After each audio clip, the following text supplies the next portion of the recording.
Dodge City and in the territory on West, there's just one way to handle the killers and the spoilers, and that's with a U.S. Marshal and the smell of Gunsmoke.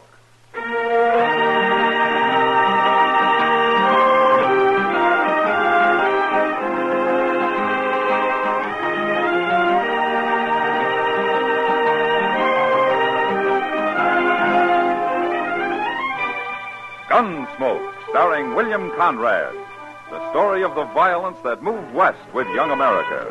The story of a man who moved with it. Matt Dillon, United States Marshal.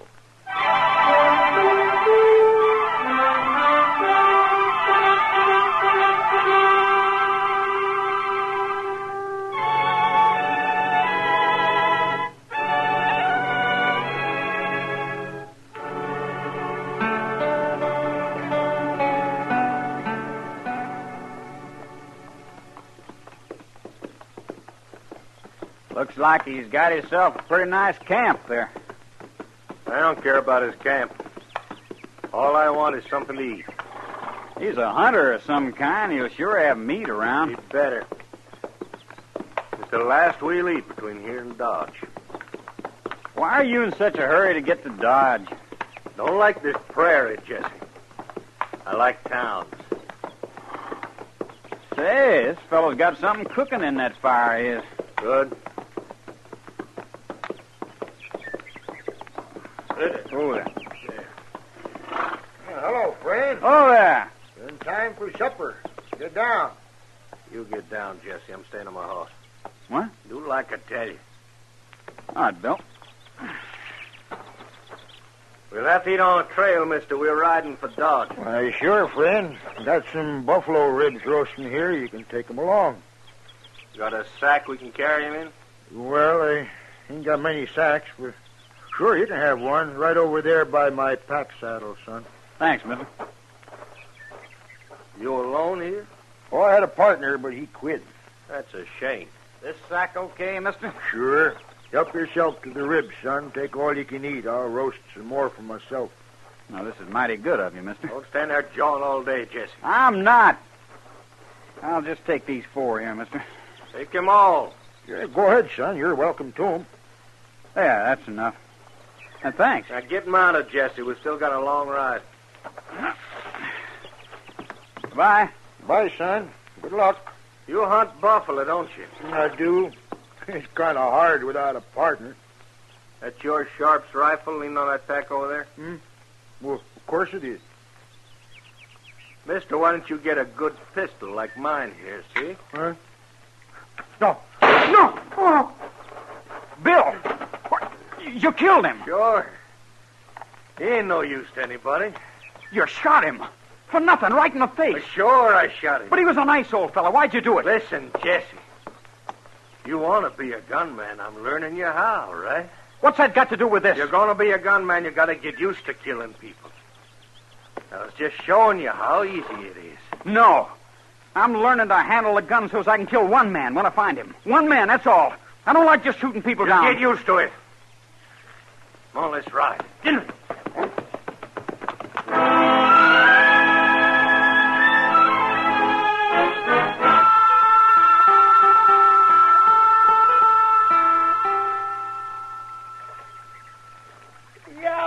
I got another one, Mr. Dillon. Look at him.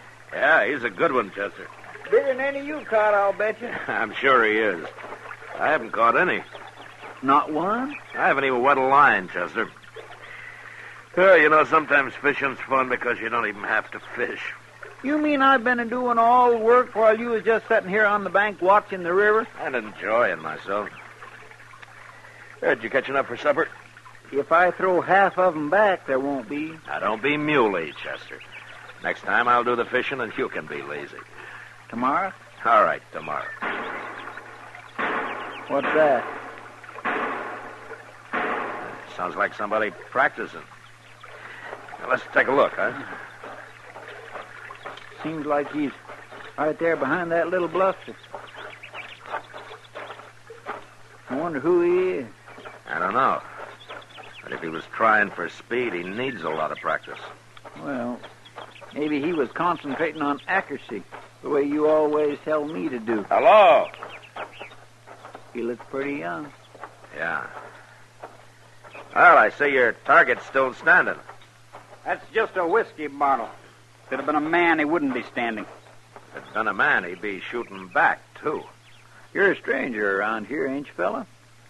Any law against strangers? No. No, I was just commenting. Got here yesterday. Well, go ahead, son. We just wanted to watch you practice. My name ain't Son. It's Jesse. Oh? Well, go ahead, Jesse. All right. Watch this draw. That was pretty close. Not close enough. Not fast enough, either. That's all right for an average man. I aim to do better than average, mister. Oh, why? I'm going to kill a man, that's why. Who you going to kill? I don't know yet. But I'll find him. Why you going to kill him? That's my business, mister. Sure. But if you're planning to kill anybody around here, let me show you what might happen. What do you mean?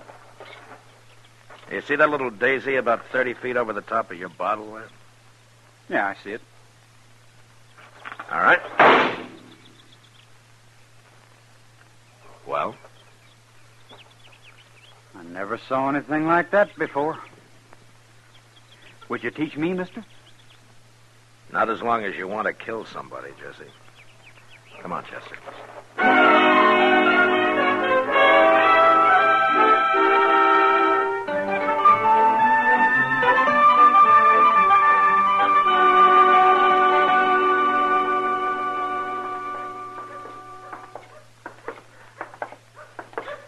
I suppose we ought to ask Doc to eat these catfish with us, Mr. Dillon. You caught them, Chester. It's your party. I think I will. Say, there's a letter for us, sir. Oh? Old Jacks must have brought it over. I plumb forgot to pick up the mail this morning.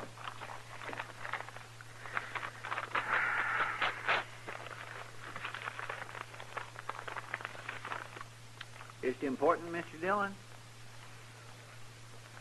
No, not particularly. Some Luke Short. He's sheriff now down in Amarillo. Says one of Quantrill's old men's headed back to Kansas, maybe to start bushwhacking again. Well, not much I can do about that. What's his name? Stapp. I never heard of him. No, I never heard of him neither. Well, hello, Doc. Hello, Chester. Doc. Do you men want to have a small beer with me? Well, I better take care of my fish if we're going to have them for supper. You're invited, Doc. Well, thank you, Chester. I'll be there, sure. Well, how about you, Matt? Want a beer? Okay, Doc, I'll go with you. Well, now, don't forget supper. We won't. Bye, Chester.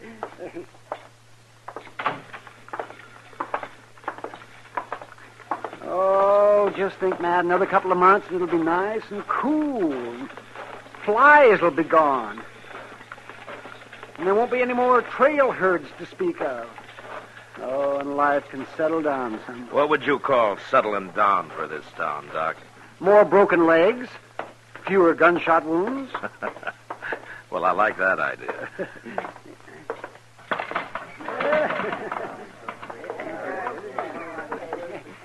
Two beers, Sam. There he is, Bill. That's the man I told you about. Oh, hello, Jesse. Oh, he's awful fast, Bill. About the fastest I ever saw. You're the marshal here, ain't you, mister? I am. The marshal? Well, no wonder. Marshals can be killed just like anybody else, Jesse. Ain't that right, Marshal? Yeah, that's right. Here's your beer, Matt. Oh, thanks, Doc. Hey, now. There's a pretty girl just came in. Sure is. Golly. Oh, it's Kitty, Matt. Yeah, I see her. Jesse, stay right here a minute. Buy you a drink, Marshal. No, thanks, Jesse. One beer's my limit this time of day. Some other time, huh? Okay. I take it you haven't found the man you were planning to kill. I'll find him. Do you know killing's against the law, Jesse? The law didn't stop him from killing my pa. Your pa? Who killed your pa? I don't know. I keep telling you. Well, then how do you know he was killed? A couple of fellows who'd been up here said they saw him buried out on that boot hill of yours. Somebody must have killed him. When was this? Well, what was his name? Name was Pruitt. Same as mine, of course. And nobody can kill a Pruitt and get by with it. That's what my pa always said. You always do what your pa said? I'm doing it now, ain't I? Oh, you haven't killed anyone yet, Jesse. Now, when you do, you'll probably hang for it. Who says I will? The law. So? Look, Jesse, remember what your friend said about how marshals can be killed just like anybody else? Sure I do. Well, it's true. But there's one thing he didn't mention.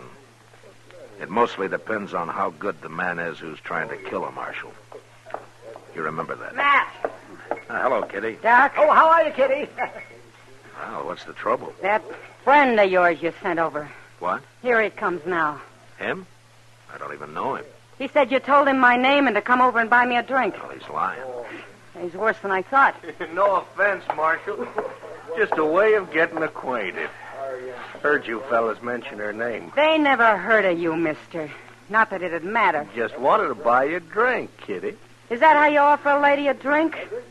You must have been raised in a chicken coop. Oh, my, the things you run into when you just step out of the sun for a nice cool glass of beer. You haven't been in the sun for months, Doc, so keep quiet. Well, you're right, Kitty. I told a lie. I just thought maybe it'd help matters if I sort of spoke lightly. Well, it won't. Now, look, Kitty, there's no reason to stay mad. Here, then, I'll buy everybody a drink. Will that make it okay? Oh, men. I'm late. Well, how about you, Doc? No. Marshal. Look, why don't you do your drinking somewhere else? Huh? You're only making trouble here. Oh. Too good to drink with me, huh? Are you calling it, mister? I offered you a drink, that's all. And I refused it. Now get out of here. Seen friendlier town. Then maybe you better go back to him. Oh, come on, Stap. Shut up, Jesse. Well, you don't want to fight with him. Shut up, that's all. Oh, come on, let's go. I didn't mean nothing. Knock your ears off. Oh, that's a charming man. Oh, he's a real gentleman. You shouldn't run a fine man like that out of Dodge, Matt. I didn't, Doc. I know. You started to, and then you stopped. Why? The kid spoke up just in time. I didn't know his name was Stapp. I'd like to keep an eye on him. Oh, I see. What about that boy, Jesse? You really think his father was killed here? It happened while you were in St. Louis last winter, Doc. He was killed here, all right. Is that so? Oh, yes. Then there will be trouble. Who killed him, Matt? I did, Doc. I killed him.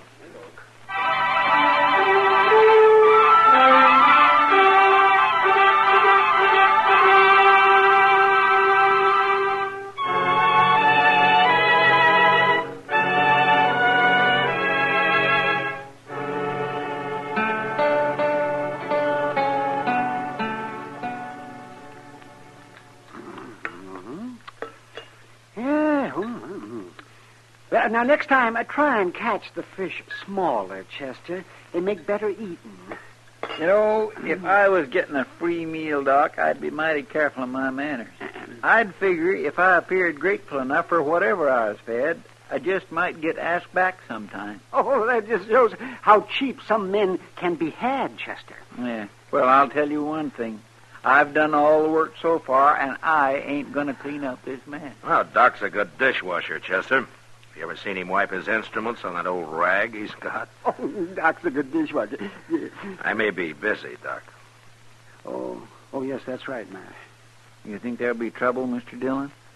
Well, there are a lot of men around Dodge who'll remember who killed Jesse Pruitt's father when he starts asking questions. Maybe it'd be a good idea to get that Stapp out of the way first. Why don't you go arrest him? I'd only have to turn him loose later. It'd be a pity for her to shoot a young man like Jesse, Matt. Seems awful somehow. I don't like the idea any better than you do, Doc. It looks to me like Stapp's got a lot to do with this. Whatever he's got in mind... Chester, it's hard to say what's in the mind of a man like Stapp. I figure him for nothing but a killer, pure and simple. Just a killer. Yes, but you backed him down this afternoon, Matt. I didn't say he's a gunman, Doc. A gunman will take his chances. I doubt if Stapp will. Open it, Chester. And stand out of the way. Yes, sir. Yes, well, I'm getting out of the way, too. Oh, Mr. Hightower. Hello, Chester. Come in. Thank you. Sorry to bother you, gentlemen. Oh, well, how are you, Mr. Hightower, won't you sit down? No, thanks, Marshal. I'm on my way home, and I'm late now. Just came by to tell you something. No? Yes, you see, it's this way. When I close my printing shop of an evening, I generally stop at the Alfraganza for a little drink or two. Never more than two, though. Oh, I've seen you take more than two. Never mind, Doc. That could be, Doc, it could be, but only on a Saturday evening. You see, my wife waits supper a little later on a Saturday evening. Oh, she sure does. Doc, why don't you get busy with the dishes, huh? Well, go ahead, Mr. Hightower. What is it you wanted to tell me? Well, I was in the Alfraganza this evening, and I heard a couple of men, that is, a man and a rather young man, they were next to me at the bar there. I heard them talking. Now, go on. Well, the young man, Marshal, his name was Pruitt. Now, I hate to say it, but he's gunning for the man who shot his father last winter. Yeah, I know all about it, Mr. Hightower. Has you found out that I did it yet? That's what I came to tell you, Marshal. The other man, I don't know his name, he's in there getting young Pruitt drunk. And he's telling him that he'll back him up when the time comes. When the time comes? Well, the way I see it is that as soon as Pruitt gets his courage up on liquor, this other man's going to tell him who shot his father, and then they're both coming after you. I see. And you think he knows I did it, huh? Oh, yes, definitely. Yes, I do. I can sense those things, Marshal. It was very clear. Well, thanks, Mr. Hightower. I appreciate your coming here. Not at all, Marshal. I'd better get along home now. Sorry to be a bearer of bad tidings, Marshal. Yeah, that's all right, Mr. Hightower. Don't you worry about it. Good night, gentlemen. Good night. Good night. What are you going to do, Matt? Well, there's only one thing I can do, Doc. Go down there and put a stop to this if it isn't too late. I'm coming with you, Mr. Dillon. All right, Chester. But stay out of it. Yes, sir.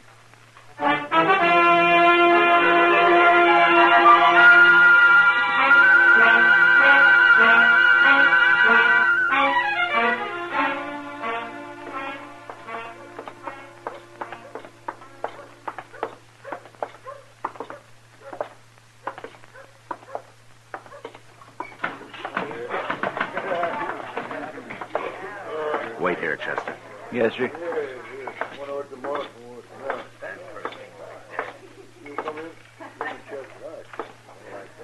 Hello, Jesse.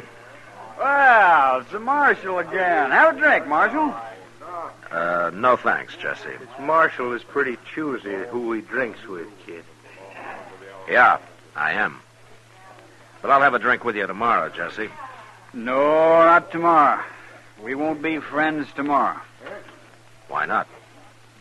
Stapp knows who killed my pa. He's going to tell me pretty soon. Stapp's no good, Jesse. He just wants to see somebody killed. Either you or me. You or me? That's right. I killed your father.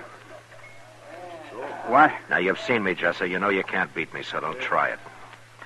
That true, Stapp? He killed my pa? He's the man you're after, Jesse. That's him, all right. Go ahead, kid. He's standing right there in front of you. Don't try it, Jesse. Stapp won't back you up. He's been lying to you. No, he hadn't. And you can't get both of us. Yes, I can get both of you, and Stapp knows it. Go on ahead, Jesse. He killed your pa. This is your chance. Now, go on. Killed my pa. All right, Marshal. No, Jesse. No! All right, don't move, Stapp. I ain't moved, Marshal. No, of course you haven't. Everything all right, Mr. Dillon? Now, get Jesse's gun, Chester. Then throw him in jail. Yes, sir. Stapp, I'll give you 1 hour to leave Dodge. I ain't done nothing. And when you leave Dodge, leave Kansas. And don't come back. Ever.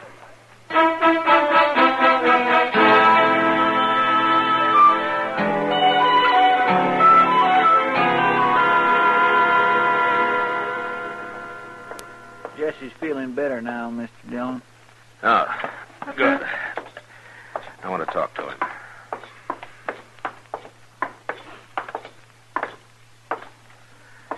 unlock his cell, will you, Chester? Yes, sir.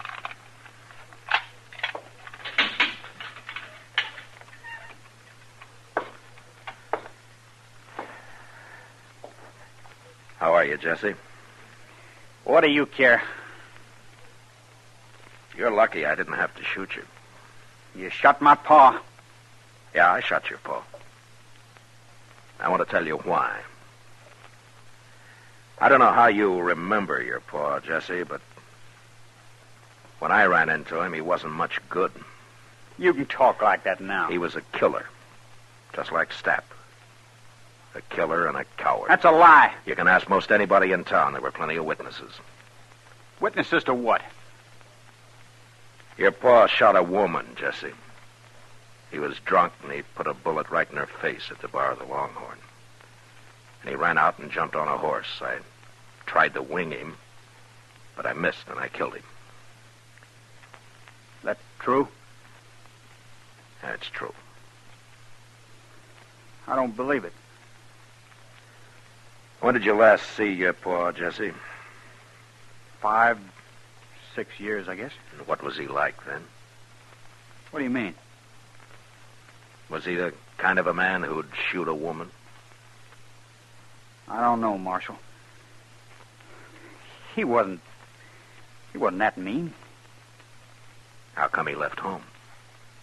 Ma, she made him go. Why? He'd get drunk and beat her.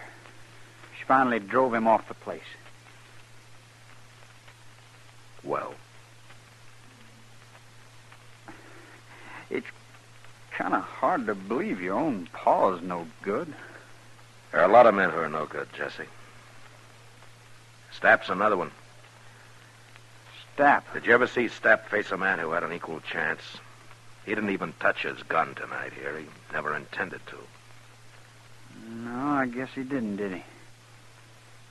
I hadn't thought about that. He just wanted to see someone killed. I think Stapp likes killings, Jesse. He likes to see people die. Yeah. Yeah, he does. He sure does, Marshal. Like that old man, that hunter out on the prairie. What? He was a nice old fella. Gave us some meat. And then Stapp just shot him. Right in the face. The way Pa shot that woman. When was this? Just before we got to Dodge. About 30 miles up the river. Did you like his doing that, Jesse? No. No, I didn't. I hated it. Well, what do you think of Stapp now? I guess he's no good, like you say. He'll be all right, Jesse. Chester? Yes, sir? I'm going after Stapp. Wait here. Yes, sir. Where did you leave your horses, Jesse? Okay, Corral.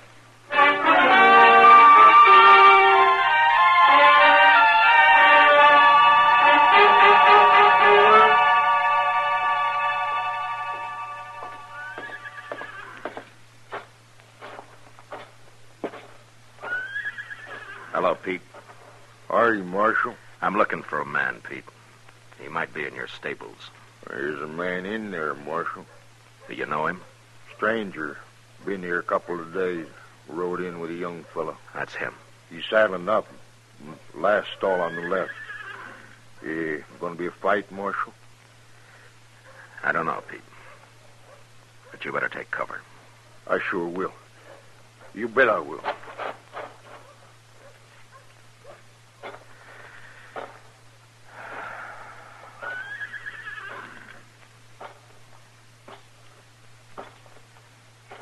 Who's that? It's Marshal Dillon, Stapp. I'm leaving town. What do you want now? Jesse told me about the hunter you shot on the prairie. Jesse told you? Yeah. Well, he's lying. He's just a kid, Marshal. You ain't going to believe him. I believe him, Stapp. Jesse shot him. That's why he's lying. No, Jesse didn't shoot him, Stapp. I'm arresting you for murder. No, I ain't gonna hang, Marshal. No, I can't hang. Easy, Stapp. You'll get a fair trial. No, I can't hang. No. Oh, I'll die here. Hold it!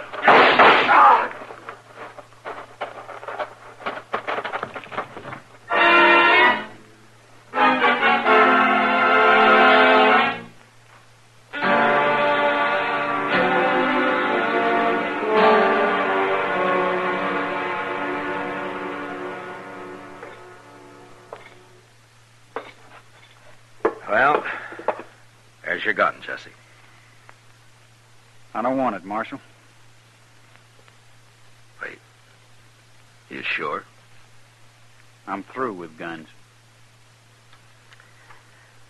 What'd you pay for it, Jesse? $10. $10. All right, I'll buy it. Here. I could use the money, all right. Well, take it. Well, thank you, Marshal. You know where I could get a job? Yeah, I think so, Jesse. Why don't you go see Frank Snyder out at the L.O.? It's on the Pawnee, straight north of here. Tell him I sent you. All right, I will.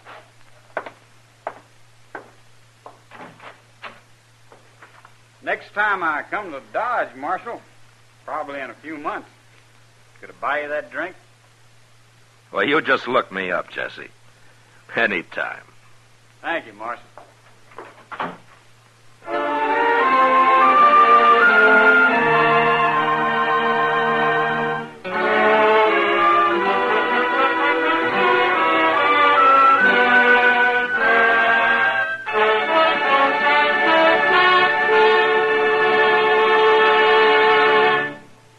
Gunsmoke, under the direction of Norman Macdonald, stars William Conrad as Matt Dillon, U.S. Marshal. Tonight's story was specially written for Gunsmoke by John Meston, with music composed and conducted by Rex Corey. Featured in the cast were Sam Edwards, Lawrence Dobkin, Harry Bartell, and John Daner. Parley Bear is Chester, Georgia Ellis is Kitty, and Howard McNear is Doc. Gunsmoke has been selected by the Armed Forces Radio Service to be heard by our troops overseas. Join us again next week as Matt Dillon, U.S. Marshal, fights to bring law and order out of the wild violence of the West in Gunsmoke.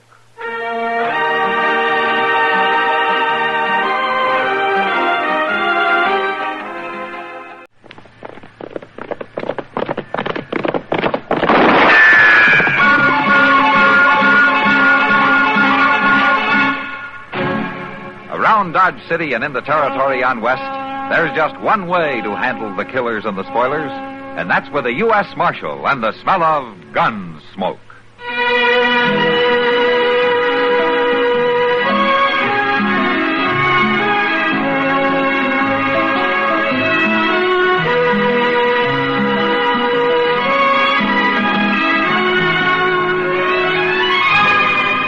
Gunsmoke, starring William Conrad. The story of the violence that moved west with young America. And the story of a man who moved with it. I'm that man. Matt Dillon, United States Marshal. The first man they look for and the last they want to meet. It's a chancy job, and it makes a man watchful. And a little lonely.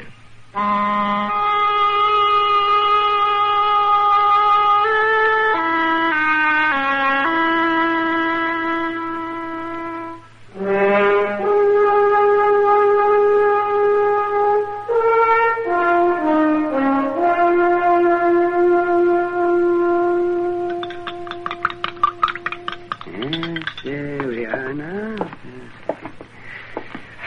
There you go, Job. Drink her down. Yeah, but what's in it?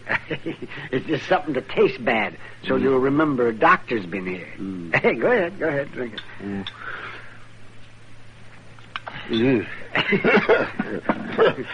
I remember you being here all right. Oh, I don't know why I keep coming by all the time either. You know, you don't need doctoring, Job. You're going to outlive us all. If it's the money, Doc. Oh, now forget about the money. If I'd wanted to get rich, I'd have gotten out of this game a long time ago. But I'll be able to pay regular now that the boy is back. You mean Tad's back? Sure. He come in day before yesterday riding up like he just been to town for the mail. Instead of being gone 4 years. Where? What, he say where he'd been? No, Doc, he didn't. But it don't matter none now that he's home. Oh, say, it'll do you a lot of good having Tad around. Yeah, that's a fact, Doc. Well, I just about given up being out here alone all the time. Didn't seem like it was worth keeping going. Well, a man should never do that, Job. Well, sure not. But a man's wife dies and his boy lights out. Seems there weren't nothing left. And I just got punier and punier. It's going to be different now, though. I hope so. Well, I got to be getting along now. Thanks for coming, Doc. Oh, say, Tad's outside there someplace. Why don't you stop and see him?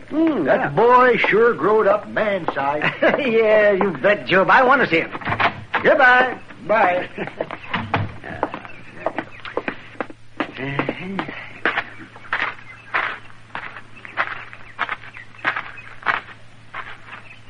Oh, you Tad? Yeah, I'm Tad. Well, it's been quite a spell since I've seen you, lad. I'm Doc Adams. I remember.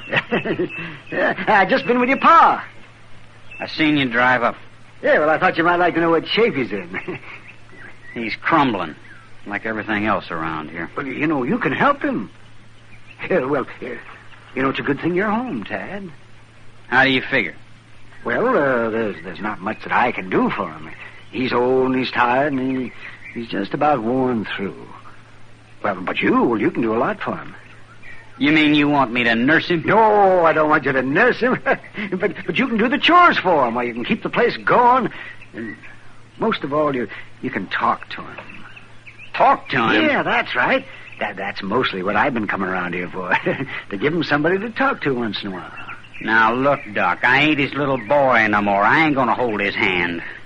Well, I don't remember asking you to. Maybe not. But if you think I come back here to take care of a broken-down old man and a broken-down farm, you got another think coming.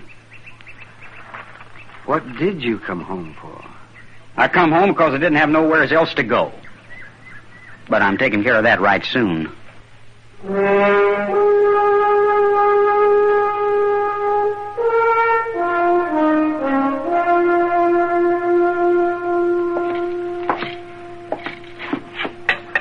Have some coffee, Doc? Might make you feel better. I don't know. Chester make it? Yeah. That'd make me feel worse. But I guess I'd rather have dyspepsia than the problem Job's got. All right, pour me a little. Okay. Job's boy, huh? You know, as I remember him, he wasn't worth much as a kid. But he's grown up the same way. I tell you, Matt, that boy's as worthless as they come. It's too bad his 4 years away didn't do him any good. He's just bigger and meaner, that's all. Hello, Chester. Chester. Well, what's the matter with you two? Doc just had some of your coffee. That always makes a man pretty sober. Oh, now, Mr. Dillon, it ain't that bad. Oh, that was a fresh egg I used in it this time. Matter of fact, it wasn't as bad as usual, Chester. Well, now, Doc, I'm glad. Doc's just been telling me about seeing old Job this morning. Say, don't he have a boy named Tad? That's right. It's about all he has got. Well, it's a shame. Huh? What do you mean? I've been watching him down at the Long Branch this evening. You mean he's there now? He was when I left. And I must say, Mr. Dillon, he don't look to me like he's going to be much comfort to his pa. Is he causing trouble? Well, not trouble exactly. He's just bellying up to the bar, swilling down drinks, and acting like he wants everybody to know how big and growed up he is. Well, he'd be in trouble if anybody treated him that way. That's just what I think, Doc. And some of the boys are riling him up pretty good, too. Yeah. I think maybe I'll go down there. Want me to come with you, Mr. Dillon? Yeah, if you want to, Chester. I just want to reacquaint myself with Tad. It'll be no pleasure. I'm sort of curious to see just how big a man he really is.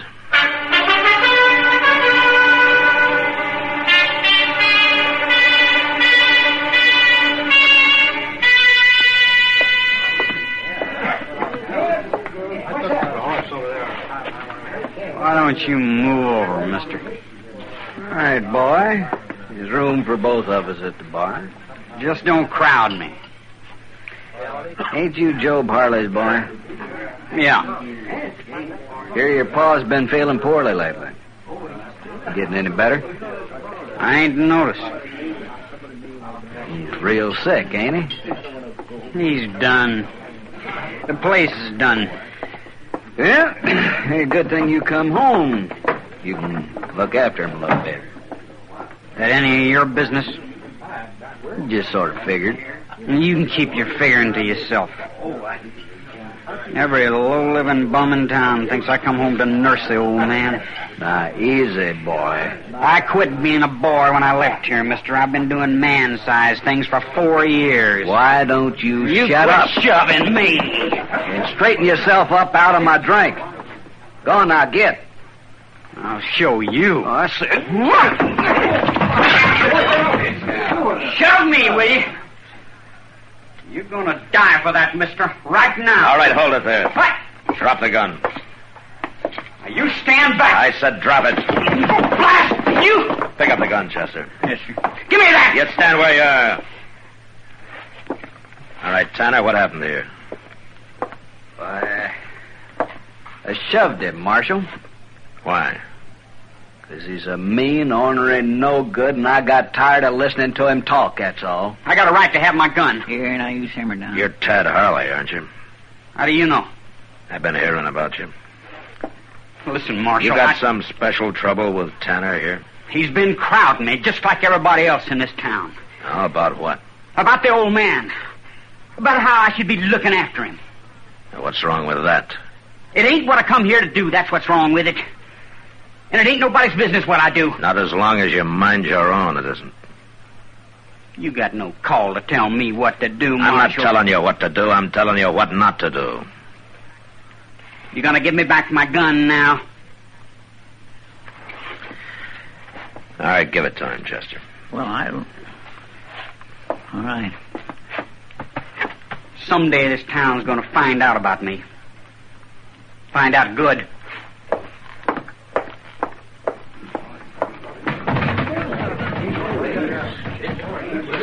Well, I sure am glad to see that one go. I swear he's been keeping this place stirred up ever since he come in this afternoon. Let's have us a beer, Mr. Dillon. All right, Chester. I'll be proud to buy. You will? Yes, sir. Well, good. Hey, Sam, a couple of beers, huh? 2 beers. You know, there's going to be more trouble from that boy, Mr. Dillon. Oh, I don't know, Chester. He could be just a loud, bragging kid. Or the badness could be full-grown in him. I don't know. Either way, it's mighty hard on poor old Job. Well, he's done nothing for 4 whole years but just wait for the day his boy would come home. Well, he was better off waiting. I wonder when Job will find out this boy's no count. Well, Job's old and sick, but he's not blind, Chester. Yeah, but he don't deserve a disappointment like this. No, he doesn't. Job's a good man. I remember Miss Harley telling me one time she had 5 babies, and Tad was the only one that lived. That must be the exception to the rule. How's that, Mr. Dillon? Doesn't sound much like the survival of the fittest.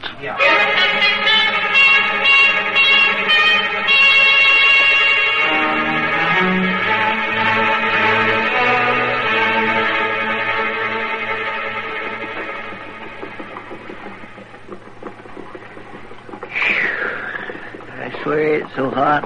Man works up a sweat just whittling. With the sun burning down like this, Mr. Dillon, makes it hard for a body to remember the cold and shivering misery of the wintertime, don't it? You suffer pretty bad in the winter, don't you, Chester? Well, I guess I don't exactly suffer.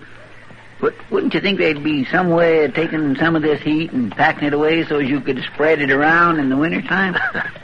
You work on that, Chester. We sure don't need it all today. That's a fact. Say, you know, then maybe they could save up some of the cold of the wintertime and use it on days like this. I'm going to spell you a riddle, Chester. Hmm? They already do that. They do? Sure, in our ice house. Sure, in an ice house. Sure enough they do, don't they? Look, ain't that Len Baylor riding up there? Yeah. Hello, Marshal. Chester? Hello, Len. Oh, Len. Hey, Marshal, I just come by Job Harley's place. He's awful anxious to see you. Oh, what's the trouble? Well, he didn't tell me, Marshal. He just said to ask you to come out there right away. Oh, my. I hope that boy of his ain't been acting up none. Well, I better go out there and see, I guess. You watch the store, will you, Chester? Yes, sir, I will, Mr. Dillon.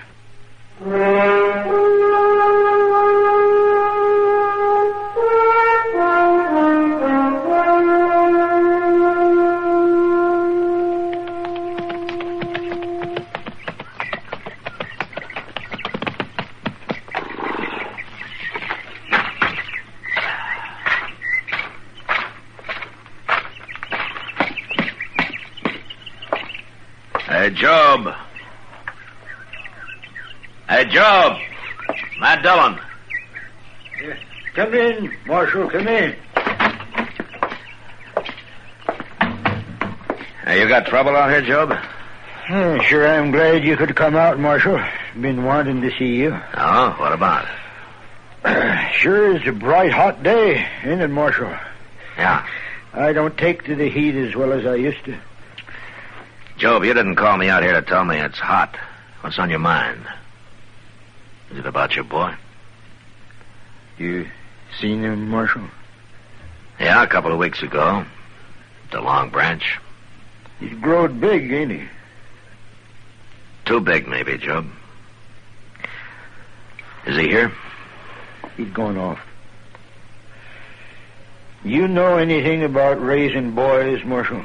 Yeah, it's a little out of my line, Job. Well, a man wants his boy to carry on all the good things he's got, none of the bad. Yeah. That's a pretty big order, isn't it? But that's what a man wants for his son. To be good. To be better than he was. Some boys never grow up to be the men their fathers were, Job. It ain't easy raising them. A man don't want to mother his boy to death, nor ride herd on him too much neither. But you gonna tell me something, Job?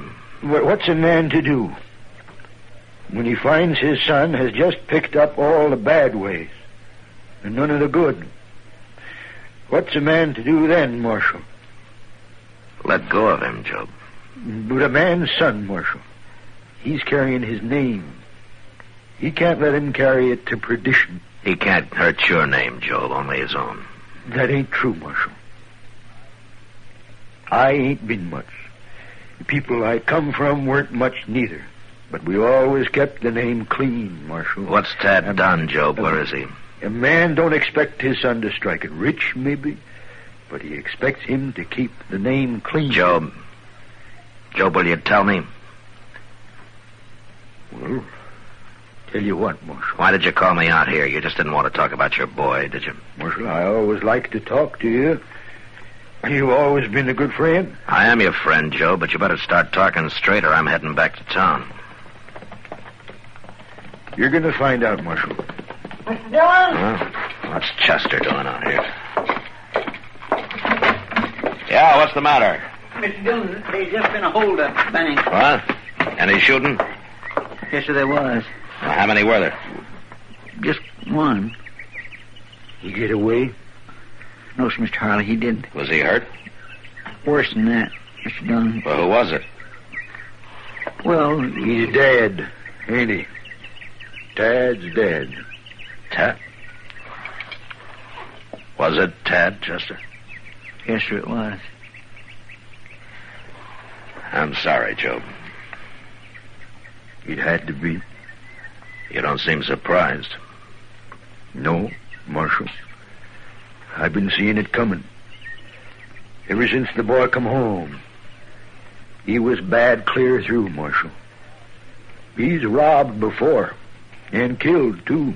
He told you that? He carried pieces out of newspapers around with him. Pieces there had been written about him. Well, he was proud of it, Marshal. Said it made him feel big. Well, some of them feel that way for a while. I couldn't talk him out of it.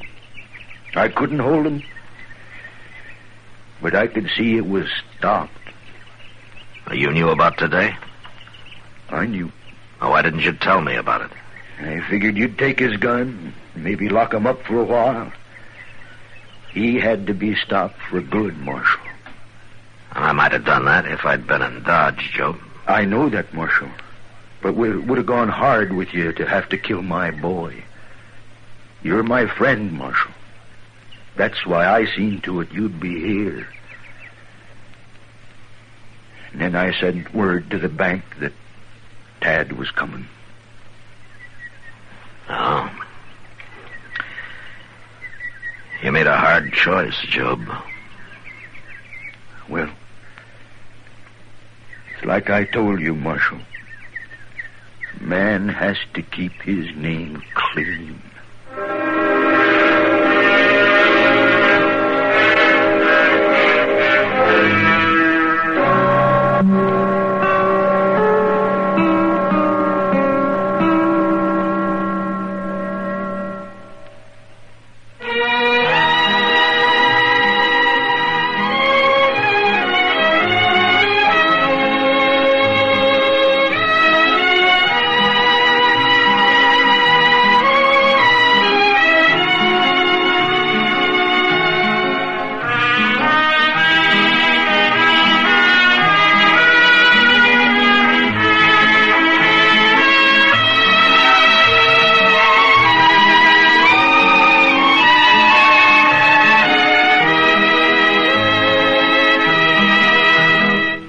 Gunsmoke, produced and directed by Norman McDonald, stars William Conrad as Matt Dillon, U.S. Marshal. The script was specially written for Gunsmoke by Les Crutchfield, with editorial supervision by John Meston.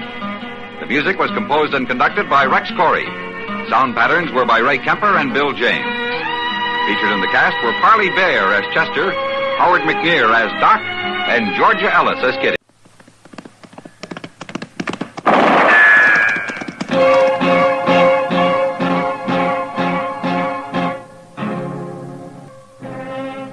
Around Dodge City and in the territory on West, there's just one way to handle the killers and the spoilers, and that's with a U.S. Marshal and the smell of Gunsmoke.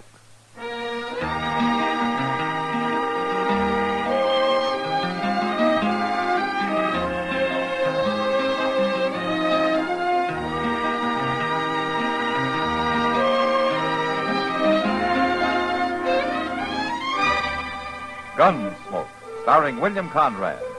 The story of the violence that moved west with young America. And the story of a man who moved with it. I'm that man. Matt Dillon, United States Marshal. The first man they look for and the last they want to meet. It's a chancy job, and it makes a man watchful. And a little lonely.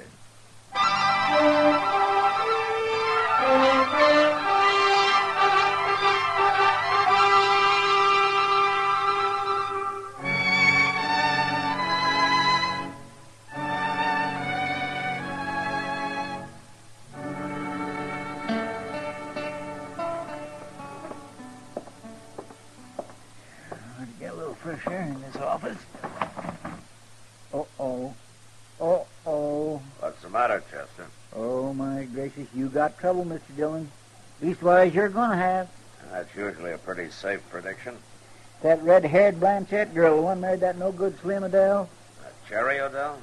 She come in here? She sure is, with her eyes a-snapping and her curls a-flying. Why, she's madder and prettier right now than she's ever been, Mr. Dillon. Huh? Oh, she must have been real insulted. Just look out, here she comes. What is it? Marshal Dillon.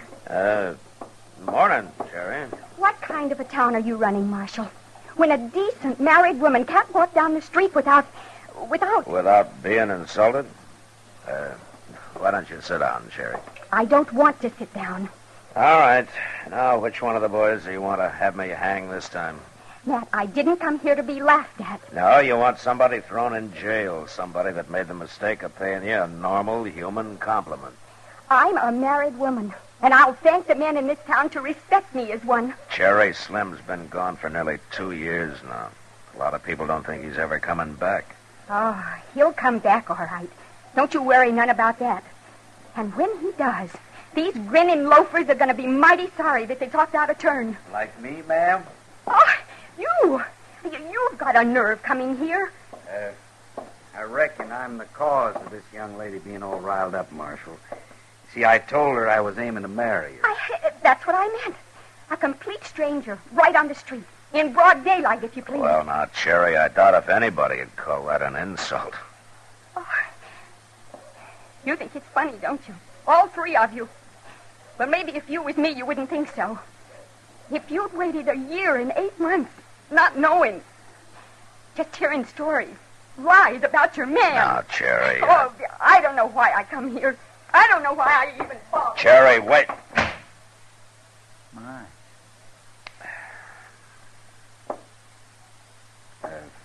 Marshal, my name's Red Larnard. I'm Matt Dillon. This is Chester Proudfoot. Howdy. How you do? Are you just riding through?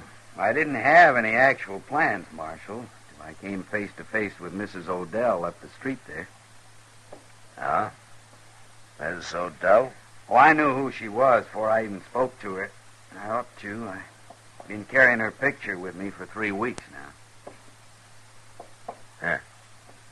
Where'd you get this? From her husband, after he was dead. Dead? Oh, my goodness. That's what I came to Dodge for, to let her know he was dead. I see. Tell me something. Slim Odell, how did he die? Well, it was Injuns, renegades up in the Platte River country about a month back. You sure of that? I was there. Me and him was partners on a trap line. They almost got me, too. Uh-huh. Chester, Yes, sir. hand me that bulletin there back of the desk, will you? Yes, sir.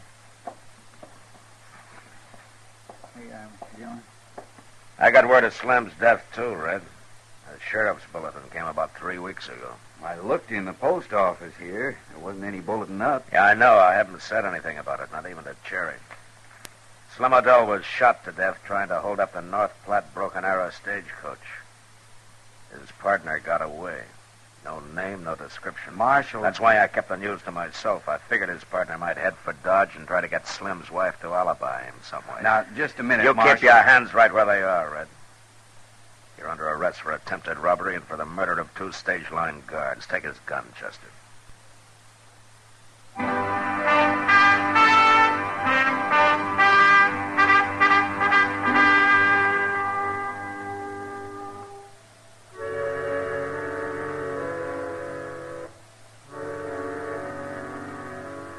Red Larnard was a pretty nervy customer, walking into my office and telling me a lot of lies about Slim Odell being killed by Indians. The strangest thing of all about it was that I was sure he knew I wouldn't believe him. But whatever he had in mind, I decided not to take any chances with him.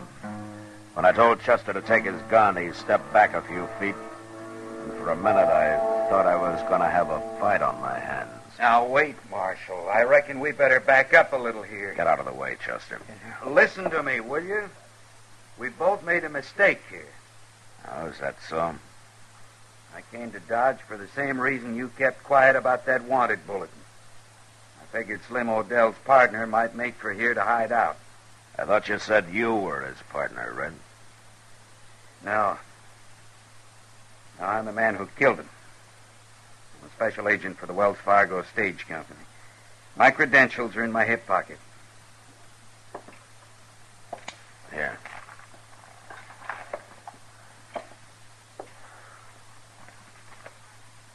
Uh-huh. Yeah, I guess these could be legitimate enough. Marshal, this is Odell's hometown. It's just possible you were friends and you might cover for him. I wasn't sure whose side you'd be on. Well, I'm not on his side, Red. He left here just one jump ahead of arrest. Sit down. Thanks. You were there when Slim and his partner tried to hold up that stage. Yeah. We were bringing through a load of bullion. 2 men had jumped one of our stages the week before, so the company took the regular driver off and put an extra guard in his place. I was riding inside, just the 3 of us. I see. But Odell and his partner outsmarted us, Marshal. They just came riding out of the brush, one on each side, shot the 2 guards in the back without saying a word. I dropped Odell. The other man got away. Get a look at him? Just barely.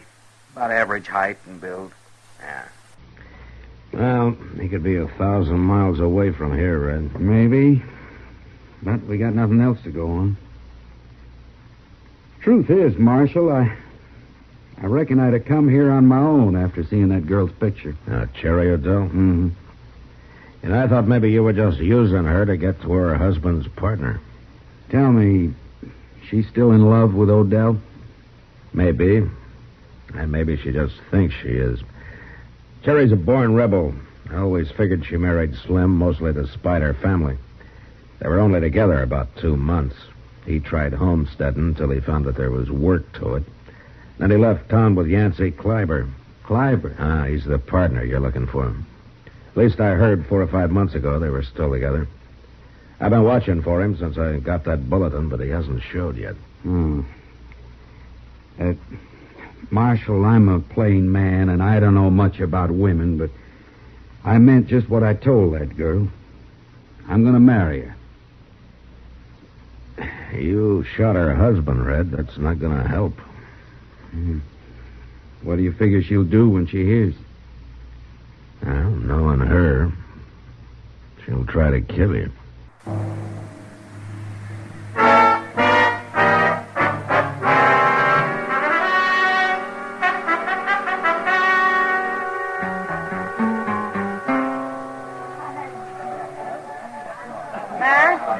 Matt, I sent a boy to look for you a while ago. Oh?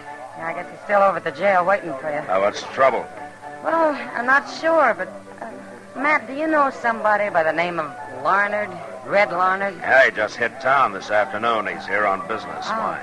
What about him? Well, Jerry Adele was in here looking for him. In here? Yeah, looking for this Red Larnard, and that's all she'd say, Matt. She was acting half wild. She had a run-in with Red earlier this afternoon. Well, doggone, if the Long Branch ain't getting to be the most law-abiding place in Dodge. At least that's where the law abides most of the time. The law abides most of the time. How are you, Doc? Very funny. Oh, Kitty, you're looking pretty in a young filly in a field of buttercups. Well, thank you. You just watch this old goat, Kitty. The only thing he really thinks is pretty is a bad case of jaundice or a family down with a croup. Oh, now, Matt, I'll allow you to buy me a drink for that. Just may do that, Doc. Mr. Dillon. Mr. Dillon? Yeah, what is it, Chester? You better come quick, and you too, Doc.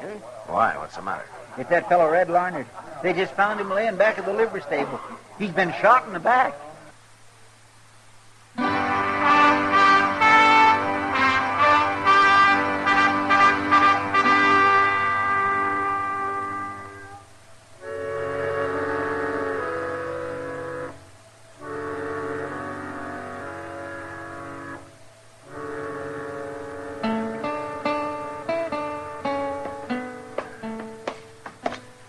Easy now. Watch the top step there, Chester. Yes, sir. I got him all right, Mr. Dillon. All right, let's get him in. That's enough. Stretch him out over here on the table, Matt. Yeah, all right, Doc. All right, easy, Chester. Yes, sir.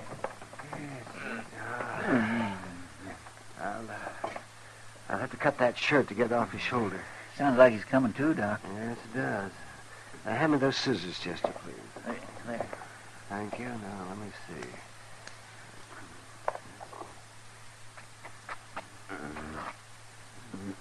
Oh, now take it easy. Take it easy now, son. Let's have a look at you. What do you think, Doc? Well, Matt, if it'd been a couple of inches lower, a little to the right, I'd have had myself a coroner's fee. As it is, though, I guess he'll probably live. Well, don't sound so disappointed. Hand me those forceps, will you, please, Chester? These things? That's right. That's right. Here. Thank you. Can you hear me, Red? Yeah. Yeah, I hear you. Now, there's no use fooling you, son. This is going to hurt a little bit. But we've got to get that bullet out. Go ahead. Get it over with. Wait a minute, Doc. Be all right if I ask him a couple of questions first. Sure, Matt, you go ahead. A few minutes won't hurt anything. I've got the bleeding stopped. Red, you feel like talking? I felt more like it. It won't do any good anyhow, Marshal. What do you mean? I went over to the stable, get my horse. I was aiming to ride out to Cherry's place. I felt the bullet hit me, and that's all. You didn't see who it was? Huh? No. No, they were behind me. I didn't see anybody at all, Marshal. That's a fact. Don't you believe me? I got no reason not to, Red. If you claim that's what happened, then that's the way it is. That's all I know about it, Marshal. All right, Red. Good luck. Thanks. Go ahead, Doc. Chester. Yes, Brace yourself now, young fella. Once we get that bullet out, you'll feel... Chester, go saddle a couple of horses, will you? We'll ride out to the Cherries.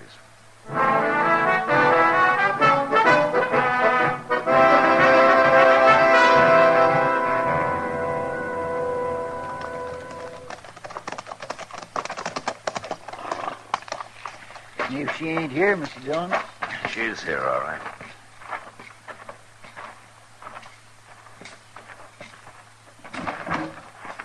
Who is it?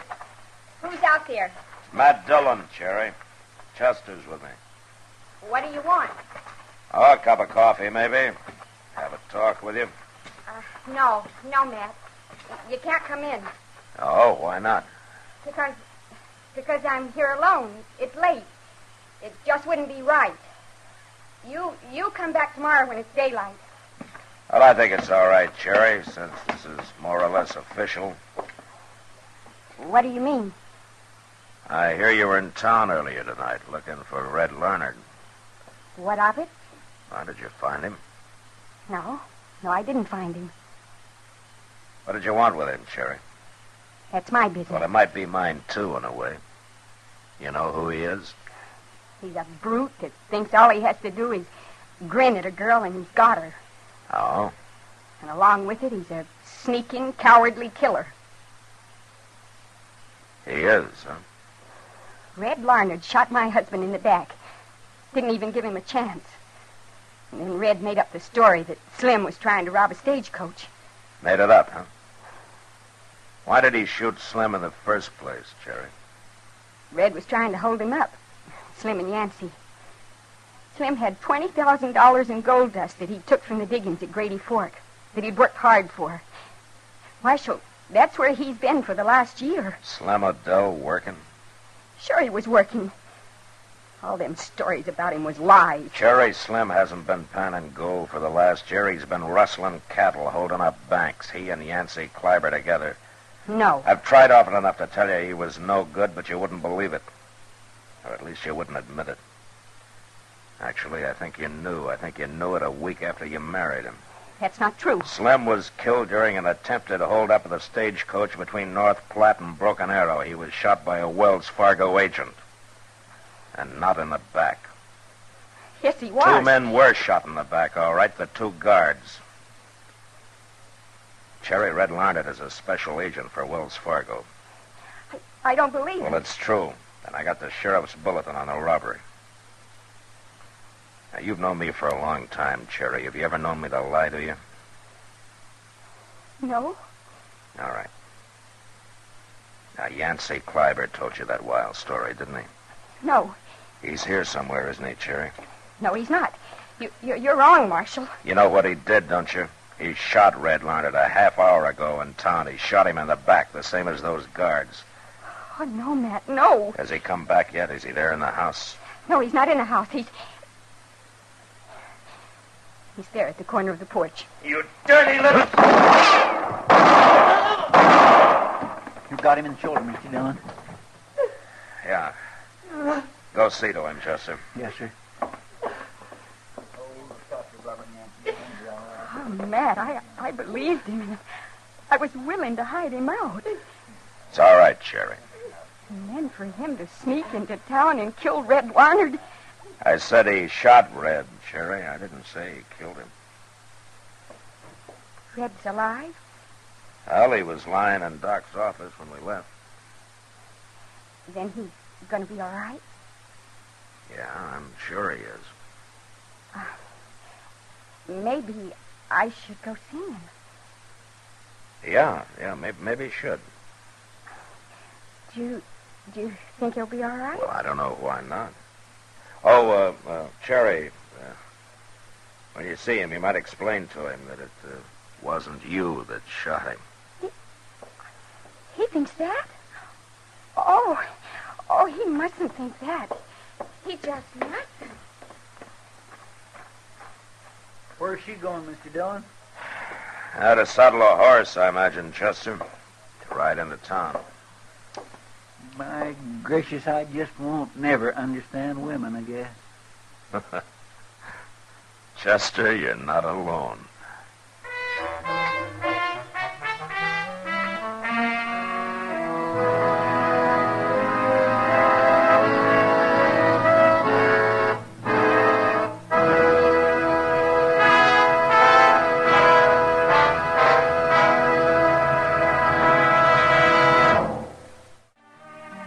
Gunsmoke. Produced and directed by Norman McDonald, stars William Conrad as Matt Dillon, U.S. Marshal. The story was specially written for Gunsmoke by Les Crutchfield, with editorial supervision by John Meston. The music was composed and conducted by Rex Corey. Sound patterns by Tom Hanley and Bill James. Featured in the cast were Sammy Hill, Vic Perrin, and Bill Lowry. Harley Bear is Chester, Howard McNear is Doc, and Georgia Ellis is Kitty.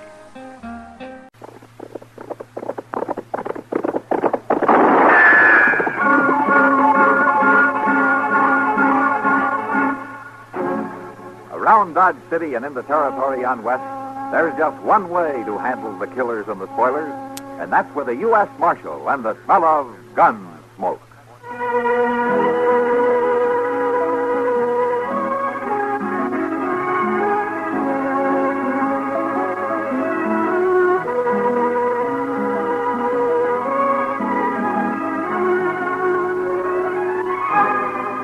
Gunsmoke, starring William Conrad.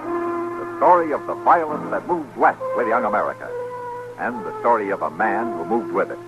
I'm that man. Matt Dillon, United States Marshal. The first man they look for and the last they want to meet. It's a chancy job, and it makes a man watchful. And a little lonely.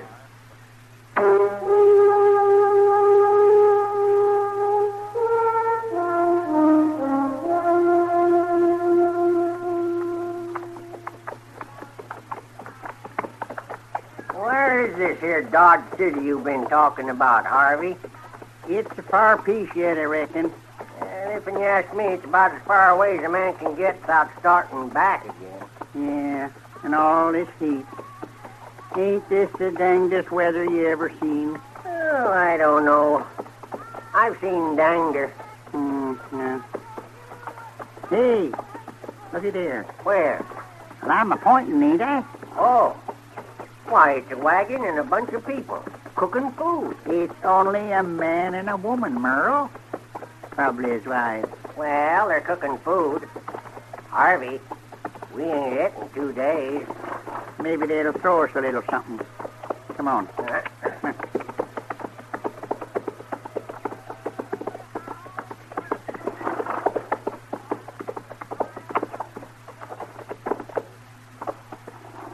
Hello, people. Hello. Get down. Step over.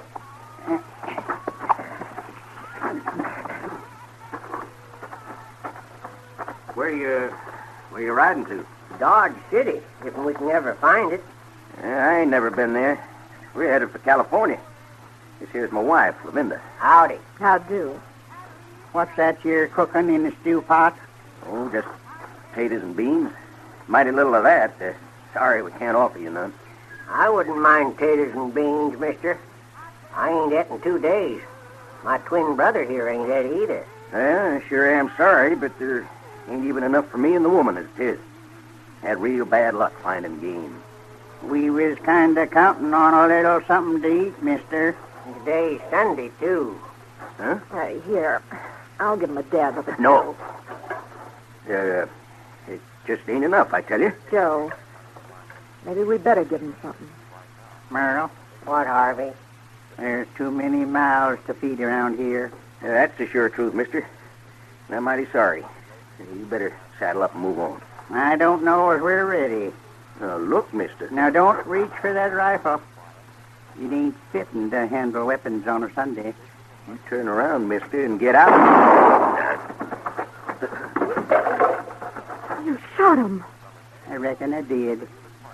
My husband. You killed my husband. He had no call to poke his weapon at us that way. All we want's his dinner. Joe. Oh, Joe. Dang fool. Joe. Merle, make that woman shut up. Are we going to eat, Harvey? Might as well. Joe. Lady, please. We're kind of sorry about how things turned out. Kind of sorry. Makes us feel bad to hear you carrying on so. Kind of sorry. Hear that, Joe? We're kind of sorry. Sorry you're dead. Oh, now, lady. Bunty, thank you, Joe. You guys are sorry too, Joe. Where are you going, lady? Lady! Where's the woman going, Merrill? She didn't tell me, Harvey. She just kept talking to herself and walked away. It's just as well. One thing I can't stand is noisy woman. Me too. Say, that looks good. And load your plate. We can eat our fill now. Uh-huh.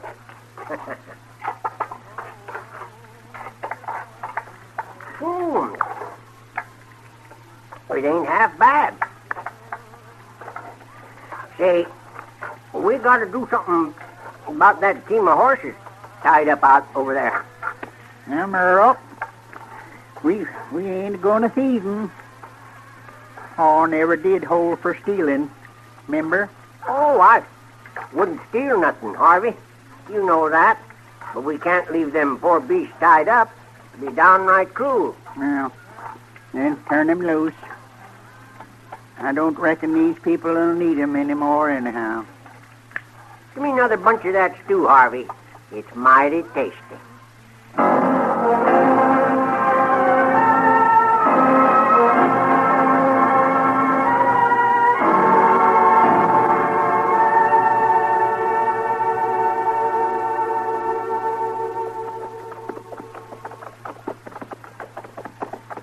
I swear I just can't understand it, Mr. Dillon.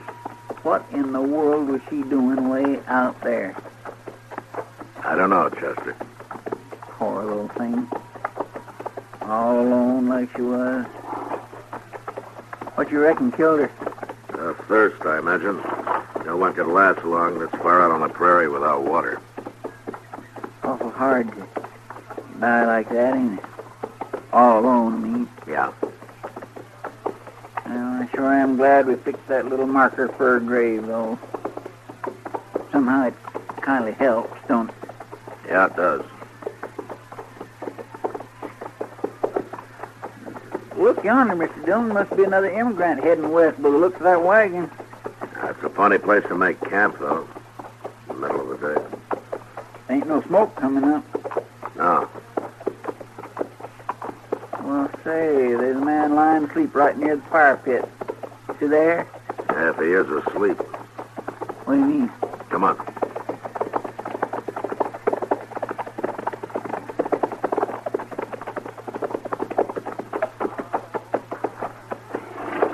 Why, he's dead, Mr. Dillon. You reckon it was Indians? I don't know, but at least he's not scalped.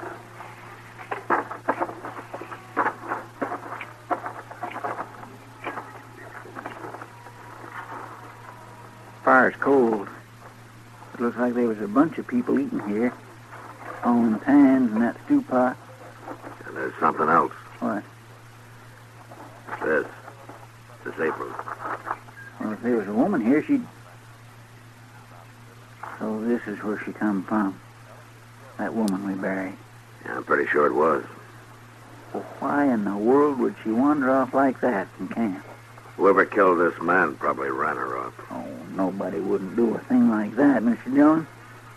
Would they? Let's take a look in the wagon.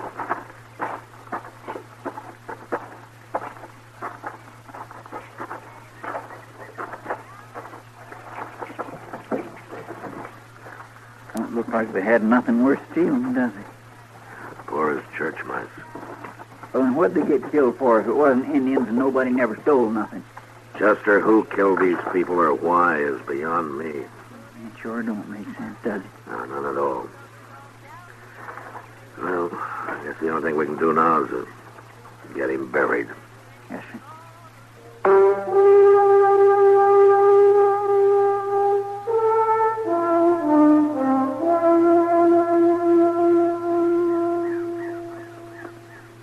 Merrill, is that you? Yeah. What you want, Harvey? Where you been at? Oh, out cutting a jag of wood for the fire. Why? And it took you long enough. I don't want to have to go back for more in the dark, Harvey. Don't you like this camp, Merle? Oh, it's a tolerable fair camp. Why? Oh! Well, what's that? A man on a horse. But I've had my eye on him some little while. Good thing.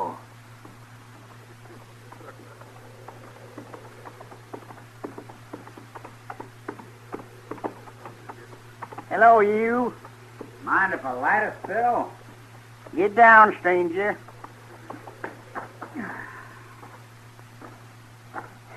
My name's Bud Grant. Well, our name is Finney.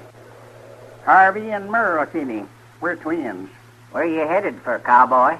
Dodge. My golly, we've been trying to find Dodge for days and days. Where is it at, anyways? Why, it's about 40 miles over yonder. Never mind where's Dodge. You seen any Indians, Grant? Indians? Any kind of Indians. We ain't particular. Are we, Merle? Nah, Indians is all alike to us. What are you talking about? You're as dumb as the rest of them, Grant. Oh, never mind him, Harvey. Nobody out on the prairie knows nothing about where there's Indians. What do you want Indians for? I don't understand. You leave it to us what we want Indians for. You hungry? Huh? Oh, yeah. I reckon I could eat something. We shot an antelope this afternoon. It's been boiling in the pot there for quite a spell. Be ready for long. Well, that's mighty good of you. Sit down, Grant. I'll get me a knife and poke around the pot some. Meat might be done already. I better see to my horse first. Oh, I'll stake him out for you, Grant. You're probably plumb tuckered out riding all day. Just pour yourself some coffee. Oh, thank you. I sure ain't used to hospitality like this. Being Sunday, we ain't hardly done a thing all day, Grant. I say, that's right. I plumb forgot about Sunday. Man ought to rest one day a week, huh? Our pa always said so. He must have been a right religious man, your pa. Yep. Sundays he was always sleeping off a drunk.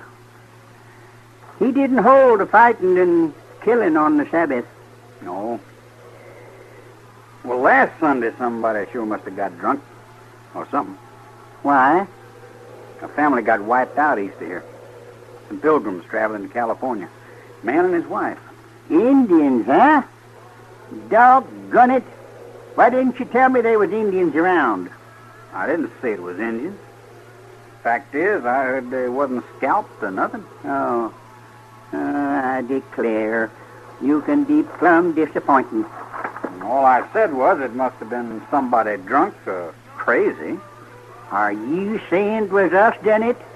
Me and Merle? No, look here, man. I didn't say nothing like that. Well, it was. What? You did it? You killed him? Only killed the man. The woman run off. Must have died. You're crazy. You knowed it all along, didn't you? That's why you come here. No, that ain't true. I didn't know anything. Look at me, boy. What's the matter, Harvey? Got shot in his belly. It's a killing him. You done it? Well, I had to, Merle. He found out we killed that feller last week. Don't know how he figured it, but he knowed too much. Got to talking real loose. I wish you'd told me, Harvey.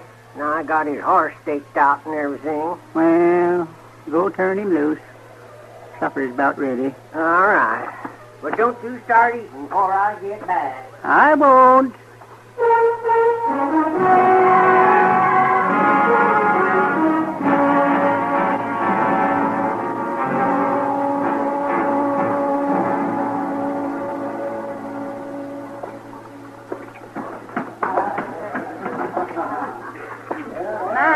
Over here. Oh. Evening, Kitty. Sit down. Thank you. Want some beer? Yeah, I believe I would. I guess you heard about that cowboy they found out on the prairie, huh? Yeah. A couple of riders found his horse running loose nearby and brought them both in today. There's nothing missing, though, Kitty. Not even the $30 he had in his pocket. No, thank you. Well, maybe it was the same murderer who killed that man and his wife a couple of weeks ago, man. I don't know, Kitty. 3 people murdered, and there doesn't seem to be any reason for it. Well, it doesn't leave you much to go on, does it? No, it sure doesn't. Marshal Dillon, What? we want to talk to you. Sit down, Merle. All right, Harvey. My name is Harvey Finney. My twin brother's name is Merle Finney. Nobody in this town knows nothing, Marshal. Well, I bet you two could teach him a lot. Look at her. I sure ain't never going to get married. You old ape. What do you men want, anyway? Indians. We can't find no Indians nowhere, Marshal. Nowhere at all. What are you going to do, join them? No, we ain't going to join them. We're going to kill them. We come west to kill Indians, Marshal. You got to help us find some. Nobody else will. Uh-huh. Oh, maybe they got a reason not to, mister. Just 'cause they're dumb. No, just because maybe they don't want a pair like you to stir up an Indian war. I don't know what your reasons are, but I'm telling you to forget about killing Indians and go on back home where you belong. Oh, he ain't no more use than the rest of them, Harvey. Oh, wait a minute, I'm curious. Why do you men want to go Indian hunting anyway? We read it in a book. You what? Now, that's a lie, Merle. You know Paul never did hold with lying. Well, all right. We can't read, but a fella back home, he told us about this book. It was all about Indians murdering white men, scalping them and everything like that. So you came out here to murder Indians, is that it? Oh. Come on, Merle. He's as dumb as the rest of them. I told you he ain't going to be no help, Harvey. Well, they act even worse than they look. Yeah. Well, you don't think you have to worry about anybody as brainless as they are causing trouble. I sure do, Kitty. It's the brainless ones that are the most dangerous.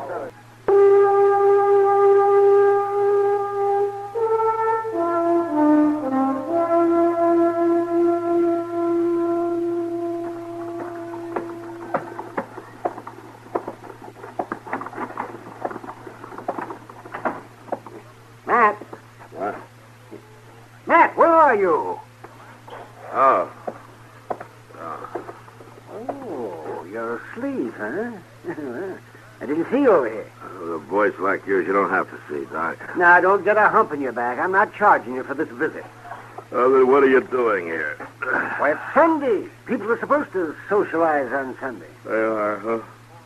It's just my luck to draw you, then. The words of his mouth were smoother than butter, but war was in his heart. Chronicles. Huh? Huh? Oh, well. Are you holding something back, man? Did you used to be a preacher? Didn't I ever tell you, Doc? Why'd you quit? I lost my battle with the devil, Doc. The pay was too small to support my gambling habit. Well, that's fine talk. From the upholder of the law, the figure of justice, the citadel of virtue. Let's go get a drink, huh? That's this one. It's fine. Well, thank you. Yeah, what's the matter, Chester? Oh, them Finney twins, Harvey and Merle. There's going to be trouble, sure. Oh? Well, what are they up to? Well, you know how they've been talking about finding Indians killed? Well, for a joke, some darn fool told them Moss Grimmick's a full-blooded Cherokee. I just heard about it. Oh, Moss Grimmick, you mean at the stable? It ain't funny, Doc. That pair's crazy enough to do anything. Yeah, you're right, Chester. Let's get over there.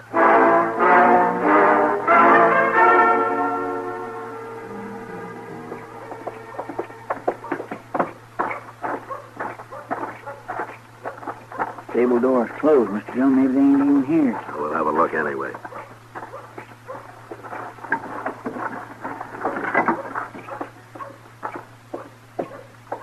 Kind of dark in here. I can't see too good. Let's take a look in the back. Quiet now. Yes, sir. You got that rope tied yet, Merle? Yes, I am. Quiet. Getting it, Harvey. Won't you men listen to me? I swear I ain't believe you. Oh, you shut up. She's on there up there in the hayloft. Yeah, I see him. Look, they got a rope around Moss Grimmick's neck and up over that beam there fixing to push him off and hang him. Okay, Harvey, the rope is tied. Get closer. Can't do this, mister. I got a big family. Then your family ain't gonna get no bigger. You murdering Cherokee. I'm not a Cherokee. I'm German. Can't you tell that? It don't matter what tribe, as long as you're Indian. Push him off, Harvey. Wait, you don't understand. You got this all mixed up. I'm going to shut you up right now. All right, hold it, Harvey. You touch him and I'll shoot. Marshal, thank heaven. I mean what I say, Harvey. Oh, it's that dumb marshal. Yeah, I knowed he was no good, siding with Indians. Moss Grimmick's no more Indian than you are. Now you get that rope off his neck. I ain't going to do it. I'm going to push him off. You'll die for it, Harvey. No, you'll probably miss me from there. He's going to do it, Marshal. Harvey, now you listen to me. I'll make a deal with you. You come out to the edge of the loft so I can talk to you. Well, all right. See, Harvey, we was right. Now he's even trading for this dirty redskin. Ain't you men got eyes? How could I be a redskin? Indians is powerful tricky. We know all about 'em. Now hold your breath. You're going now. Harvey, wait. Too late, Marshal. All right, Marshal. I said hold it, both of you! You hit them both, Mr. Dillon. I only winged them. Hey, don't shoot no more. We're coming down. All right, take the rope off that man and hurry it up or I'll put another bullet in you. All right. I'm taking it off. You let him come down first. Hey, maybe he weren't an Indian. Moss? Yeah. Are you okay? I think so, Marshal. Still just a mite nervous. You better sit down over there. All right, you two. Come on, get on down here. All right.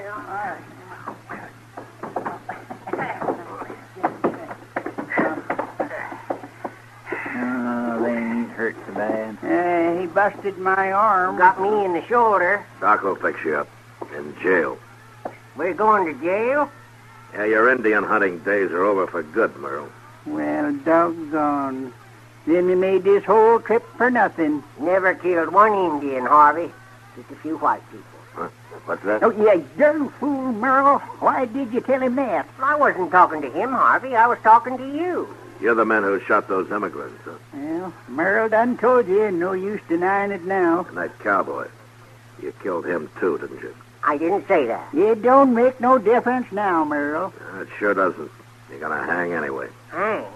That's right. Marshal, I think I'd sooner not be hung if I had my sooners. But you haven't. Hey, wait a minute. Merle, I just figured out what we done wrong. What, Harvey? We plumb forgot about how it was Sunday, both times. That man and woman and then that cowboy. You know, Paul never did hold for killing people on Sunday. By golly, you're right. And today's Sunday, too, Harvey. Well, of all the doggone bad luck. All right, you two. The jail's on down the street. Just walk straight ahead.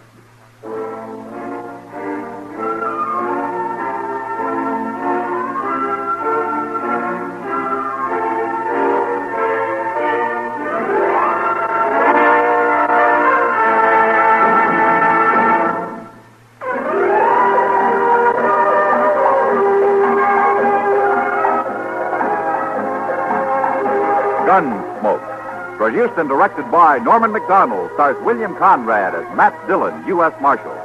The story was specially written for Gunsmoke by John Meston. Featured in the cast were Joseph Kearns, Ralph Moody, Jack Moyles, James Nusser, Gene Bates, and Sam Edwards. Harley Bear is Chester, Howard McNear is Doc, and Georgia Ellis is Kitty.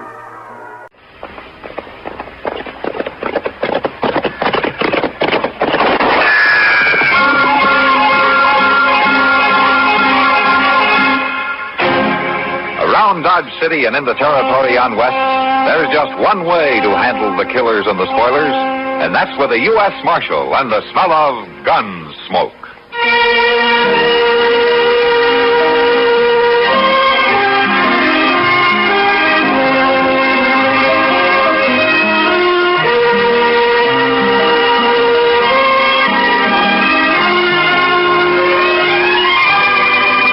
Gunsmoke, starring William Conrad, the story of the violence that moved west with young America.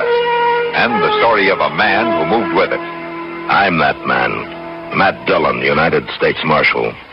The first man they look for and the last they want to meet. It's a chancy job, and it makes a man watchful and a little lonely.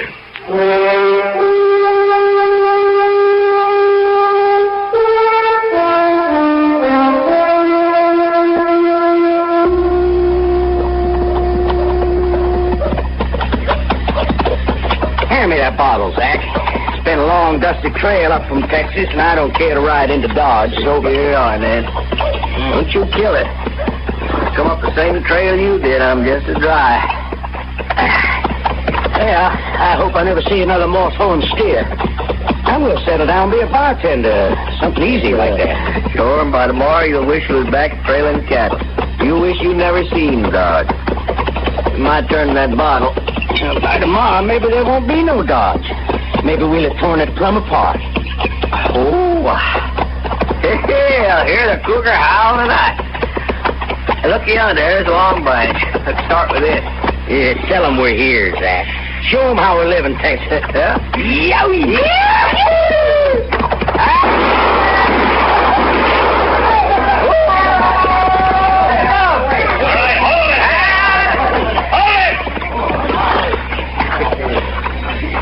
Put a bullet through his hat, Zach. Shoot his heels away. Get down off those horses. Well, I'll get down, mister. It's what I come here for. All the way from Texas. Well, you're welcome here, but don't get any notions about shooting up this town. Who are you, anyway? I'm a U.S. Marshal.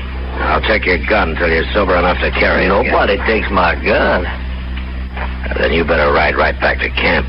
Don't let him buffalo you, Zach. He won't. Mister, I'm staying.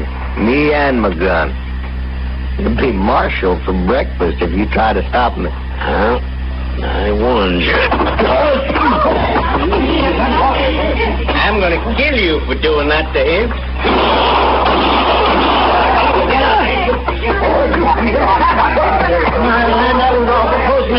I've seen the whole thing. Another drunken cowboy with more fire than sense. Well, now, you had to kill him. Yeah. Oh. Take his gun, Chester. No, don't shoot me now. No, nobody ain't gonna shoot you, mister. Come on, get on your feet. Come on, up. Come on. Oh, mister, you busted my head. You'll be all right. But your friend's dead. He tried to shoot me. You killed him? To keep him from killing me. There'd be trouble about this, Marshal. Now, don't you get anything like that started. Oh, no, not me. His brother, Howard Bulow. He's out the camp. I know him, Marshal. He'll come after you. All right, I'll be here. No, it won't be like that. Howard wouldn't face a gunfighter. He'll shoot you in the back or out of an alley at night. I know him, Marshal. It'll happen. You want to bury your friend here, or you want to take him back to camp? I'll take him back to camp.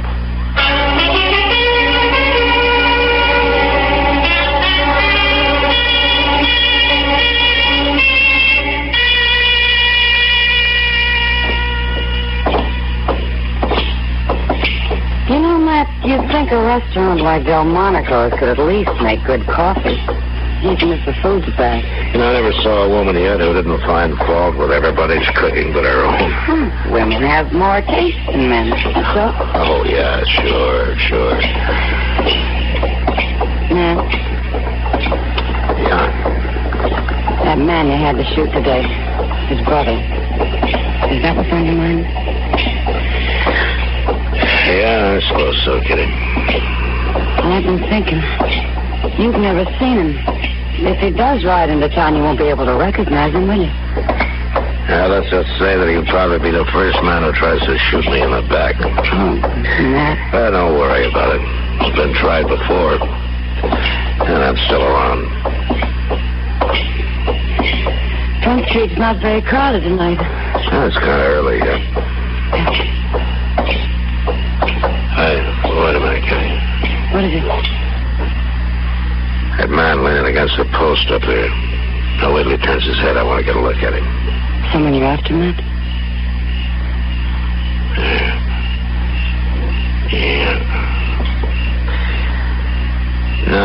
Probably somebody who's after me, Kitty. You stay here. All right, man.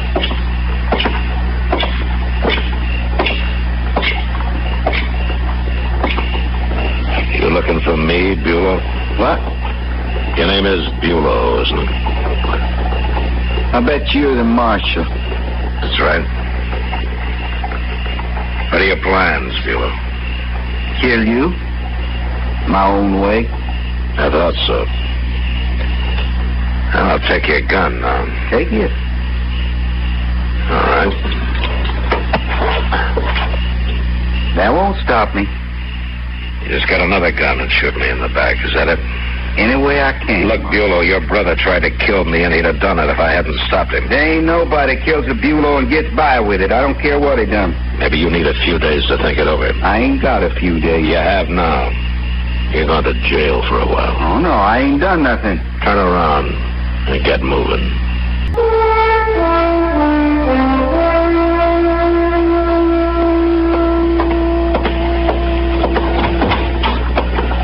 You the marshal? Yeah, what can I do for you? My name's Will Jacklin. I'm boss of the Dragar herd we're holding upriver. Come for Howard Bulow. Oh? I see. Well, turn him loose. I can't turn him loose. He didn't do a thing last night. He was just standing on the street the way I heard He him. threatened to shoot me in the back, and he says he's still going to. You killed his brother, didn't you? In self-defense, yeah. It don't matter. You have to look out for yourself. But none of my men's going to lay in a Kansas jail when he ain't done nothing. None of your men's going to walk around free waiting to put a bullet in my back either. Look, Jacqueline, you let Bulow cool off here a day or two. You'll get over it, maybe. I got 8 men outside, Marshal, and I got 10 more with the cattle at camp. We come a long way. We had a hard drive. We're all Texans, and no Dodge City marshal's going to rub our nose in dirt. Nobody's trying to, Jacqueline. I want Bulow out of here. I'll turn him over to you when you've sold your herd and are headed back to Texas. I want him now. Not as long as he's set on killing me. 18 men I got, Marshal, and I count myself. And 14 of us will be back tonight. We'll get him. Don't you try it. Well, we'll do it. And after we get him, we'll really shoot your town up. You people have mistreated the last Texas cowboy you're going to. Tonight, Marshal.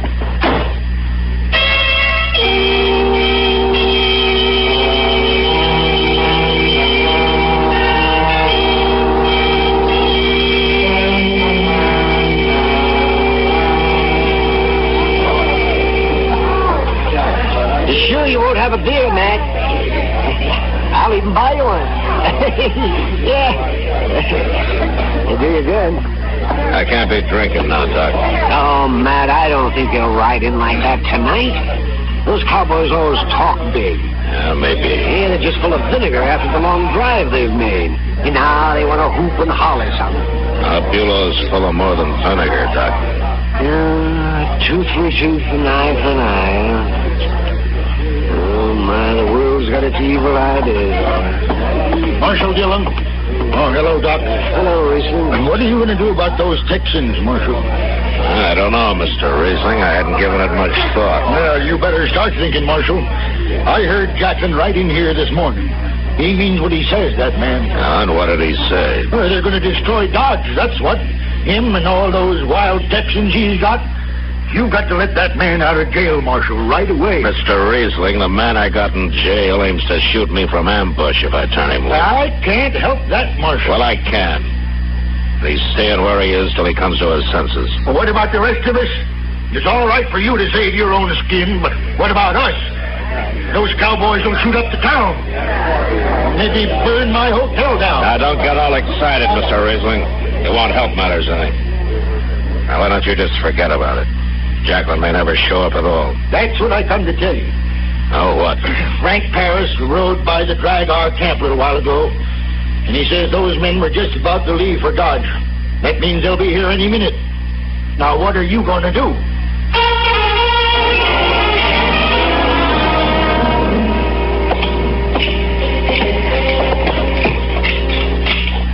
You don't have to get mixed up in this, you know, Chester. I know. I think I'll take me a shotgun, too. Okay. Now, let's wait outside. All right. About 10 feet apart, huh? All right.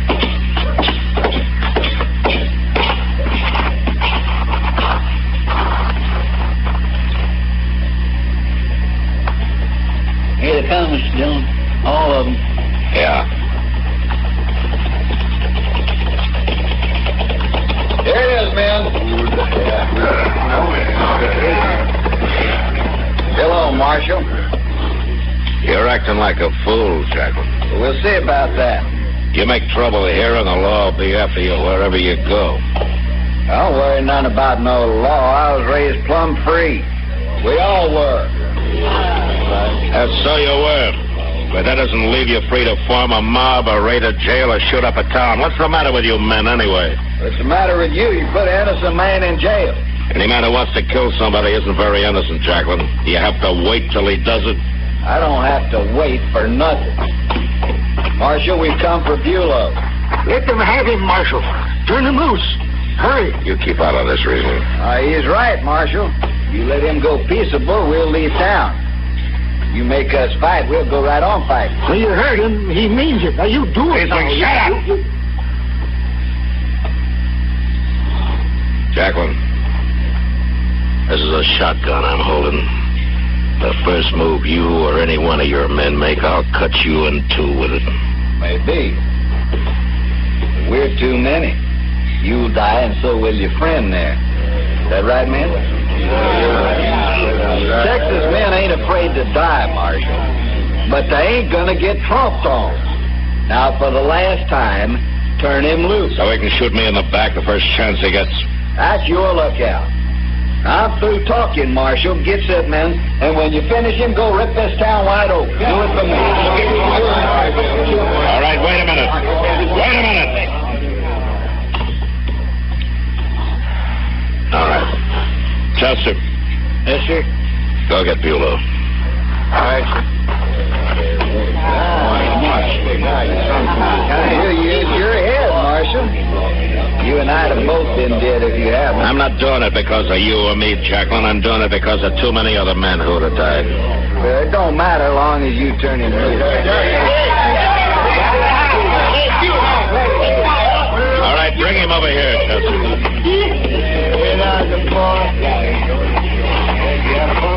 Bulow, you go on back to camp, and you try to do some thinking while you're there. Sure, Marshal. You know what I'll be thinking about? You, sitting next to open windows, walking down a dark street. I'm gonna kill you yet.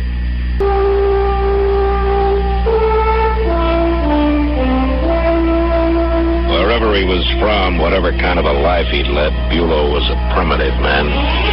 Somewhere he'd heard about revenge, a simple idea, an eye for an eye, and he'd taken it to heart. I realize now that there was no dealing with him. The man was incapable of change, and Jacqueline wasn't much better. But I forgot about Jacqueline. It was Bulow who would be back. Still, 2 days went by, and there was no sign of it. There's a couple of chairs, Mr. Dillon. Let's sit down there. All right, Chester. Nobody can't shoot you from here unless comes up in front. Yeah, it's not very likely with Bulow. Well, then what's the matter with men like him anyway? Oh, I don't know, Chester. Too rough a life, maybe the war, a lot of things. Look yonder, ain't that Miss Kitty coming up street? Yeah. Oh, what's she walking so fast for? Look. I don't know. Man, I've been looking for you everywhere. The trouble? Yeah, Bulow's back. Have you seen it? No, but Sam did. Said he stopped in for a drink a little while ago. Well, is he still there? He left, but he told Sam he's got a room at the Dodge House. He might be there. Well, I'd like to find him before he finds me. Be careful, man. You can come along, too, Chester. 4 eyes are better than 2. Sure. Thanks, Kitty. What find him, Mr. Dillon. Well, there's no good talking to him anymore. Maybe I can scare him out of it somehow. Sure do hope so. Hotel looks pretty empty from here, don't it?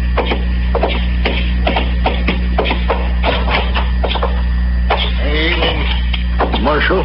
I'm looking for Bulow. Is he here? I don't want any shit. I want to know if he's here, Riesling. He went upstairs a few minutes ago, Marshal. All right, which room? No, Marshal. On the landing, Mr. Dillon. I missed it.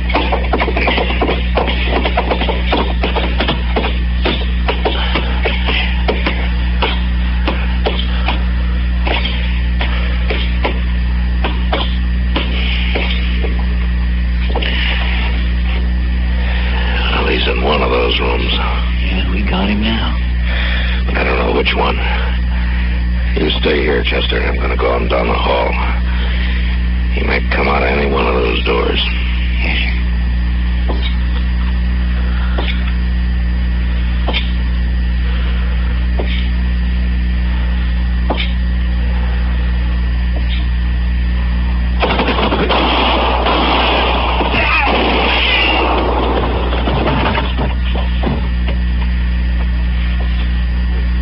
Okay?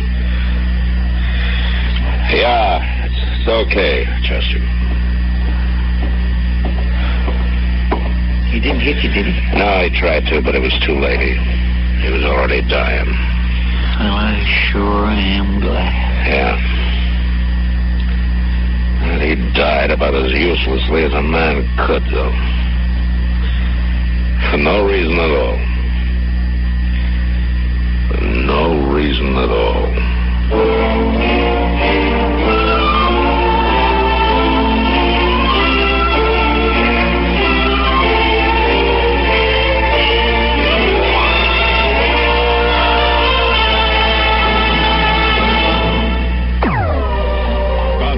Produced and directed by Norman McDonald, stars William Conrad as Matt Dillon, U.S. Marshal. The story was specially written for Gunsmoke by John Messman. Featured in the cast were Vic Perrin, Lawrence Dobkin, Harry Bartell, and Jack Moyle. Harley Bear is Chester, Howard McNear is Doc, and Georgia Ellis is Kitty. Join us again next week for another story on Gunsmoke.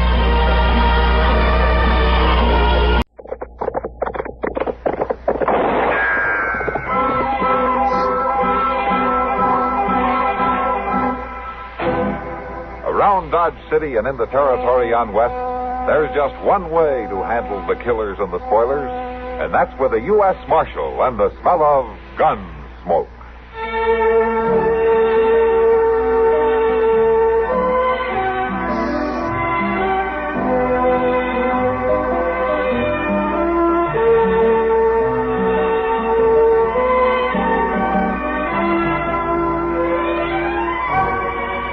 Gunsmoke, starring William Conrad, the story of the violence that moved west with young America, and the story of a man who moved with it. I'm that man, Matt Dillon, United States Marshal. The first man they look for and the last they want to meet. It's a chancy job, and it makes a man watchful and a little lonely.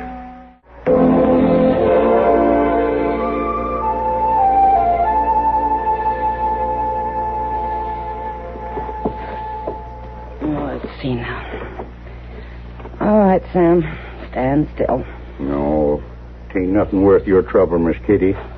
Well, it will be if it gets any worse. Lean over. All right.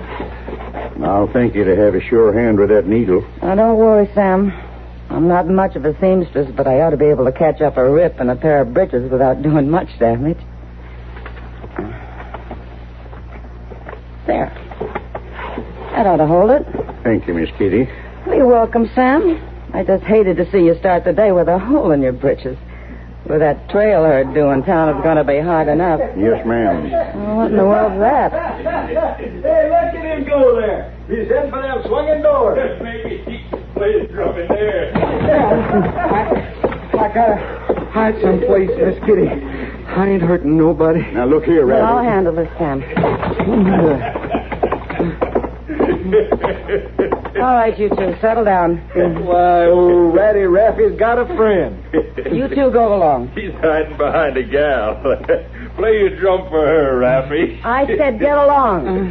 Big, strong man, aren't you, picking on the likes of Raffy? Now, you get out of here. And don't come back. Well, what do you know about that? It's all right now, Raffy. They've gone. I wasn't doing nothing wrong, Miss Kitty. No, of course you weren't. Come on over and sit down, huh? You know, it's a drum, Miss Kitty. They give me misery on account of the drum. Yeah, I know, Raffy.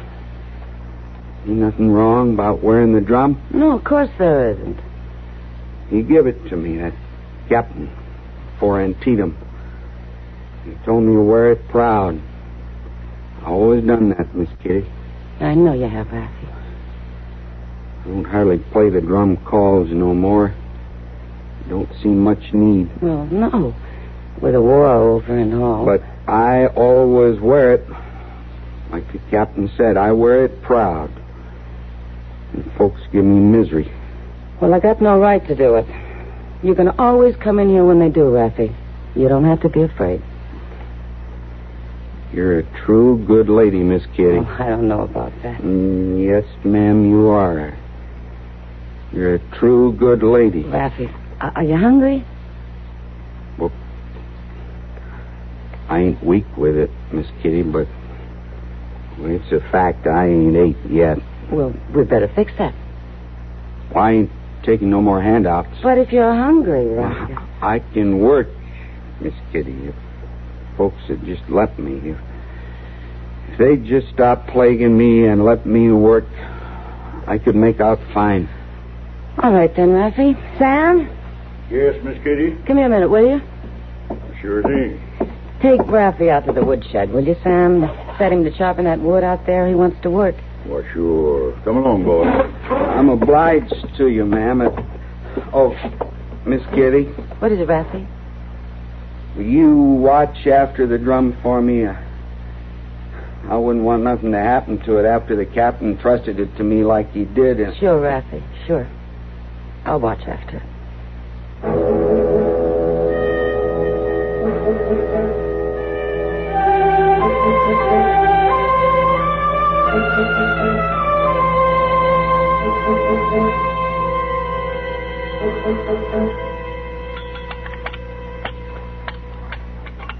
No, it was enough to break your heart. As soon as he'd chopped the wood, he came back in and I gave him his money and he hung that drum around his neck again and left. Poor boy. Yeah. You want some more gravy, Kitty? No, thanks, man. Doc? No, not for me. It's better with this food not to cover it up while you're eating it. You know where Raffy went, Kitty? No, I don't. He just appears now and again, and he's always in trouble. Somebody's always plaguing him, as he says. No, it's a shame. What's the answer to it, Doc? What makes Raffy... Well, what makes him the way he is? That's hard to say, Kitty. Maybe it's just too much war. He must have been very young during the fighting. Well, his mind hasn't grown any older. Why would he hang on to the drum then, Doc, if it reminds him of a bad time? You can't tell about these things for sure, Matt. Maybe because the drum was the last thing he was ever proud of. Yeah. Oh, Miss Kitty, Marshal. Hello, Dopey. Hello, Dopey. I couldn't help overhearing your conversation. I was sitting right over there. You got good ears. Hey, you know, I think it's important to know what this fellow Raffy might do. The town has a right to know. Well, and he can't tell for sure. He might go along just as he is for the rest of his life, wearing that drum around his neck and being crucified for it. And then again, he might decide to turn on somebody someday. Well, you couldn't blame him. Well, then, Marshal, I say you ought to take steps. How do you figure that, Dopey? Well, either way, he isn't doing the town any good. He might turn mean and cause trouble. Even if he doesn't, he gets in the way of the town's normal citizens wandering around that way wearing that drum night and day. Oh, come on now, Dobie. I can't arrest the boy for that. Well, Doc just said he might cause trouble. It'd be better to act now than... You listen to me, Dobie. If he causes trouble, it'll be because he's been driven to it by normal citizens. And I'd spend some time talking to him about it. Dillon? Right here, Chester. Like somebody's been after Chester. What's the trouble? Mr. Dillon, you better come right away. It's that Raffy Blight. I told you, Marshal. What's he done, Chester? He ain't done nothing. But some of the boys has got him treed down there at the livery stable. You better come with us, Doc.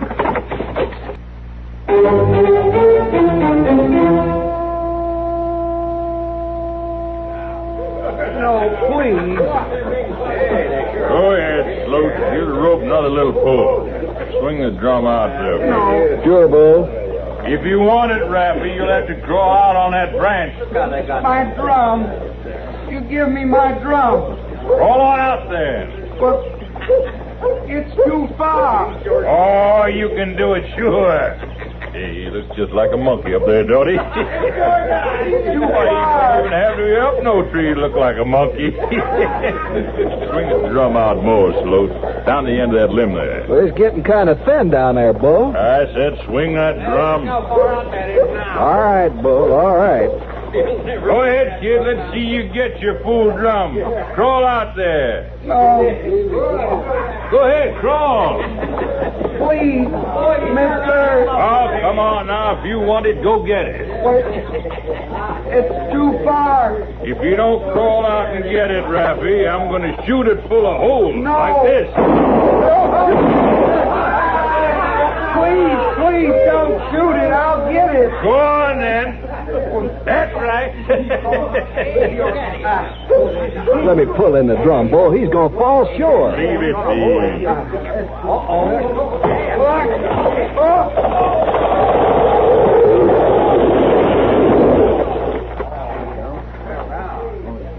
Bull, he's hurt himself.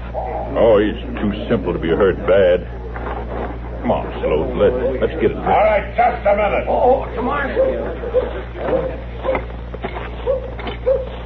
Take a look at the boy, Doc. Sure, man. All right, you men. You're in an awful hurry to get away all of a sudden. Oh, why, Marshal, there ain't no reason to hang around. The show's over, is that it? I know what you're talking about, Marshal. This boy just fell out in a tree. You know what I'm talking about, all right, and so do the rest of you men. Well, now, Marshal... A bunch of real live two-legged coyotes. Now, listen here. Well, you listen to me. If I catch you, any one of you, deviling this boy again, falling out of a tree will seem easy to you. Now, go on and get out of here. Well, we was going anyway. Just remember, you leave this boy alone.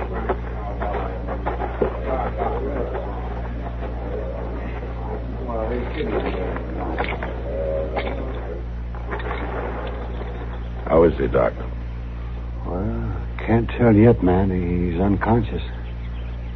I'll have to get him to the office. All right. A couple of you men give us a hand here to get him to Doc's.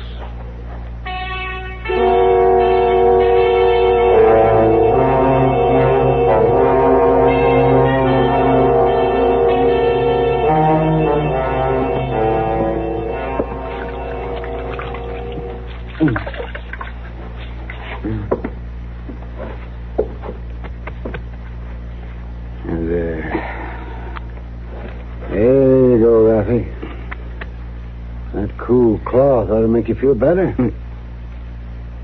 My head. It hurts pretty badly. It hurts. Well, I expect it does. You took quite a blow, but it's going to be all right, Raffy. Nothing to worry about.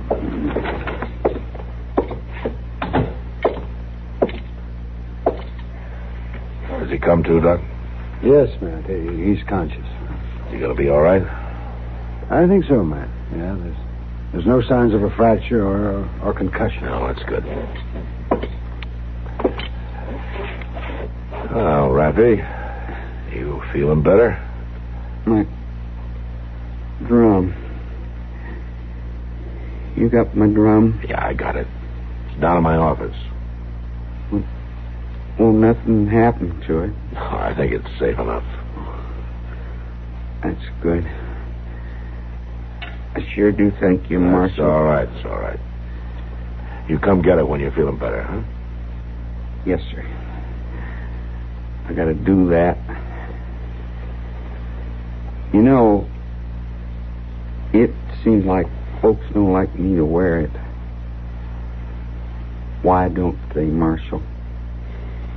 Well, maybe it's because they just don't know any better.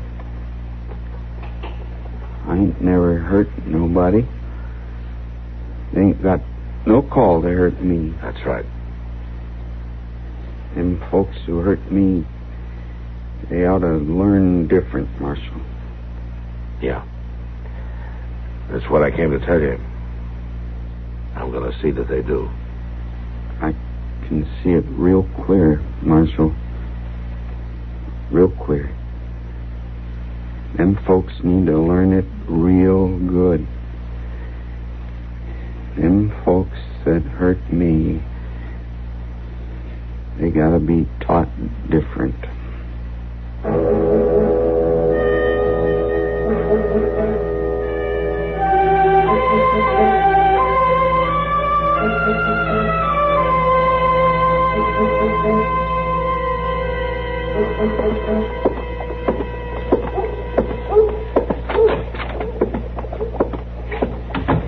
Here's mail, Mr. Dillon. Oh, thanks, Chester. Well? Well, Mr. Dillon? What? Well, seems to me you'd want to know what's in it. Seems to me a man should ought to open up his mail when he gets it.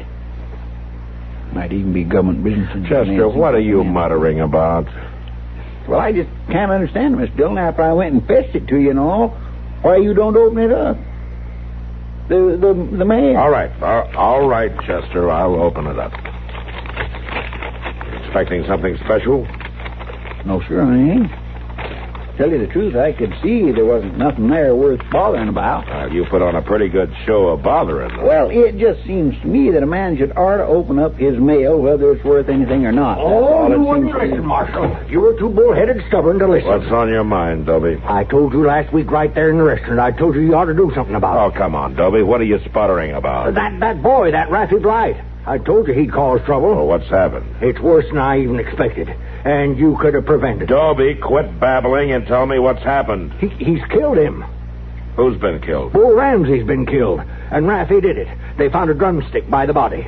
And now we got a lynching on our hands. Where are they? They're taking him to hang him. And it should never happen. Dobie, where are they? They're taking him out west of town. All right, come on, Chester. Bring the rifles.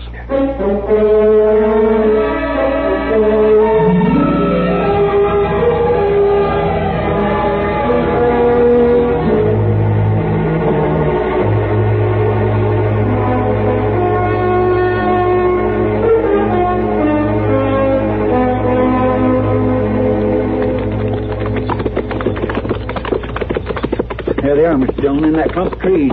Yeah. They got him up on a horse. But it don't look like they've got the rope on him yet. Oh, they're lucky.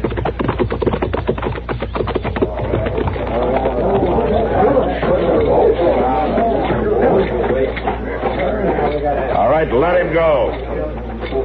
We was just trying to help the law, Marshal. I'll take care of the law. I said let him go. Sure, you can have him if you want to waste jail space on a murderer. I gotta have a lot more than your say-so on that, Sloat. Why, it's plain as plain. Everybody knows he had it in for Bull. Never mind, Sloat. If he needs to be tried, he'll be tried by a judge, not by you. And that drumstick... I said never mind. Chester. Yes, sir. Untie Raffy's hands and take that gag out of his mouth. Yes, sir. Then lead his horse over here. Yes, sir. That's my horse he's on, Marshal. You ain't going to take it. He's riding it back to town, Sloat, and I wouldn't argue about it if I were you.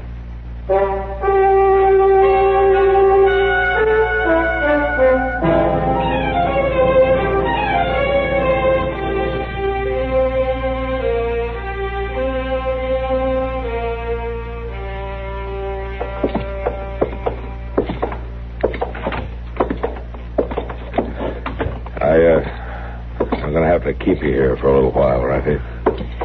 It's all right, Marshal. You ain't one to plague me. No. No, nobody will plague you here. Now, you can go on in. Thank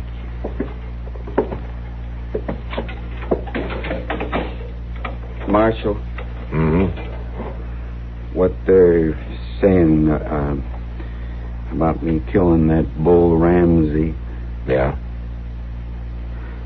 Well, I don't think I ever killed nobody, Marshal. Well, I hope you're right about that, Raffy. I don't recollect too good about last night. My head was hurting real bad, and I just don't recollect too good. Well, don't worry about it.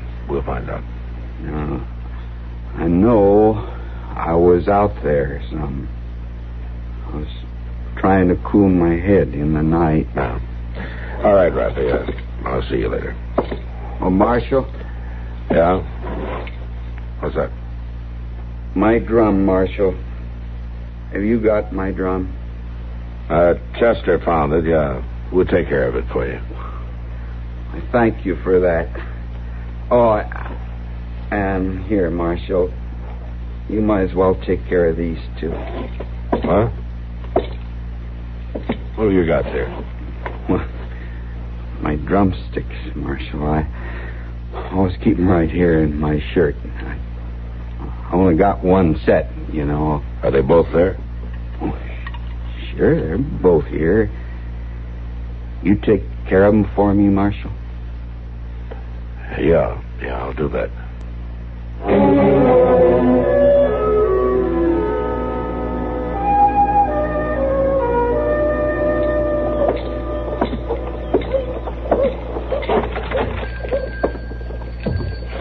There you are, Mr. Curtin.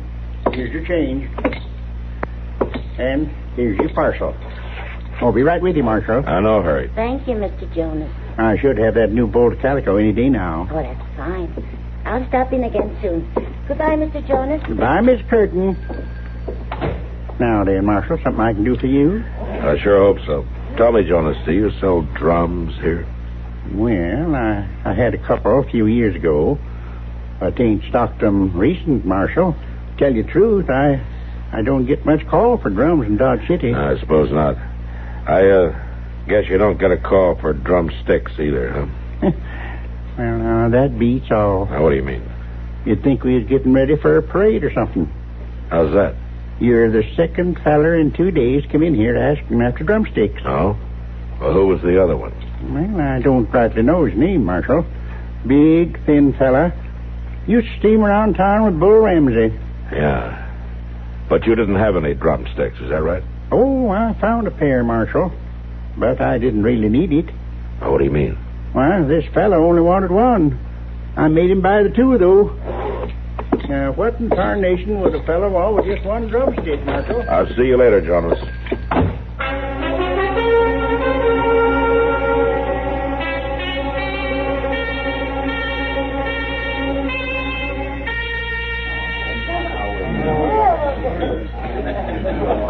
So the marshal got there too fast for you, did he, Sloat? No sense to it. No sense to it at all. Well, now, lynching ain't a very nice thing to do. Ain't gonna make no difference to that boy. No difference at all. Well, now you can't tell. Well, they're gonna hang him one way or another, sure as sure. Sloat, I want to talk to you. I ain't hard to find, Marshal. I want that other drumstick. Drumstick? You're talking crazy, Marshal. I want the drumstick you didn't leave by Bull's body. Now, listen, here, that Raffy, he's the one with the drumstick. That's right, Sloat. And he's still got two of them. Now, listen, Marshal. I've been listening. I've been listening to Jonas. Jonas? Yeah, he sells drumsticks. Well, it wasn't me. It was some other fella. No, it wasn't, Sloat. It was you. Trying to buy just one drumstick so you could kill Bull and blame Raffy. You can't prove it. I don't have to prove it. Because you're going to tell me about it. Aren't you? Isn't that right, Sloat? Oh, Marshal. Isn't that right, Sloat? Yeah. All right, come on. I don't think Raffy will mind giving up his cell to you.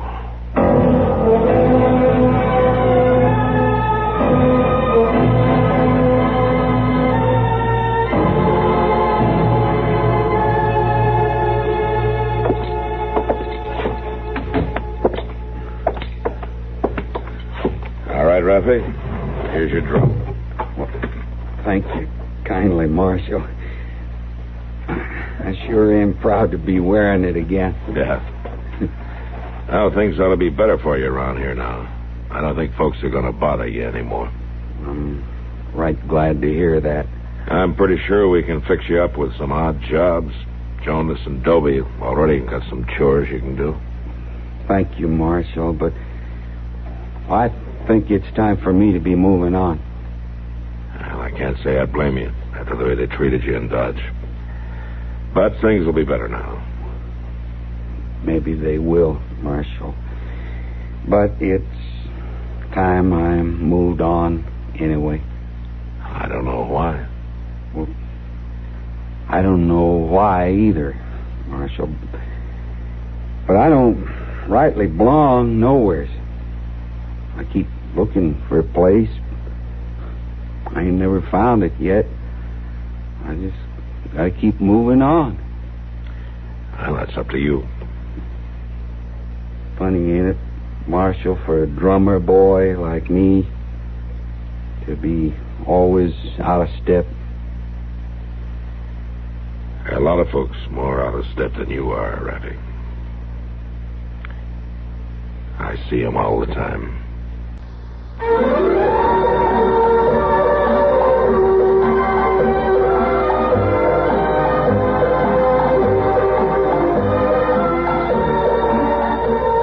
Gunsmoke. Produced and directed in Hollywood by Norman Macdonald, stars William Conrad as Matt Dillon, U.S. Marshal. The story was specially written for Gunsmoke by Marion Clark, with editorial supervision by John Meston. Harley Bear is Chester, Howard McNear is Doc, and Georgia Ellis is Kitty.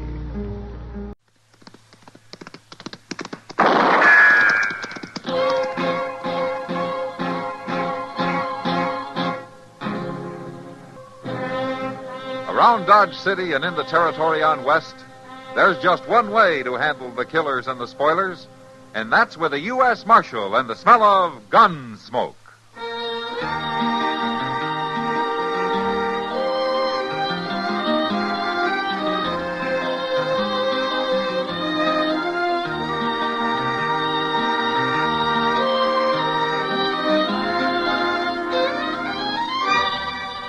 Gunsmoke, starring William Conrad.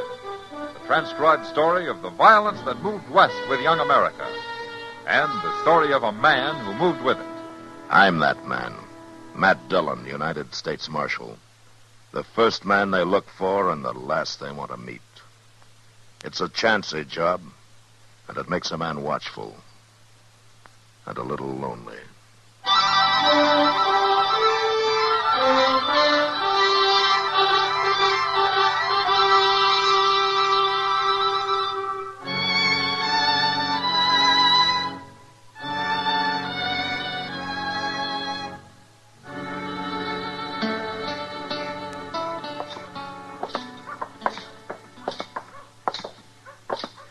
It's a nice clear evening, Mr. Dillon.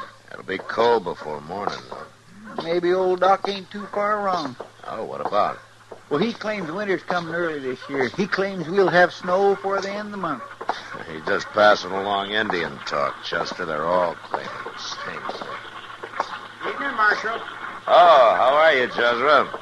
Miss Cobb? I do, Marshal. Chester. Evening, ma'am. Get up there. You do declare, Mr. Dillon, that ain't the most dilapidated old buggy I ever seen anywhere. Jezra believes in getting full value out of things. Making do, as he calls it. Yeah, let's get something to eat, huh? Well, now, eating is something I get full value out of. Yeah, I know. Well, let's sit over there by the window. That team of Jezras could do with some eating. The way their bones is sticking out. Jezra figures fat on a horse is a sign that grain's being wasted. Well, you shortly, Marshal. Okay. You must figure the same thing about women. Miss Cobb's bones was sticking out some, too. Yeah, he probably works her half to death. Has to run a farm that size without any hired help. Well, they sure do keep to theirselves. People just don't take to Jezra much. He's got a pretty cold way about him. Bet it's hard to say what she's like. That poor lady don't even open her mouth less than he tells her she can. Plain mousy, that's what she is. What are you figuring to eat, gents? Well, what do you got? Stewed beef and boiled greens. I guess that's what we'll eat, huh, Chester? All right, I'll bring it right out. Boiled greens. Boiled Jimson weed more than that. What? Hey, that was up the end of the street, Mr. Dillon. Yeah, come on, Chester.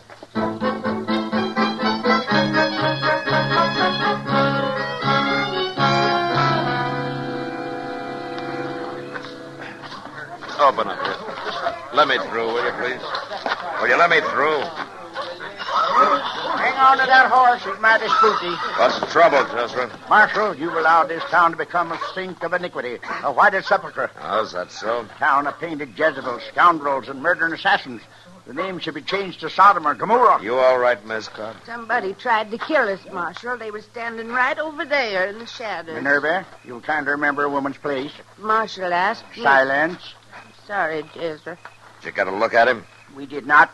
The coward struck in the darkness. It was only a miracle we escaped. Any of the rest of you see who fired those shots? You're the law here, Marshal. I demand an accountant of this outrageous assault. Jezra, do you know anybody who might think they got a reason to kill you? I never had an enemy in my life. Well, it looks like you got one now.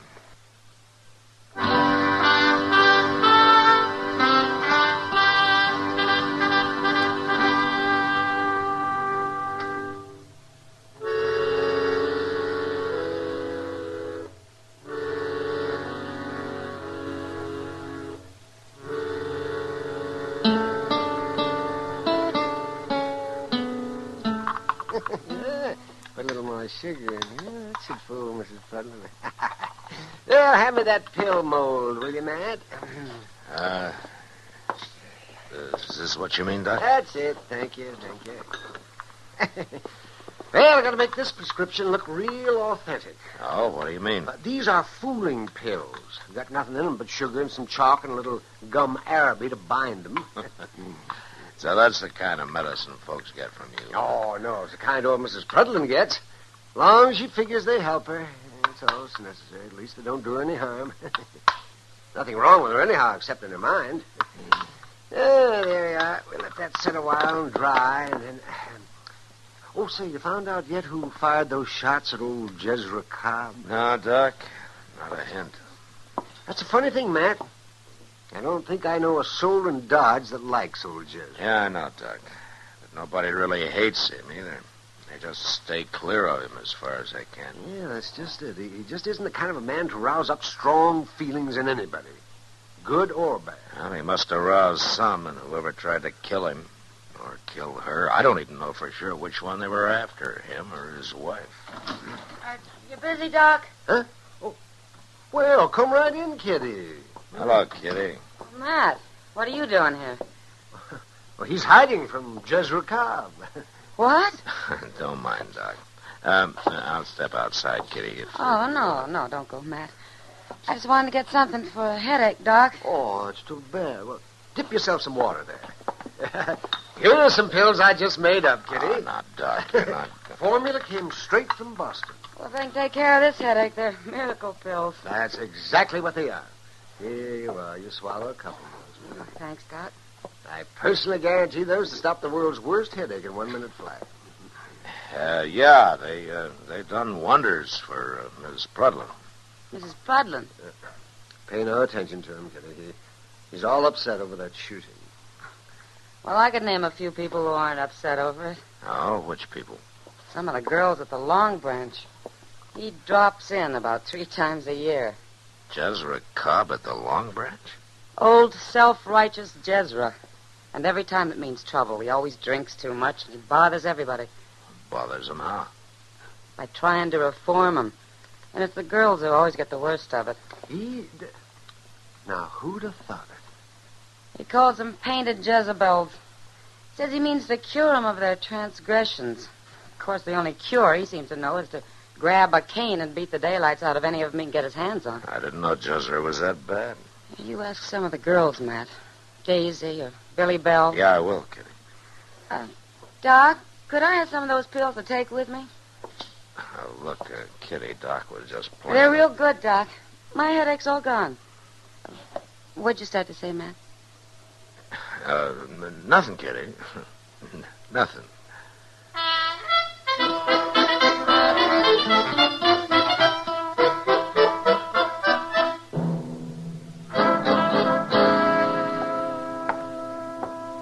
"48 hours, Marshal, and you've accomplished nothing. I demand legal action." You haven't helped things any by lying to me, Jezra. Lying to you? You told me you never had an enemy in your life, but 2 or 3 young ladies over at the Long Branch disagree with you. Dance hall girls. Maybe so. But I'd sure hate to have them looking at me over a set of gun sights. Abandoned. Painting their faces. Cavorting in public to the devil's music. And stay away if you don't like it before you get a bullet in your back. It wasn't the woman who fired them shots. A woman wouldn't have to fire them, Jezra. She could get a man to do it for her. Then why don't you jail them girls if they're plotting to kill me? I don't have any proof of anybody plotting anything. You're in league with the adversary, Marshal. You're aiding and abetting the forces of evil. Let me tell you something, Jezra. I'll aid and abet anybody's right to live his own life according to his own lights. As long as he's within the law. Mr. Dillon, Yeah, what is it? Could I see you a minute? Yeah, sure. Yeah, what's the matter, Chester? Well, it's Miss Kitty. She wants you over at the Long Branch right away. Oh, what for? Well, it seems there's a fellow there that's been drinking real heavy, Mr. Dillon, talking too much. Oh? And Miss Kitty heard him say he'd been offered $300 to kill old Jezra.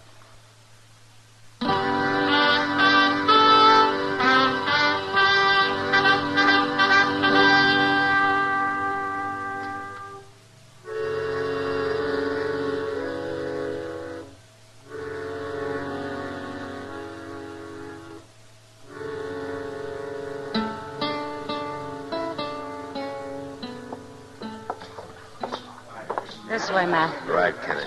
Come on, Chester. Yes, sir. He's playing poker over here with a house dealer and a couple of cowboys. You been in here before? Yeah, just during the last week. He's a drifter, I guess. Goes by the name of Puggy Rado. There. That's him, Matt, on the far side of the table. Uh-huh. Yeah, he looks like a saddle bum. He was making out real braggy for a while. Fastest gun in Texas, that kind of talk. But I guess he knew he'd gone too far when he said that about Jezra Cobb. He shut up tight right after. All right, Kitty, I'll try to get him away from that table. Wait, Matt. I think he's coming over here. Yeah.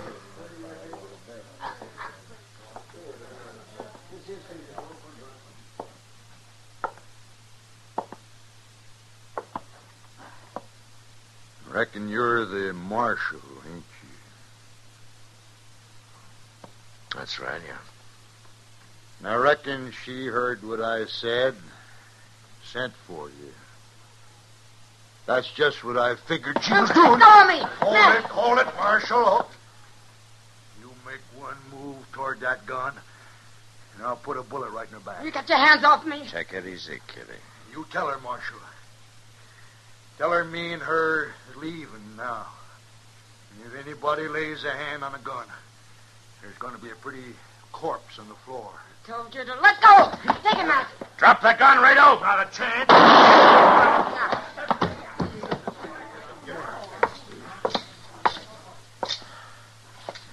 You all right, Kitty?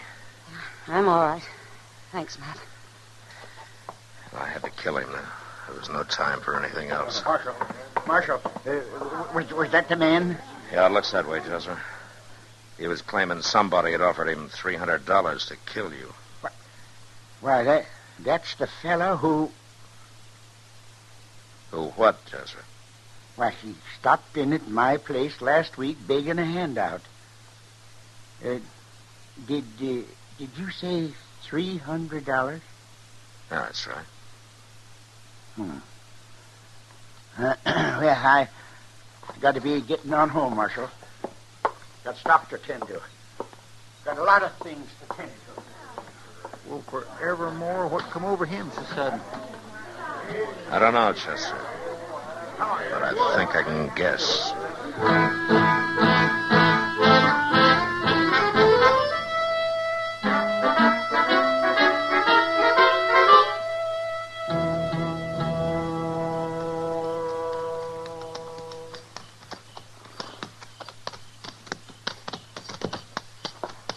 Come on, Chester.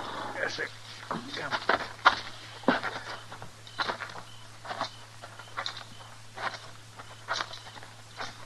Kind of quiet, Mr. Dillon. Maybe Jezra ain't home yet.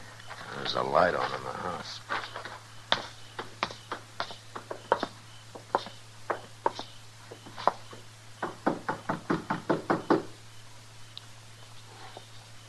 That's a real proud barn yonder to be with such a poor-built house, ain't it? Yeah, it sure is. Good evening, Miss Cobb. I do, Marshal. Chester. Miss Cobb. Your husband get home yet, Miss Cobb? He's out there in the barn. Won't you come in and set a spell? Yes, we will, thank you. As a matter of fact, Miss Cobb, you're the one we rode out here to see. That's right kind of you, Marshal. Now, you two sit you down there at the table. Just this minute took a wild plum pie out of the oven. Well, no, thank you, Miss Cobb. Well, I don't often get to feed callers. You ain't going to deprive me of the chance. Maybe we could just taste it a little dab, Mr. Dillon. All right, Chester. I always had the impression that you were opposed to visitors, Miss Cobb. Oh, I love to have folks come. Jezra ain't never been one to encourage it. Oh, I see. The righteous must turn their faces from the world. For the world is the cradle of sin. That's what Jezra always said. There you are, piping hot. My gracious, that smells good. Well, eat hearty. There's plenty more, and it'll just go to waste. Jezra's never cared too much for plum pie. Miss Cobb, how long have you and Jezra been married? 27 years, Marshal. 27 years. Uh-huh. And over those years, Miss Cobb, how many times did he beat you? Hundreds of times. For my transgressions, he told me. He used to read me from the good book that a husband's got a right to do that. I ain't never learned to read myself. But last month I asked Reverend Blouse, and he said there weren't nothing like that in the good book. Well, maybe Jezra's got his own version. He lied to me, that's what he done. And if he'd lie about that, then, well, I reckon you know, don't you, Marshal? Yes, ma'am. About you offering money to that drifter who rode through here last week. That you hired him to kill Jezra. Yes, ma'am, I guessed it. Jezra did, too. Well, I figured he did the way he acted in town. He come home and told me about you having to shoot the man. Then he asked me for our savings. And I got it for him. He sat down here and counted it. And when he seen it was the same as that fella had been talking about, $300, then he knowed for sure. What did he say? Oh, nothing much. He just sat here a while, smiling at me kinda in that cold way of his. His glory smile, I always called it. And then he got up and went out to the barn. And, of course, I knowed what he was going for. What do you mean? He was aiming to fetch a hickory stave. He always keeps some out there to mend fences. I declare, Mr. Dillon, a man like that ought to be, well... I think, ma'am, maybe I better go have a little talk with Jezra. Won't be no use, Marshal. Just won't be no use. I think it will, ma'am. Listen to me, Marshal. You're wasting your time. I'm trying to tell you. When he went to fetch that stave, I knowed what he was aiming to do. And I followed him out to the barn. Yes. I stood real close, Marshal, so I wouldn't miss. And I pulled the trigger 4 times. I put the gun there in the cupboard. I figured you'd be wanting it. Jezreel ain't never gonna beat me no more. You sit right back down there and finish your pie.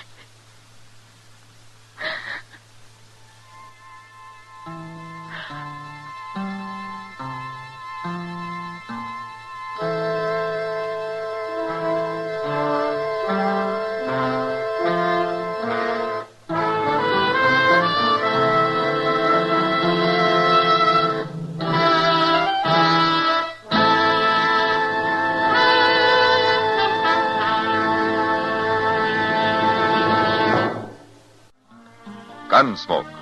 Produced and directed by Norman Macdonald, stars William Conrad as Matt Dillon, U.S. Marshal. The script was specially written for Gunsmoke by Les Crutchfield, with editorial supervision by John Meston. The music was composed and conducted by Rex Corey. Sound patterns by Ray Kemper and Bill James. Featured in the cast were Virginia Gregg, Ralph Moody, Don Diamond, and John Daner. Parley Bear is Chester, Howard McNear is Doc, and Georgia Ellis is Kitty.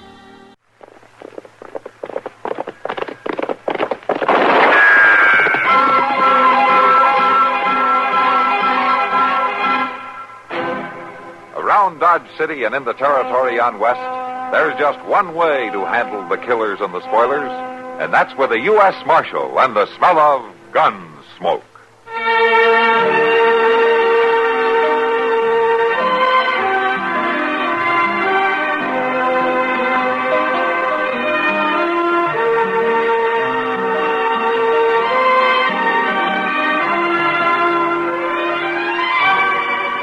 Gunsmoke, starring William Conrad, the story of the violence that moved west with young America, and the story of a man who moved with it. I'm that man, Matt Dillon, United States Marshal. The first man they look for and the last they want to meet.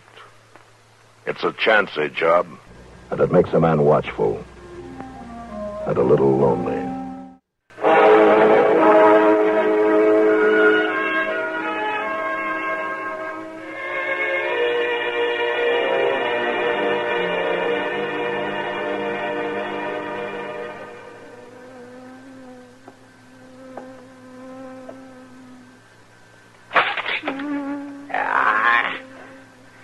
Stay still so somebody couldn't get at you. Doggone bee buzzing around his head all they can addle about his brain. Oh, God, no luck. You know, a sting doesn't do him any good either, Chuck. Oh, Mr. Dillon. Well, I tell you, I'd as soon get stung as listen to all that buzzing. Well, let him sting you then and get it over with. No, Mr. Dillon, I can't rightly do that. Why don't you try opening the window? No, I just closed it. That's how he got in the first place. All right.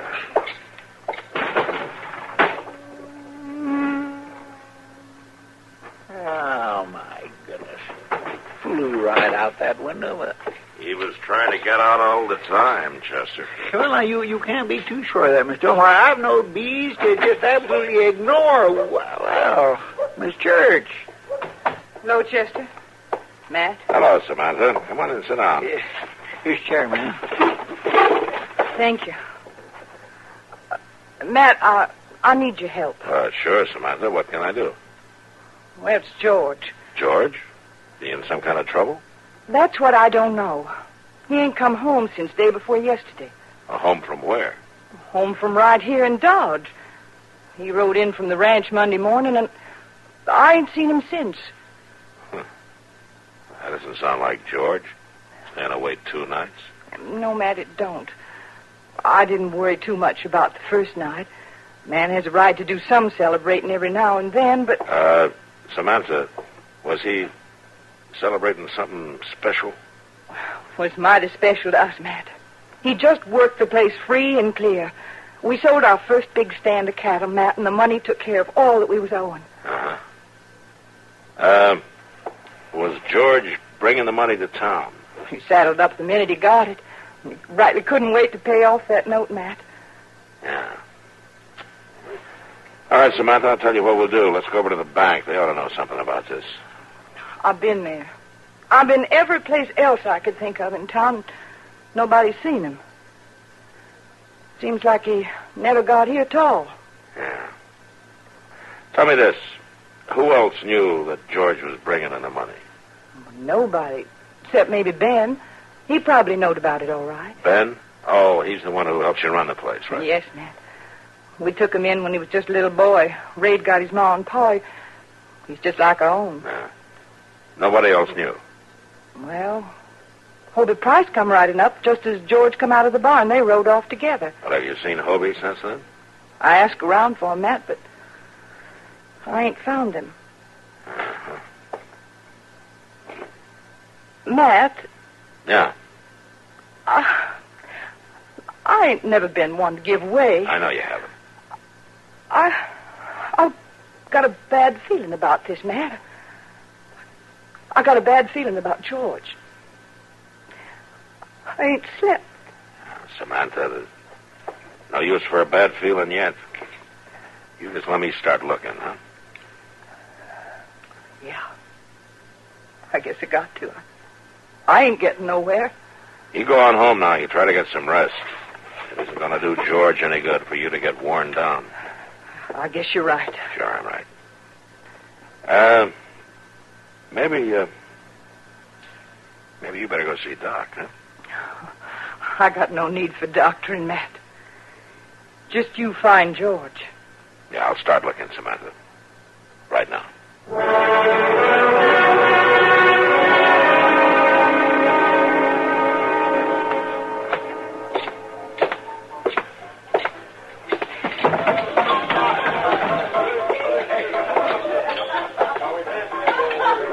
Hello, Matt. Hello, Kitty. Down. I haven't got time, Kitty. I'm looking for Hobie Price. Hobie Price? Yeah. Has he done something?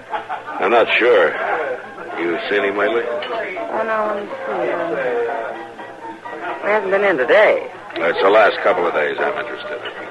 What, last night? No, night before. Hobie was in then, all right, man. Did you talk to him? Nobody could have talked to him that night. What do you mean? He was drinking whiskey like he wasn't ever going to get any more. Buying drinks for everybody in the place. Ah, I see. You haven't seen him since? No, man, I haven't. I wouldn't be surprised, though, if he was still sleeping it off. All right, Kitty. Thanks. Are you off to look for Hobie Price? He's one of the people I'm looking for. I'll see you later, Kitty. Sure, Matt. See you later.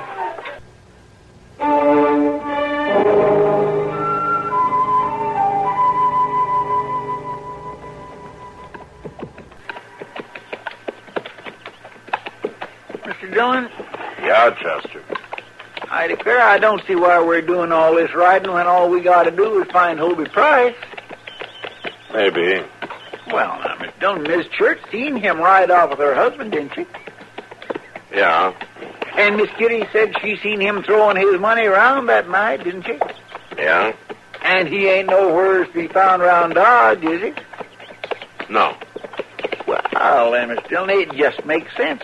We ought to be riding off after Hobie Price instead of wasting time out here at the church place. Chester, you know which direction Hobie Price rode off then, do you? Well, no, Miss Dillon, I don't. You think we should just sit and dodge and wait until he comes back, do you? Well, no, sir. All right, then. Something else might have happened to church. He might have had an accident riding in. I want to look the countryside over real good. Yes, sir. Now, there's a lot of land to cover on the church spread. When we get to the fork, you ride off north and I'll ride south. We'll meet at the ranch house. All right, Miss Dillon. Don't just stick to the trail, Chester. Take a good look around any trees and through the bushes. Yes, sir, Miss Dillon. I'll look real good. Even though there ain't hardly no likelihood of finding it. You make up your mind about that later. All right, Miss Dillon, but all the same. Here's the fork. All right, you go that way. You sure you won't need me with you? I think I'll be able to handle it, Chester. Why don't you go along now? All right, Mr. Dillon. I guess you know what you're doing. Well, I know what I want you to do, anyway. Go on. Get.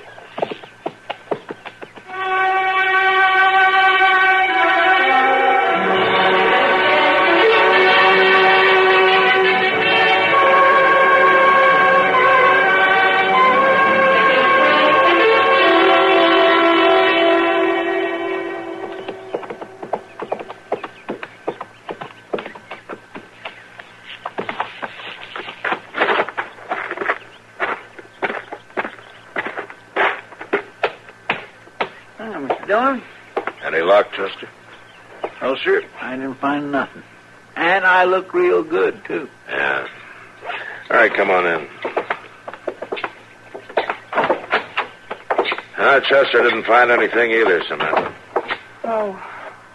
Well, thanks for looking anyway, Chester. Oh, yes, ma'am. And I'm sorry I didn't find nothing. Oh, I mean... This is Ben Stanley, Chester Proudfoot. I do. Oh, Chester. We've given the ranch and the road to town a good looking over, and we haven't found a thing. You got any ideas, Ben? No, Marshal, I don't. Mr. Church rode off just like he'd always done. Oh, he set off a bit earlier than usual. Oh, yeah, he done that all right. He was mighty anxious to get that money to the banker. Yeah. Did you see him before he left? Well, yes, Marshal, sure I did. I helped him saddle up. He didn't say anything to you special about anybody he was going to see or anything? No, with the banker.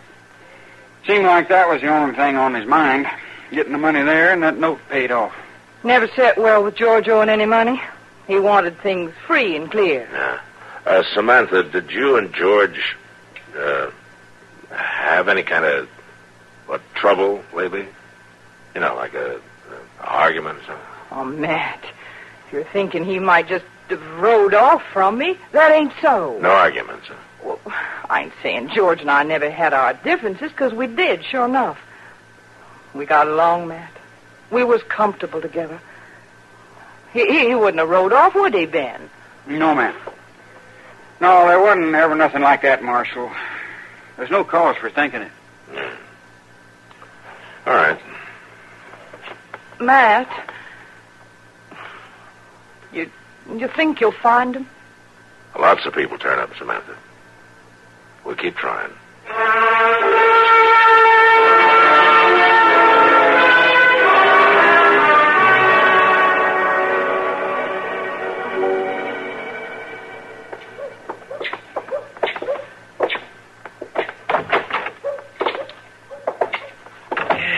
Well, I can't say I'm sorry to be back in the office, Miss Dillon. You're getting to be a homebody. No, that ain't so. But I ain't one to want to waste a whole day just riding around in the hot sun, I'll say that. You'll live. Oh, yes, sir, Miss Dillon, I'll live all right. But we might just as well have stayed here. That's the thing that bothers me. Never mind, Chester. Maybe something came in the mail that's worth your while. I sure do hope so.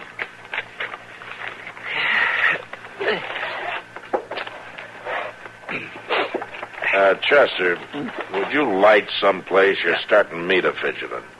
Oh, well, sure, Miss Dillon. You go right on ahead and read your letters. Well, thank you. That's very nice of you.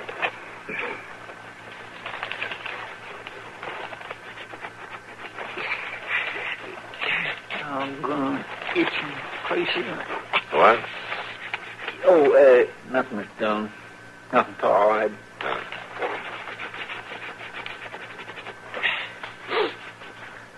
Chester, what's the matter with you? You got a beetle under your shirt or something? Why, no, sir, Miss Dillon, but it does seem that there is always some place that needs scratching. Something bite you? Oh, no, sir, I ain't been bit. They just these little red patches here. Let me look. See? Well, pull up your shirt. Yes, sir. Sure breaking out in a rash. You better let Doc have a look at that. Oh, no, that ain't easy, Miss Dillon. It'll be all right. Just an itch. May be all right for you, but it's not all right for me. Seeing you scratch makes me itch, too. Well, Miss Dillon... Go on, Chester. Take your itch to Doc.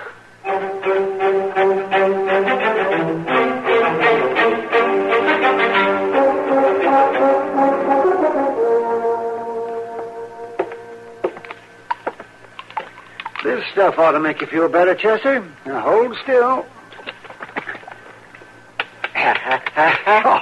Now, don't tell me that hurts. Well, it's cold, Doc. Oh, cold. I bet you're the only person in Dodge today complaining about anything being cold. There.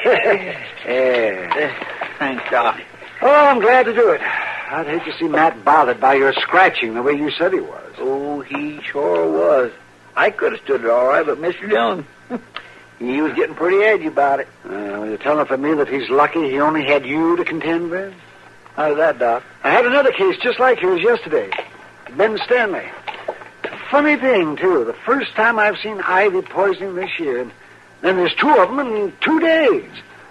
All right, Chester. Put your shirt on now. Okay, Doc. Was Ben scratching real bad, too, Doc? Oh, was he? Like 3 hound dogs with fleas. He had a pretty good case of it. Well, that's good. Well, what's good about it? It's just good to know that somebody else scratched himself when he itched, that's all. And I bet Mr. Dillon would scratch himself, too. Well, he would if he had what you've got. Now, here at Chester, you better take a bottle of this along. And dab some of the lotion on your itchy spots every once in a while. It'll keep the itch down. Oh, well, thank you, Doc. That's all right, Chester. As the old saying goes, you scratch my back and I'll scratch yours.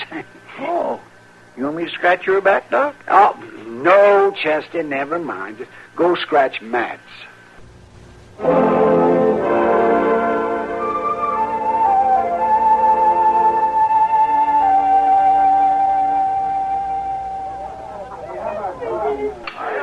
No, Kitty, I didn't find Hobie Price, and I didn't find anything at the church place. Well, you might as well have stayed right here. You're thinking of all the beer I'd have bought. We don't need your business today, Matt. An awful lot of people are drinking an awful lot of beer. Yeah, it's a good day for it. Oh, here comes Chester. Yeah. Mr. Dillon, excuse me, Miss Kibble, I got some news for him. That's all right, Chester. What is it, Chester? Well, sir, I passed Moss Grimmick on the street, and he said a fellow rode in this morning said he'd seen Hobie Price. Where? Larned. Says he's staying at a hotel there, big as you please. Well, that fixes us a nice hot ride for tomorrow. Yes, sir. Oh, I hope you have more luck than you had today. Yeah, me too. You must have seen Doc, Chester. You're standing still. Oh, yes, sir, I did. He gave me some white stuff in a bottle. You're supposed to do your drinking in here, Chester. Oh, no, Miss Kitty, it wasn't a drink. It was to splash on myself to cure me of the itch. Oh. Thank goodness it's working. He was driving me crazy, scratching. Well, you better start worrying about yourself, Mr. Dillon. Oh, what do you mean by that? Well, this itch may be something that's going to spread around. You might get it for yourself. Doc took care of Ben Stanley for it just yesterday. Oh, don't be silly, Chester. I never heard of an epidemic of poison ivy. Neither did I. Ben Stanley? Yes, sir. Doc gave him a bottle of the self-same lotion just yesterday. Chester, did you get off your horse when you were riding on the church place this morning? Well, yes, I did. I watered him at the creek that wandered all over the place there, down in them brambles. Real pretty little place there. I'm going to give you a chance to see it again. Well, no, I ain't that anxious. To tell the truth, I'd rather... We'll be riding out there in the morning early. I thought you were going to learn it. Maybe I won't have to, Kitty. Come on, Chester. Let's go get some sleep. All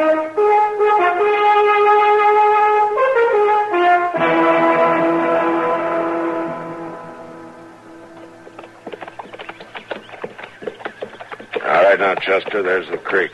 Yes, sir, I see it. You find the exact place where you got off your horse, huh? Well, yes, sir, but I don't see how it makes all that difference, so... Let me worry about that. Yes, sir. Let me see, we're right along in here someplace. Yes, sir, I remember that dead log. All right, we'll leave the horses here.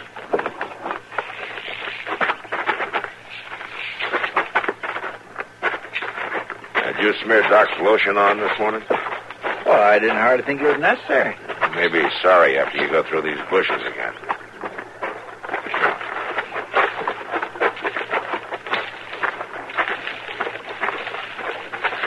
Mr. Dillon? Yeah? If George Church was here, I'd have seen him yesterday, wouldn't I? I don't know, Chester. We'll just keep looking for a while. All through these bushes. All right.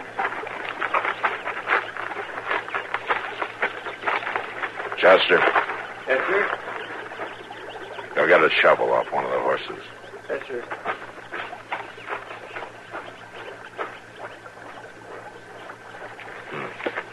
Very neat job. Almost too neat. Come on, hurry up, Chester. I'm coming as fast as I can, Mr. Dillon.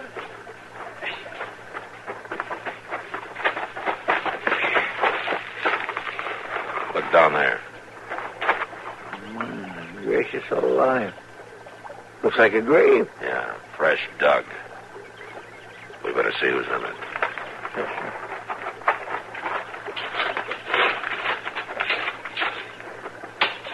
It ain't very deep. It was dug in a hurry.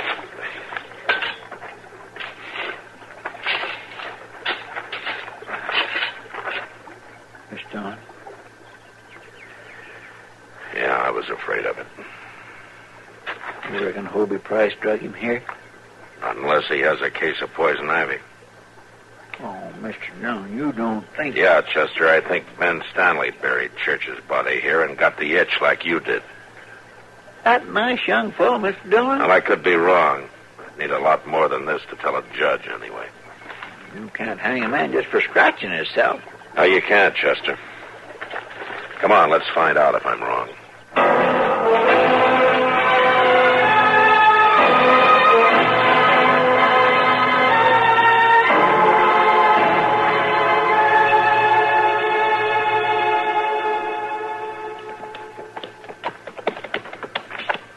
Marshal Dillon?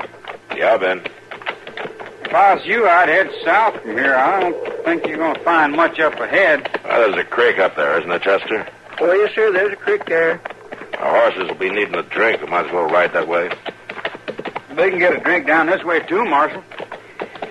Oh, not that it matters to me. I just want to help you look around. Yeah, thanks. I think we'll just go ahead for a little while. Marshal, down in that gully there. That'd be a good place to look. Yeah, we'll take a look at it after we give the horses a drink. Chester was down in those bushes yesterday. Got himself a bad case of poison ivy. Isn't that right, Chester? Oh, yes, sir. That's right. Did you ever get it, Ben? No. No, it doesn't bother me none. Yeah. Doesn't bother me either. I guess we're lucky. Yeah, lucky. You know, that rash on your neck looks an awful lot like Chester's. No, that ain't it. Oh, that's good. Now, here we are. You can lead the horses from here.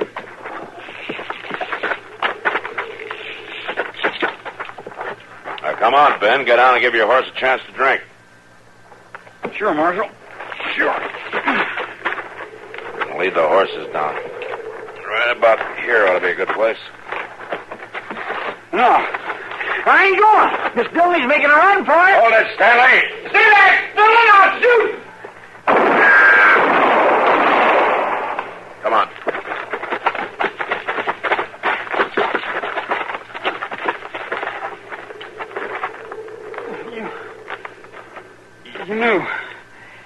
You knew about it, didn't you, Marshal?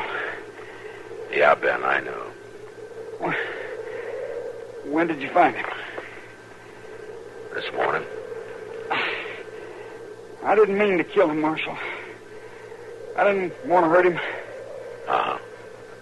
No, I only wanted the money. But he fought me for it.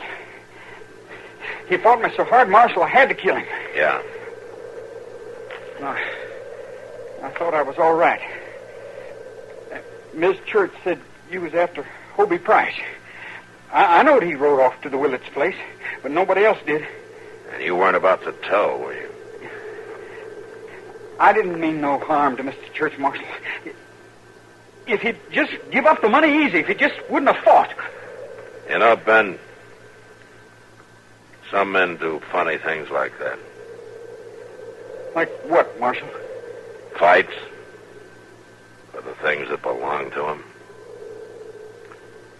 And other men get poison ivy and end up getting hung. All right, come on, Chester. Let's help him on his horse.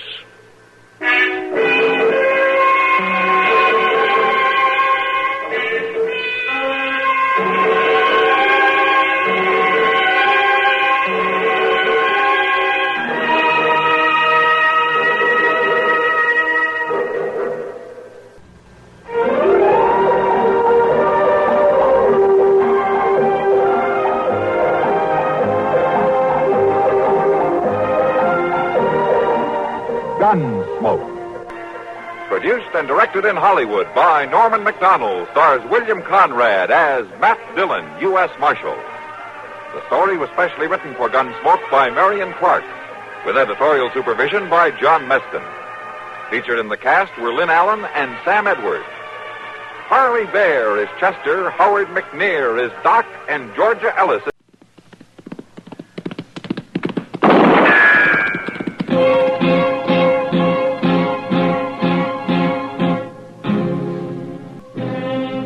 Around Dodge City and in the territory on West, there's just one way to handle the killers and the spoilers, and that's with a U.S. Marshal and the smell of Gunsmoke.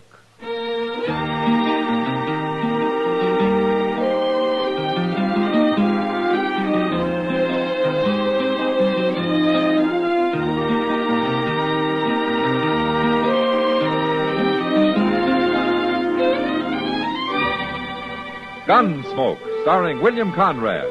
The transcribed story of the violence that moved west with young America. And the story of a man who moved with it. I'm that man.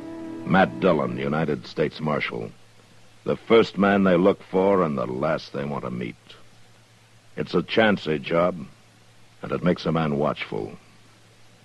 And a little lonely.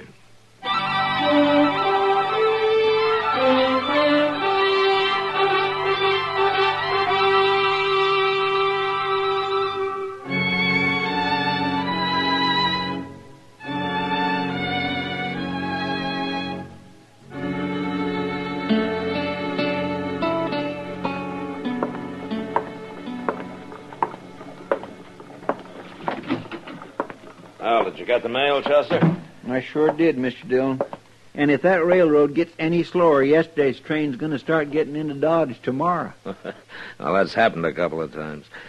Is there anything important? I ain't had a chance to look. What? Well, it took Will Borgler so long to get them mailbags sorted. Oh, say, he's coming over here in a little while, Mr. Dillon. Huh? Will is? What for? I don't know. But he's got something on his mind he's about to bust his britches over. He said it had to do with Jim Rankin. Jim Rankin? Well, I hated to bring it up, Mr. Dillon. You and Jim Rankin being close friends like you was. I can't figure what Will Borgler'd know about Jim's murder. He never gets out of that depot except to eat.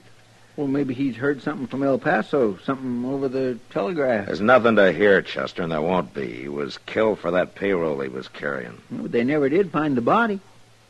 Well, they buried him somewhere out there on the desert, more than likely, and then jumped the border. They sure could get a long ways south on $60,000, all in banknotes. Wouldn't be no weight to it. Wouldn't even fill a saddlebag. It's funny, I was always joshing him about that. A full-grown man being a messenger boy for Wells Fargo, going around carrying a little old hand case with him. And being a target for every hold-up man west of St. Louis. I know. I never had no call to be plaguing him. When I think of it now, I could just kick myself. Jim knew you didn't mean it, Chester.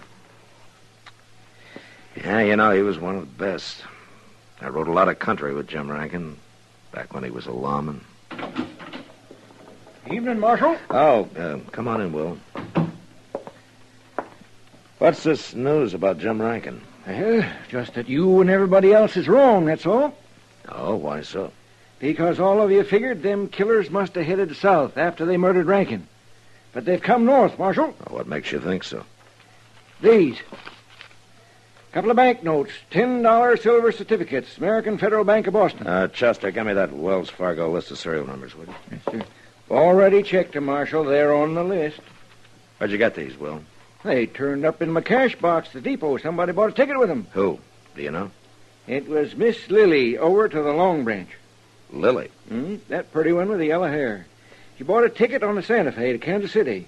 Said she was aiming to go back there on a visit. Why, them killers might be right here in Dodge, Mr. Dillon. I hope so, Chester. I sure do hope so.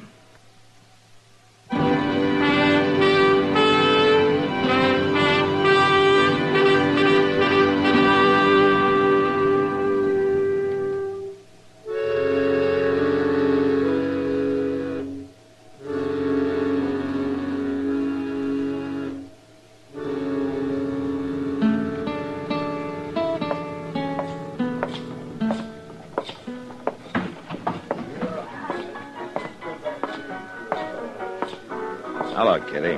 Well, good to see you, Matt. You've been a real stranger the last month. Ever since Well... Since Jim Rankin was murdered, huh? I didn't mean to rub salt in. No, it's all right, Kitty. In fact, that's the reason I'm here now. Huh? Is Lily around somewhere? Well, she's upstairs, I suppose. I'm kind of surprised. Odd what? You? A marshal's pay won't get you far in that club, Matt. The dues are pretty high, you know. This wouldn't be just a case of one pretty woman talking about another pretty woman, would it? No, seriously, Matt. Didn't Jim ever tell you about it? Jim? Jim Rankin. You didn't know about it? About what? I thought you knew he was spending all his time with Lily. No, I didn't. I'll see you later, Kitty.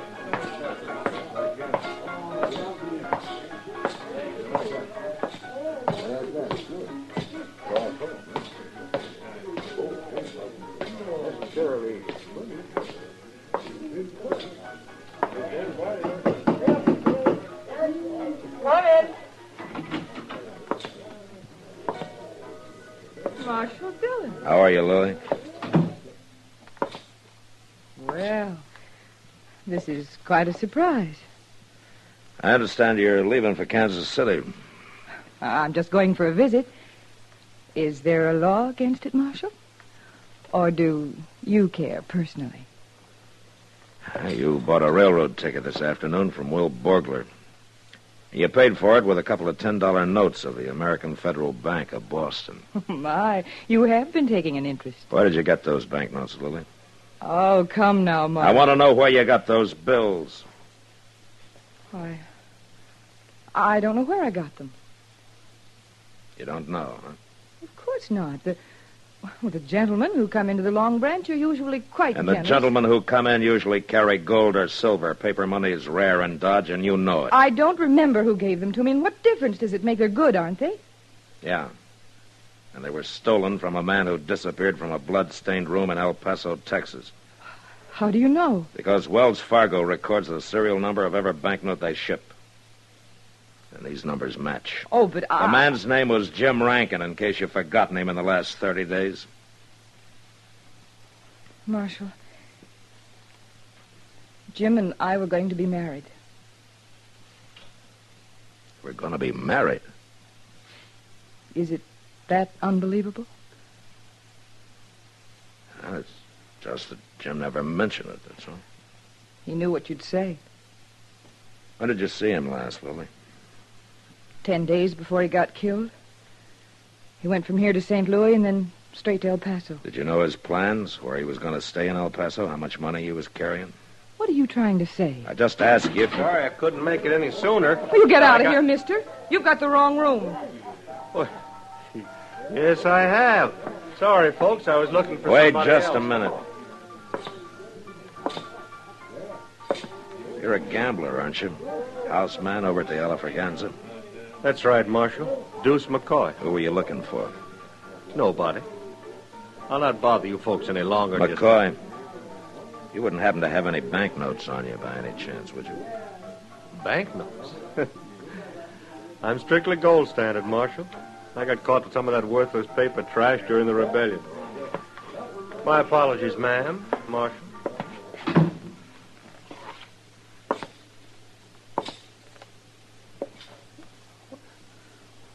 Why are you looking at me that way? I never saw him before in my life. Lily, if you're in the clear, then I'm sorry for misjudging you. You should be. But if you're not, if you did have anything to do with Jim's murder, I'll bring you in for it if it takes me the rest of my life.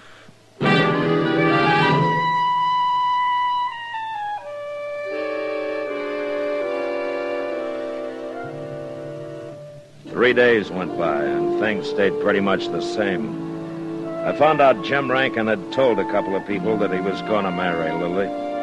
And she could have been telling the truth about the 2 banknotes. Maybe she didn't remember where she'd got them.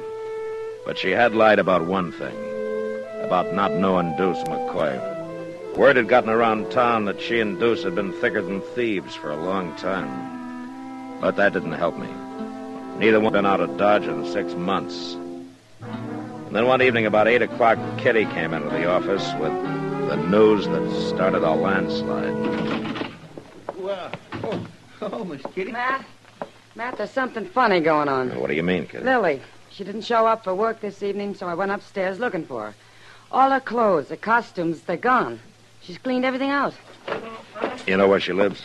Yeah, she's got a room at L.A. Grott's place, down south of the Dodge House, a couple of streets. Yeah, I know where it is. Chester, come on, let's go.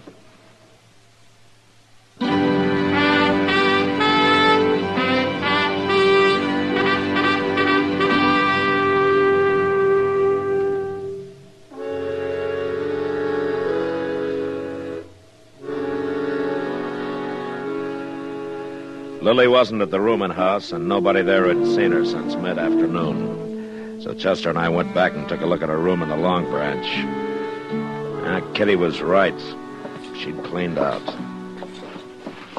Great goodness, Mr. Dillon, if this ain't the most upset room. That's kind of a mess, all right. Things thrown around every which way. Looks like a cyclone hit it. Somebody was hunting for something.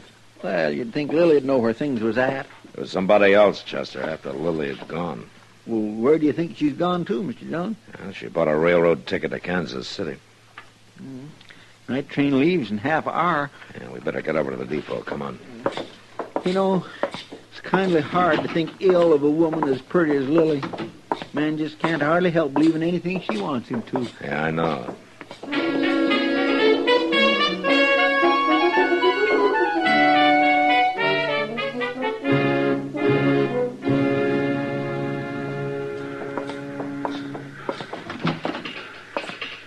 Marshal, hey, I'm glad you're here. I was just aiming to send a boy over to tell you. Tell me what, Will? Well, about them 2. They're here. Miss Lily and that there gambler feller, Deuce McCoy. Oh? Yeah, he's the one that brought the trunks in, but the part of them's hers. He wasn't fooling me none. Are they both leaving? Is he going with her? Well, I reckon so. Bought himself a ticket to Kansas City, same as hers. Didn't pay for it with no banknotes, though. He used gold. Uh-huh. Where are they now, Will? Well, they've been hanging around down there at the end of the platform. Stayed clear of the light, I figured. Maybe you don't want to draw no attention to themselves. It ain't like Miss Lillian, either. Ordinarily, she'd have herself rigged out fit to kill.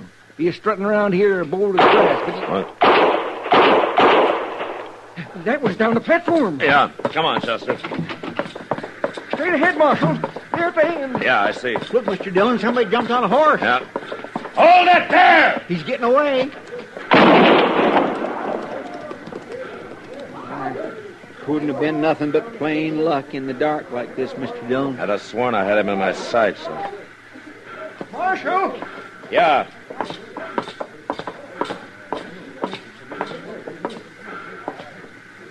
It's Miss Lily and that gambler feller. They shot both of them. He's dead.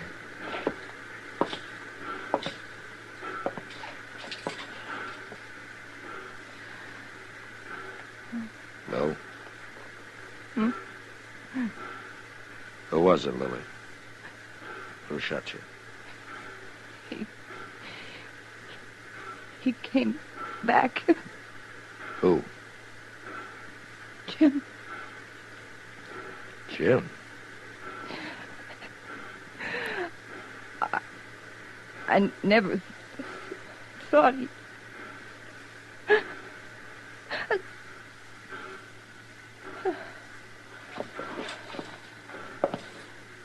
We gonna go after Mr. Dillon? No, we'll wait till sunup, Chester. Sunup? There's no hurry, not now.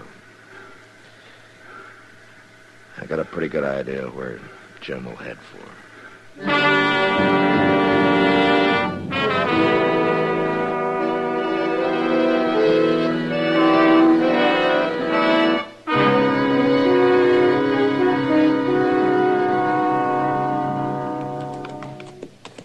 Mr. Dillon, how can you be so doggone certain he's out here somewhere? Because I know how he thinks, Chester. Sir, I never see such a country. Rim rock, gullies, mesquite, plum thickets. We couldn't find him in this stuff in a month of Sundays. I think he'll find us. Oh, dear, I just believe you wouldn't talk that way. Mr. Dillon gives a man the willies, knowing all the time there might be a gun sight leveled on him and not knowing just when the shot. Well, you know now, Chester. Hold it. Right where you are. He's just by that point of rim rock. Oh, forget it. He's got perfect cover. Is that you, Matt? Yeah, it's me, Jim. Leave your gun. Come up here. Come alone. Stay here with the horses, Chester. Don't do it, Mr. Dillon. You don't know what he's up to. Only one way to find out. Here, take my gun. Oh, I just don't like this. I don't like it. Over this way, Matt.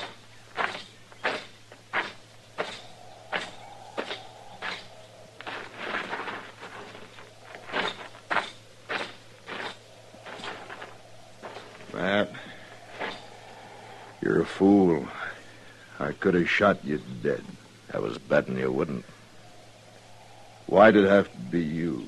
That's the difference, Jim. It'd have been somebody sooner or later. You knew it was me, or you wouldn't have come here. How did you know, Matt? Lily told me. Before she died. I'm sorry about that. In a way. Last night I went to her room and found she'd taken the money and run out on me. I've been living down along the river bottom since I rode up from El Paso. I was... What's the matter, Jim? It was pretty good shooting last night, Matt. Dark as it was. Now, we better get you in the dock. No. Forget it, man. I know how I stand.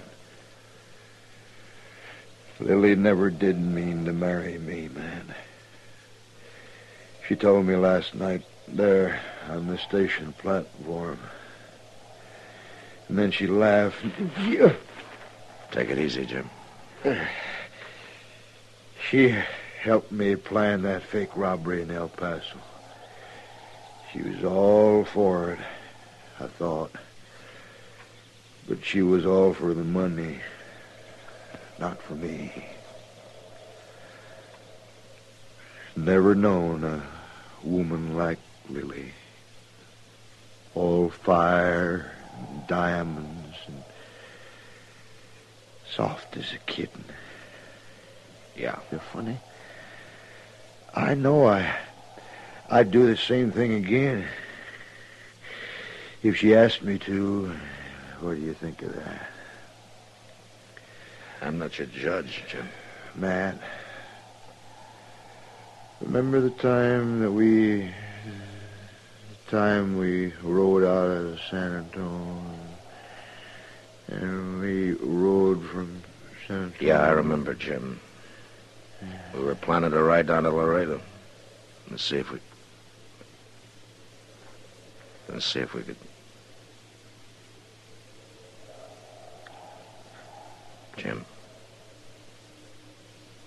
Jim?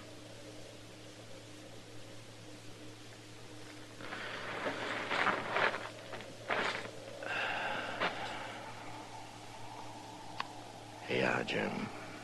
I remember.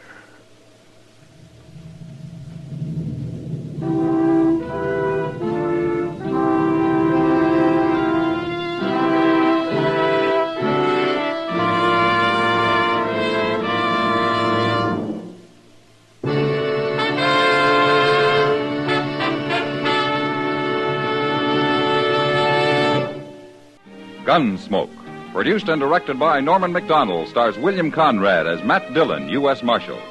The script was specially written for Gunsmoke by Les Crutchfield, with editorial supervision by John Meston. The music was composed and conducted by Rex Corey. Sound patterns by Ray Kemper and Bill James. Featured in the cast were Lynn Allen, Tim Graham, Lawrence Dobkin, and John Daner. Parley Bear is Chester, Howard McNear is Doc, and Georgia Ellis is Kitty.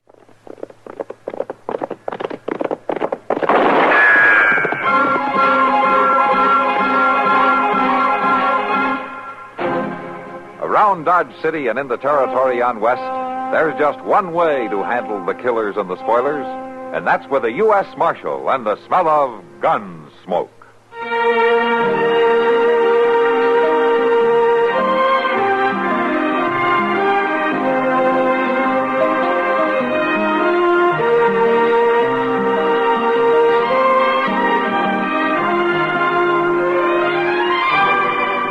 Gunsmoke, starring William Conrad, the story of the violence that moved west with young America, and the story of a man who moved with it.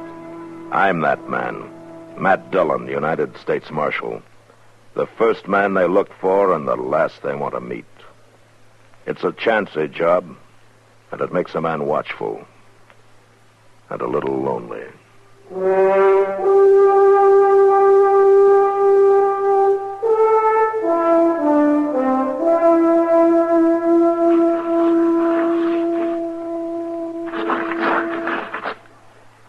Doggone it. What's the matter, Chester? Well, I just can't figure out how he done it, Mr. Dillon. Out who did what? Well, that fellow with the medicine show over back of the Dodge House. Oh, that again. Well, Sam and me had it all figured out. Sam would watch from one side, and I'd watch from the other, and when he'd move them 3 walnut shells around, we just knew which one the pea was under. Sure you did. And by golly, somehow we still lost $6 apiece. I've been fooling with it here, trying to puzzle out how he done it. There ain't nothing to it except 3 walnut shells and a pea. And a pretty smart man operating them. Well, now, me and Sam ain't exactly dummies, you know. Well, Matt, you better come quick. Well, what is it, Doc? Darrell Bragan and some of his riders. They're up at the livery stable. They got hold of some stranger, and I think they're fixing to hang him. Huh? Come on, Chester.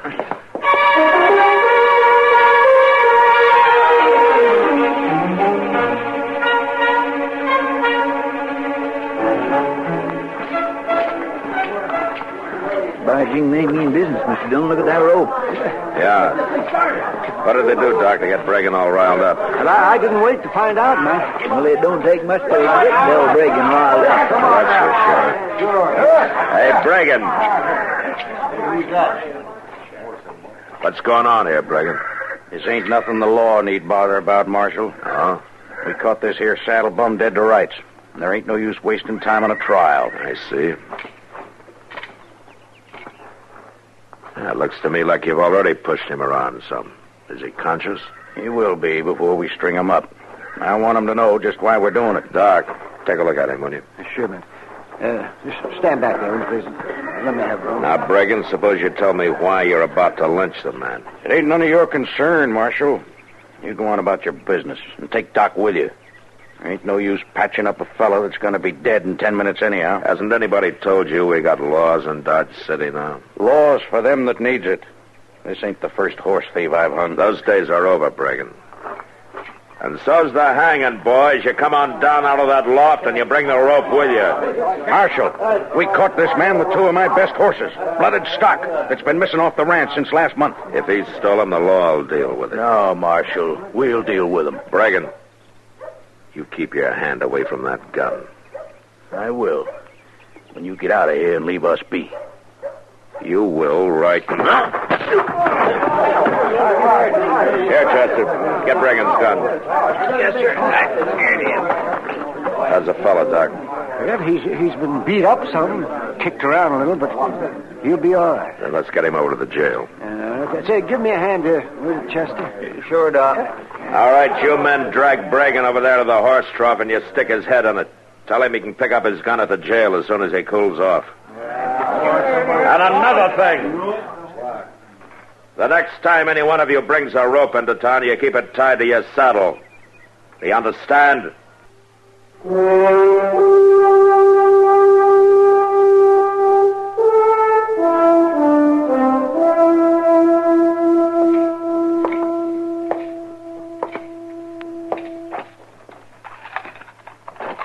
Marshal?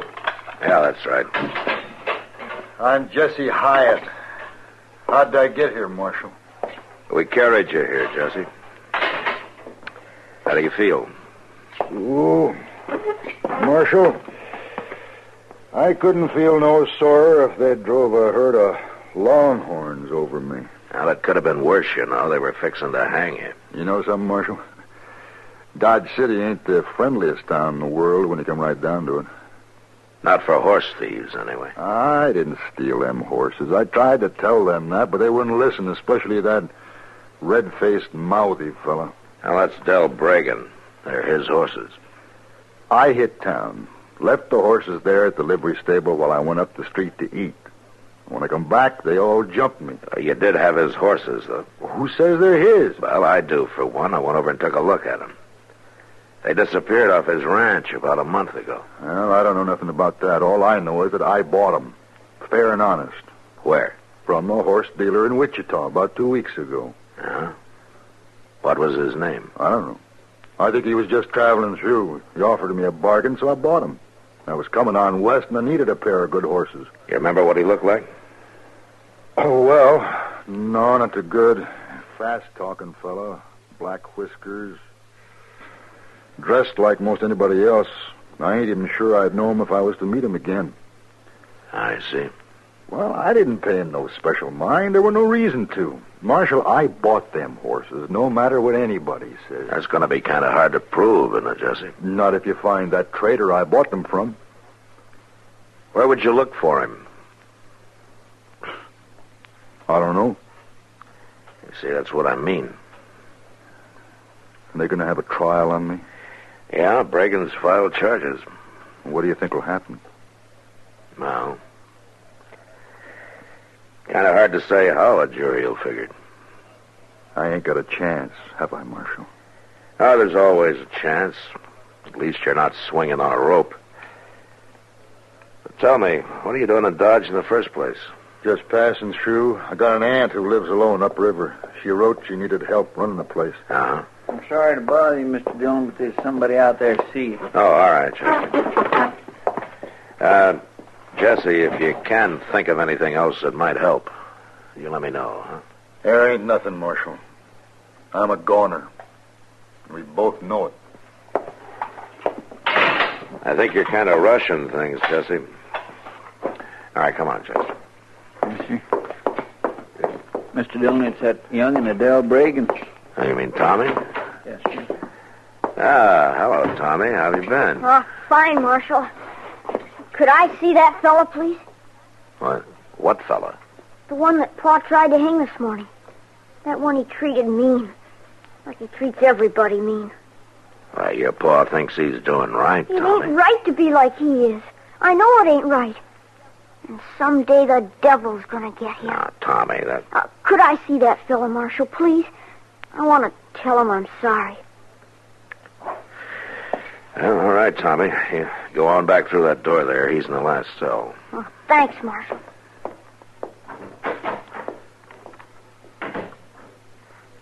You reckon that Jesse fella is guilty, Mr. Dillon? I don't know, Chester. But I do know one thing. A jury's going to think so.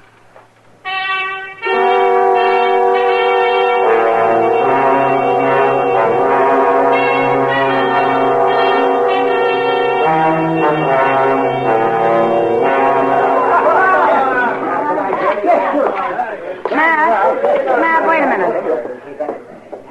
Hello, Kitty. Matt, what's this story Del Bragan's telling? Well, I don't know, Kitty. What story is he telling? About how he's going to take some fella out of jail and hang him if the law doesn't get a move on. And how he'd have done it this morning, only you hit him when he wasn't looking.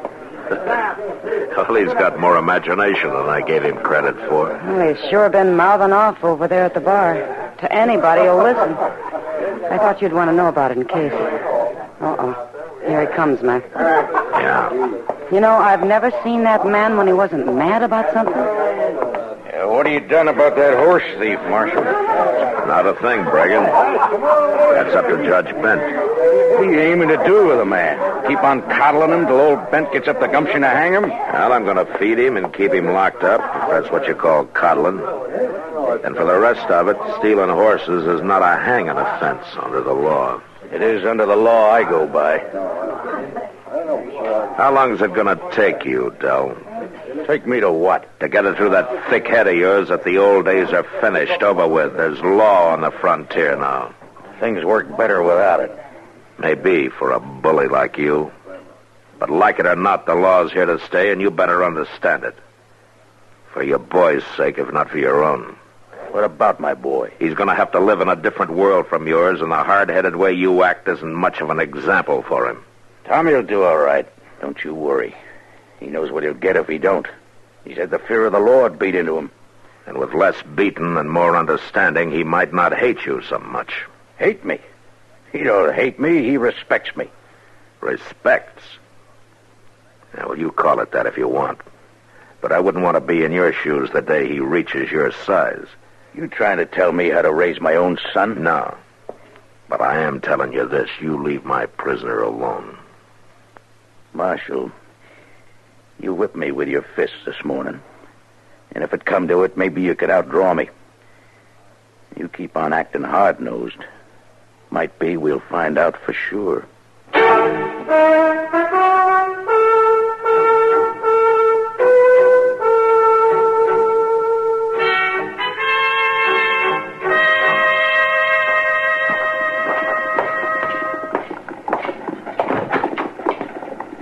Mr. Dillon. Things been quiet, Chester? Yeah, if nary a soul's come near, you'd think this jailhouse had been quarantined for the pox or something. Well, you're lucky. It's given you more time to study that shell game, hasn't it? It sure ain't done no good. I've been at it all evening, and I still can't figure out how that fella skun us. You want to take a few more dollars and go try to find out, huh? Oh, sirree. I ain't going near that medicine show ever again. Not till payday, anyway. How's the prisoner? Oh, sleeping, I reckon. I ain't been back. Maybe I better go take a look. No, that's all right. I'll go. Tell you what, why don't you set up the cribbage board and I'll show you another game you can't figure out. Oh, no. Cribbage is something I do know about. Yeah?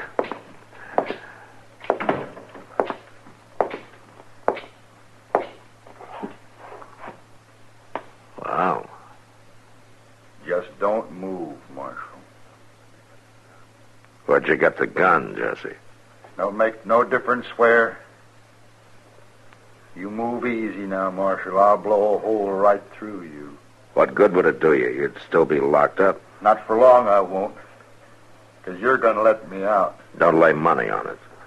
Open that cell door, Marshal, right now. Don't be a fool, Jesse. The worst you'll get now is a prison sentence. You pull that trigger and you'll hang. I ain't going to prison for something I didn't do. You open that door and hurry up about it. Now give me the gun, Jesse. You're not going to shoot, and we both know it. Now come on, hand it over. I'm warning you. I will shoot. You'll still be locked inside the cell. If you did shoot me, you wouldn't be ahead of me. Now let's have the gun. Come on.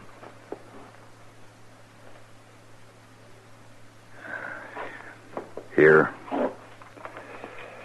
Take it. It ain't got no loads in it. I took 'em out so there wouldn't be no accident. Where'd you get it, Jesse? That kid brung it in this afternoon. He had it under his shirt. Huh? You mean Tommy Bragan? I don't know his name. He said he was sorry for me. And he said he'd come back in the morning about sunup and try to sneak the key out of the office. Real nice kid. Tommy Bragan. I can't figure why he'd go to all that trouble. Not even knowing me. No, I can't either, Jesse. But I'll ask him when he comes back in the morning.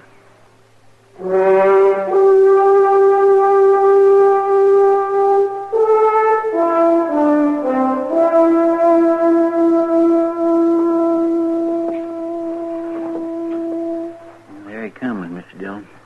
Riding that pinto pony here. Yeah, I see him. Looks like Jesse was telling the truth. He may have been all along, Chester. Yeah, but my goodness, so a young puppy like Tommy Bragan sneaking guns into jail, trying to help prisoners break out, like he ought to be switched good. Maybe he's been switched too much already. Look at him. Walking tiptoe, moving real quiet. I guess he thinks we ain't up yet. Then we mustn't disappoint him. You get back to your bunk and lie down, huh? Yes, sir. poor kid and as bad as his pa. Be quiet.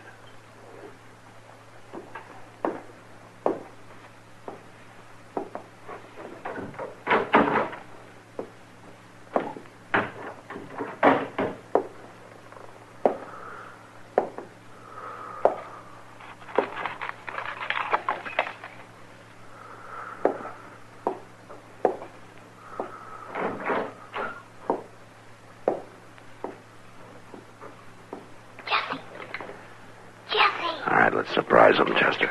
Right. Morning, Tommy. Oh, Marshal, I thought you was... I guess Jesse was the only one who was really asleep, huh? Hey, what's going on here? What are you doing here, Tommy? He was letting you out, Jesse. I had to. It ain't right him being in there. You gave him a gun yesterday, Tommy. Did you want him to kill me with it? I thought we were friends. No, it wasn't to kill you with. It was to keep Pa from getting him again after I let him out. He's accused of stealing 2 of your pa's horses. But he didn't do it. He didn't steal no horses. How do you know? Because I just know, that's all. Boy, if you know, tell him who did it. My pa's always beating me, yelling at me. I wanted to get even with him. Get even with him? How? By giving them 2 horses away. You gave your pa's horses away? I wanted to get even with him for being so mean all the time. Well, who'd you give them to, Tommy? Oh, some fella riding through. He had black whiskers, and hey, he said he was heading east. That's the man, Marshal. That's who I bought them off of. All right, come on out, Jesse. Let's go into the office.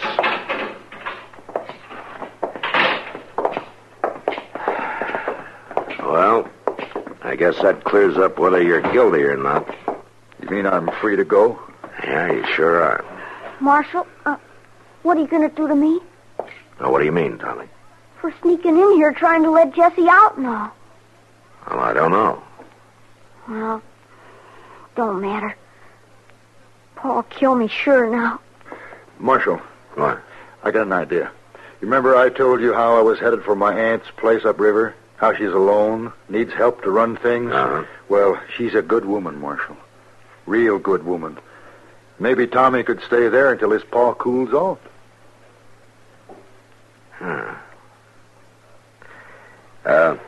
Tommy. Yeah? How'd you like to go with Jesse up to his aunt's place for a little while, huh? Could I? In the meantime, I could talk to your pa, but I won't tell him where you are just yet. Yeah, but, Mr. Dillon, when Reagan finds out where Tommy is, he'll come after him with a whole handful of switches. No, I don't think so, Chester. Tommy, maybe this will give your pa a chance to think things over.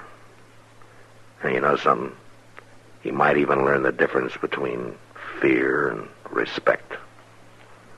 All right, now you two get going.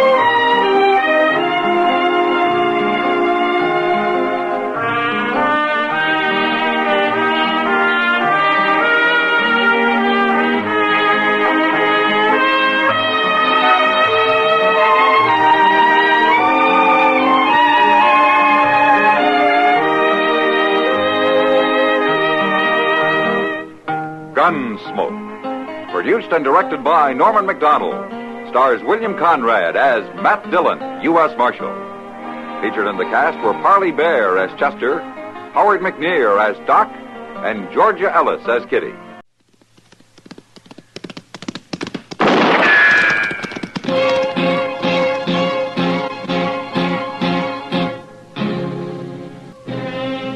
Around Dodge City and in the territory on West, there's just one way to handle the killers and the spoilers, and that's with a U.S. Marshal and the smell of Gunsmoke.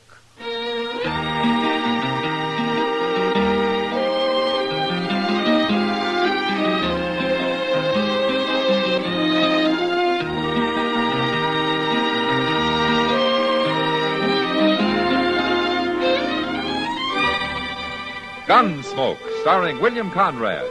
The transcribed story of the violence that moved west with young America. And the story of a man who moved with it. I'm that man, Matt Dillon, United States Marshal. The first man they look for and the last they want to meet. It's a chancy job, and it makes a man watchful and a little lonely.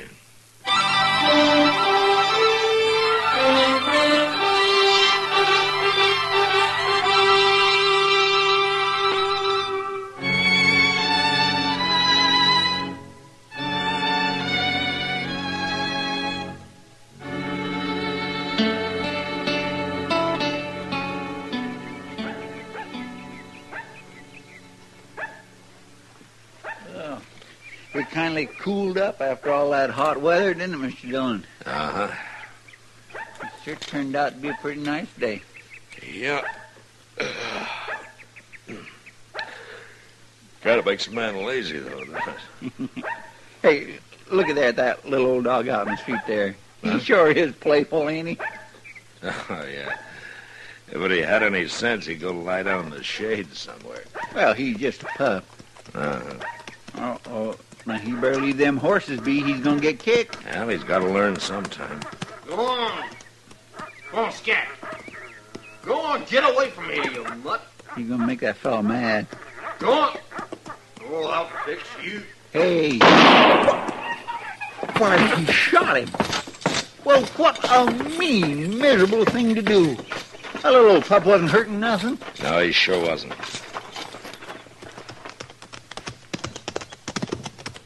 Hey, that's the marshal. Yeah.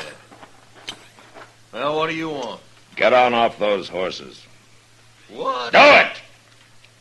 Right now. All right.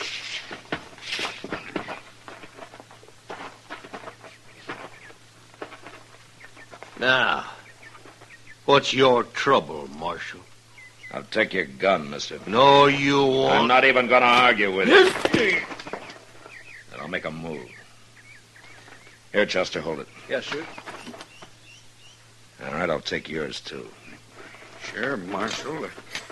I ain't gonna try nothing. Hold up now. What's this all about, anyway? What's your name, mister? Walt Gorman. Mm-hmm. And what's yours?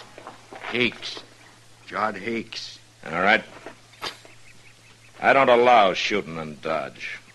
Well, ain't no reason to take our guns. I ought to bend them across your heads. Come on, Chester. Hey, wait a minute. When do we get them guns back? Tomorrow noon when you leave town. But we ain't figuring on leaving. Oh, never mind him, Hakes. He can't run us out. By golly, you are too, Mr. Dillon. I will, Chester. Look at that poor little dog. I wonder whose 'tis. I don't know. Probably belongs to some kid around here. I'll carry it round back to jail.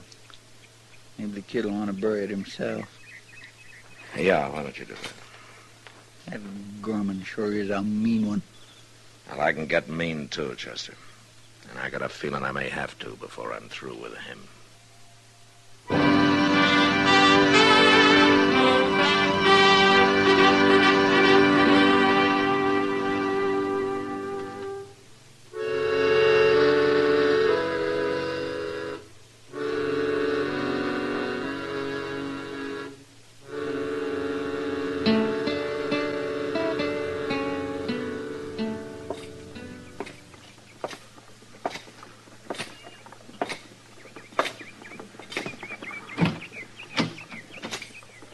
Hey, Mr. Dillon, guess what? No, what, Chester? You know who that little raggedy dog belonged to? There wasn't no kid at all. It was an old fellow called Pony Thompson. Pony Thompson? Yes, sir. He come in here a while ago. He heard we had him. He's out back now burying him. I never heard of Pony Thompson. Neither had I. He's a real nice old fellow, though. Oh, kindly funny looking. He looks at you from under them scraggly eyebrows like an old gray wolf. But that's him. You'll see. Hello, Mr. Thompson. No, I ain't no Mr. Pony's good enough. This is Marshal Dillon. How do, Marshal? I'm sorry about your dog. Well, I shouldn't have brung him. Town's bad enough for humans. Where you from, Pony? I haven't seen you in Dodge before. I don't seek out no town but once a year. I move around on the prairie, Marshal. Sometimes I go into the mountains. I just can't stand four walls and a roof. It's like being in jail. What are you doing here now? Once a year, I get drunk. What? That's why I come to town to do it. I figure if I gotta get drunk, I gotta be cooped up in some saloon. But, just walking down your street there, I feel kind of hog-tied. Oh, my goodness. Hey, Marshal. Yeah, Pony. Who shot my dog? A couple of men who just rode into town. I'll have to know their names. Why, you want them to pay you for the dog, Pony? No, 'tain't money I'm after. I didn't think so. I got a heavy old rifle down at the stable with my gatherings. I figured to go kind of beat 'em half to death with it. Yeah, that wouldn't help you, Pony. You ain't gonna tell me their names? No, Pony, I'm not. Well, where you going? I can't get drunk unless I start drinking, can I? No. But I'll find out who shot my dog. Don't you worry.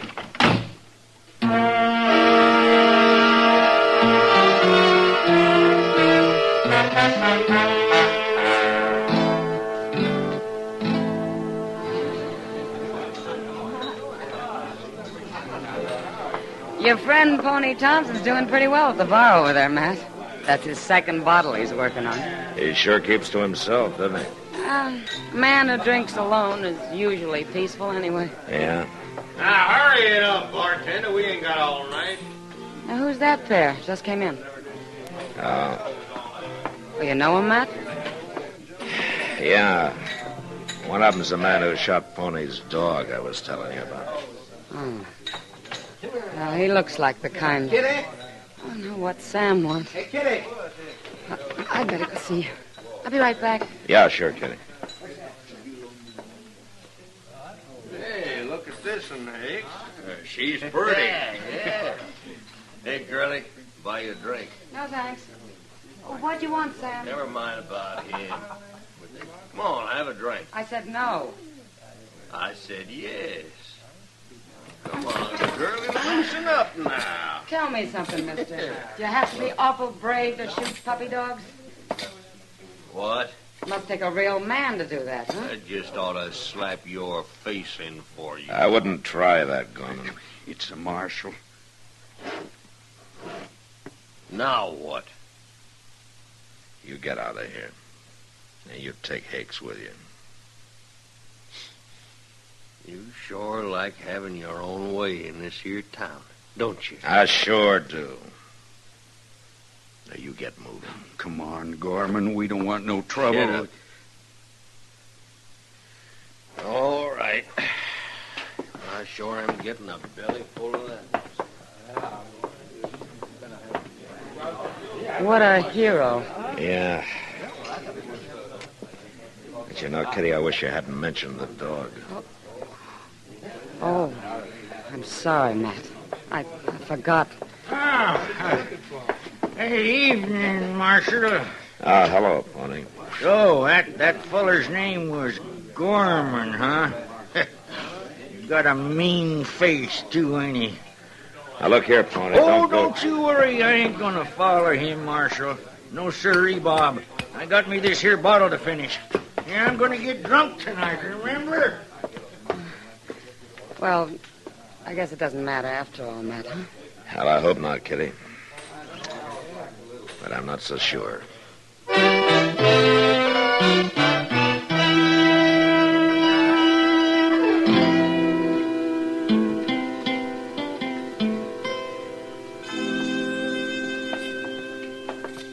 Oh, my. Side meat, fried potatoes, harmony grits and sorghum, and a cup of lye. Matt, that was a mighty poor breakfast, if I do say so. Well, then I'm glad I didn't treat you to it, Doc. Oh, look who's in it. If you ever treated me to breakfast, I'd be so dumbfounded I couldn't complain. Dillon! Mr. Dillon! What? Oh, it's Chester. At the stable door there. You too, Doc. Hurry up! Me? What's he got, a sick horse in there? He's got something, Doc. He looks pretty worried. Oh, Chester's always worried. If it isn't money, it's women.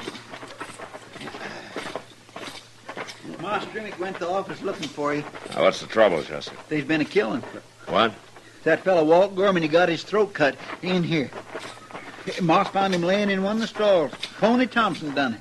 How do you know? Well, he was right in there with him. He still is. We tied him up with a rope. Of course, he was passed out drunk when Moss found him, but he come to fast enough when we sluiced some water on him. How could he kill a man when he was passed out? I don't know, Doc, but he was all spattered with blood, and the knife was laying there right there by his hand. There he is. Oh, Marshal, make him turn me loose. That's Gorman under the saddle blanket back there. All right, I'll take a look, but I don't know how much good you do. Oh, please get me loose, Marshal. Please, I just can't stand this. All right, on time, Chester. All right, sir. I didn't kill nobody. The knife's in that board right next to you, Mr. Dillon. Oh. Pony, is this your knife? Yeah, sure, it's mine, but I didn't use it on nobody. It was laying right by his hand. Well, then somebody put it there. Gorman's dead, all right, Matt. 4 or 5 hours. He took a knife in his back and then had his throat cut. There, yeah. Well, I wouldn't do a thing like that, Marshal. I wouldn't have thought so, Pony. It's true. Oh, sure, I found him later after you left the Long Branch, but well, I only swore at him a little for shooting my poor pup. I'm going to have to lock you up, Pony. Oh, no, please, Marshal, don't do that. Please, don't. I got no choice. I tell you, I'll just go crazy. You put me in jail. I told you how I am. Chester, take him down. Come on, Pony, let's get going. Oh, please don't. Not jail, You please. should have thought about that before you killed Gorman. Now, come on. I'd rather get shot. I'd rather die. You ain't gonna die. Now walk along.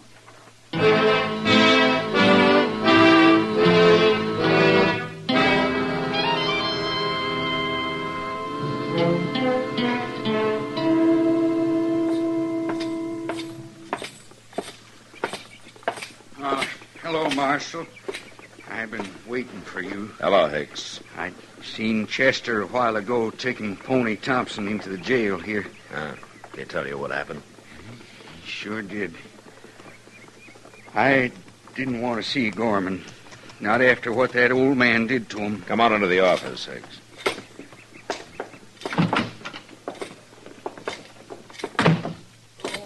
Mr. Dillon.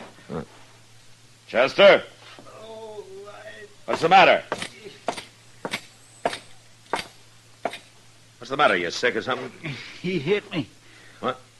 Oh. Where's Pony Thompson? That's what I'm telling you. He hit me with that stool in there. You mean he got away? I turned my back to go out of that cell. That's all I remember. And he's been gone about 20 minutes. Well, let's find him. Standing around here is doing no good. We'll find him, Hicks. Oh, but I know where he went. You do? Where? Well, in the stable there, he was mumbling about a hideout he knows down by the Arkansas somewheres. You feel up to riding, Chester? You bet I do. And I'm coming, too. I'll shoot that old devil on sight. It's a good thing I took your gun, Hicks. But you're coming with us, all right, just to make sure you don't find another one.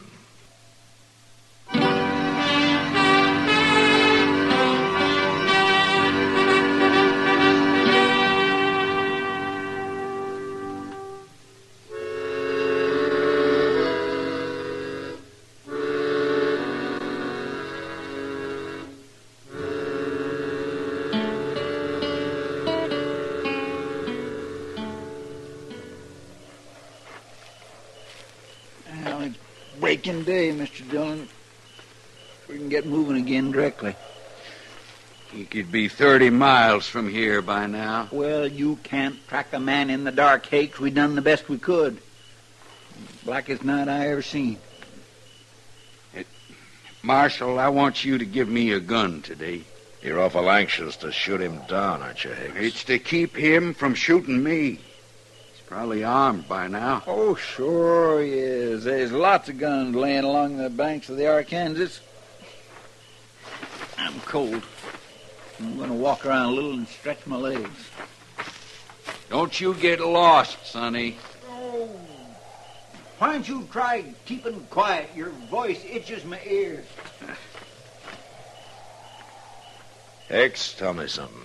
How long were you and Gorman partners? About a year. Why? I just wondered. You gonna let me have a gun today? I wouldn't trust you with a buggy. Now, you got no cause to say that. I want Pony Thompson alive. He'd be no good to me dead. What do you mean? Well, I didn't get a chance to talk to him, for one thing. Hey, Mr. Dillon, Yeah, what?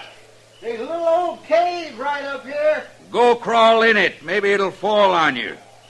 He sure bothers me. You kind of bother him. I ain't done nothing to him. Mr. Dillon, come here, quick. What? Yeah, what is it, Chester? There's a man in this cave. Ah.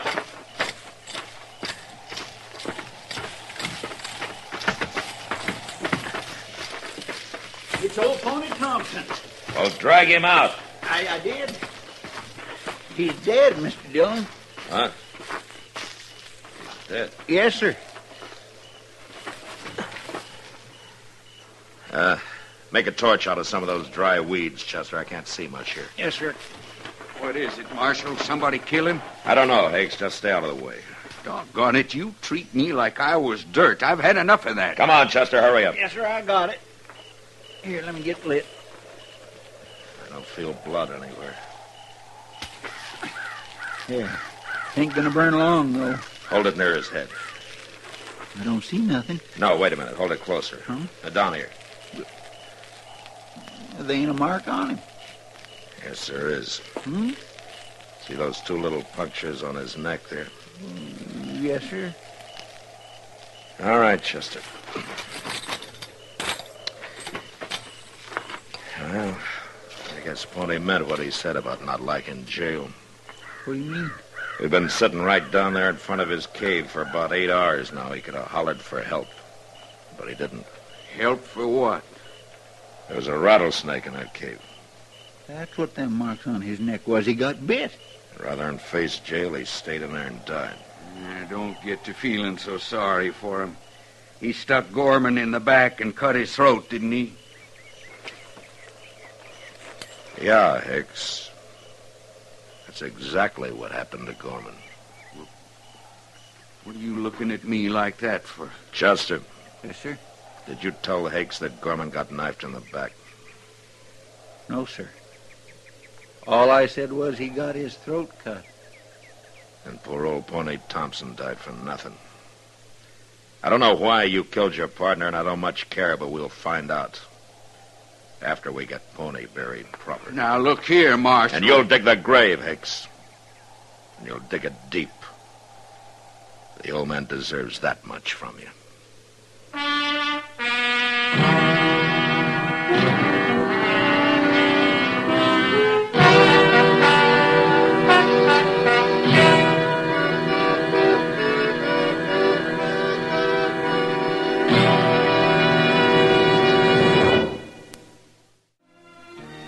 Gunsmoke. Produced and directed by Norman MacDonald, stars William Conrad as Matt Dillon, U.S. Marshal. Our story was specially written for Gunsmoke by John Meston, with music composed and conducted by Rex Corey. Sound patterns by Tom Hanley and Bill James. Featured in the cast were Joseph Kearns, Vic Perrin, and Lawrence Dobkin. Harley Bear is Chester, Howard McNear is Doc, and Georgia Ellis is Kitty.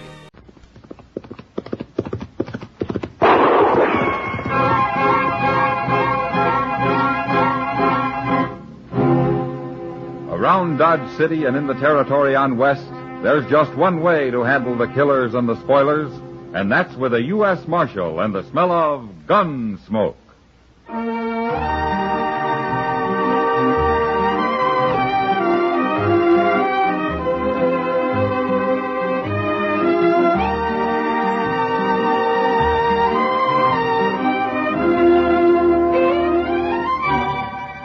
Gunsmoke, starring William Conrad. The story of the violence that moved west with young America. The story of a man who moved with it. Matt Dillon, United States Marshal.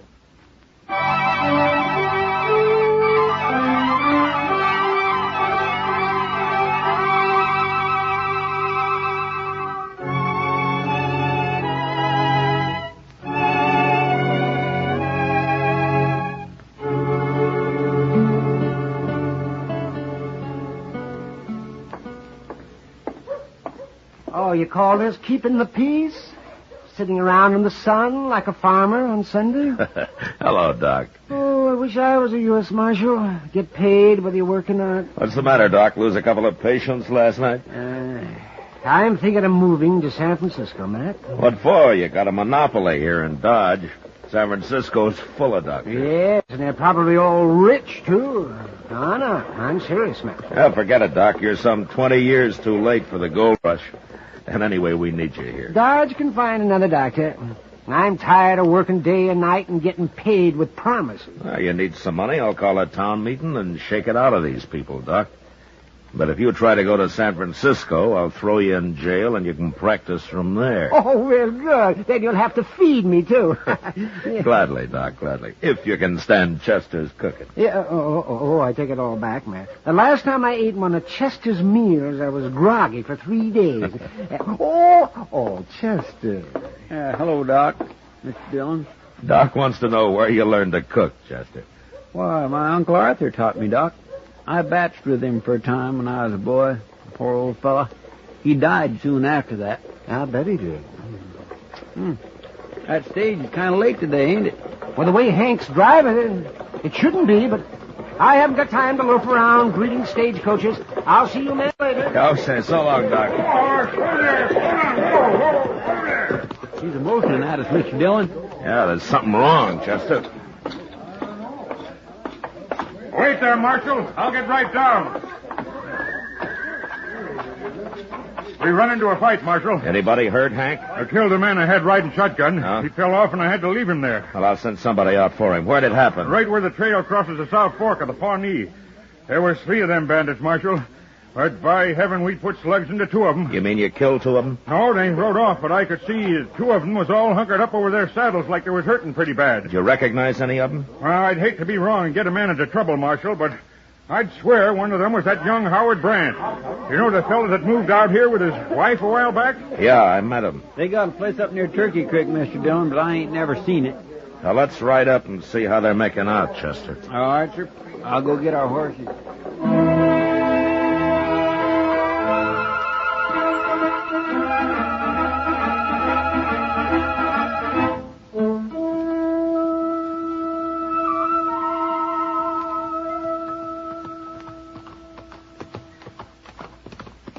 I met Howard Brandt when he first come out here, Mr. Dillon. He sure didn't seem like no bandit to me. Real gentle, easy-going fella. That's like a horse that won't buck when you first get on him, Chester. He's waiting to come loose when you least expect it. Yes, sir. Hey, there's Miss Brandt now. She must have seen us coming. Yeah. All right, oh.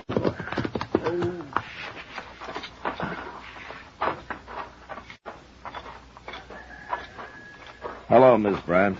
Howard ain't here. It's important, ma'am. We'll just wait on the porch here. We won't bother you. It's no use, Marshal. Howard won't be back till tomorrow. Look down there, Chester, on the steps. What? Hey, that's blood, Mr. Dillon. Miss Brandt. That's chicken blood. I just killed one. I'm sorry, Miss Brandt, but I'm going to have to talk to Howard. Is he bad hurt? He's dying, Marshal. Leave him alone. You want to show me where he is? Marshal, leave him die in peace. He ain't got long. You'll kill him asking him questions. I don't figure he'll live through the night as it is.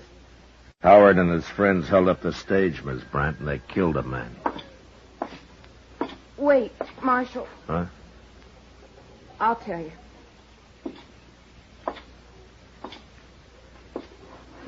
All right. Jed Butler planned it all. I never heard of no Jed Butler, Mr. Dillon. Does this Butler live around here, Miss Brandt? Howard knew him in Oklahoma Territory, Marshal. He and a man named Blake come by here one night a few weeks back. They didn't come into the house, so I can't tell you what they look like. But they talked Howard into holding up the stage, is that it? I didn't know nothing about it, Marshal, till today. I was inside redding up the house, and I heard a shout. And I come out, and I found Howard laying in the dirt. They just dumped him there and rode off.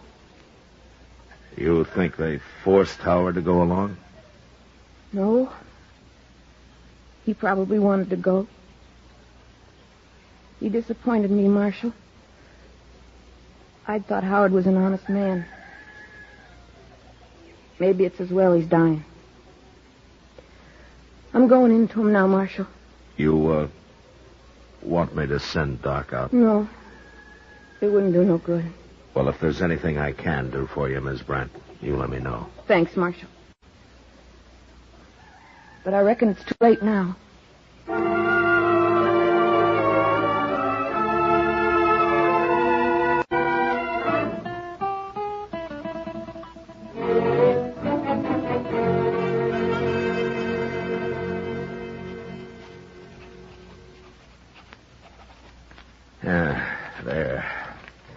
Chester, take this down to Mr. Hightower and have him print up some wanted notices from it, huh? Yes, sir. Yeah, I guess that's about all I can do about Jed Butler and his friend right now. Oh, somebody will spot him and come tell you sooner or later. And I hope so. It's already been 2 days. Matt? Hello, Chester. Oh, hello, Miss Kitty. Oh, what's the trouble, Kitty? I just went up to Doc's office to get some stuff for my throat. He isn't there. Well, should he be? Was he expecting you? He wasn't there this morning either. When'd you see him last, Matt? I come to think of it, not since the day of the stage holdup. Why? I was with him that night, Matt. He came into the Texas Trail real late. Yeah? We were sitting there talking, and some kid brought him a message. Doc didn't say it was from, but he left. And as far as I can find out, nobody's seen him since. Hey, by golly, Mr. Dillon, she's right. I ain't seen Doc neither. That was 2 days ago, Matt. Well, sometimes Doc's out on a call longer than that. You're trying to fool yourself, Matt. Yeah, I guess I am. I heard about 2 of those bandits being shot. Well, it sure couldn't have been Miss Brandt who come for Doc. No. You mean one of those men was Howard Brandt? They left him at his house. I didn't see him, but I believe Miss Brandt. And he probably died last night. I feel sorrier for her than him.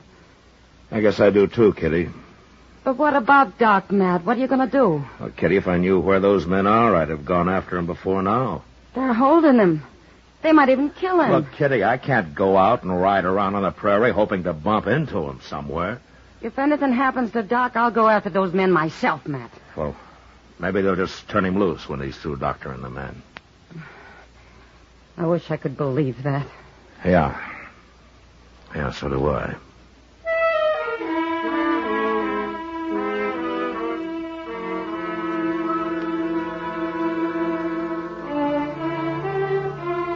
We waited the rest of that day and through the night, but nothing happened.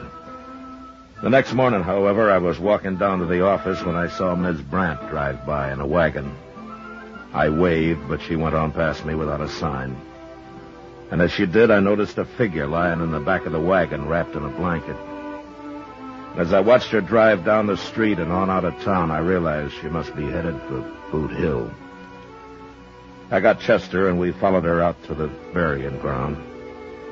She had stopped and was taking a shovel out of the wagon when we walked up to her. I don't need no help, Marshal. The ground's hard, Miss Brandt. We'll dig a hole for you. Leave me be. He's my man, and I'll bury him myself. Right where he deserves. Among the rest of these murderers and outlaws.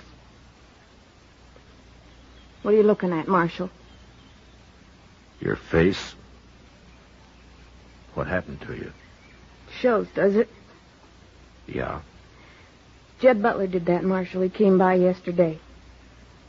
Knocked me around some. He did? What for? Where is he? I was going to come tell you. Once I got Howard buried. Well, tell me now. He's got Doc with him. At least I think he has. Doc was there all tied up sitting on a horse. He didn't say nothing. Butler said he'd shoot him if he did. Why'd he beat you? What'd he want? He wanted to know if you'd been around. And if we'd told you anything. Howard was still alive, Marshal. I don't know how he lived so long. But he died after Butler got to shaking him and slapping him. What did you tell him? Nothing. That's why he beat me. Well, at least we know for sure he's got Doc with him, Mr. Dillon. Yeah, but we're no closer to finding him. You sure you won't let us help bury Howard, ma'am? I kind of wish you would now, Marshal. I'm just about wore out.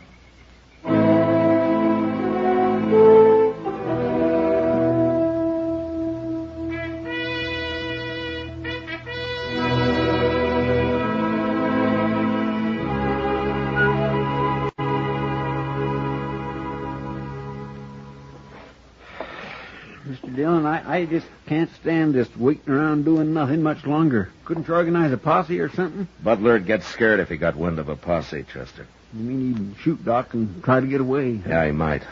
It's a safer bet just to wait it up. Well, Tobile, but come on in. How are you, Tobile?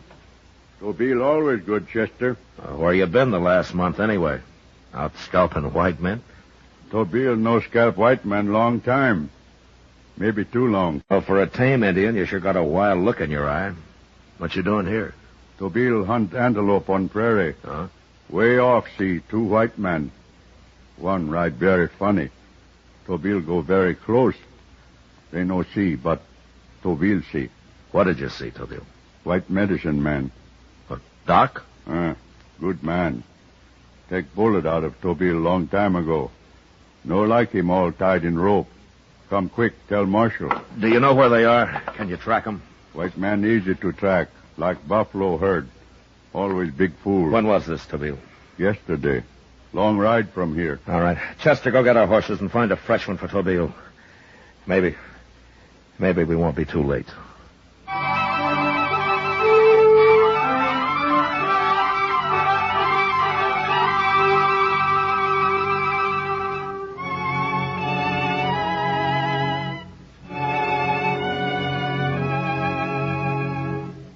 It was 60 miles to where Tobile had seen Doc and Jed Butler, but we rode hard and covered it in a very few hours. From there on, however, with Tobile tracking, we had to slow down. And it was growing dusk when the trail finally led to the edge of a small bluff, and then turned and dropped down around the side of it. We dismounted and followed it the rest of the way on foot to where we could see a small cabin hidden in a clump of box elder at the base of the cliff. And there we waited for the dark. When it came, we sneaked up to the cabin and stood close to the wall, listening. How's he now, Doc? I've told you before, Butler, the man's dying. Listen, you, he's the only man I ever called friend. He'd better not die. I'm a doctor, Butler. I'd do anything in my power to save a life, even that of a murderer. You go on talking like that, I'll blow you open with this shotgun, Doc. Shotgun. Why don't you carry a pistol, like ordinary men? Or are you too much of a coward? Doc, you're either a fool or you're plumb crazy. Oh, why? Because I'm not afraid to die? Well, you're going to die, just as soon as he does. I ain't going to leave you around to spread no tales. I'm going to kill you and get out of here. And it won't be very long, Butler. Blake'll go most any minute. Maybe I ought to shoot you now. Just leave him here. Well, I thought you said that he was your friend. He is. But I'm getting a spooky feeling. Chester, Tobile, Any more let's get talk back. out of you, Doc, and I won't wait. You're going to kill him, Mr. Dillon. Do something. You better bust in there before it's too late. No. He killed Doc, sure we do that. Yeah, Tobile's right, Chester. But we got to do something. Doc said himself that wounded man's going to die any minute. Well, I'm thinking, Chester. It's plenty time. Could wait and shoot when come out in morning. Yeah, but we got no time. There might be a chink somewhere in that cabin that I could poke a gun through. Man say him very spooky now. One little noise, shoot Doc fast. Yeah, I know. I wouldn't dare take the chance. Tobile know many trick, all kind. But here, nothing. If Butler used a pistol, Doc might have a bare chance, but that cussed shotgun... Wait a minute. What, Mr. Dillon? That shotgun. It's not a six-shooter, and it's not a repeating rifle. What do you mean? He can shoot it once, and then he's got to reload. Once is all it takes. To kill one man it is, Chester. What are you doing, Mr. Dillon? Here, take my gun belt, Chester. What? Here, take it. Yes, sir, but what for? I'm going in there. Unarmed. What? Now, when I get inside, you and Tobile sneak up close. And you'll be ready to come through that door when you hear his shotgun go off. Mr. Dillon, you can't do that. Yes, I can. He'll kill you, sure. Maybe. But if you two don't get in there fast, if he does shoot, he'll club Doc to death. But, Mr. Dillon... All right, now, quiet.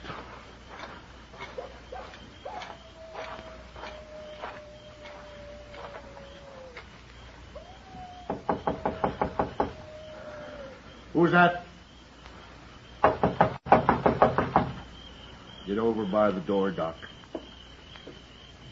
Oh, don't open it yet. Doc Adams is standing by that door. I got a shotgun aimed at his back. Now, who is it? I'm unarmed. Open the door. I'll come in with my hands in front of me. All right. Open it, Doc. Any tricks, I'll shoot Doc. Go ahead, Doc. Hello, Doc. Matt? He's unarmed, Butler. And get in here and close that door.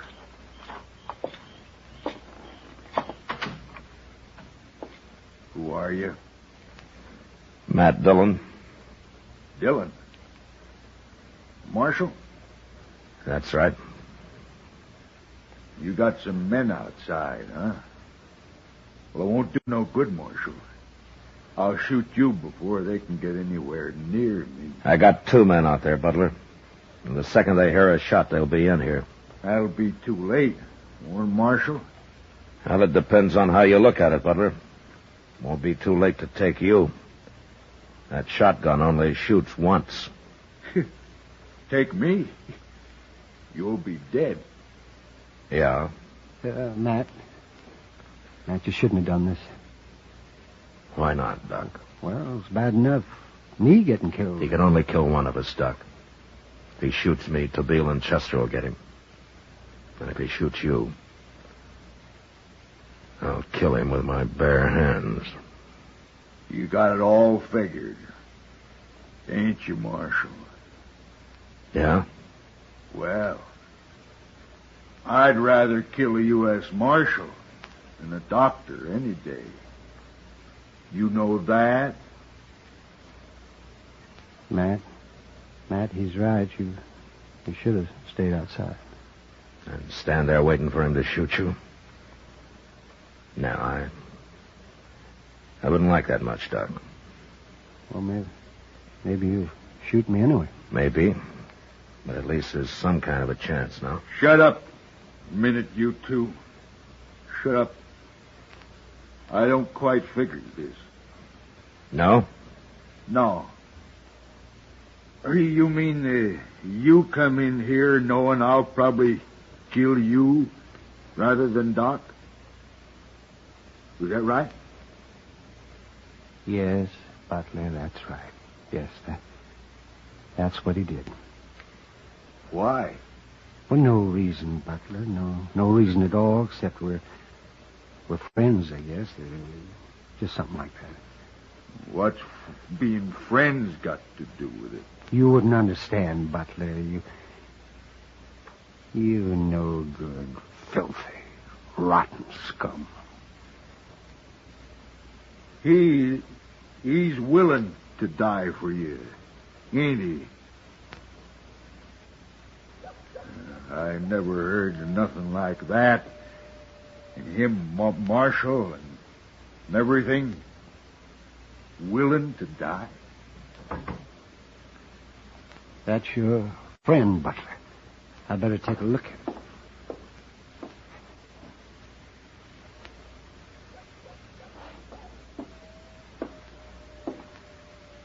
He's dead now.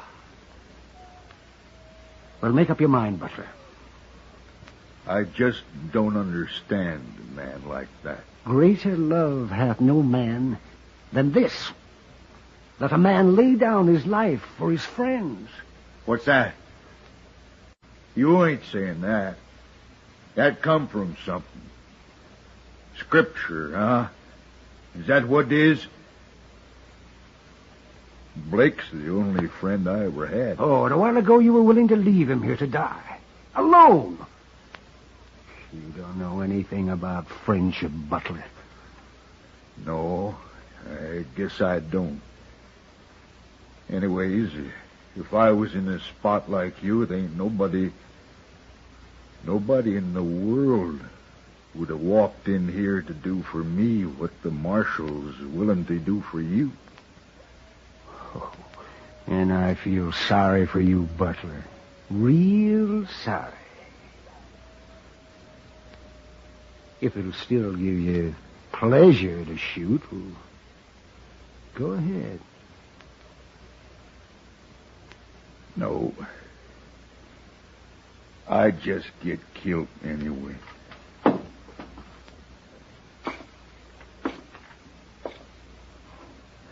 All right, give me the gun, Butler. Sure. I never knowed people like you in the dock before, Marshal. You sure you ain't crazy or something? Maybe. Maybe we are a little, Butler. Who knows?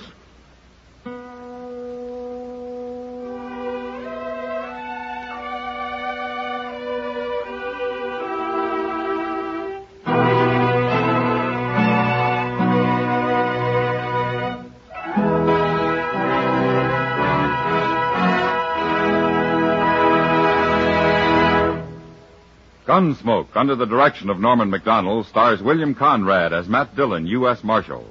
Tonight's story was specially written for Gunsmoke by John Meston, with music composed and conducted by Rex Corey. Featured in the cast were Joyce McCluskey, John Daner, Frank Gerstle, and Ralph Moody. Harley Bear as Chester, Howard McNear as Doc, and Georgia Ellis as Kitty. Join us again next week as Matt Dillon, U.S. Marshal, fights to bring law and order out of the wild violence of the West in Gunsmoke.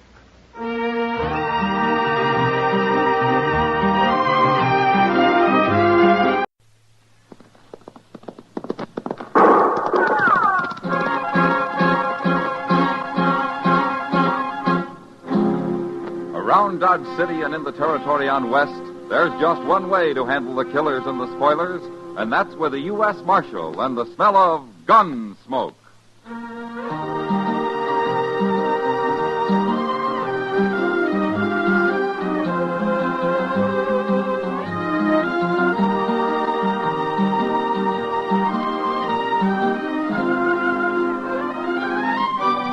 Gunsmoke, starring William Conrad. The story of the violence that moved west with young America. The story of a man who moved with it. Matt Dillon, United States Marshal.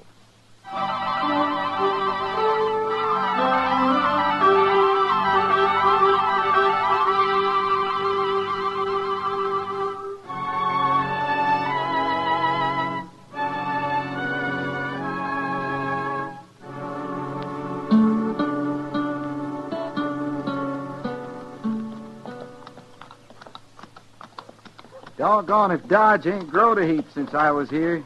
It is very big. Front Street must have 7, 8 saloons. A lot of towns I've seen don't even have that many houses. We are going to stay here? Now, Nina, I told you not to fret yourself. Nobody's going to bother you. Well, look there. The Longhorn Saloon. You know, a man might find whiskey fit to drink in a place like that. Just drop your reins over the rack, Nina. Your old pony ain't about to go nowhere.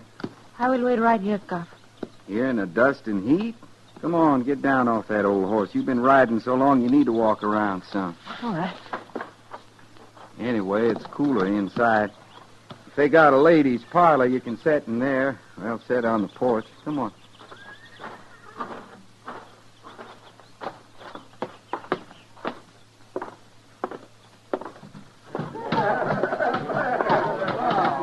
Sure, they got a parlor. There's a side door over there, Nina. You go on in and wait.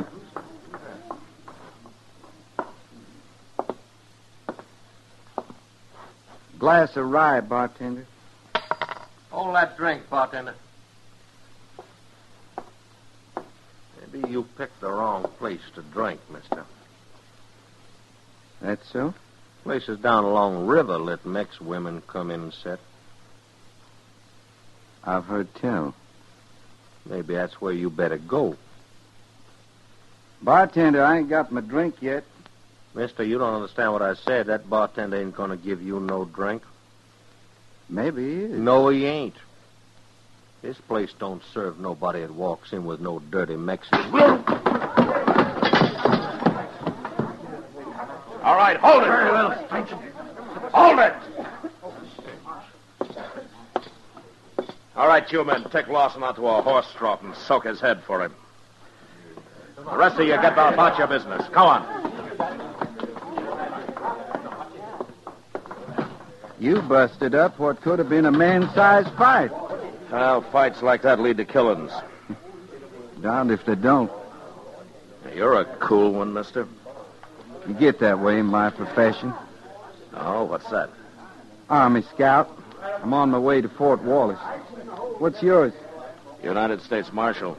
My name's Dillon. I noticed they paid you a heap of attention. I'm Cuff Peters and proud to know you. Marshal, I want you to meet somebody.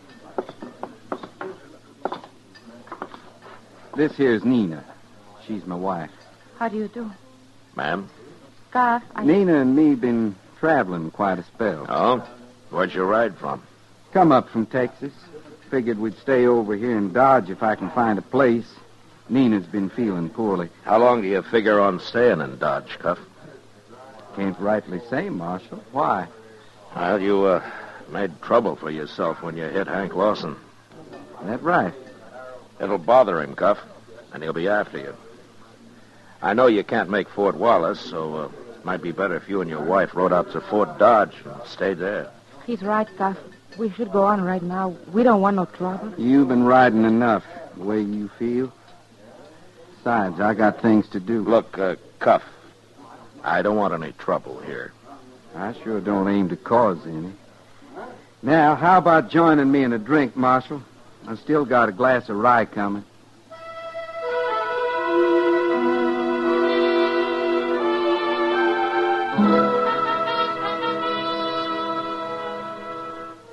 Dodge was real quiet for the next week, except when a drunked-up cowboy tried to burn the town down because he lost at a faro table.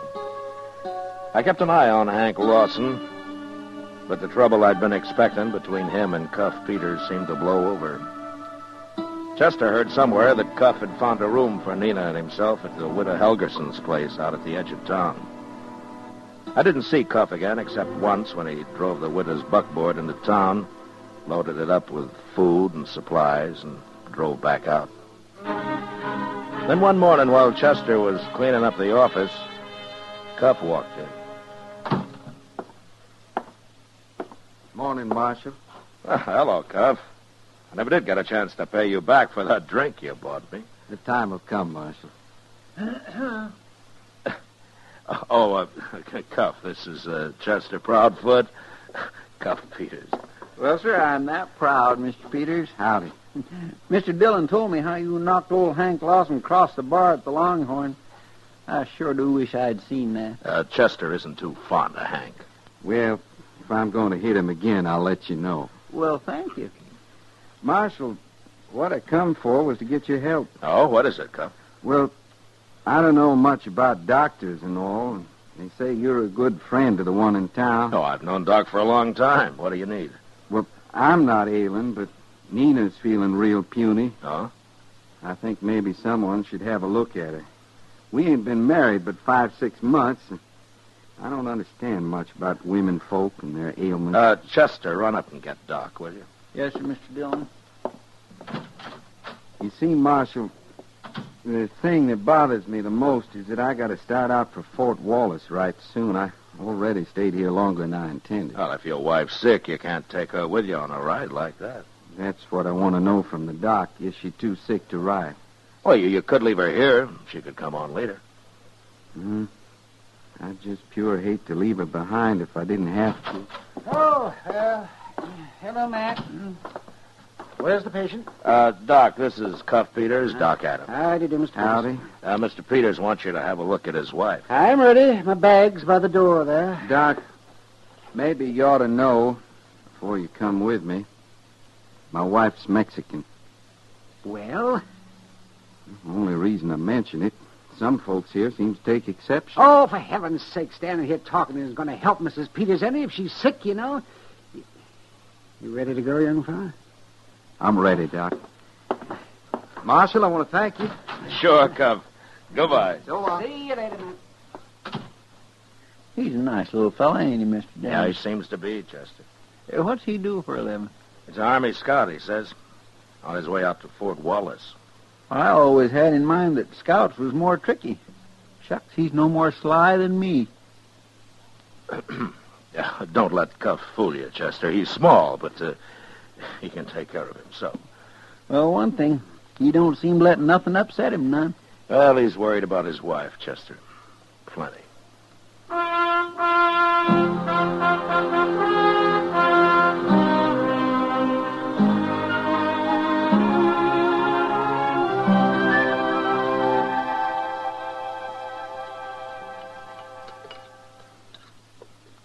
Chester, you're going to get a bellyache. I can't help it, Mr. Dillon. Ever since I was a little boy, I just get a craving for wheat cakes at supper. 4 servings? Well, It does make up to quite a pile, don't it?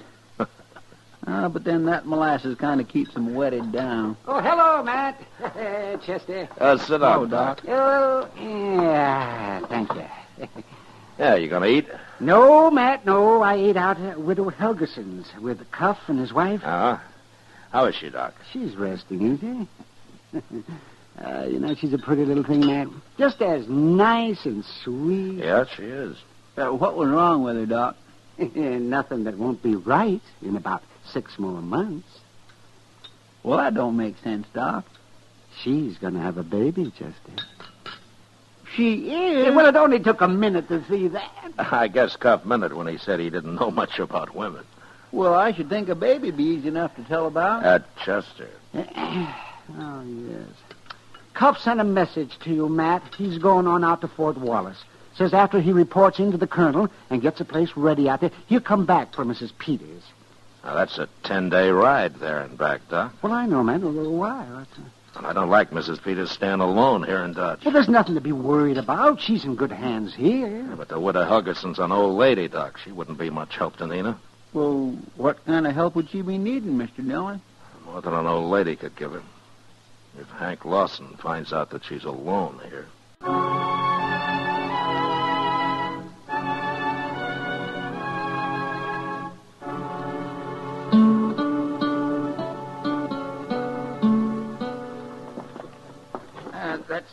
That's about everything, Mrs. Peters? Yes. And thank you. I'll give you a hand out to the buckboard. Oh, it's not that much. I can carry it. Well, I'll get the door for you then, ma'am. Thank you, Mr. Perry. Good day. Good day, ma'am.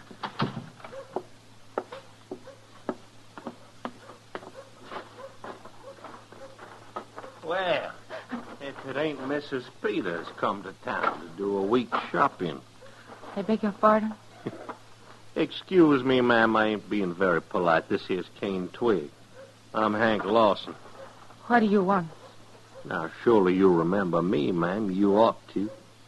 I was the fellow your husband hit in the mouth his first day in town. I remember you.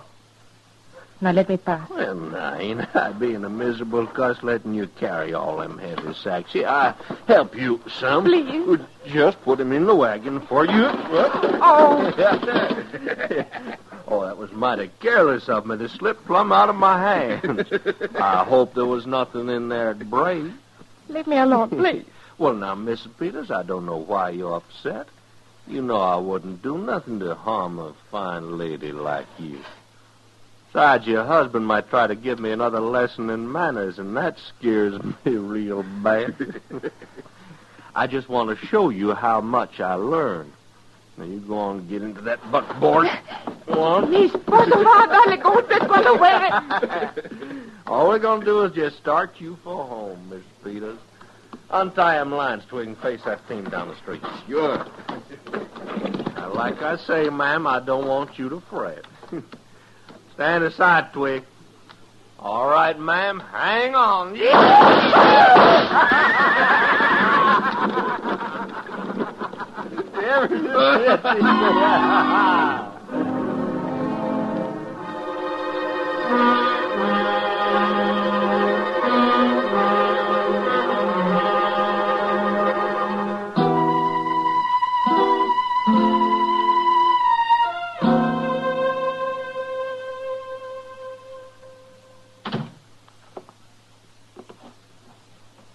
How She's all right, Matt.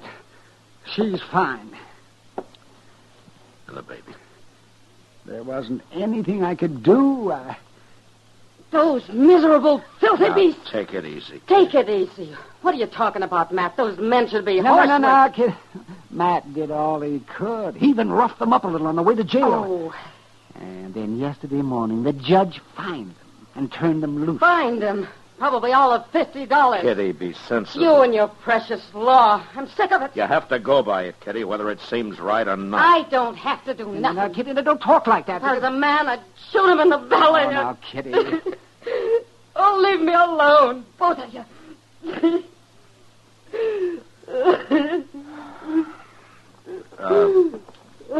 Kitty. Look, Kitty. Why don't you go in and talk with her, huh? She needs another woman, huh? Go on.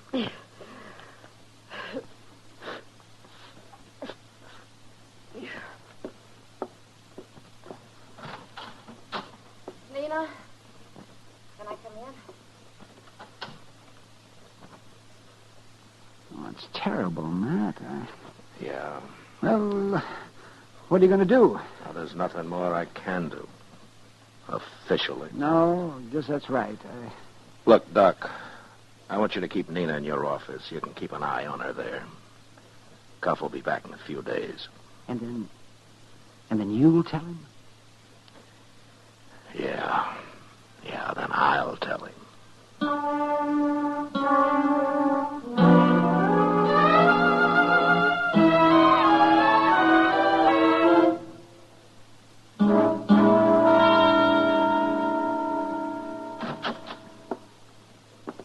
Hello, Marshal. Chester? Oh, Mr. Peters. Cuff? I just got back. Widow Helgeson says there's been an accident. I should come see you. Well, your wife was hurt bad, Cuff, but she's better now, though. Where is she? She's up in Doc's office. Chester will show you. I know the way. It just makes me sick, Mr. Dillon. Yeah, he's likely been in his saddle all day, riding to get back to her. Then he gets here, and... How was she tonight? Well, she ate the supper Kitty brought over. That's more than she's done in a week. You know, I'd kindly hate to be Hank Lawson. Have you seen him around? Yes, sir. Him and Twig been hanging around the Longhorn. Hank asked me was anybody looking for him. Then he laughed. What'd you say to him? Nothing, like you told me. I just walked on out. Yeah, good. What do you figure Cuff will do, Mr. Dillon? I don't know. Cuff's so mild and quiet and all. But I got a feeling he'd be mighty mean if once he got riled. I want to thank you, Marshal, for all you and Chester and Doc done for Nina. I'm sorry, Cuff. Now, I wonder if you'd hold my gun for me. Well, what are you going to do? I'm going to look for Hank Lawson, and I'm going to mock him. Mock him good. That way somebody's going to get hurt. That's a fact, Marshal. Look, Cuff, I won't stand for a killing.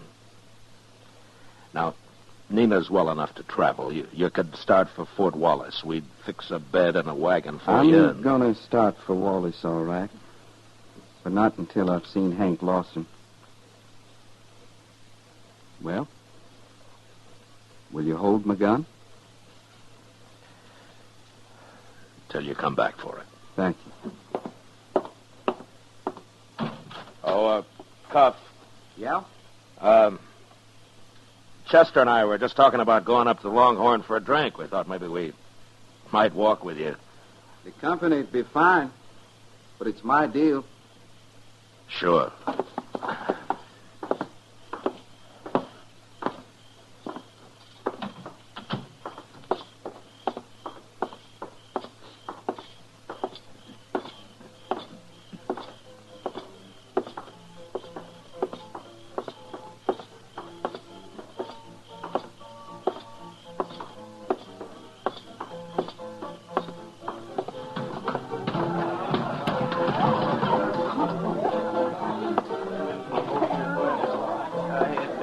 back to town just a little while ago. This time, when I lay eyes on him, I'm going... Well, if it ain't little feller himself. But I see the marshal come along so's he wouldn't get hurt. I'm just here to see that no shooting starts, Hank. Yeah. What's on your mind, Cuff? I left my gun at the marshal's office. So? After you drop yours on the floor, I'm going to make you bleed. Figure to take me with your fist? That's right. All right, boys, move back. Make a little room here.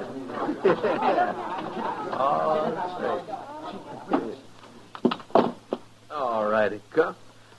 Load my gun down. Chester, just so Hank's friends don't get too excited and maybe want to help him out, move down to the end of the bar. Yes, sir, Mr. Dillon? There'll be no gunplay here, Hank. What's between you and Cuff, you'll settle yourself. Right in here. That's good enough for me, Marshal.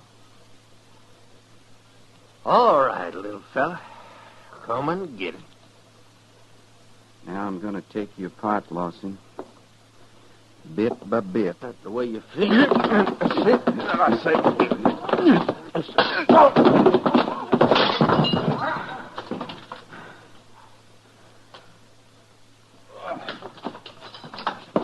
Lucky punch is all that was. Just a lucky punch. That won't happen.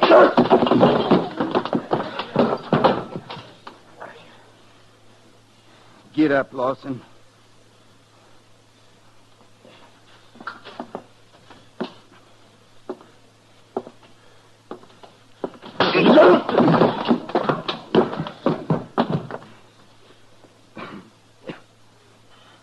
You dirty little pig. I'm going to slit your throat. Drop that knife, Hank. Never mind, Marshal. He's going to fight with a knife. I'll fix me one, too. Yeah.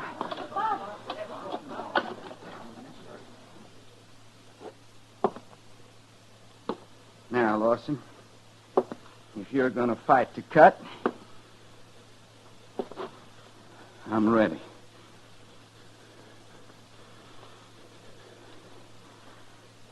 Fight or drop it.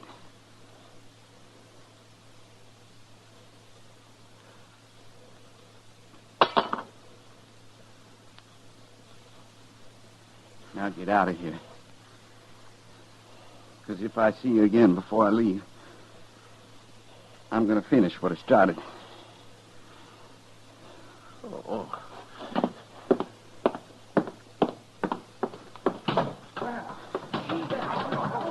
My gracious alive, I ain't seen anything like that since I left Waco.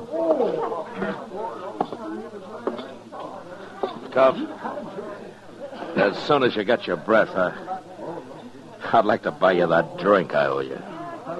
Thank you, Marshal. I figure I could use it.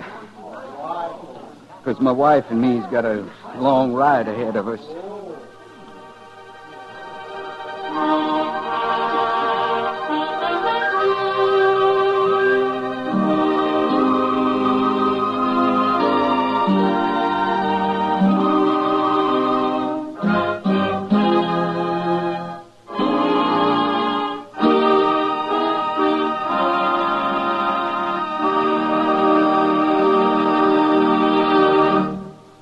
Gunsmoke, under the direction of Norman Macdonald, stars William Conrad as Matt Dillon, U.S. Marshal.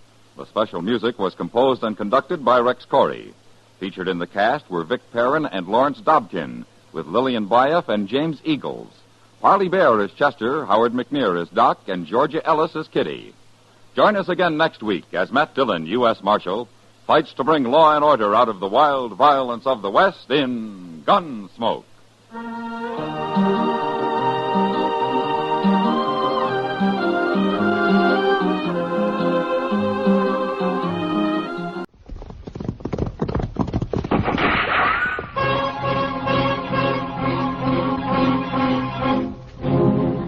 Around Dodge City and in the territory on west, there's just one way to handle the killers and the spoilers. And that's with a U.S. Marshal and the smell of gun smoke.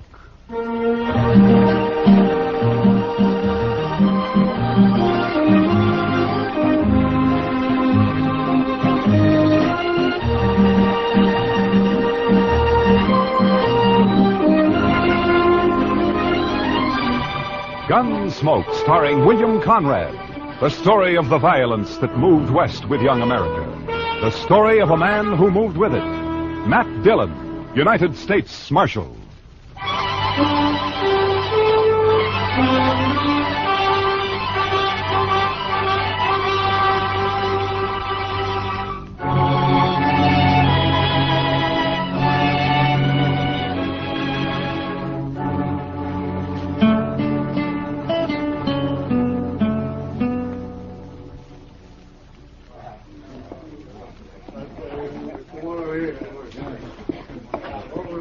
Well, what's the rush, Miss Kitty? Come on, sit down and have a beer with us, Kitty. I'd love to, Matt, but I just stepped out for some thread. I gotta get back to work. Some thread? That sounds pretty domestic for you, doesn't it? Yeah, but it's an occasion. I'm making a wedding dress. What? Oh, no, Miss Kitty, not you. Oh, my, no. Well, it isn't for me, Chester. Worse luck. It's for artist Nash. It's going to be beautiful. If I say so myself. Well, if I ever need a wedding dress made, I'll sure come to you for it. Well, I'll be here, Matt. Let me know. See you later, boys. So long, Kitty. She's a fine girl, Mr. Dillon. Kitty? Oh, yeah, she's great. She's... Well, look who's back in town, Mr. Dillon.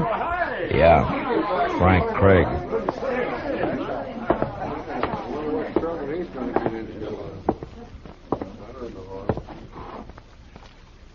Hello, Marshal. Frank, I never expected you to come back. I don't know what to say to you. You might say welcome home. Yeah, I might. At least you're honest, Marshal. Sure. Where have you been for the last year? Out west. Wyoming, to be exact. And my sympathy for the peace officers of Wyoming. Man can change, Marshal. Grow up and get over his wildness and start to think about settling down. Some men can. Well, I'm one of them. I don't aim to cause any trouble, Marshal. Came back here to marry Artis and take her with me, that's all. You heard from her since you left? She's pretty as ever. She'll pass. Every man in Dodge was crazy about her.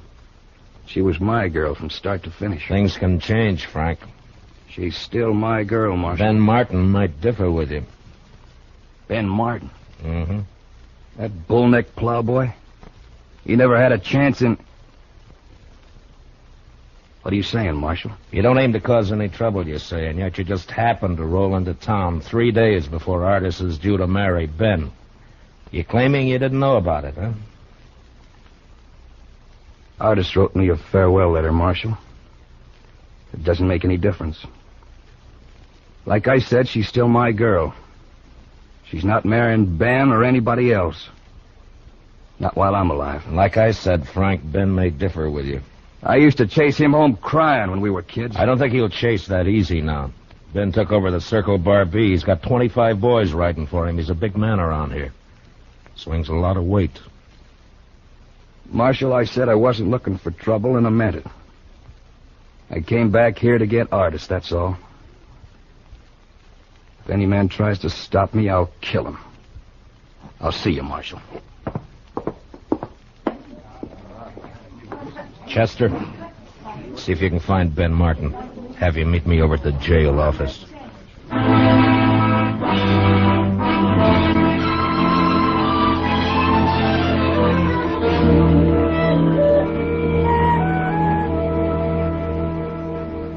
I thought he was 1,000 miles away, Marshal.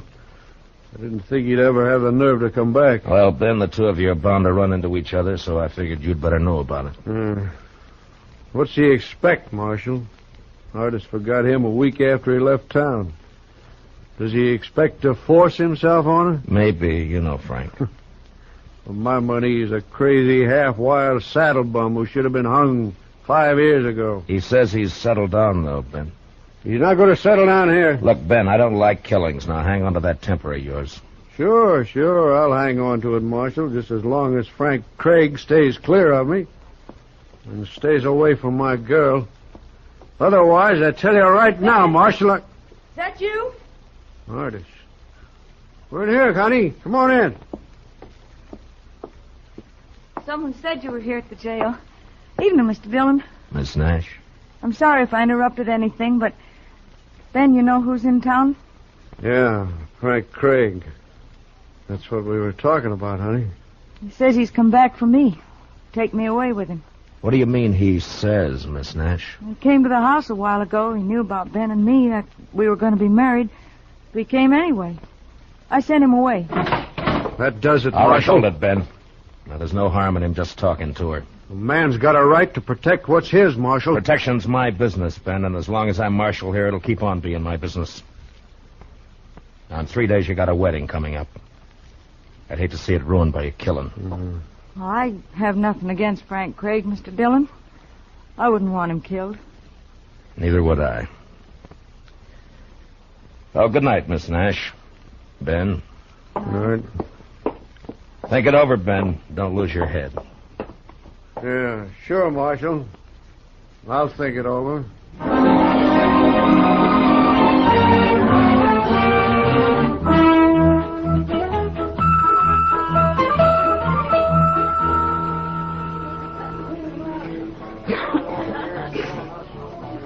How long are we going to have to keep on riding herd on Frank Craig, Mr. Dillon? Oh, just till he and Ben meet face to face and have their say, I guess. My, that Frank Craig sure is a fancy dresser. Silver spurs, red silk handkerchief, yellow boots. Oh, well, now, here's the marshal, right on the job. Hiya, Doc. Well, Matt, I hear we got ourselves a nice little killing coming up. You hope we have, you mean? Oh, no, it's not the fee. It's the romance of the thing. Yeah, sure. Young man comes back from the West to see his girl, finds she's on the point of marrying somebody Chester. else. Watch me for the play and keep me covered, huh? I don't know what you mean. Over there. Oh. Ben Martin and 2 of his boys, they just came in. I'm going to go over to the bar next to Craig. Now keep your head up. Yes, Mr. Dillon. You better give me some room, Doc. Well, how are you, Frank? Yeah, I saw him come in, too. You've been standing over there watching me for 2 hours. And now you come up and speak. I fight my own battles, Marshal. Frank, the way I'm playing it, there's not going to be a battle. Well, Ben, it's nice to see you. Marshal, I'd rather you weren't here. I guess you know that. Yeah, sure, I know that. Don't worry, Ben. Dillon's neutral. That still gives you 3-to-1 odds. What more do you want? Frank,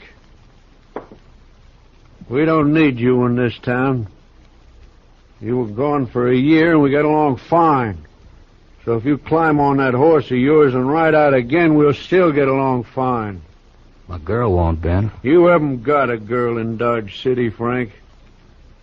Sure I have. And I want to thank you for looking out for her while I was away. As far as she's concerned, you're still away. I might as well warn you, there are a couple of my boys on guard at her house armed with rifles. Ben, I never needed a guard to hold her. If you come within 50 yards, they got orders to kill you. You'll be there from now until the wedding. Oh, yeah. That wedding. I'm afraid that's been called off, Ben. You see, Artis and I have other plans. We got a wedding of our own coming up. Well, you dirty darn! Now, if either one of you draws, he's drawing against me. I wouldn't draw on him, Marshal. I feel kind of sorry for him. So help me, Shut up, Marshal, both of you. I'm gonna... Now, you both had your say. And each knows how the other one stands. Well, here's my stand. If Ben wants to keep a guard at her house, it's all right with me. You've had a fair warning, Frank, so stay away.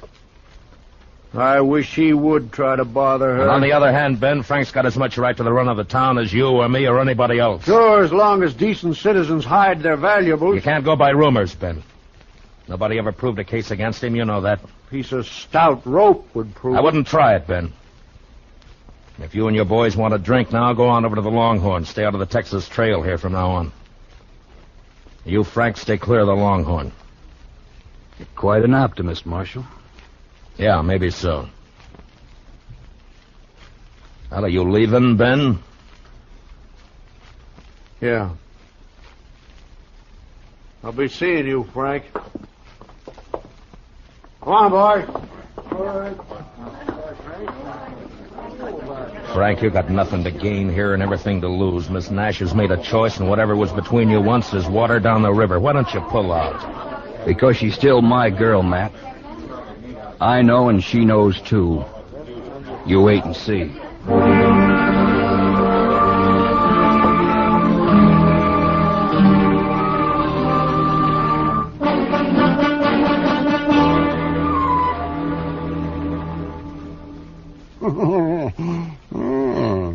Your move, Matt. Yeah, let's see now. If I move there, you'll move there.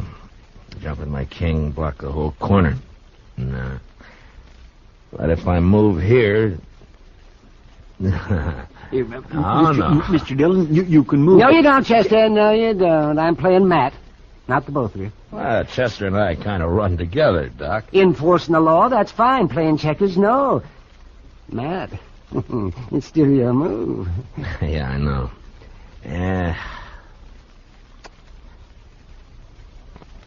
All right. There. Oh, well, I'll be... That's the move I was going to tell you to make, Mr. Dillon. Thanks, Chester. Well, Doc, your beat. Let's call a game. Yeah, you sneaked up on me. That's what you did. You snuck up on me. Oh, well, that's all right, then. Sure is a quiet night. I figured one of them two would make a play before this. Yeah. Well, if we can get past noon tomorrow with Ben and Artis married... Well, even Craig ought to know when he's beaten. I don't know, Matt.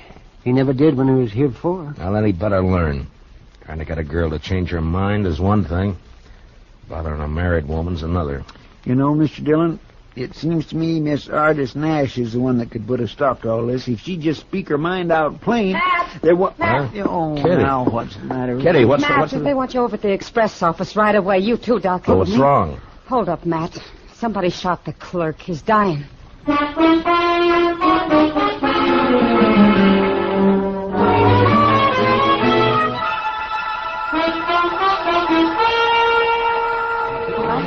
you let me through here, please? I'm sorry, mister. One side, please. Yes, one side, please. All right, stand back now. Give us some room here. Can you get through, Doc? Yeah, Matt, I can get it. Yeah, stand back. Chester, will you move him back? Make him stand back. Yes, sir, Mr. Dillon. Yes, let me have a look now. Just let me have a look. How does it look, Doc? Well, there's a lot of bleeding, Matt. I don't know. I'll do what I can. Mr. Dillon. Easy now, fella. You're going to be all right. It was one man, Mr. Dillon. Wearing a mask over his face. Red silk handkerchief. A red silk handkerchief. Oh, Frank Craig's the only man who's... Yeah. I know.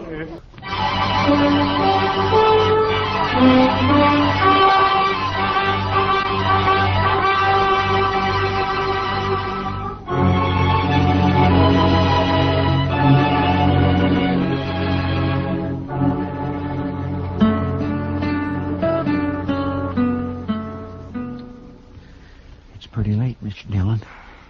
Maybe he's not going to come back here. His bedroll's here, Chester. All his belongings. Man doesn't leave his stuff in a rooming house unless he's planning to come back to it. He might have got the wind up after he shot that clerk. Maybe he just hit the saddle and lit out. No, not Frank. That's one thing about him. I've never seen him scared. He'll be here. Sooner or later. I can't figure him, Mr. Dillon.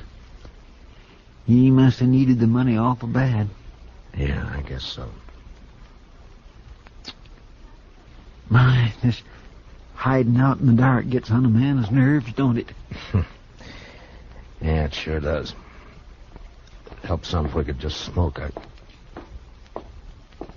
don't suppose... Shh. Somebody's coming, Mr. Dillon. Yeah, I hear him.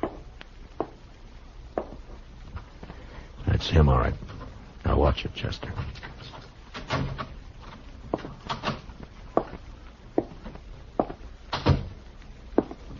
All right, hold it, Frank, and don't move. It's Matt Dillon. Thought it might be somebody else. Light the lamp, Chester. Yes, Mr. Dillon. Frank, I understand you left the Texas Trail right after dark. Nobody's seen you since. Where you been? Just friendly conversation, Marshal, or is this official? It's official.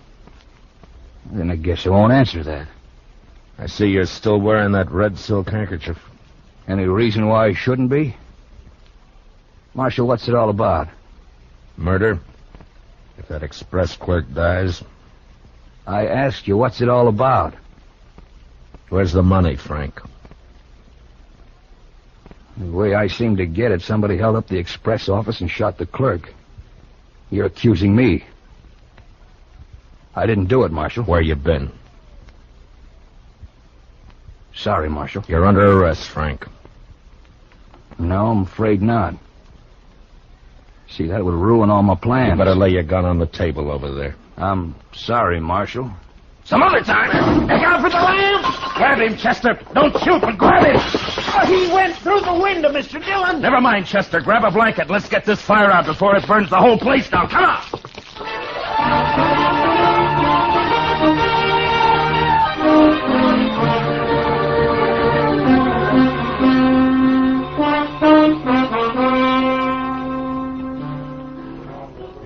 Matt, don't look so sour. In an hour, it'll all be over.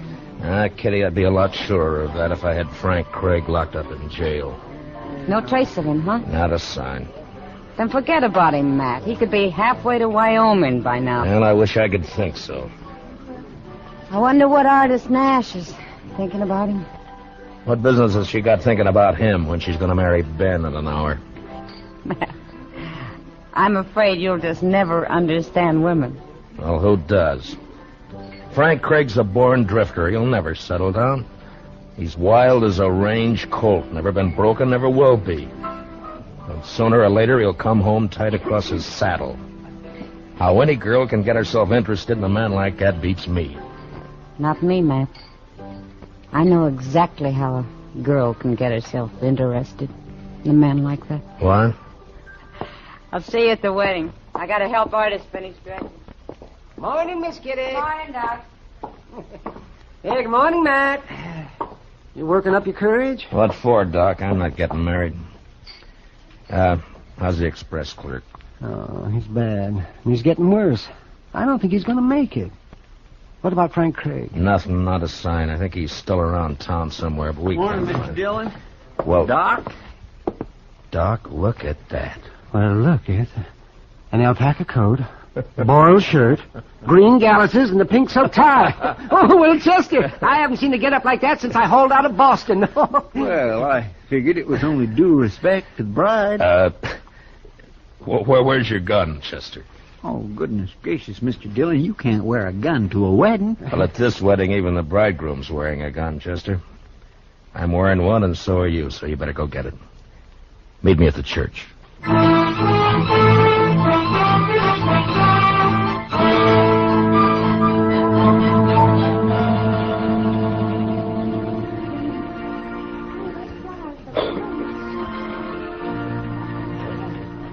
Mr. Dillon, she is so pretty I wish I was marrying her myself. You better forget it, Chester. Ben's got enough worries as it is. He sure does look fidgety, all right. Yeah, he's got reason to. Room for me here, Matt? Oh, yeah, sure, Kitty. Here, slide right in here. Yeah. Here we are.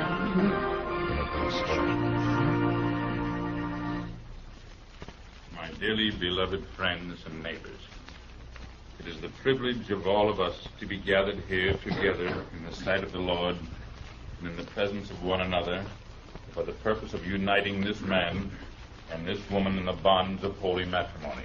It won't be long now, This Mr. fine Dillon. young couple, Yeah, the sooner the better. Barbara Artis Nash and Benjamin Martin, There is, I am sure, no need to emphasize the solemn and sacred nature of the great institutions into which they are about to enter. I never heard all of this before. You still want to marry her, Chester? Wicked world, beyond and above the decay and corruption of the flesh and the devil. Your manifest presence as you come here together and forsaking all others, stand hand in hand. Look at the back of the church. To have, Yeah, Frank Craig. He's just standing there, Mr. Dillon, just standing there and looking. Slide out to the side aisle, Chester. Maybe we can get to him quietly without breaking up the meeting. I think it's already broken up, Matt. Hardest fainted, Mr. Dillon. She fell right on the floor. Yeah. Come on, Chester. Pardon me. Would you let me through, please? I'm sorry, lady. Would you... One side, please. Huh? He was right here by the door. Outside, Chester.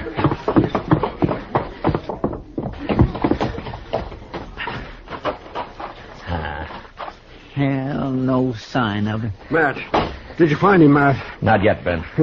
Put that gun away. You want to kill some bystander in the crowd? There's only one man I want to kill. I should have done it 3 days ago. Yeah, I know, Ben. What'd they do with Miss Nash? I carried her into the minister's study. That dirty, walking right into the church. Scared her out of her wits. Marshal Dillon. Oh, over here, Reverend. Marshal, a terrible thing has happened. He forced his way into my study, pushed me out the door. Craig? Yes, he had a horse tied behind the church. He's gone and taken her with him. He's kidnapped her, Matt. He's kidnapped her. Save your breath, Ben. Get your horse. Come on, Chester, let's ride.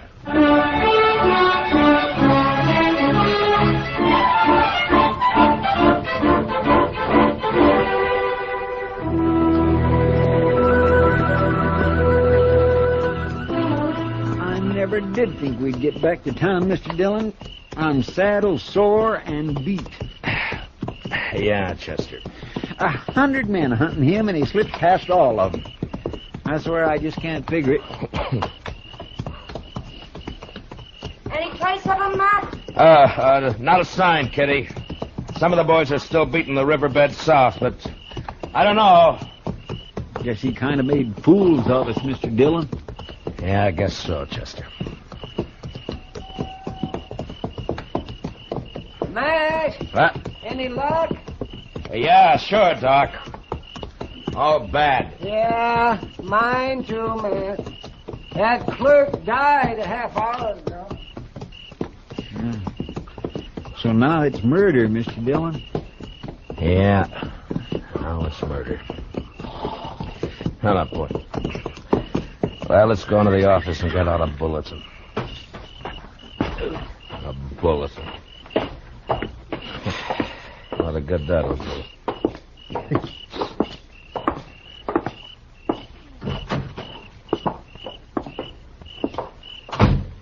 Light the lamp, will you, Chester? Yes, sir.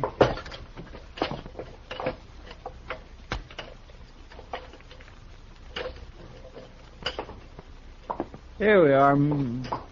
Hold it, Matt. You too, Chester. Don't move. The only place nobody'd ever think of looking. Right here in the jail. Yeah, that's what we figured. Well, Miss Nash, you seem to be in pretty fair shape for a kidnapped victim. I'm not a victim of anything, Mr. Dillon. Unless it's my own foolishness. That's what most people would say, I guess. Maybe they're right. I only know this.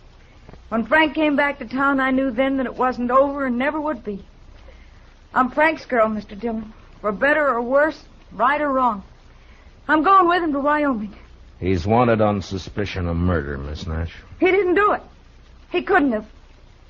He was with me when it happened. What did you say? He slipped past Ben's guards and came to see me. That's why he wouldn't tell you where he'd been. He didn't want to get me in trouble. He's telling the truth, Marshal. Yeah, maybe. Mr. Dillon, you might ask Ben Martin what happened to my red silk scarf. I missed it right after he came to see me that afternoon. Go on. He didn't do it for the money. But to ruin me once and for all. If we were lying, we wouldn't have come here, Mr. Dillon. Yeah, it makes sense, all right, but... Chester, who rode up out there? It's Ben Martin, Mr. Dillon. Think he's coming in here. Where's your horse, Frank? In the corral back of the jail. All right, go out the back way. Get it and head for Wyoming. Take one of my extra horses and leave it at Bison Flats. You can buy another horse from the Indians there. Matt, I don't know how we can ever thank you for it. Never mind that. Just get going before I change my mind. And, good luck to both of you. Thanks, Mr. Dillon.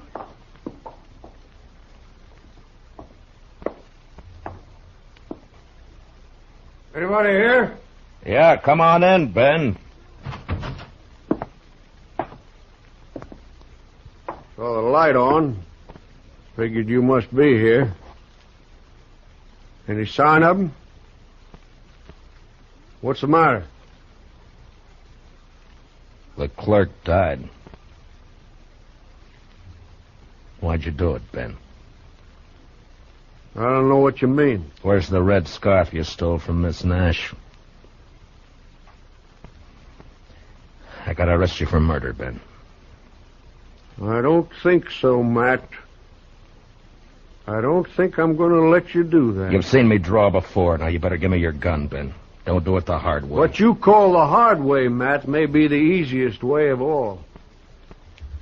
So win or lose, I guess...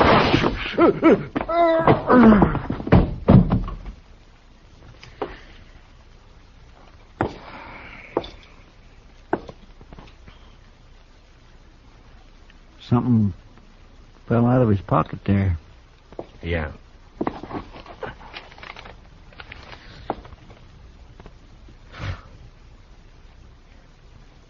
His marriage license.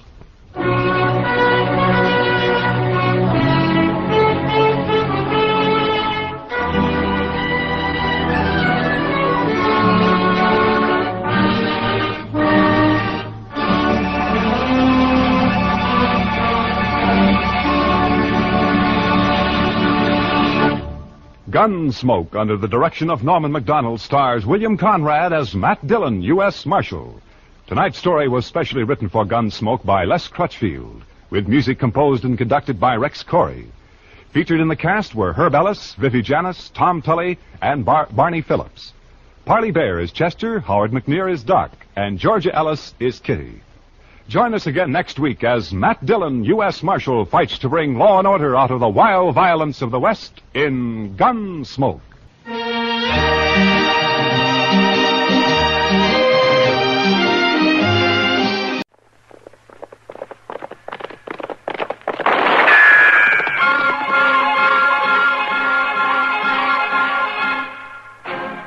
Around Dodge City and in the territory on West, there's just one way to handle the killers and the spoilers, and that's with a U.S. Marshal and the smell of gun smoke.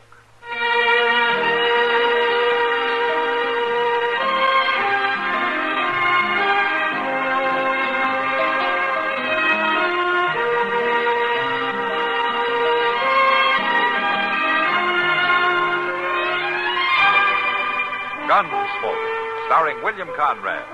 The story of the violence that moved west with young America. And the story of a man who moved with it. I'm that man. Matt Dillon, United States Marshal. The first man they look for and the last they want to meet. It's a chancy job, and it makes a man watchful. And a little lonely.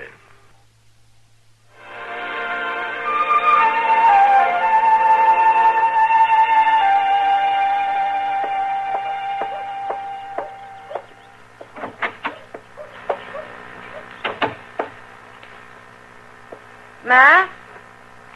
Oh, Matt? I'm back here, Kitty. I'll be right out. For a minute, I thought you'd left town. No, but it's a good idea. I just released a couple of your hangovers from last night. Thought I better get the cell straightened up. Where's Chester? At Delmonico's. I told him to get some food. He's awful puny this morning. I tried to warn him. And it wouldn't be so bad, Kitty, if you'd stop selling that green beer. It's all I can get, and you know it. You want some coffee? Has Doc come back yet? No. And I don't like it, Matt. Don't worry about it, Kitty. He can take care of himself. I know, but this is the 4th day. It has been 4 days, hasn't it? Yes. Matt, why don't you and I ride out to Emmett Bauer's place and find out where Doc was going when they left there? How do you know he isn't still there? Bauer's boy could have had complications with that broken arm. Well, at least we'd know. Something's wrong, Matt. I can feel it. All right, Kitty, all right. Look, have you had breakfast? No. We better eat first. Come on, let's go over and join Chester, huh? All right.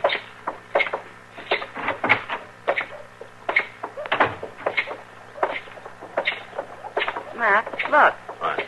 Isn't that Emmett Bowers coming out of the Dodge house? That sure is. Hey, Emmett! Hold up!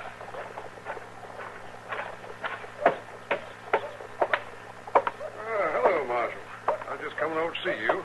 Morning, Miss Kitty. All right. We were just talking about you. Is Doc out at your place? No, he isn't. As a matter of fact, that's why I was coming over to see you. Oh, how's that? Well, Doc never did show up that day. What? That's right. I went up to his office this morning, but everything was locked up. I thought maybe you knew where he was. I told you, Matt, something's wrong. What about your boy, Emmett? Oh, he's getting along all right. I set his arm myself. But I wanted Doc to take a look at it. Yeah. Well, Kitty, looks like you and I won't be making that trip today. Why not? I better ride out with Chester. He and I can cover more ground. Well, that's all right with me. Well, it was nice seeing you, Emmett. Yeah. Well, I hope you find him all right. I'm sure we will. So long. Bye. So long, Miss Kitty. Bye. You think Chester will feel like riding? And if he doesn't, he'll go anyway. It'll be good for him.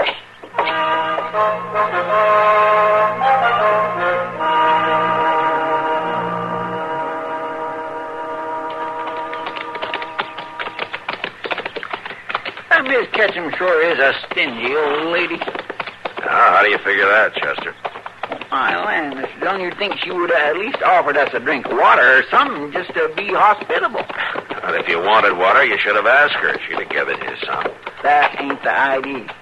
It's just polite to offer folks something when they drop in on you.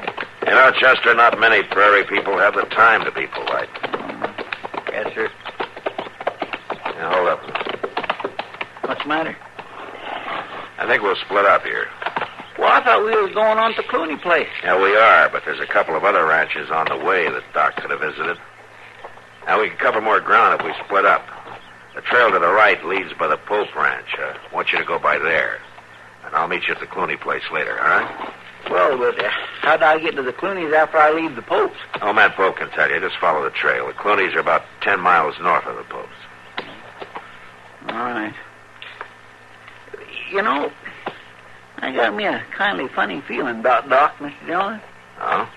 How's that? Well, you know how him and old man Clooney are such good checker buddies, and they don't hardly ever get to see each other.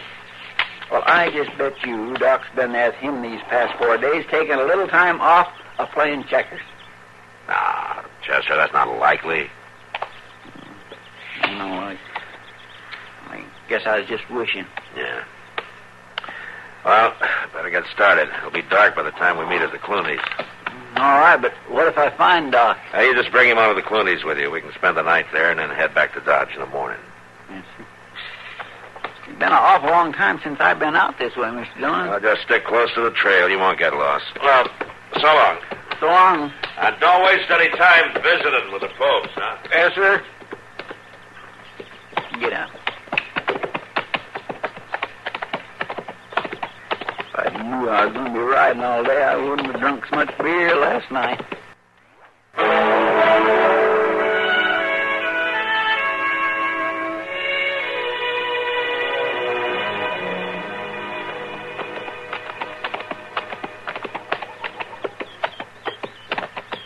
How do? Howdy. Are you Mr. Pope? That's right. Oh, I'm Chester Proudfoot. Now, I know that. I seen you in Dodge. The marshal couldn't come yourself, huh? Couldn't? Was you expecting Mr. Dillon? Well, sure I was. Oh, is there something wrong, Mr. Pope? Well, now, didn't my boy tell the marshal? Tell him what? About the horse thieving.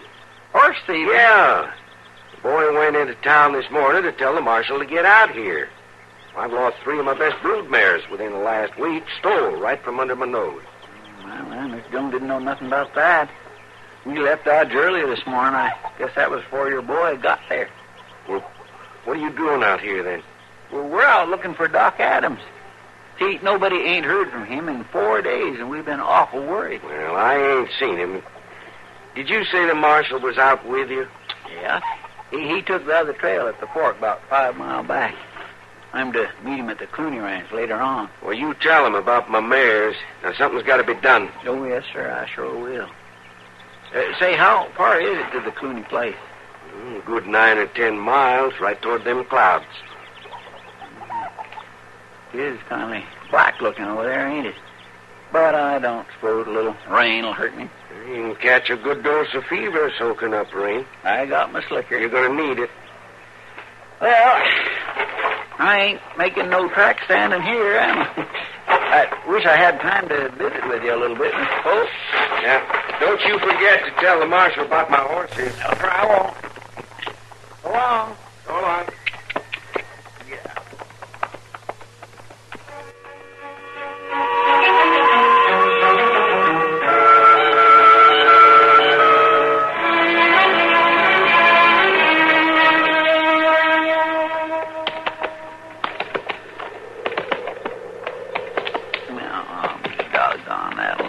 No better, that's for sure.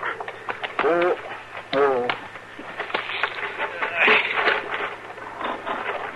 Now, let me see that foot. Easy, boy. Easy. Stone bruise. A bad one. Well, it looks like you ain't going to be no use to me at all. If I ride you anymore, you'll give out altogether. I ain't sure how long that'll last if I have to walk to the Clooney's. It'll be a good 5 miles yet. Well, come on, horse. I can't afford to leave you out here on the prairie. You can walk same as me.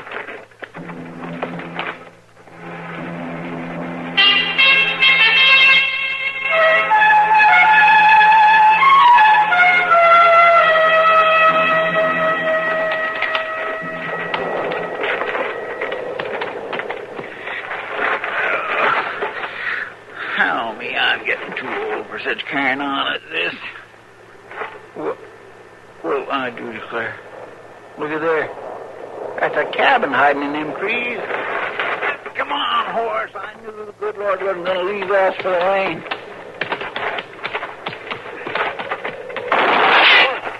What? You ain't hit.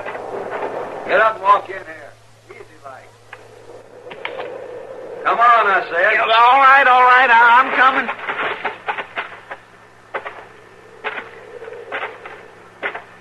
I ain't armed. Don't shoot. I wanted to shoot you. I'd have hit you in the first place. That's far enough. Yes. What are you doing traipsing on my land? Oh, I didn't know it wasn't allowed. Jack? Yeah? What you shooting at? The stranger. Look, nobody just wanders up here. Well, I did, mister. Why? I was on the trail, and my horse got a stone bruise about a mile or so back, and when I seen your cabin, I figured I could ask you for cover before the rain started.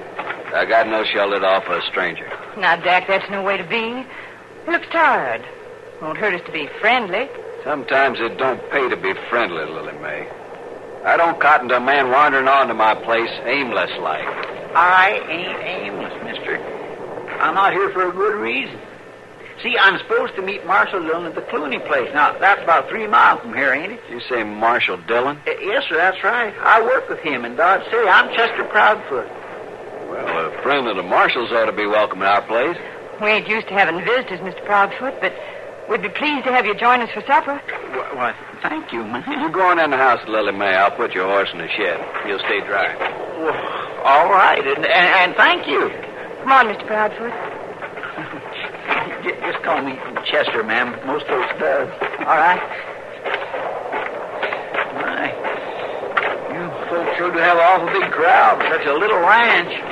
Oh, well, Dad's in the horse business.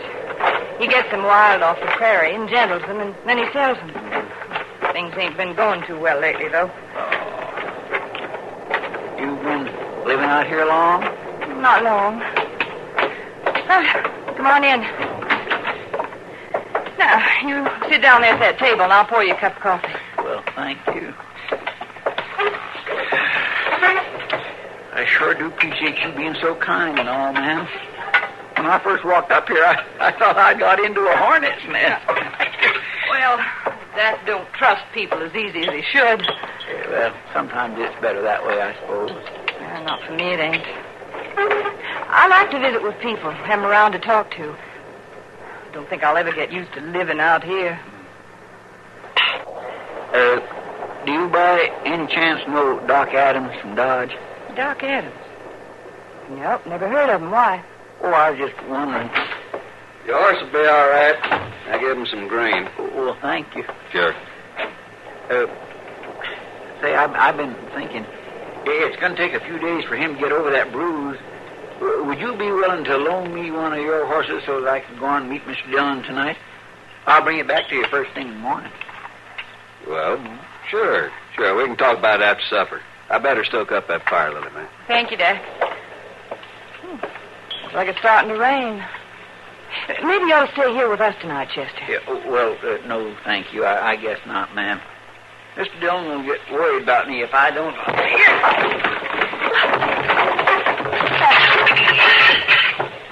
Dak, you killed him. He ain't dead. What got into you? Why'd you hit him? It's a trap, Lily May. What do you mean, a trap? Just that. I suspected it when he told us who he was. Marshal sent him in here to borrow one of the horses so they'd have proof to hang me. They're on to us. What are we going to do? Move out. First thing in the morning. It'll take us most of the night to pack. Oh, Dak, we've been moving steady for 3 years. When does it stop? When I get enough money saved up to buy a decent farm. How many times have I heard that? What are you going to do with him?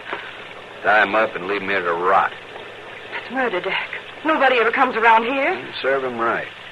You losing your senses? You gonna start killing and I'll be a murderer, too? Shut up! I'll do what I have to do.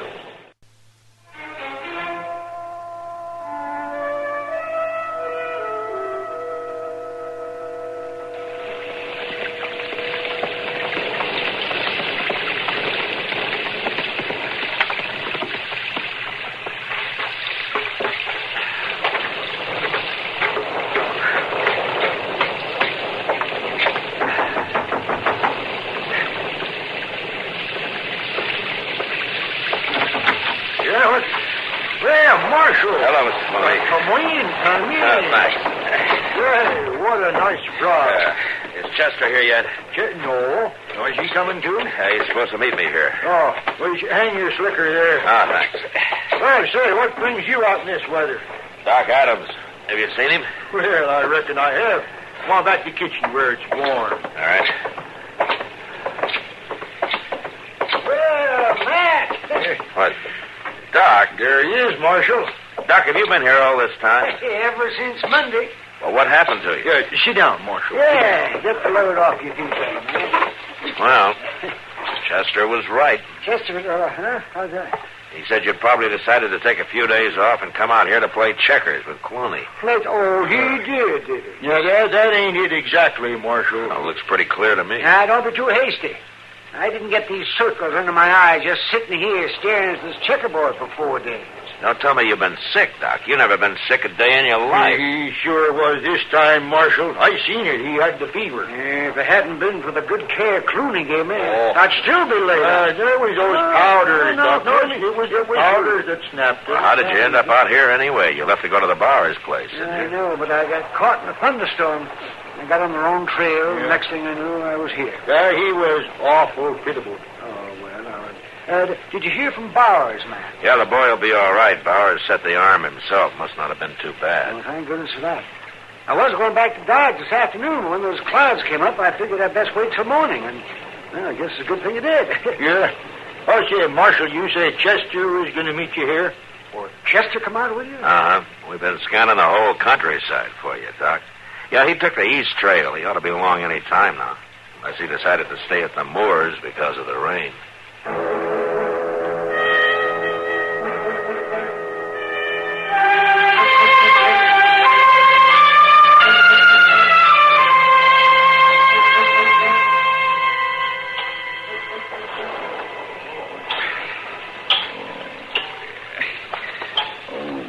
Well, I'm glad to see you come out of it, and that's a fact. What? What happened to my head? Why am I all tied up like this? Dak hit you on the head and he tied you up. Why? Why in the world did he do that? He's got you figured. The marshal sent you in here to borrow one of our horses, didn't he? No, what are you talking about? Don't lie to me, mister. I've been nice to you. Almost got myself bruised up for being so nice. I ain't lying. I don't know what you're saying. The marshal knows about Dak. Knows he's wanted for horse thieving. He wanted proof, so he sent you here. No, that ain't so. But if your husband is a horse thief, Mr. Dillon will catch up with him sooner or later. No, he won't. We're going to move on, away from here. Move on? Well, what's he going to do with me? He's going to leave you here, tied up. It ain't let up, Penny. Oh, he come too, huh? Yeah. Maybe I ought to give him something to eat. Forget that. We got work to do. I finished up in the barn. Now let's get started in here. You were going to get any sleep tonight? When we finish packing, we can take turns sleeping. I ain't going to take a chance on that marshal sneaking in here. If he so much as puts a foot on this ranch, I'll shoot him. Now, Dak. It's him or me, Lily Mae. And it ain't going to be me.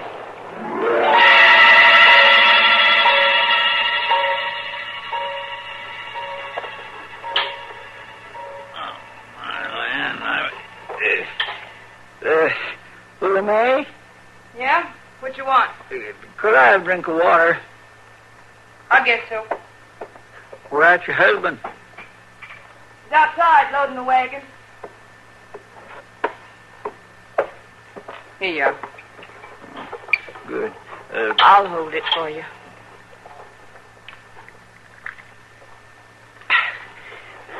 Thank you.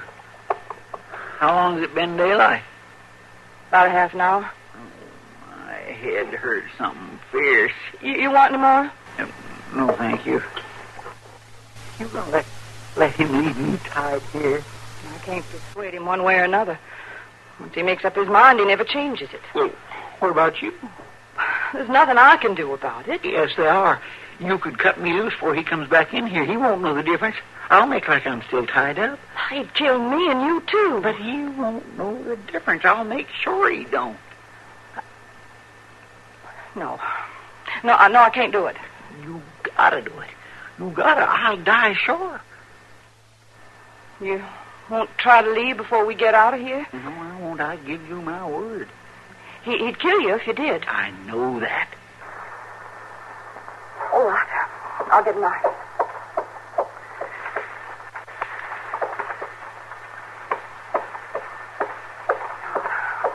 Cut your arms loose. You can untie your feet after we leave. That'll be fine. There. Now, you keep him behind you or we'll both be dead. There's a buggy down on the trail. Looks like that fool marshal riding behind it. Come here after his friend. Get that rifle. Hey, wait a minute. What you got in your hand? Nothing? Let's see that. A knife. Why, you was going to cut him loose, you little wench. Don't, Jack. Don't be. Shut up. I'll tend to you later. Right now, there's a marshal we got to take care of. Grab that rifle over there and cover that window, you hear? No, I ain't going to do it. What? I ain't going to do it. I'm tired of running, living like an animal. Let that marshal come in. What kind of talk is that? You're in this as deep as I am. I didn't steal any horses. They won't hang me. All right. No, Jack. Jack, please, no. No, please, don't. All right, Jack. Leave her alone. I got your rifle. What? I'll shoot you if you hit her again. So she did cut you loose. Well, you really done it this time, Lily Mae. Back over towards the door. What for? So you'll be there when Mr. Dillon comes in. Go on. All right. Sure.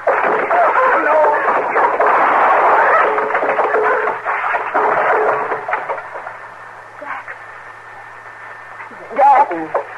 Wait. He tried to grab the rifle. I didn't want to shoot him. I'm sorry, ma'am. You don't have to be sorry, Chester. There's no reason for you to apologize. Suddenly, it don't seem to matter. Yes, ma'am. Anybody in there? Hey, it's me, Mr. Dillon. Chester. Chester, what in the world is... What's going on here? try him, but he's going to be all right. Mr. Dillon, you just won't believe it. Maybe you better try me, huh? Yes, sir. Well, see, I was riding along down the trail towards this place, and it seemed to me that my horse was getting kind of gimpy, so I got off, and sure enough, he had a real bad stone wound. So I had to run.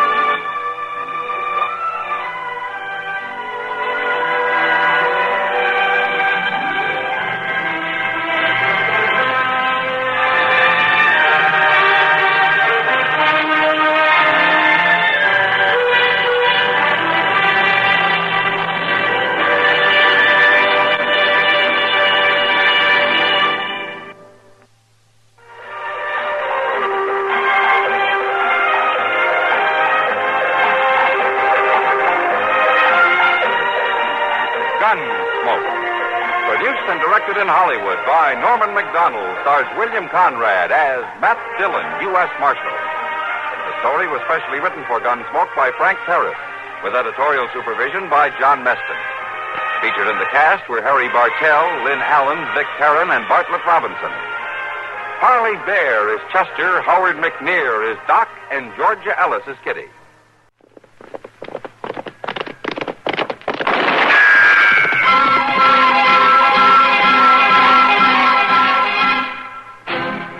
Around Dodge City and in the territory on West, there's just one way to handle the killers and the spoilers, and that's with a U.S. Marshal and the smell of gun smoke.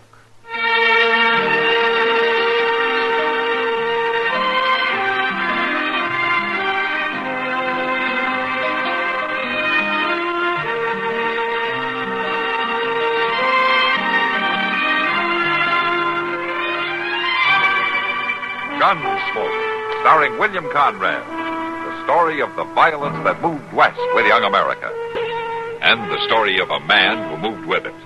I'm that man, Matt Dillon, United States Marshal. The first man they look for and the last they want to meet.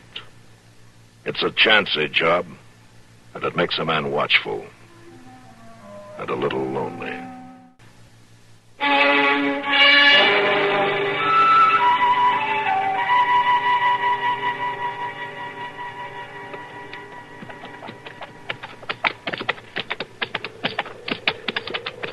You know what you're doing, Berkey? Yeah, I know. This here's a good enough place. Ooh.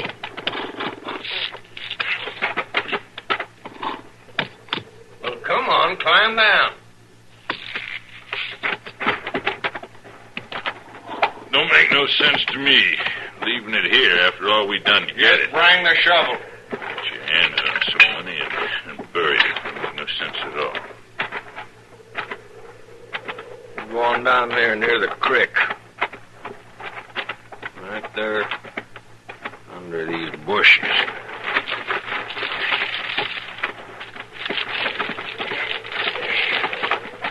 All right. That's as good a place as any. All right. Start digging. Now listen, Berkey, you Crab, should... now you start digging. All right. Ain't gonna do us no good to have the money if they come take it off of us, is it? Well, No, it sure ain't. When we start spending any of it before the fuss dies down, they're gonna be looking our way sure. Well, I wouldn't spend much of it, Berkey, honest. Oh, you would. Just enough to keep yourself liquored up till it was run clean through. Why, that ain't no We're bit... gonna lay low and dodge. And we're gonna act like we never seen more than 6 bits altogether. Until they forget about that hole. And then I'll make you a bargain, Crab. What's that? I'll come dig up that gold myself. Yes, sir, you won't even have to touch your shovel. Oh, I won't mind doing the digging then. All right, then get on with it now. I ain't hankering to spend another night in this prairie. I don't know why I'm going to do all the digging.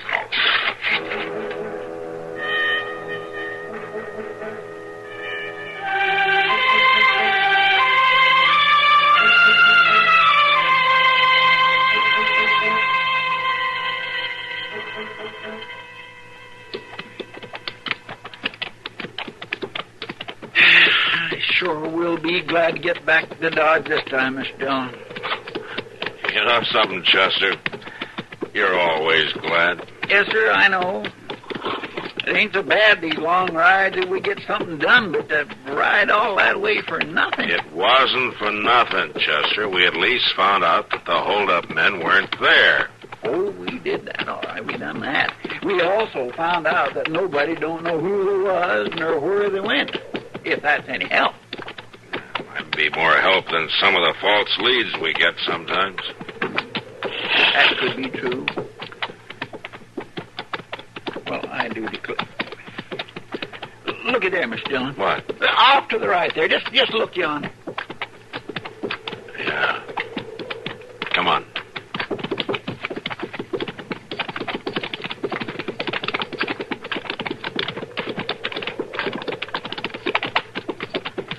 By jing, he don't look like no Indian. It doesn't look like he's got a horse.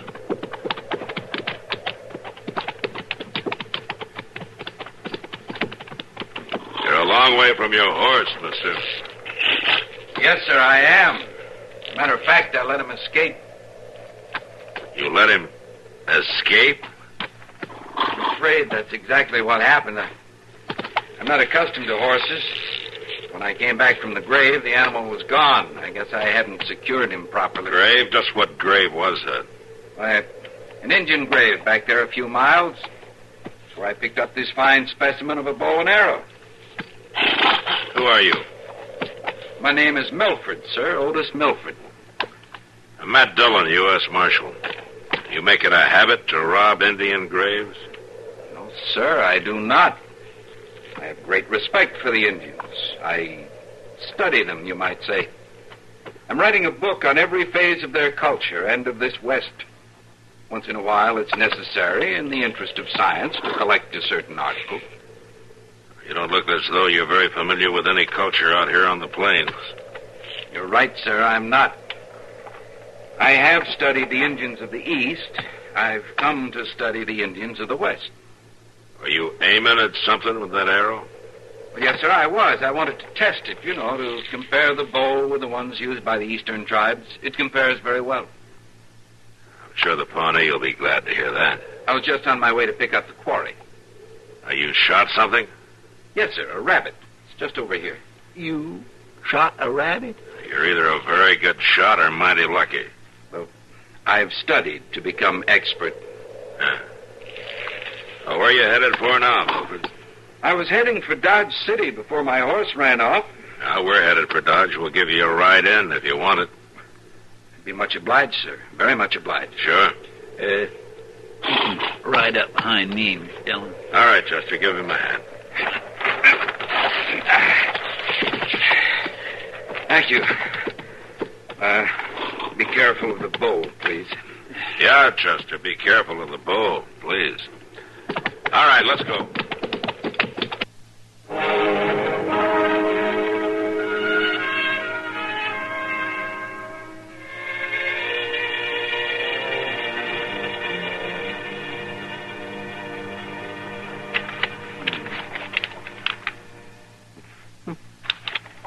Very interesting. Yes, I'll make a note of that. Let's see now. Hey! Might I ask just what you think you're doing, Mr. Milford? Oh, Mr. Dobie, this is all most interesting, very interesting. You ain't got no right to be going through them papers in my desk. Why, you're quite right, Mr. Dobie. I suppose I should have asked you first. I don't allow prying, Mr. Milford. I wasn't prying, Mr. Dobie. I'd like to know what you called it, going through them papers. I was merely going through the back registers, Mr. Dobie, to see who had stayed here at the Dodge House in years past. That ain't any of your business, as far as I can see. It was in the spirit of pure research, Mr. Dobie. I was just looking for more background material for my book. I don't care what you're looking for. I want you to get out of my office or stay out.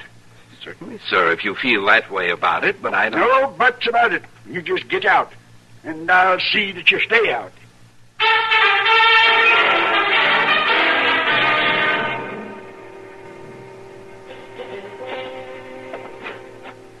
I told him I wouldn't stand for it, Marshal Dillon. I want you to see to it that it don't happen again. All right, Dobie. All right. Just calm down.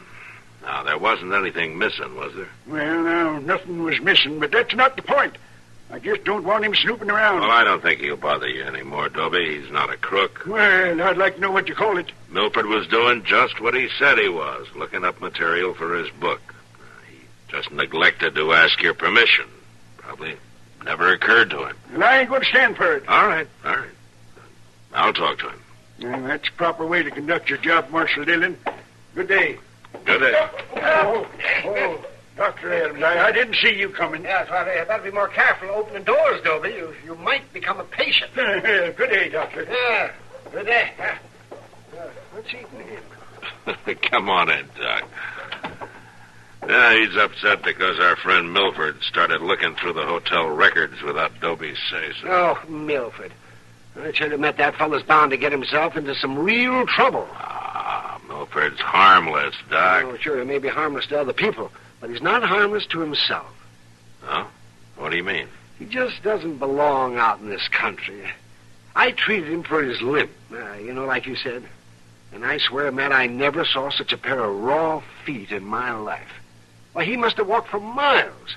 And his boots, well, they didn't even fit. Oh, granted, he's no frontiersman. I should say he isn't. And he's not making any friends around Dodge, either. No?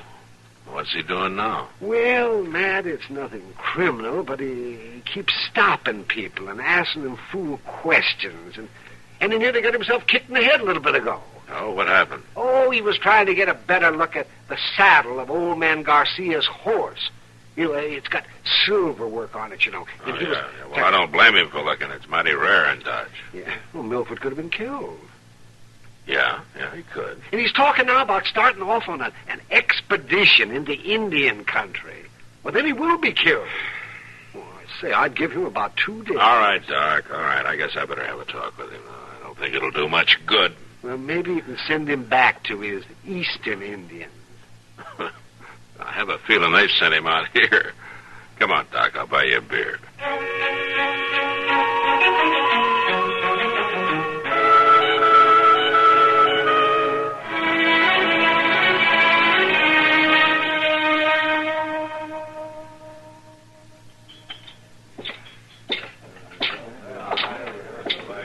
Well, I'm glad I didn't order, Matt.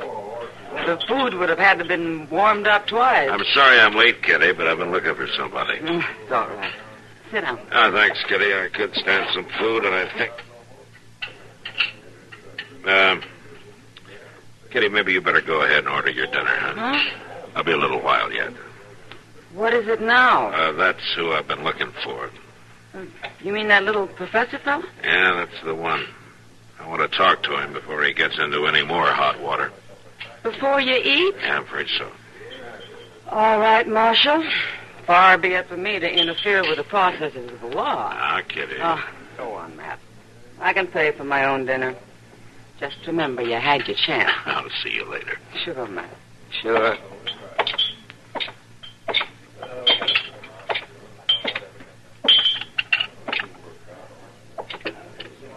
Can I see you for a minute, Mr. Milford? Oh, Marshal Dillon, sit down.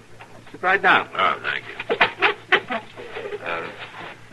May I offer you something? Some coffee? No, thank you. No, thanks. No, you go right on with your dinner. Oh, I've finished, thank you.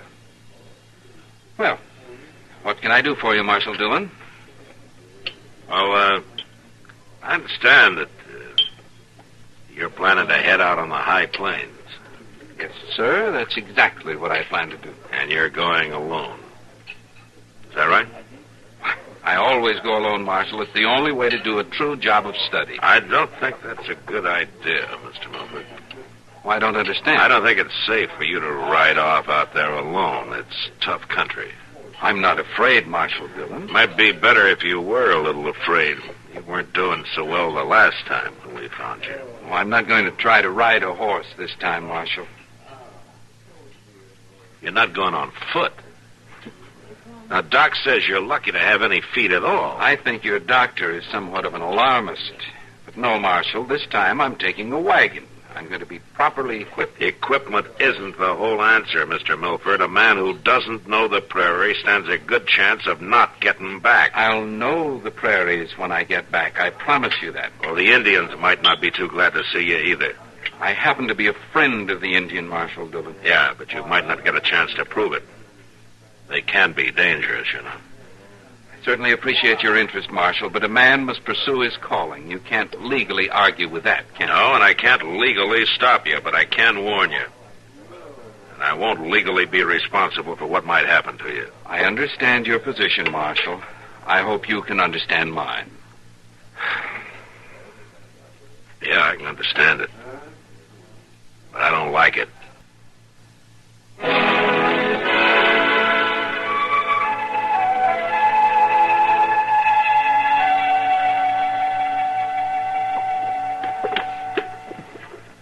All right, Mr. Ross. If you say I need beans, beans it is.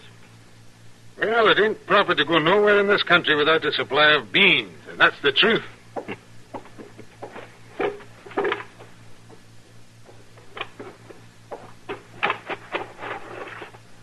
Now, what else will you be needing? I'll be with you in a minute, mister. All right. See, now, I have a blanket and a kettle and salt and... Oh, yes, I need a shovel. All right. Long-handled or short? Now, you might advise me about that, Mr. Ross. I want it for digging... Well, you might call it treasure. Yes, it might be treasure. I won't be much longer, mister. I can wait on you soon. Never mind. You must have been in a big hurry. Sure, I hate to lose a customer. Well, I have taken a lot of time. Well, you're buying a lot of goods. Let's see. Here's the shovel. That look all right to you? I should think that would do nicely, Mr. Ross.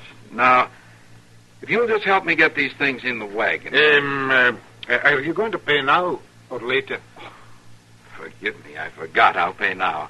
How much does it come to, Mr. Ross? Well, now, let's see. It's $1.25 for the beans. That's $1. $3.40 for the blanket. $2 for the shovel. That'll come to $7.65. $7.65. There you are. 5, 6, 7. All right, thank you.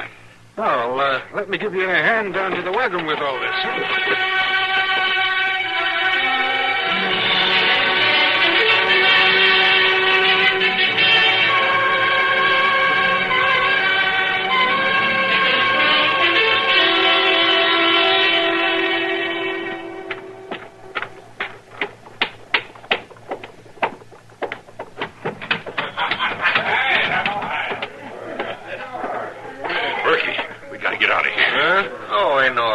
Have yourself a drink. There ain't time, I tell you. Got a lot of time. Get them shells I sent you. That's what I've been trying to tell you. I didn't wait around. I told you it wasn't no good. Told me what wasn't no good. Burying the gold like that. Crab, come on and talk straight, will you? I seen the fellow who said he was heading out to dig it up. You seen the... What fellow? I don't know who he was. Don't make no difference. He was buying a shovel and he said he was going to dig it up. You sure? Well, I was right there. It wasn't I, and I heard him. He's starting out in the wagon, and he's going to dig. I told you it wasn't no good. Oh, shut up. Come on.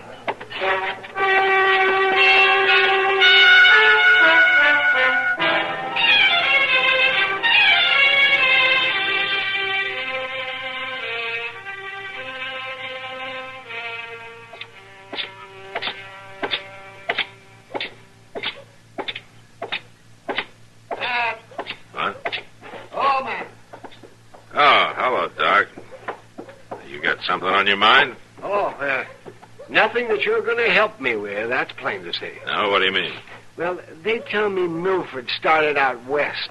Yeah, Doc, I'm afraid he did. Well, I thought you were going to talk to him. I did talk to him. Didn't do any good. Obviously. What'd you want me to do, Doc? Lock him up? It might not have been a bad idea. Now, listen, Doc, I've Mr. had... Dillon! Mr. Dillon! All right, Chester, I hear you. Here I am. Hello, Doc. Excuse me for interrupting, but I got something to tell Mr. Dillon. Go ahead. Interrupt. Oh, what is it, Chester? Mr. Dillon, that fella has went and done it again. What fella? That Milford fella. Well, where is he now? That's just it, Mr. Dillon. They ain't hiding their hair of him. Hiding her hair of him where, Chester? Out there. Where his wagon turned All right, over there. all right, hiding Chester. their Start hair from the beginning. Where is the wagon? Well, sir, Luke Myers was riding into town, see? And when he got about a mile or so from Crawdad Creek, he seen this wagon turn clean over on its side. Yeah? Oh, the team was in terrible shape. Thrashing around, carrying on, so he cut him loose. Well, how do you know it was Milford's wagon?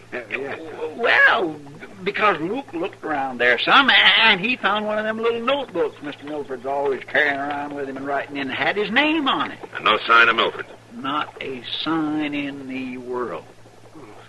That doesn't look good, Matt. No, Doc, it doesn't. You better get the horses, Chester. We'll have to go out there and take a look around.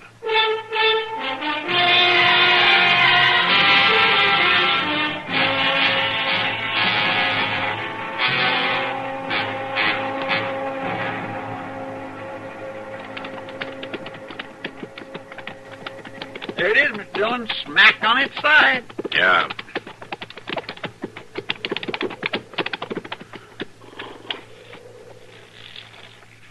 Sure ain't around here. No sign of a struggle, either. You mean he wasn't carried off? No, it doesn't look like it. Looks like somebody carried some stuff off in the wagon, though, Mr. Dillon. Ain't much left. He may have taken it himself. Well, no, Look there. Look there, Chester. Look like fresh footprints, don't they, Mr. Dillon? Yeah. Let's see where they lead.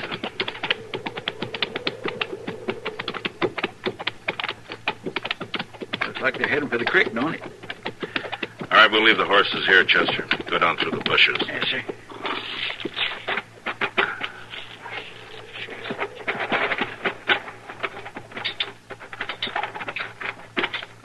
What do you suppose he'd be after down here? Now, there's no telling, Chester. He's a hard one to figure. If it's really Milford we're tracking. Well, he sure would. Listen to that, Mr. Dillon. Yeah. Come on. Be quiet. Yes. You gentlemen are wrong. You're dead wrong. Don't look like it to me, mister. Looks like you was digging in the wrong spot. I'm not digging in any particular spot. I'm carrying on a scientific investigation. I told you, Clerk, he's digging for the loot. Well, he ain't gonna do no more digging at all. Now, you men pay attention. Pay attention. I don't know anything about any loot. If I did, I wouldn't care about it. I'm digging for signs of a lost civilization. Oh. Artifacts that might be buried in this area. You're close to being buried yourself, mister. Those guns. Now, you're certainly not going to kill me. I don't believe it. You believe it. You cover the farthest one, Chester, when I start. Yes, sir. And easy now. Now. All right, drop your guns. Hey, Berkey! You got him, Mr. Dillon. Hey. Chester. He ain't moving none, Marshal. Now you stand still or I'll throw another bullet into your friend there. I'm backing out of here, slow and easy.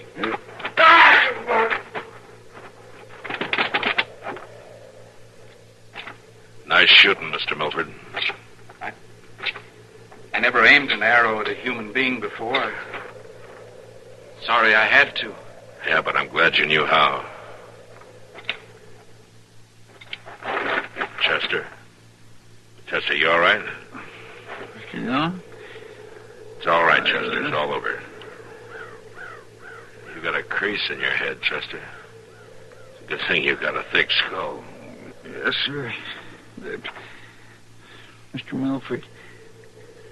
Did they hurt that little Mr. Milford?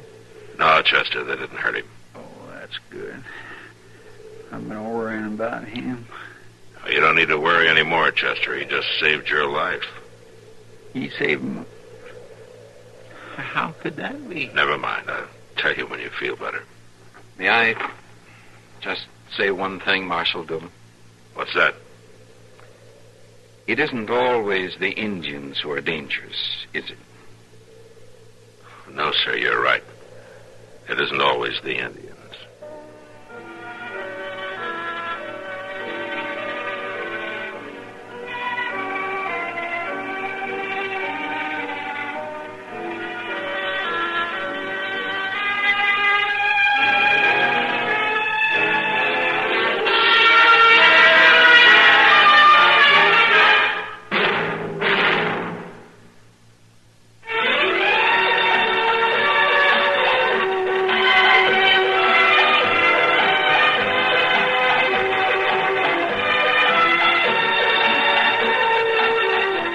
Gunsmoke.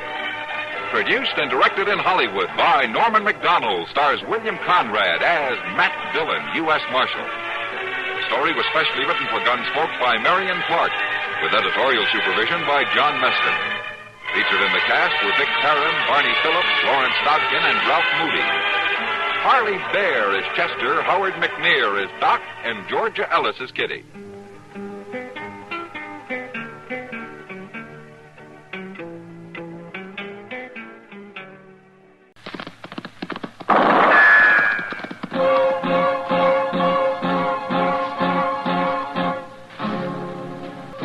Around Dodge City and in the territory on West, there's just one way to handle the killers and the spoilers, and that's with a U.S. Marshal and the smell of Gunsmoke.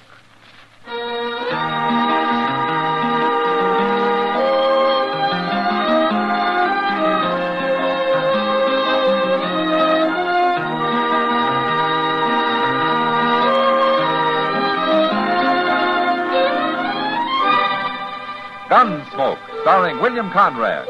The transcribed story of the violence that moved west with young America. And the story of a man who moved with it. I'm that man. Matt Dillon, United States Marshal. The first man they look for and the last they want to meet.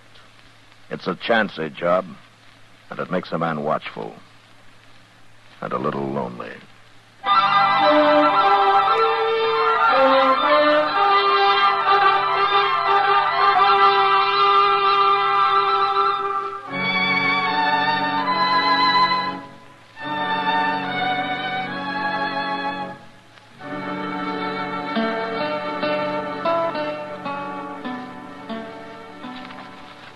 Chester, will you take this stuff down to the depot and see that it gets in the mail for me, huh? Yes, sir.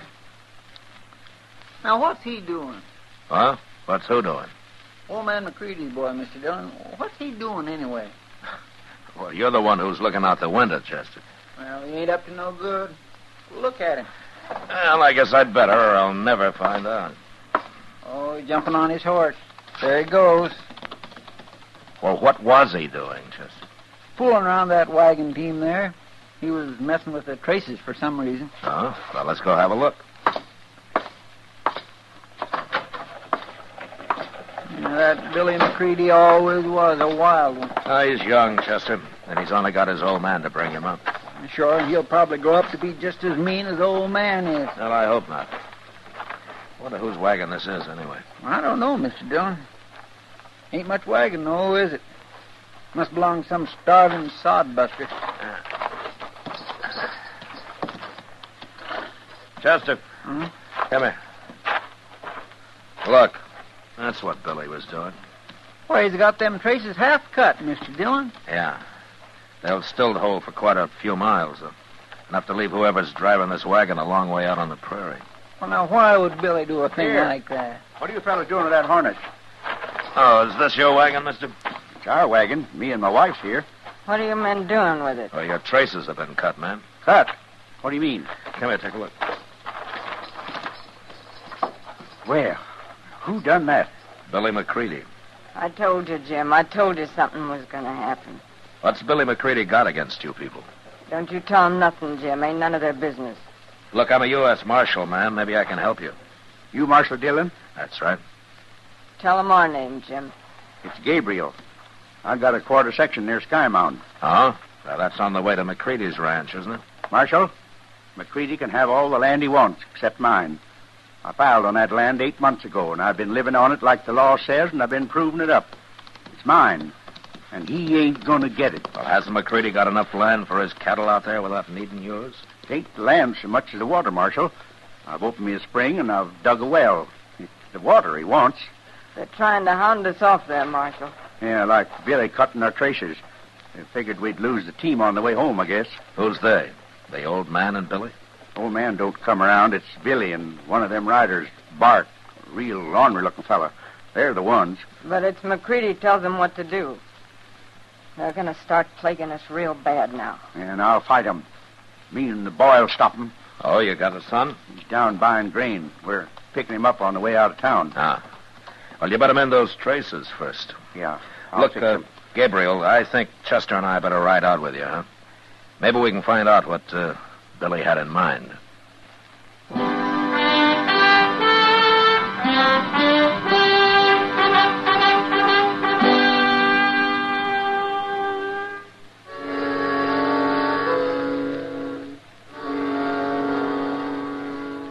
It was dark by the time we got to the Gabriel place, and when we did, we saw lamps burning inside the house.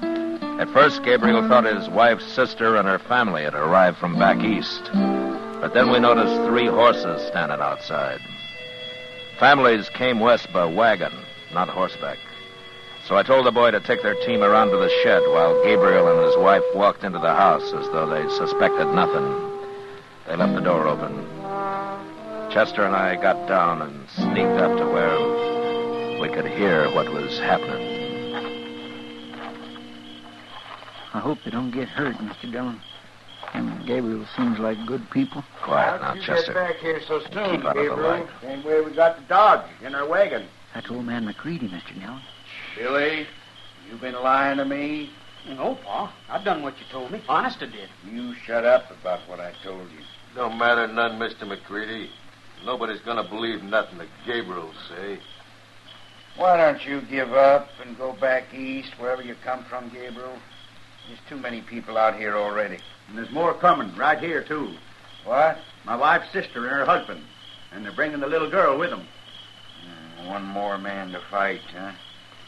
All right, Gabriel, I'll tell you something. You must have noticed your harness being cut and fixed it. There, he admits it. Otherwise, Be you'd quiet, be out on the Chester. prairie somewhere learning your first lesson. And when you did get home, you were going to find this place wrecked. You've been sitting here resting some before we got to work on it. It ain't too late, Mr. McCready. Sure, Pa. Let 'em watch us wreck it. Might be more interesting that way. Maybe you're right, son. Maybe that'll learn them. Okay, get over there in the You corner, ready, Chester? Gabriel. I You sure and the am, Mr. Dillon. Right over there. Now. Evening, McCready. Bart, you move your hand any closer to that gun and I'll shoot it off. I ain't doing nothing. What are you doing out here, Marshal? Same thing I'd be doing if I was in Dodge, McCready, enforcing the law. Well, what are you bothering us for? Can we drop in here for a neighborly visit without everybody making a fuss? You're bad as Gabriel. He's been talking real wild. You ought to hear him. I did hear him, McCready. I heard you, too. Huh? Well, that don't mean nothing. You can't jail a man for talking. You're sure shy at the idea of going to jail, don't you, McCready? When I first come out here, there wasn't no jails. Gabriel tells me that you've stayed out of this business so far. You've let Bart and Billy do the talking for you. What they do, I'll take the blame for. You bet you will. And the first thing that goes wrong out here, any trouble at all, you're the one that's going to jail first, McCready. All right, now you get out of here. All 3 of you. Come on, boys. Stinks in here anyways. Well, you sure made the old man tuck his tail, Marshal. Don't you be so sure, Jim. McCready's as smart as he's mean. I'm afraid you're right, ma'am. He'll think of something. But as soon as you find out what it is, you'll let me know.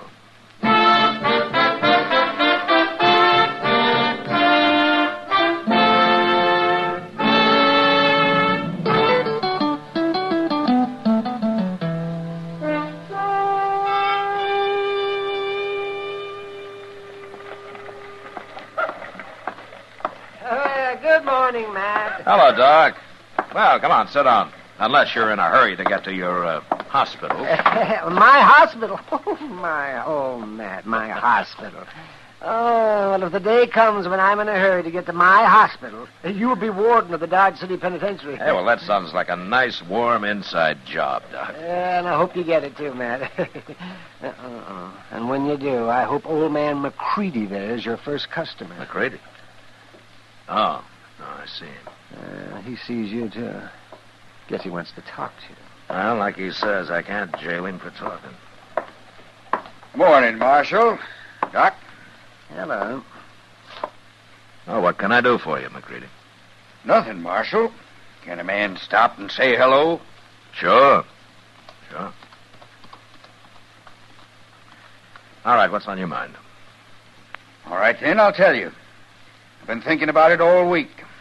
So I went over to the land office to see if Gabriel's claim is filed proper. Mm-hmm. And is it? Maybe. Maybe not. But I'll find a way, Marshal. Look, McCready, you got plenty of grass out there. You got the whole prairie. Sure, but Gabriel's camping on the only piece that's got good water. Well, go look for some springs yourself. That's what he did. Marshal! Hey, Marshal! That's Gabriel. Say, he sure got that horse in the lather. Yeah. You stay right here, McCready. I ain't done nothing to him. Oh, Doc. Doc, it's you I was looking for. What's wrong, Gabriel? It's my boy. He's sick. He's awful sick. You gotta come, Doc. Why, what's the matter with him? I don't know. But my wife's sister, she got here a few days ago from back east, and their little girl was sick the same way, and she died the first night before I could even get started for Dodge. Oh, well, what's it like, Gabriel? How's he showing? Well, he gets awful cramps in his legs mostly, and he turns kind of blue all over, and he can't talk much. Turns blue? Does his stomach hurt? Something terrible. He's always yelling for water, but it don't seem to do no good. Uh-huh. And this is the same thing the little girl died of? It's just like it. He ain't going to die too, is he, Doc? I'll do what I can for him, Gabriel. What is it, Doc? Some kind of a poison? I hope I'm wrong, Matt. But those symptoms are pretty plain. Sounds like cholera to me. What? Cholera? Yes. That little girl and her family must have brought it from back east. Gabriel, you ride back home right now. Tell your wife to burn all the clothes and the blankets, anything the little girl touched. And make everybody keep away from your boy as much as possible, you understand? And whatever you do, don't get anything you feed him out of mixed up with yours. Keep it separate. Cholera is mighty contagious. You can all catch it. I'll tell him. I'll tell him you were coming. I'll hurry. Well, ain't no business of mine. I'm going on out to the ranch. Goodbye, gentlemen. McCready wouldn't care if they all died. No, I guess he wouldn't, Doc. I'll walk you down to your office, huh? It's going to take me a little time to get ready. It's bad, Matt. Cholera is real bad.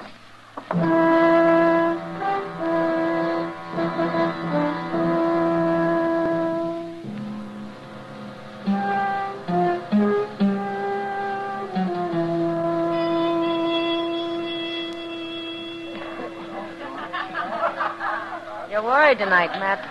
No, it's just that I can't help thinking about the Gabriels, Kitty. That's a terrible thing. Those poor people. Look, don't say anything about it around here, though, huh? I wouldn't want to get a panic started. Oh, of course I won't, Matt. But do you think there's any danger of it spreading to Doc? Well, Doc says not as long as the family stays out of town. Yeah, but they might catch it from each other. They ought to burn everything Mrs. Gabriel's sister brought with her. Well, that's what Doc said, Kitty. Well, for once I'm right. Just because it makes sense, I guess. Yeah. I never been around cholera. Have you? No, but I've heard a lot about it. Seems to me in this job I've heard a lot about practically everything there is. And a lot there isn't, too, I'll bet. Oh, I'll say. Hey, Marshal! Gabriel, what are you doing here? I'm looking for Doc. Where is he? Doc? Oh, he never showed up, Marshal, and I just can't find him no place. Well, he should have been there this afternoon. Well, that's what I figured. And then come dark, I got worried. My boy's worse, Marshal. I've just got to find him, even if it is the middle of the night. Well, he left here. What could have happened to him, Marshal? Well, I got a pretty good idea. Come on, Gabriel. I'm riding back with you. Your place is right on the way to where I'm headed. Where's that? McCready's.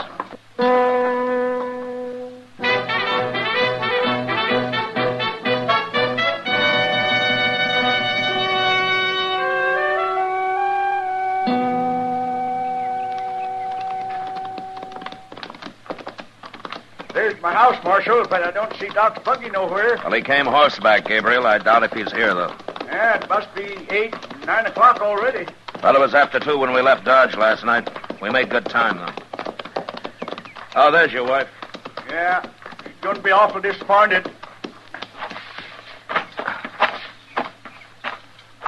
How's the boy, Jenny? Worse. Oh. I couldn't find Doc. I have an idea of where he is, Miss Gabriel, and I'm riding on to find him. I know where Doc is, Marshal. You do? I figured it all out after my husband left for Dodge last night. It's easy. There's nothing in the world would keep Doc from coming when someone's sick. Except one thing. What, Jenny? Somebody stopped him from coming. Oh, well, that's what the marshal figured, but I didn't want to worry you about it. Miss Gabriel, if McCready's holding Doc somewhere, he isn't going to hold him long, I promise you that. He wants us all dead, and he'll keep Doc till we are. Except I got him beat. Well, what do you mean? I'll tell you in a minute. Look what's coming behind you. Hey, it's McCready and that fella Bart. I'm going to get my rifle. No, Gabriel. No, wait. They're not going to start any trouble. Yeah, they better not.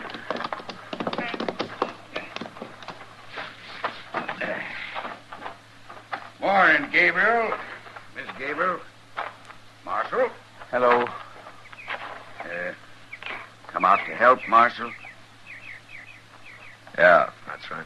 Well, me and Bart thought we'd ride over and see if there wasn't anything we could do. I mean it. I'm trying to be neighborly. Get back on your horse, McCready, and show me where you got Doc hid out. What? Doc's here, ain't he? What are you talking about? I said get back on your horse. Bart, you tense one more muscle, and I'm going to take it you're going for your gun. All I'm doing is breathing. All right. Now, we're wasting time, McCready. Now, wait, Marshal. I don't know nothing about Doc. Listen to me, you men. The marshal's right. We're wasting time. But I can save some. How? Where's your boy, McCready? He's at the ranch. You don't feel good. Why? He come by here yesterday. Late, after my husband started for Dodge. After I got everything figured. Said he'd been away on the prairie a couple of days. He told me he was here. He didn't cause you no trouble. No, he didn't. It's not much trouble to bring a man a cup of water. Well, that's all he wanted. I suppose you wouldn't give him any. I gave him some. I went in the house and got it for him. And what are you complaining about? Didn't he thank you pretty enough? My son's in there, McCready. And he's been drinking water, too. Lots of it. He and Billy, they used the same cup. Doc said don't let nobody touch what your boy used. My husband told me what Doc said. Billy ain't feeling good. He's got it. He's got cholera off in that cup. I expect he has. Cholera. Now I reckon you'll turn Doc loose. Billy'll die. Sure he'll die. Without Doc. No. It's up to you, McCready. All right. I admit it. We're holding Doc. Where is he, McCready? In a cabin I got 5-6 miles from here. We took him, me and Bart. We put on bandanas, and we didn't say nothing so he wouldn't recognize us. He's there, locked in tight. Like I said, McCready, get on your horse. Sure, but let's hurry.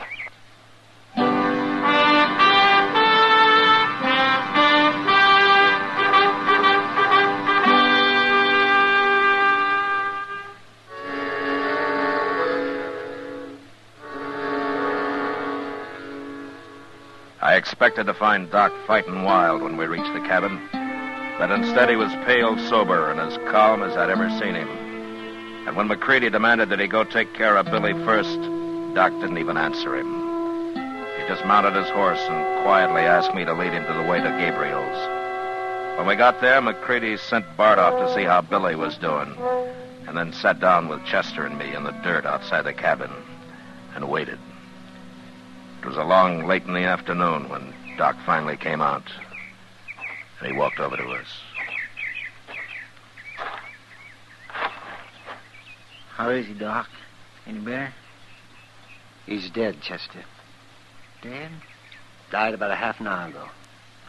I've been telling the family what they've got to do to keep from catching it themselves. You already told Gabriel that back in Dodge, Doc. Haven't they done what you said? No. And I didn't think they would without my coming out here and prodding them. It's hard for people to burn what few clothes and things they have, man. Yeah. Come on, Doc. Now the boy's dead. Let's get over to my place. We're wasting time, John, here. McCready. Hey, look. Ain't that Bart coming? Yeah, that's Bart. Guess he got tired waiting for us. Shouldn't have left Billy alone, though. How are the Gabriels taking it, Doc? Hard to say, Matt. They aren't talking much, and they aren't crying at all. That's about what I'd expect. They're pretty lean people.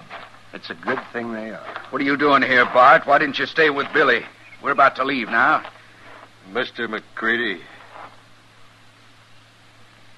Well, what is it, Bart? What are you trying to say?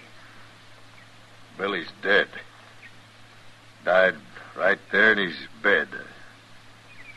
I couldn't do nothing for him. He's dead. I didn't know what to do for him. He got all blue, real cold, and he choked up and died. Doc should have been there. I should have made him go. It's your fault, Doc. Chester? Yeah, Doc? Go into the house and tell the Gabriels to come out here. All right, Doc. And tell them about Billy McCready. I want to see them Gabriels. I don't ever want to see him. If they'd never come here, my boy'd be alive now. He's too young to die. Billy's too young.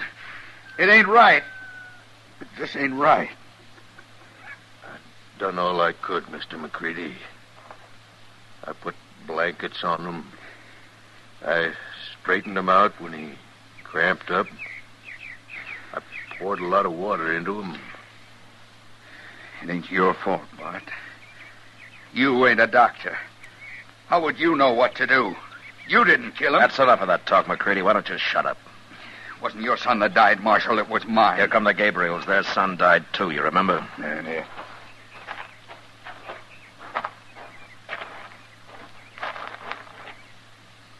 What do you want, Doc? I want to explain something. To you and to Mrs. Gabriel. Now, don't you start preaching, Doc. I ain't in no mood to listen to your talk. You'll listen, McCready, if I have to ram a stick in your mouth and tie you against that tree over there. All right, go on, Doc. First, I want to ask Mrs. Gabriel something. Chester told me about Billy, Doc. Looks like I killed him. No. You only wanted him to get sick so as McCready'd have to turn me loose. You thought he'd do that right away so I could save your boy and Billy, too. Could have saved Billy. He hadn't come here first. Now, that's where you're all wrong. What do you mean? Medicine's still a pretty crude science, Mrs. Gabriel. Someday, maybe they'll know, but right now I've got no more idea how to treat cholera than I do insanity. There's absolutely nothing I know to do for it. Is that true, Doc? It's true. And I did kill Billy. Killed him with my own hand. No, Mrs. Gabriel. If you'd known I couldn't help him, you'd never let him touch that cup. No. No, of course I wouldn't. Oh, I never would have. It's McCready that's the murderer. He hoped keeping me away from here would see you all dead. That's what he wanted.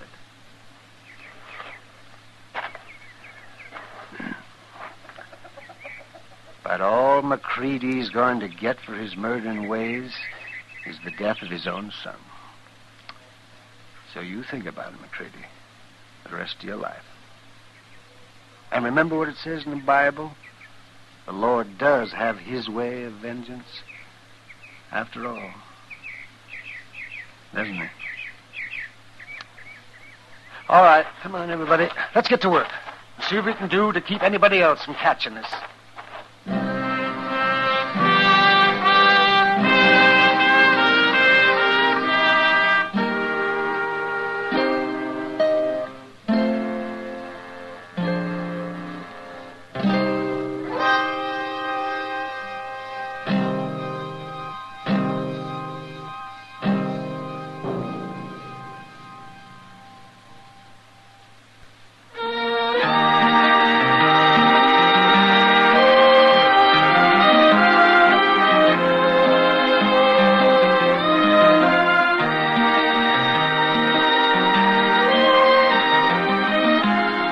Gunsmoke, transcribed under the direction of Norman MacDonald, stars William Conrad as Matt Dillon, U.S. Marshal.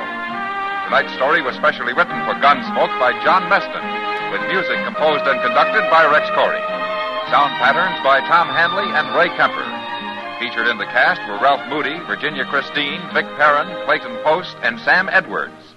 Parley Bear is Chester, Howard McNear is Doc, and Georgia Ellis is Kitty. Join us again next week as Matt Dillon, U.S. Marshal, fights to bring law and order out of the wild violence of the West in Gunsmoke.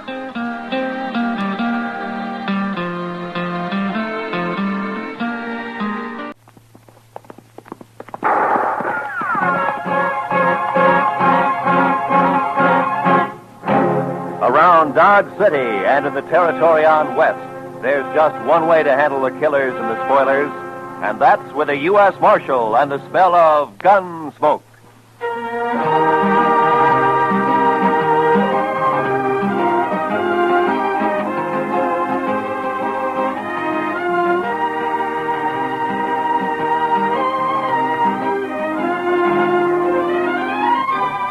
Gunsmoke, starring William Conrad.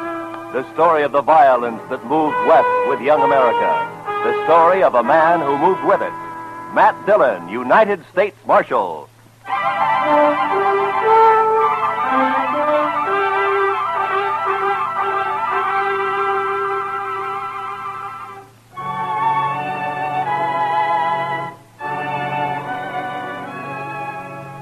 I think it was the nastiest weather I'd ever seen. It wasn't that there'd been a big storm or anything. It was just plain nasty. The sun hadn't shone for 3.5 weeks. Nothing but huge banks of black clouds that filled the sky and never moved. And when it finally broke, it was a downpour of the coldest and dreariest rain you ever saw. For 2 days, Chester and I never went out of the office. We didn't need to. There was nothing going on in town. There wasn't a soul on the streets. Everybody just holed up. Chester and I kept the fire going on the stove and tried to keep as warm as we could. And then on the morning of the third day... Mr. Dillon? Mr. Dillon! What? Wake up, Mr. Dillon. What? What is it, Chester? What's the matter, huh? Come over here and look out the window. My goodness sakes alive. Oh, what's the matter? What's happened? Just look. It stopped raining. Oh? The clouds are beginning to blow away. Why, I bet you we'll be seeing the sun before the day is over. Well, I hope you're right. We could use a little sunshine. Oh, we sure could. You know, Mr. Dillon, I've been so blue for the last couple of days. I boiled some coffee for you. It's on the stove. Oh, thank you, Chester. Yeah, like I was saying, I've been just awful low, Mr. Dillon. It's funny how the weather affects you, isn't it? Yeah, it does almost everybody, Chester. This coffee's good. Oh, thank you, sir. Chester, how'd you like to go for a little ride, huh? Make us feel good to get out in the open after being cooped up for the last couple of days. Why don't we ride down to old man Johnson's? I've been meaning to talk to him anyway. Well, I'll say that's a wonderful idea, Mr. Dillon. I'd be proud to go. Besides, Thurlow needs a good workout. I don't know of anything that's worse for a horse than just standing around in a corral. All right, Chester. I'm going to take time to shave, and then we'll get some breakfast and ride out. Well, yes, sir, Mr. Dillon. Yes, sir.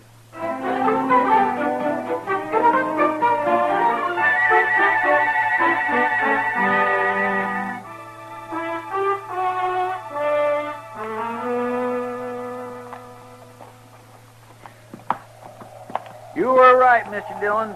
Nothing like a ride in real brisk weather to make you feel fitter than a fiddle. I'd say it's a little more than brisk, Chester. It's downright cold.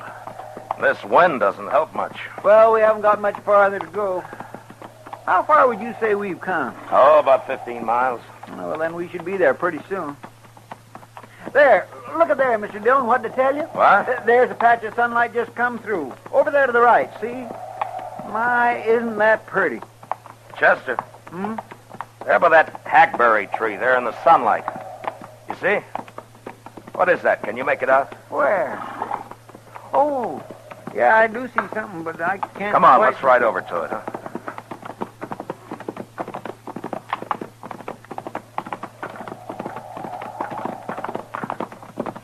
Well, Mr. Dillon, it looks like somebody all huddled up leaning against the tree. Why, it's an Indian. Yeah, a woman. Hey, pull up here. Oh. I don't think she's heard us. Hello there. Well, she didn't even look up, Mr. Dillon. Hello. Is something wrong? Well, there sure must be. Hey, let's walk up, Chester.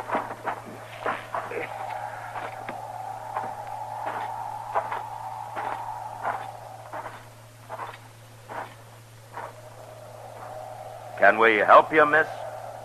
She won't even lift her head.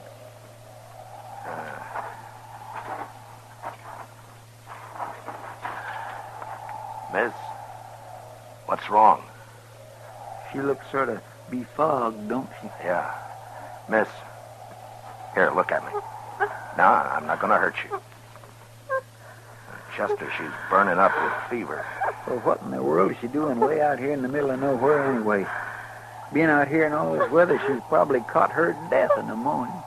Yeah, you may be right, Chester. We're going to have to get her back to Dodge fast. She needs the doc real bad. Get the horses. We're going to have to hurry.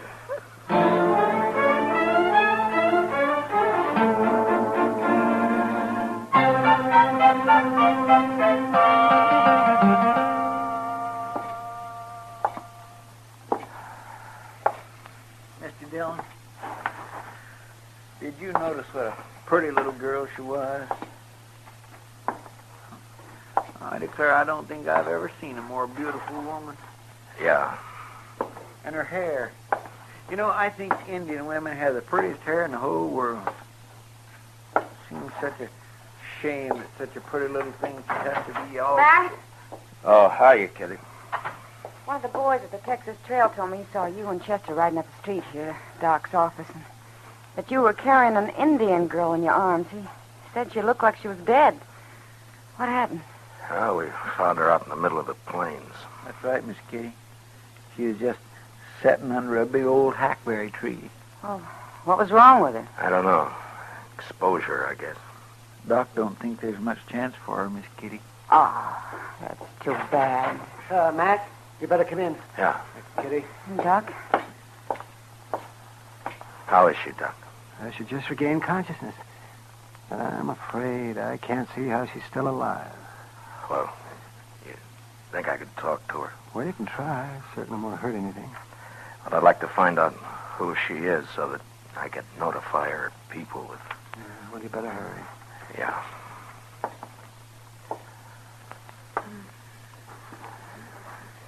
Miss? Miss, can you hear me? Miss, listen to me. Go away. Please, tell me who you are. Leave me alone. Won't you talk to me? Now, what's your name? I want to die. What happened? Why were you out on the plains all by yourself? Were you lost? I want to die. I want to die alone. Matt. Yeah, I know. Miss, please, won't you tell me who your people are? I want to die.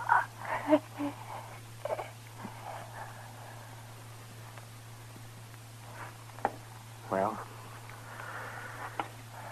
Doc, I'll be outside with Chester and Kitty. All right. When you come out, would you bring me her ring and that necklace she's wearing? All right, Matt, if you want. But what... Just bring them to me, will you?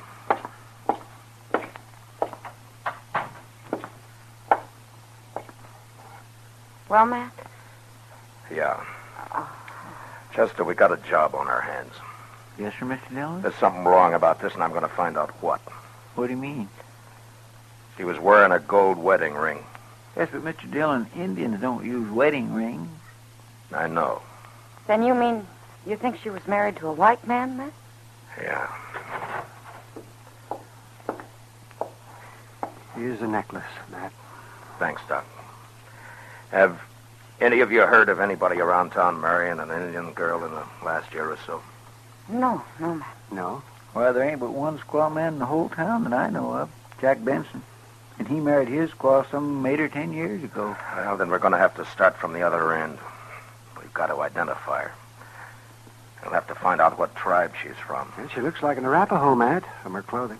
Well, I thought that too, Doc, but which camp? There are 3 Arapaho camps within 40 miles of here. Say, Mr. Dillon, maybe Great Eagle could help you. Yeah. He's camped down by Sandy Fork now, isn't he? He knows you. He's about the friendliest Indian around here these days. Say, Matt, don't you think this might cause trouble if you let them know that a white man is mixed up in this? What? Wouldn't it be better to just bury her. Do you think that's the right thing, Doc? Oh, no, I guess not. But I was talking to Colonel Jackson out at the fort the other day, and he said he was expecting us to have some real Indian trouble any day now. And this might start something. I know there's that possibility, Doc, but I also know that there was something behind this girl's death, and I think it's my duty to find out what. I'm sure I can talk to Great Eagle and get what information I need without stirring up anything. I hope you're right, Matt. Yeah, I hope I am, too. Chester? Yes, sir, Mr. Dillon? Get our things ready. We'll start for Great Eagle's camp tonight.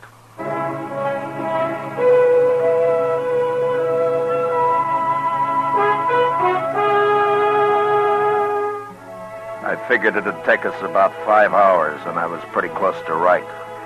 The sun had been up maybe 30 or 40 minutes when we came to the crest of a range of hills. And there, spread out below us alongside the Sandy Fork, was Great Eagle's camp. We were spotted a good while before we got there, and when we pulled up, all the squaws had disappeared, and we were greeted by what looked like the entire male population. They just stood and watched us sullenly as we dismounted.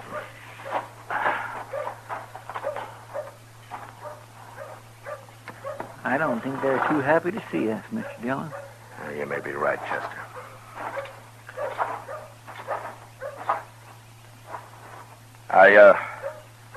I've come to see your leader, Great Eagle. Tell him his friend Matt Dillon has ridden from Dodge City to see him.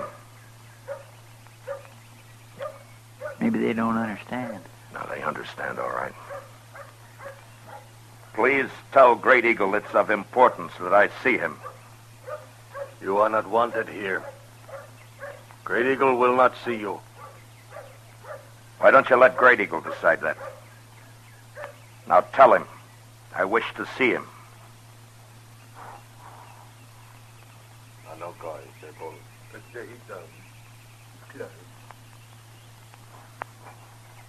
Great Eagle is ill, but I will tell him you are here.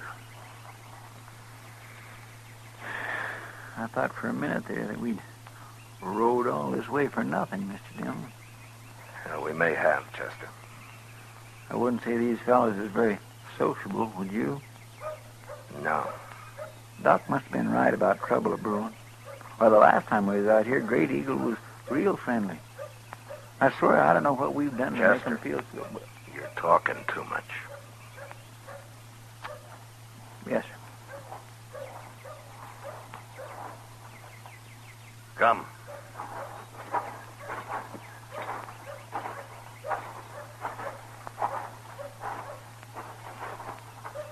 Here. Inside.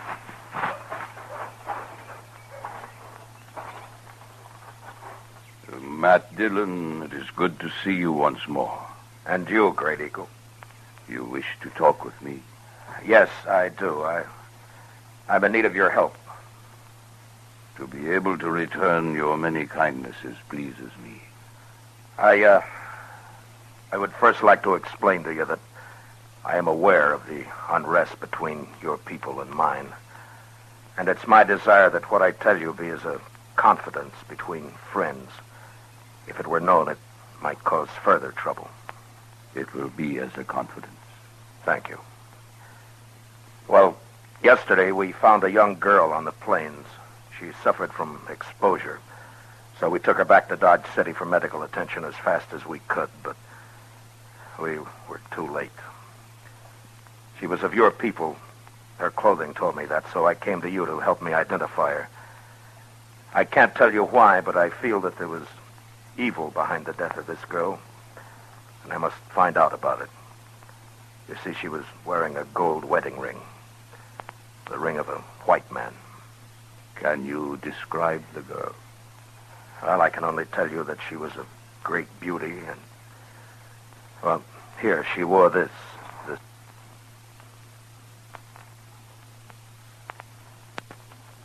necklace. It's unusual in design. I thought it might help in identifying her. Yes, it helps. Then she was from this camp? You knew her? Yes, I knew her. She was my daughter.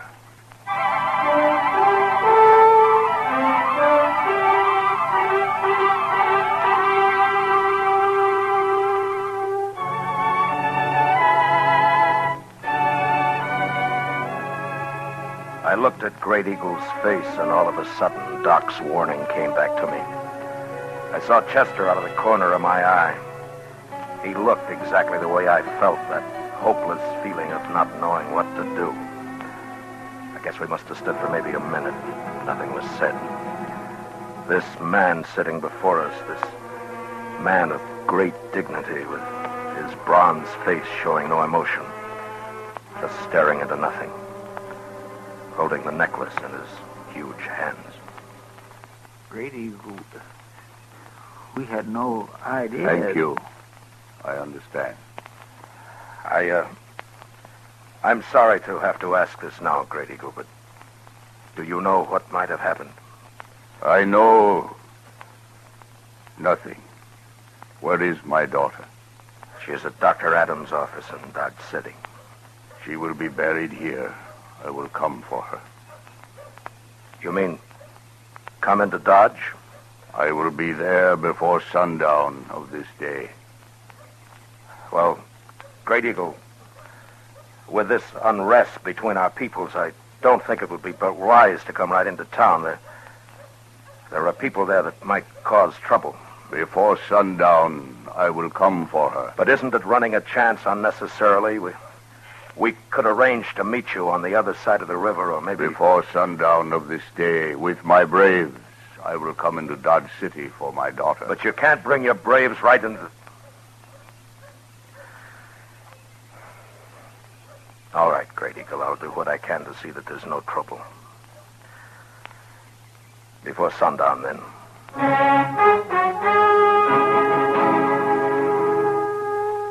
We rode hard to get back to Dodge.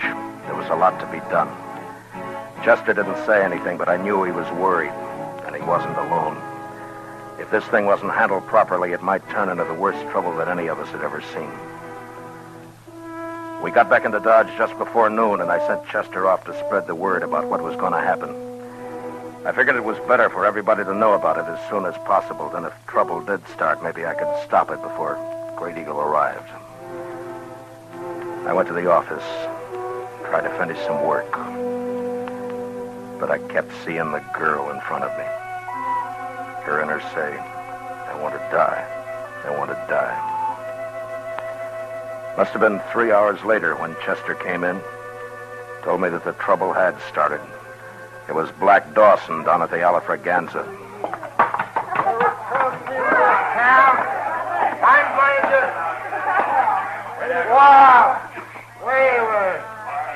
If it isn't the big, brave U.S. Marshal himself. Look at him, boys. The man who's supposed to protect Dodge City. All right, Black. You've said enough. When did you start deciding how much people can say, huh, Marshal? Huh? I'm taking this from you, Black, because I got enough trouble right now, but don't say any more. Now come outside with me and simmer down. Come outside and simmer down. Why should I listen to an Indian lover? Yeah, a man who's going to let those dirty, stinking Indians come right into Dodge and take over. All right. All right, shut up. Now you listen to me. And this goes for all of you. I'll not tolerate any trouble. When Great Eagle gets here, I don't want one wrong move out of any of you. Anything that happens here today might start a whole uprising among the Indians, and if you're too stupid to see that, you're going to be awful sorry. Now, I'm telling you right now, while Great Eagle's here, I'll kill the first man that starts trouble.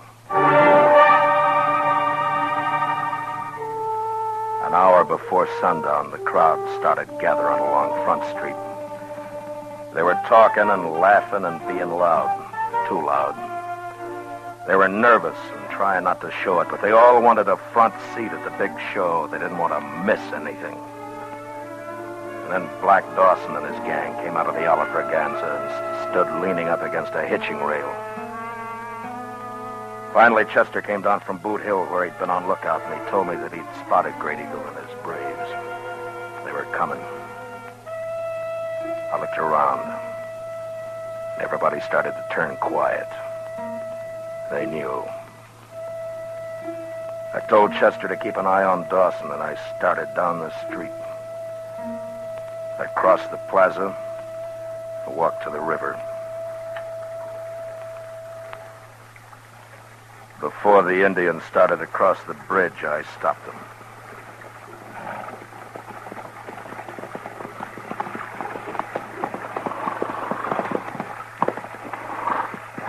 Great Eagle, I can't let you bring all your braves in. You may bring 2, and that's all. You see all those people over there? They're just itching for trouble, and I can't chance it. I'm sorry, but that's the way it is. I would bring all my braves. I'm sorry, Great Eagle, but don't try it.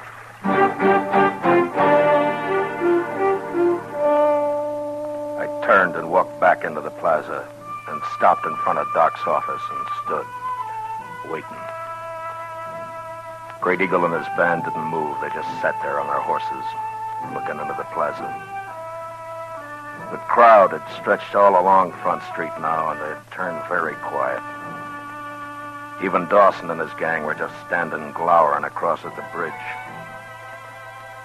I wasn't sure what was going to happen. And I waited. Must have been 5 minutes before Great Eagle turned and said something to his men and started out, with 2 of his braves following. Nobody in the crowd along Front Street moved or said a word.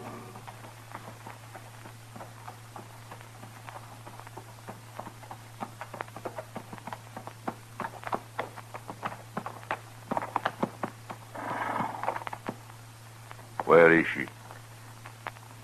In here.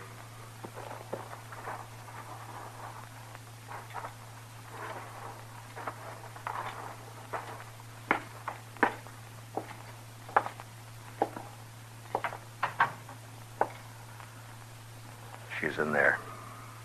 I want to talk. Come in with me. All right.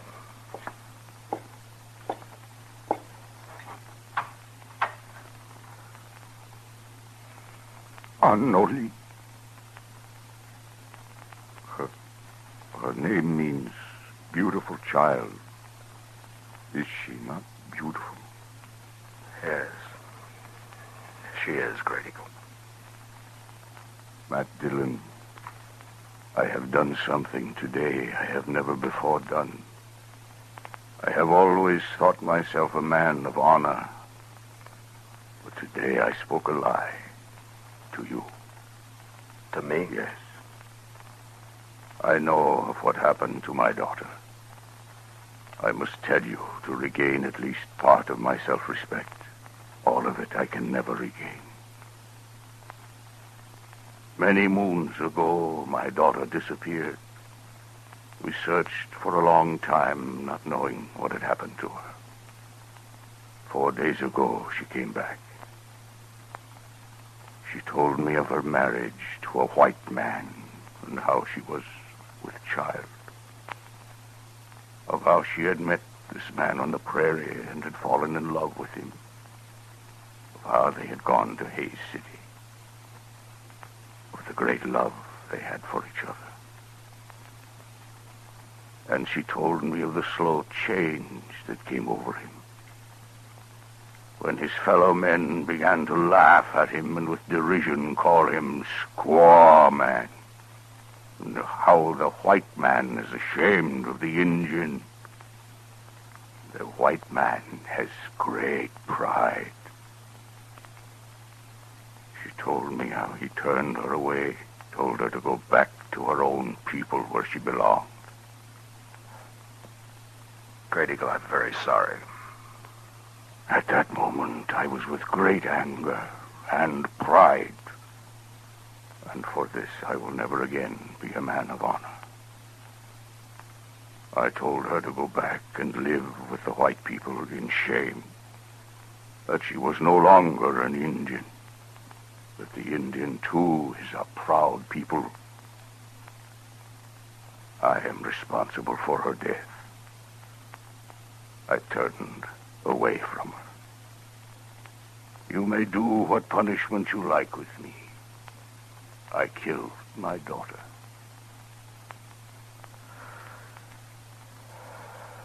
No, Great Eagle, you didn't kill your daughter. She died because of pride. Yours and the white man's. As to your punishment, I think you're getting it right now. Now take her and go.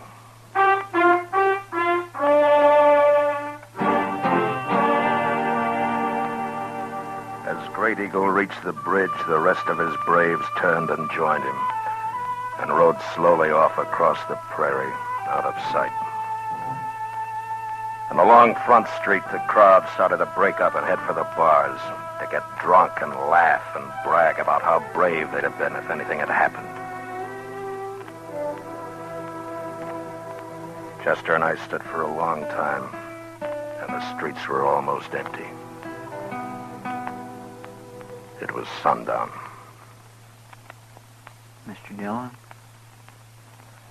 I'd be right proud to buy you a drink. Chester, don't ever use the word proud in front of me again.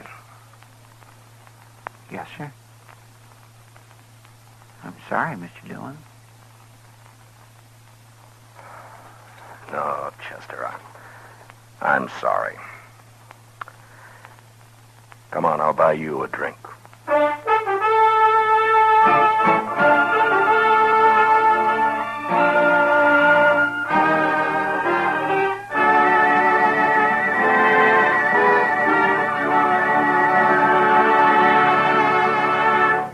Gunsmoke, under the direction of Norman Macdonald, stars William Conrad as Matt Dillon, U.S. Marshal. Tonight's story was written for Gunsmoke by William Conrad, with music composed and conducted by Rex Corey.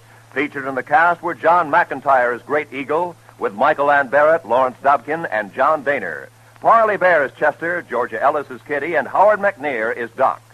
Join us again next week as Matt Dillon, U.S. Marshal, fights to bring law and order out of the wild violence of the West in Gunsmoke.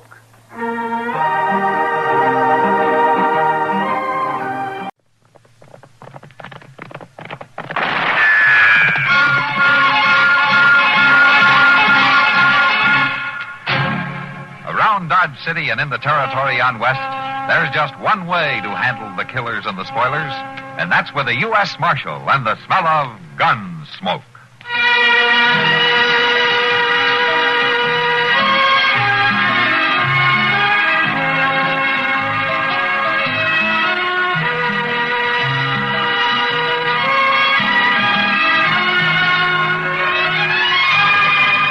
Gunsmoke, starring William Conrad.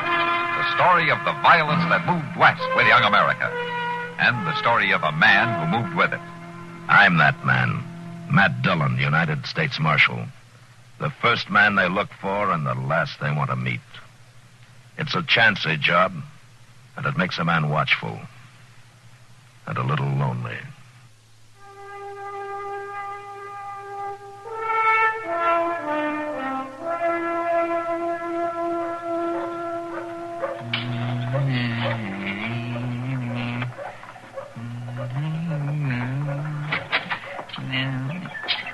Oh, you finished in there already, Mr. Dillon? Well, I just wanted to ask the agent a question, Chester.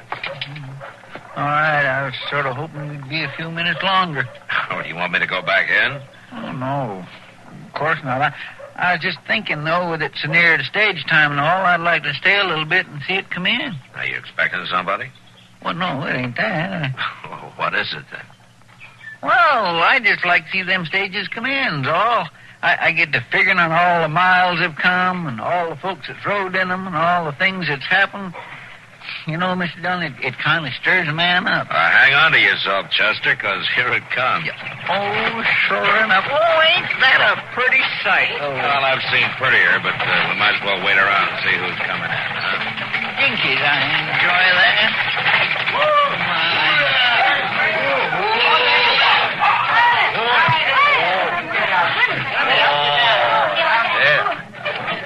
Hello, Marshal. Hello, Jim. Did you have a good run? Well, driving one of these rigs ain't never exactly easy, but nothing special happened. That's good. You looking for somebody? No, Chester, just sightseeing. How's that? He just likes to watch, that's all. Well, now he can just watch me tend that baggage. I'll see you later, Marshal. Sure, Jim. well, he don't need to act so smart about it. Pardon me, gentlemen. I'd like to ask a question. Sure. What's on your mind? Billy Critt, sir, from Louisiana. I'm Matt Dillon, Cret. This is Chester Proudfoot. Pleased to meet you, Mr. Critt. Gentlemen, I was wondering if either of you could help me find a friend of mine. Well, you don't have to do no more than just tell us his name, Mr. Critt. We know just about everybody in these parts. It's not a he, it's a lady. A lady? Well, now... What's her name, Cret? Russell. Miss Kitty Russell. You happen to know her, Marshal? Know her?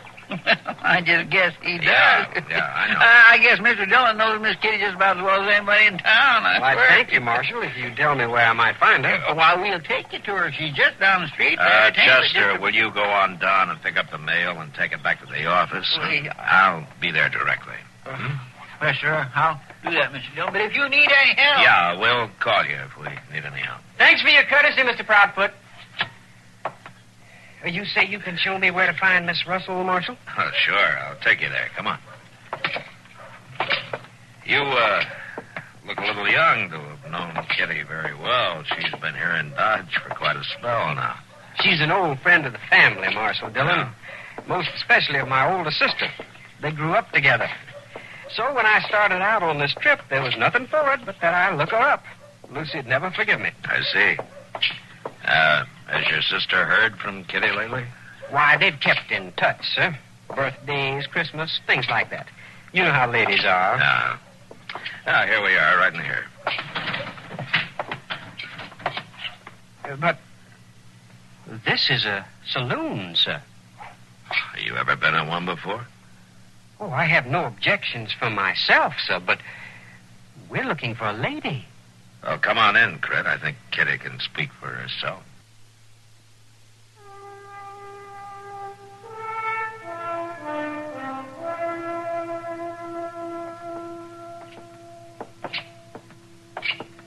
Kitty. I'll be with you in a minute, Matt, as soon as I get these bills added up. Sit down. This is an old friend of yours, Kitty. Huh? From Louisiana, named Critt. Billy Critt, ma'am. Well, there's no wonder you don't remember me. I was hardly big enough to notice when you last saw me. You're Billy Critt? That's right, ma'am. I'm Lucy's youngest brother. At your service, ma'am. Well, Billy. Well, I remember you. Well, sure I do. Well, I hardly know what to say. Well, I better leave you two old friends to get acquainted. Oh, no, Matt, you might as I'll be stay. over at the bar, Kitty. Well, thank you, sir, for your help. That's all right, Critt. I'll see you later. Well, Billy, sit down. Thank you, ma'am. The marshal was very accommodating when I told him you were a friend of the family. Oh, the family. Well, it was all a long time ago, wasn't it, Billy? I reckon it was.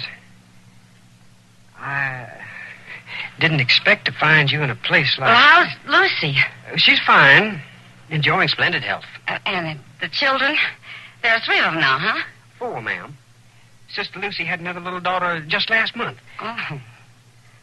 But I sure am surprised, ma'am, to find you in a... Say, you've grown tall, Billy. I do believe you favor your father. They say I do. Miss Kitty... That whiskey drummer's about to leave, Kitty, if you want to settle up with him. Oh, yeah, Sam, I do. I'll be right there. You'll have to excuse me, Billy. There's some business I have to take care of. Why, that's all right, ma'am. But, I wonder... Yeah, Billy? I wonder if you'd do me the honor of taking supper with me tonight at some suitable place? Well, all right, Billy. Sure, that'll be nice. You come back this evening. Kitty? Yes, Sam. I'll call for you, ma'am. All right, Billy. I guess you'll be staying at the Dodge House, Crit. I'll walk along with you. It's right near my office. Well, thank you, Marshal. I'd just as soon get along there now. Now?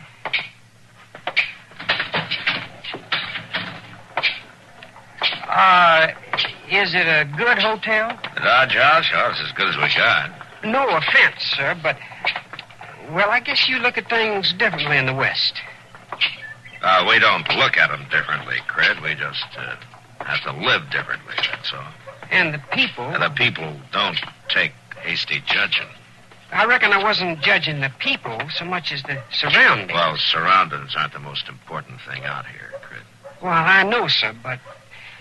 Well, I can't help believing Miss Kitty would be better off someplace other than a saloon. My people always told me she's a fine woman. She is a fine woman. And I think maybe I'd leave Kitty's surroundings up to her.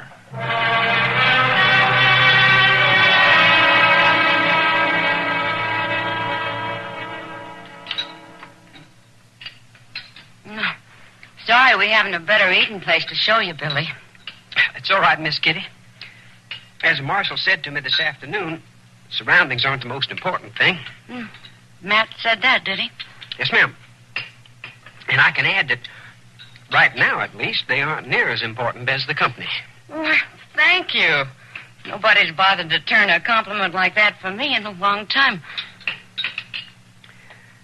Miss Kitty, I'd like to ask you something. Go ahead, Billy. Sister Lucy, she never mentioned the kind of work you do. I don't think I ever mentioned it to her. Well, I can't help feeling, ma'am, that you'd be a lot happier if you were situated someplace else. Are you talking about the Long Branch? Yes, ma'am, I am. A saloon just isn't a suitable place for a lady. I know it isn't. Now, Billy, look here. There she is. Where? Now, look at there, will you? There's Kitty. There's Kitty. You better come on back to your own place, Kitty. Come on back. Yeah. The lady is with me. We've been looking for you. Come on back to your own place, Kitty. Yeah. We drink better when you're prettying up the place. That's so. You go along, boys. I'm having the supper. I'll take care of this. I've told you once, the lady is with me. Now, if you don't stop bothering her, I'll be forced to take it as a personal insult. Billy. What's she saying, Tom? Well, I do believe the little fella is standing up for Kitty. I'm warning you, sir. Why, you fancy talking, young... Boys, you go on back to the Long Branch. I'll be along directly. I won't stand for them talking to you like that. Billy, sit down. Now, go along, boys. Don't you think I ought to pin his ears back for him, Weave, just once? He didn't mean anything. Well, I don't know. Now, you go on now. Drinks are on me. Oh, free drinks? That's what I said. Well, sure thing, Kitty. Well, we'll see you later. Sure. Come on, Weave. Sure thing. Go on, free drink. I wish you hadn't done that, Miss Kitty. You don't understand the way things are out here, Billy. They didn't mean anything. But no lady has to submit to that sort of thing. Oh, Billy, you got a lot to learn.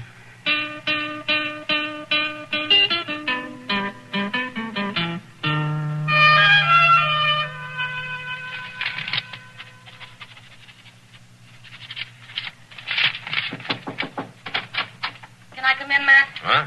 Oh, sure, Kitty. Come on in. I got one more paper to sign here, and I'll be right with you. Now, what can I do for you, Kitty? It's an official visit? Well, I guess it is, Matt, in a way. I'm awful worried about that boy. Oh? Well, what's happened? Well, nothing's happened yet. At least I was able to stop it. What do you mean? Oh, last night we were having supper at Delmonico's, and Tal and Weeb came in, and they were drunk. You know how they act. Did Crit take him on? He was ready to. I managed to stop it this time. This time? Matt, that young fool's determined to defend my honor.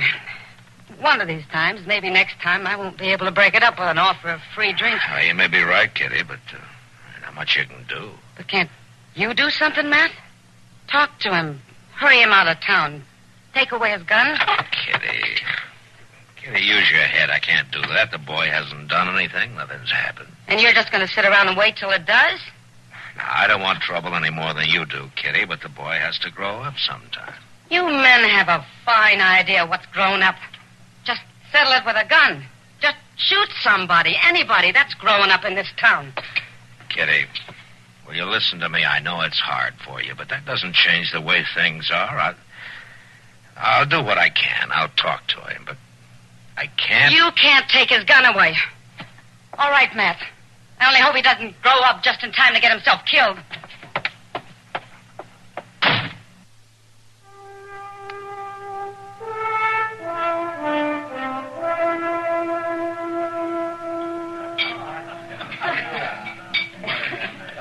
I tell you, Doc, Miss Kitty read him out something fierce.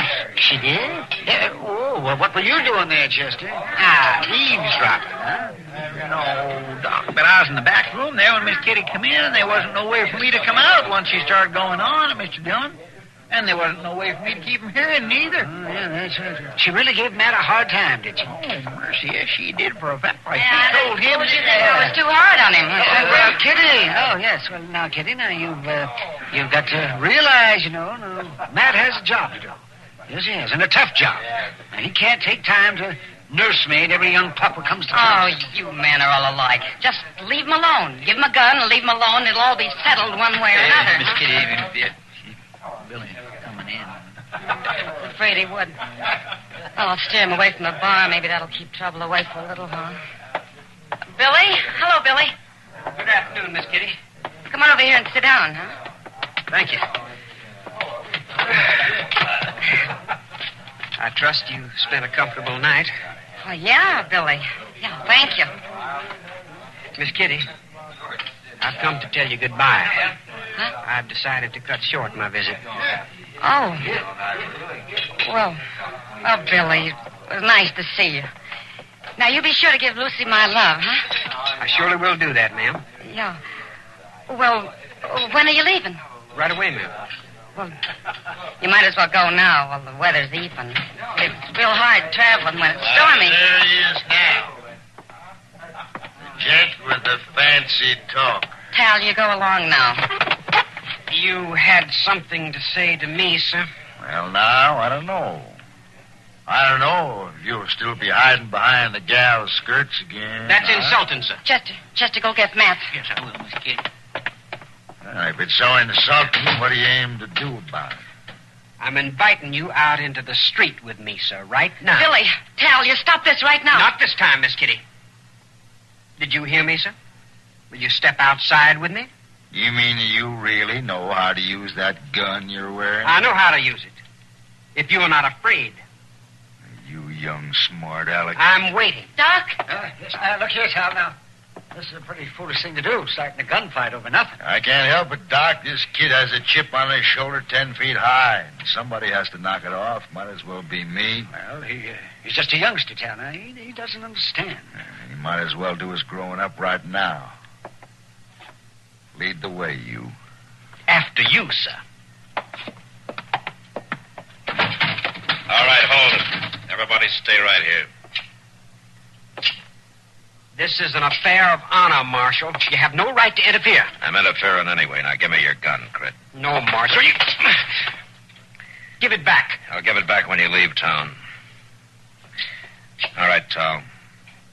Go on, get out of here. No, wait. Go on.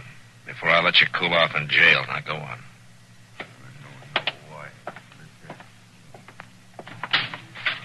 This is very humiliating for a gentleman. Billy, this whole trip, this whole meeting with me seems to have been humiliating for a gentleman like you. Why, ma'am, I was meaning to defend the lady's honor. What lady? What honor? Well, yours, ma'am. Now, you listen to me. I've been getting along very well here without you to defend me. I live the way I want to live. I do what I want to do, and it's for my honor. Well, I haven't thought much about it for a long time. But, ma'am, I've had about enough of you with your fancy manners and your fancy talk. The sooner you go back to your mama and your nice ways of living, the better I'll like it. Sam, I'll have a whiskey. Sure, there's a stage in an hour, Crit. You might want to be on it, huh? I'll be on it, Marshal. That's for certain. You can pick up your gun before you leave.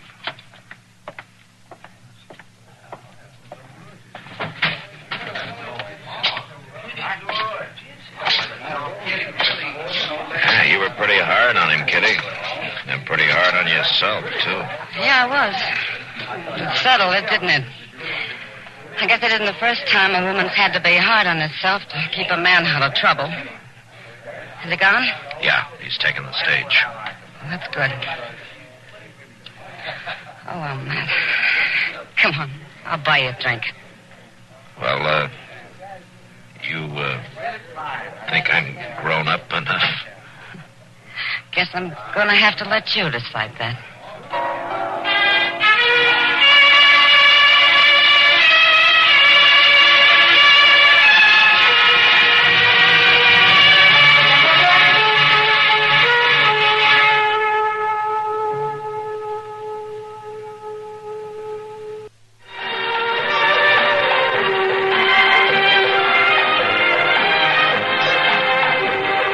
Gunsmoke. Produced and directed by Norman McDonald, stars William Conrad as Matt Dillon, U.S. Marshal.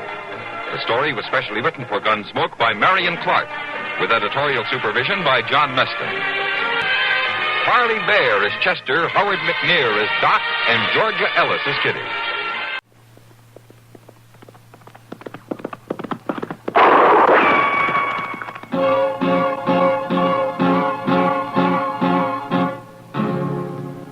Around Dodge City and in the territory on West, there's just one way to handle the killers and the spoilers, and that's with a U.S. Marshal and the smell of gun smoke.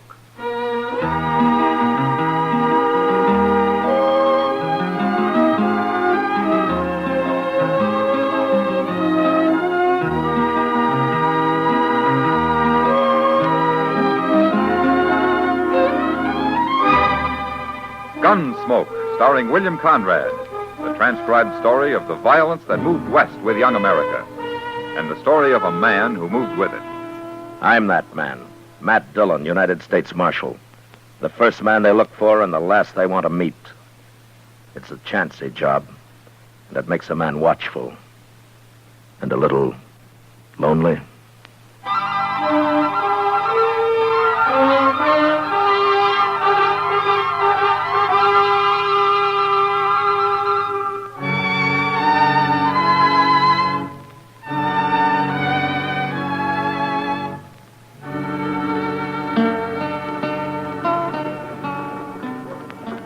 Mr. Dillon, I wonder what Dodge would be like if there wasn't always a crowd moving up and down Front Street.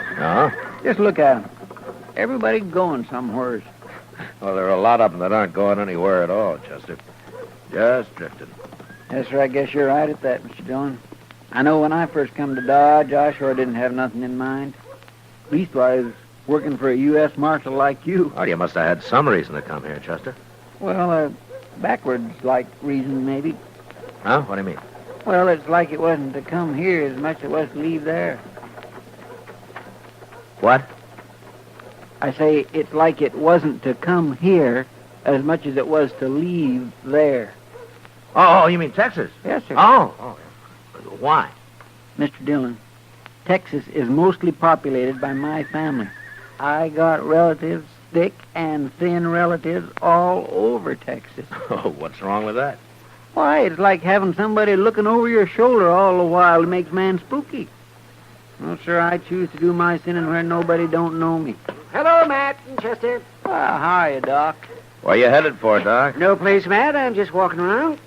Now, you see, Chester? See what I mean? Yes, sir. Well, now, what's the matter with just walking around? Does a man have to be going someplace every minute? Anyway, you're a fine pair to be criticizing people. Sitting here like a couple of fat, horny toads in the sun. Now, slow down, Doc. Slow down. You're burning up all your fuel. Well, who's this fella? Which one of you men's Doc Adam? I am. Come on, I got a job for you. Well, is that so? But you don't look very sick, mister. It ain't me, it's a man in camp. Camp? A couple of miles up the Arkansas. We're holding a trail herd there. What part of Texas you from, mister? We got 3,000 head of San Saba longhorns. And it's been a plumb miserable drive all the way, and I ain't no temper to answer any more fool questions. All right, let's then, get don't going, answer. Doc. Now, hold up a minute there, young fella. Now, what's the matter with this man of yours? You'll see when you get there. Well, tell me now, else how will I know what to take? Look, Doc, it wasn't my idea to come get you. Ken Talley made me come. And who's Ken Talley? The trail boss. Now, you ready to go? Well, you tell me what's wrong with the man, and I'll go. Doc. What? I think I'll ride out with you. Who are you? My name's Dillon. Well, you're the marshal here, ain't you? That's right. Well, we don't need no marshal out there. Chester, go get our horses, huh? We'll ride out with Doc. Yes, sir.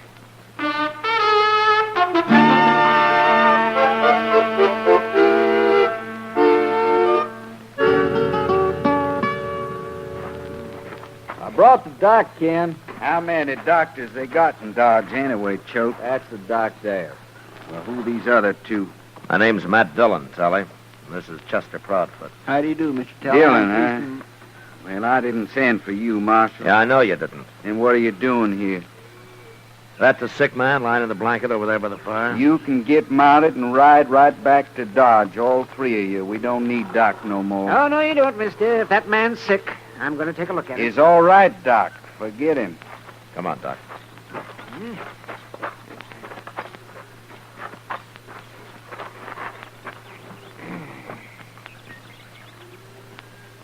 Well, Doc? He's dead, man. Mighty contagious disease, too. Oh? I've found that when one man gets shot, it usually leads to somebody else getting shot sooner or later. Who killed this man, Tully? How'd it happen?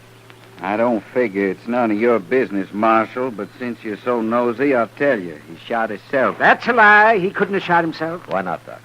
Because he was shot in the back. That's right. You gonna tell me who did it, Tully? No, Marshal. I ain't gonna tell you nothing. Tully, your man Choate here told us that you've had a hard drive up from the San Saba. Hard. We fought Indians and thieving Kansas jayhawkers and bad weather and stampedes the whole way, Marshal. But we're still ready to fight Dodge City if we have to. Well, you've been through a lot, Tully, and I know how edgy it's made you. All of you. But this man's been murdered, and I gotta have the murderer. His name's Bud Cowan. Whose name? Him. There. Who killed Bud Cowan? It's no use, Marshal. I got 18 Texas Cowboys here. Well, 17, and there ain't a one of them that'll talk. Look, Tully, you're a responsible man, or you wouldn't be trail boss. Now, you know what the law means. You know what it's for. Kansas law ain't for Texans, Marshal. We'll fight our own snakes. I'm not a Kansas marshal. I'm a United States marshal, but the law's the same. It don't matter. No Texan's gonna get hung in Kansas, leastwise not as long as I'm around. And there ain't a thing you can do about it, Marshal. Yes, there is. Like what? Your men are kind of hankering to buck the tiger in Dodge, aren't they? Of course they are. For 3 months, they ain't talked to nothing else. So if they don't get the Dodge, they're going to be mighty unhappy, and maybe one or two of them will decide to talk. Marshal, how are you going to keep 17 juiced-up Texas Cowboys out of Dodge? They'll ride right over you. No, I can't keep them out, Tully, but I can fix it so there won't be anything for them when they get there. What do you mean? I'll close Front Street, every saloon, every gambling table, every store. I'll close them up tight. You do that? And if you knew me well enough, you wouldn't ask. Come on, Doc. Chester. You think it over, Tully.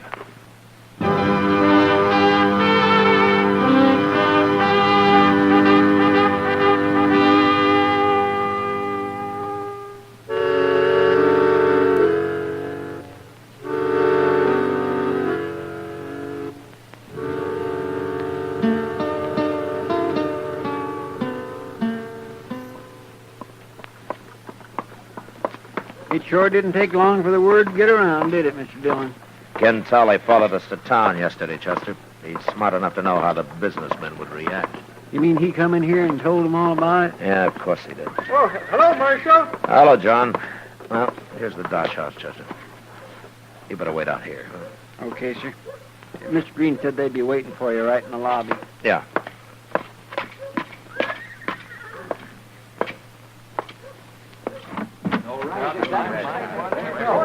Here's the Marshal. Well, I'm glad you came, Marshal. Well, what can I do for you, Mr. Green? Well, let Marshal... No, quiet, gentlemen, please. I'll do the talking. Marshal Dillon. As you can see, most of Dodge's leading businessmen are present here. Mr. Tompkins, Mr. Jonas, Mr. Botkin, Mr. Teeters. Yes, sir. And I'm here as owner of the Dodge House. Marshal, You know why we're here as well as we do. Because I told Ken Tully I'd close Front Street. Huh? Exactly. And we won't stand for that, Marshal. We need that Texas money, and we're going to get it. Gentlemen, a man was murdered out at that camp. Oh, he was just some Texas cowboy, Marshal. The prosperity of Dodge is certainly more important than him. Don't you agree, gentlemen? Now, wait a minute. You mean that you so-called good citizens of Dodge are putting a few dollars above the value of the law? Even above the value of a human life? Don't preach to us, Marshal Dillon. All the men you've killed. Mr. Green, I never killed a man in my life except in the performance of duty or in self-defense. All right. All right, that's not important. We're wasting time, gentlemen. I'm hired to enforce the law, and I'm going to do it any way I see fit. Now, is that clear? Well, then we'll complain about you, Marshal. We'll all write letters to Washington and have you fired. Fired. You will, huh? Good. Fine, that's fine. Then maybe I can get a little sleep for a change. Start walking around like an ordinary man instead of jumping at shadows thinking somebody's about to shoot me any minute. Yeah, go ahead. And maybe I can afford to have a few friends again. Instead of everybody looking at me sideways like I was some kind of a rattlesnake. Gentlemen, I might not have to kill anybody again as long as I live. Yeah, you go on. Write your letters. You'll be doing me a great big favor.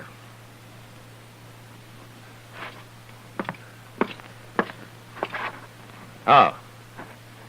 And just one more thing. There's just about enough money in this job of mine to pay for my ammunition. But I'm still going to close up Front Street.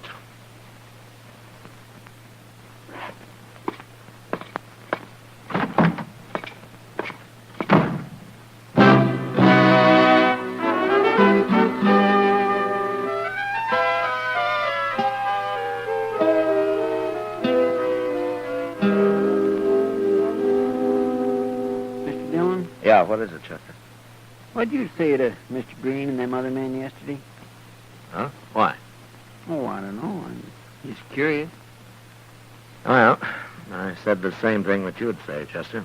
At least I hope you would. Oh, yes, of course I would. And I sure do thank you, Mr. Dillon. I'm mighty proud to have you say that.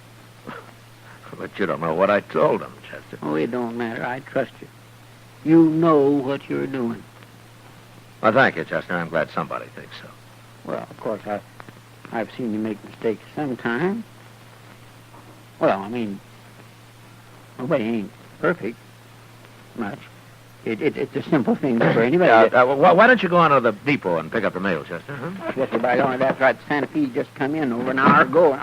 Good morning, Marshal. Well, Ken Tully. Marshal, this here Sam Peoples I brought with me. Huh? Hello, Peoples. Hello? Marshal, I done a lot of thinking the last day or so. No?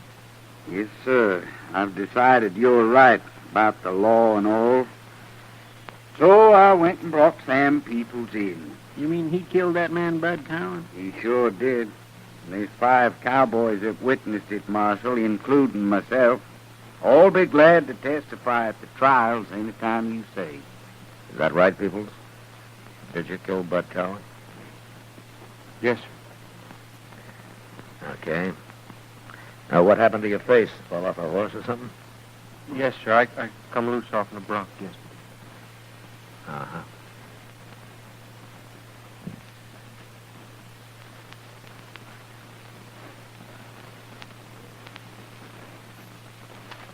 Okay, lock him up, Chester. All right, sir. Everything all right now, Marshal?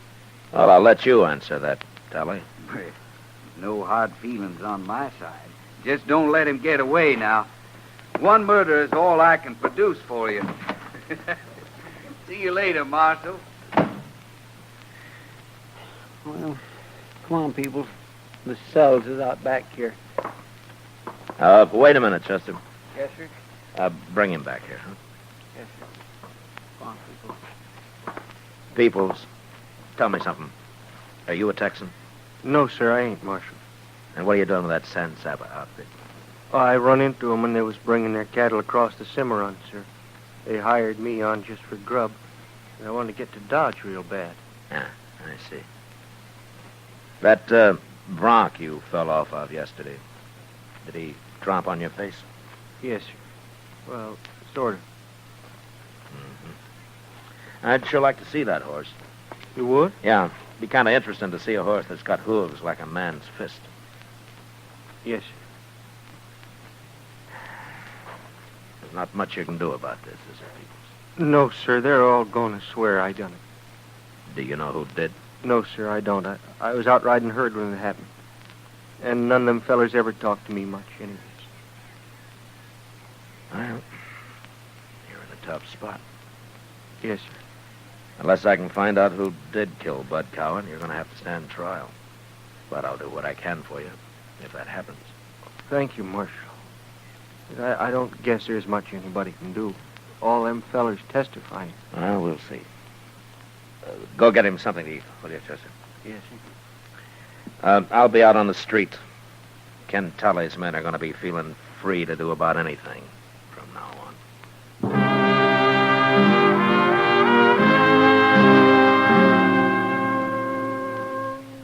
I could picture Tully and his men when he got back to camp, laughing at how they'd put it over on me and the rest of Dodge. I figured Mr. Green and his businessmen had talked to Tully, but I was sure they didn't know Sam Peoples was an innocent man. And neither did they understand the kind of trouble that tampering with the law could lead to. For the Texans, the lid was off. They felt that they were running the town, that nothing could touch them. And all I could do was wait. So I went over to the Texas Trail and sat with Kitty for a while, watching the crowd. I'm glad you're here, Matt. Otherwise, I'd have to be drinking at the bar with one of those beat-up cowboys. Well, I hope I'm not costing you money, Kitty. You are, but I won't starve. Anyway, it's better than trying to grin back at those cowboys. Well, those men have had a rough time coming up the trail, Kitty. Nobody asked them to come. No, I suppose not. You know, Matt, I've worked in a lot of places, even the gold camps. Dodge is worse than any of them. Oh, is that so? Why? I don't know. Maybe the sun and the prairie take too much out of everybody. Seems like every man that comes to Dodge is out to get his own back somehow, even if he has to kill somebody to do it. Well, I guess I follow you, Kitty. All I'm saying is that maybe our hard life makes men kind of angry. They want to fight all the time. Well, something sure makes them want to fight, or at least get drunk. Look at them. Hey, who's that coming this way, man? Huh? There. Now, that's Ken Tully, the San Saba trail boss. Well, he sure looks like he wants to fight. Yeah, maybe he does, Kitty. I will soon see.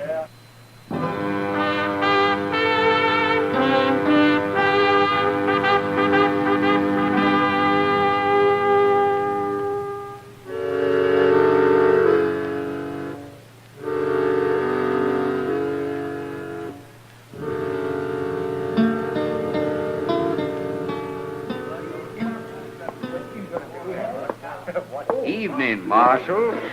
Hello, Tully. You gonna introduce me to the lady? Nobody has to introduce anybody here, mister. My name's Kitty. Kitty, huh? Well, my name's Ken Tally. How about having a drink with me, Kitty? Sorry, I'm busy. Oh, come on. You ain't busy. You heard her, Tully. Go on back to the bar, huh? You're sure something, ain't you, Marshal?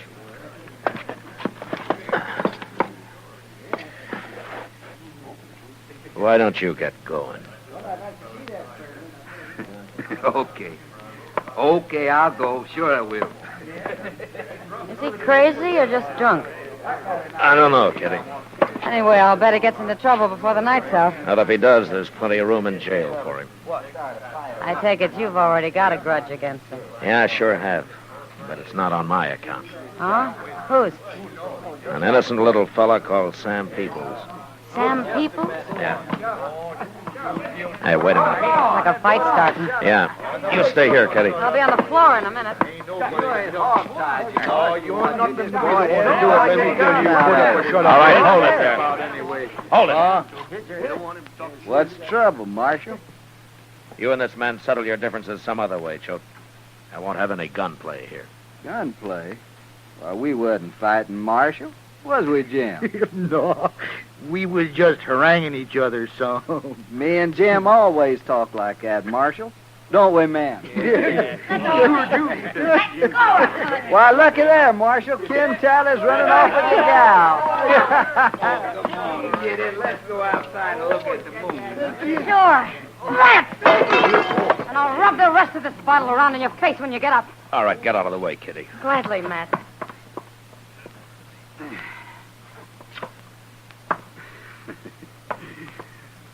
I fooled you, didn't I, Marshal? Yeah. You sort of fooled me. Tully! Now, look here, Marshal. That ain't no way to act. What's the matter with you, anyhow? All right, shut up. Marshal, there's 8 of us here. You think you can whip all of us? No, I don't, Choate. Not 8 of you. Well, then you're going to get whipped. Come on, man. Just stay where you are, all of you. I'd be a fool to mix in a brawl with all of you men. I don't aim to try it. Looks like you ain't got much choice, Marshal. And we're going to beat you about half to death. No, you're not. No? Well, what's to stop us? Don't look like nobody in here's going to help you out. I'm carrying a gun, Choate. Oh, that. That don't bother us none, Marshal. Does it, man? Yeah. See, Marshal? We don't care about your gun. There's too many of us. Aren't you forgetting something, Choate? What? I don't wear this gun to kill snakes with the way you men do. I'll have bullets in at least 3 of you before you get off a shot. And you'll be the first. What's the matter with you men? He's just bluffing. He's scared half to death right now. Joe. Forget about it, Joe. Don't be egging him on now. Then I'll fight him. I ain't so bad with a gun. Don't try it, Choate. You shoot me, the boys will take care of you. Don't do it, Choate. I'm telling you. What's a Kansas Marshal? No.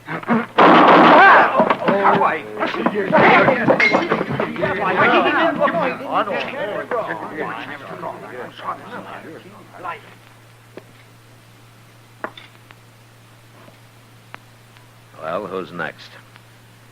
Any more of you men want to die in this place? All right, then get out of here and get on back to camp. Move.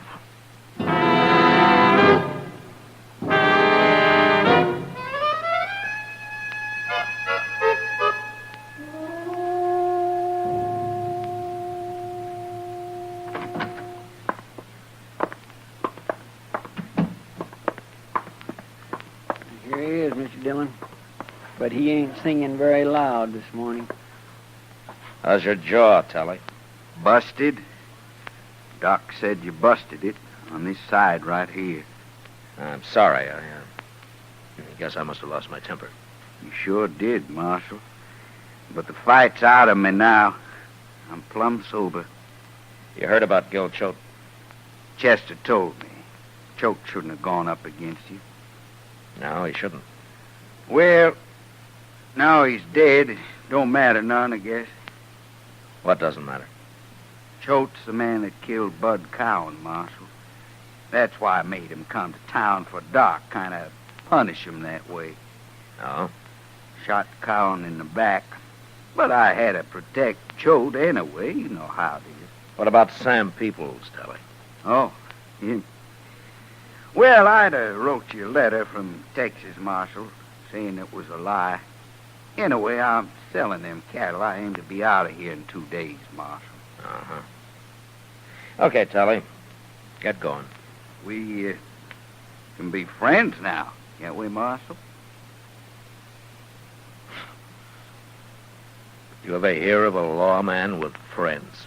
We must have a couple. Yeah, I have. A couple. So long, Telly. I'll tell Sam Peoples that you didn't mean it.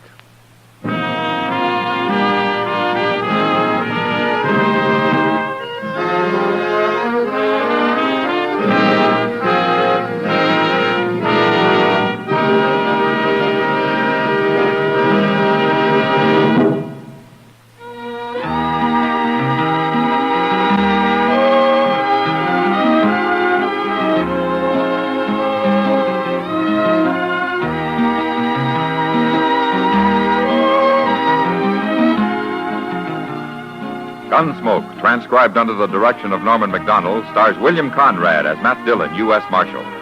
Tonight's story was specially written for Gunsmoke by John Meston, with music composed and conducted by Rex Corey.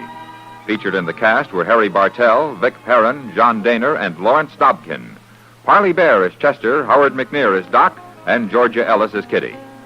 Join us again next week as Matt Dillon, U.S. Marshal, fights to bring law and order out of the wild violence of the West in Gunsmoke.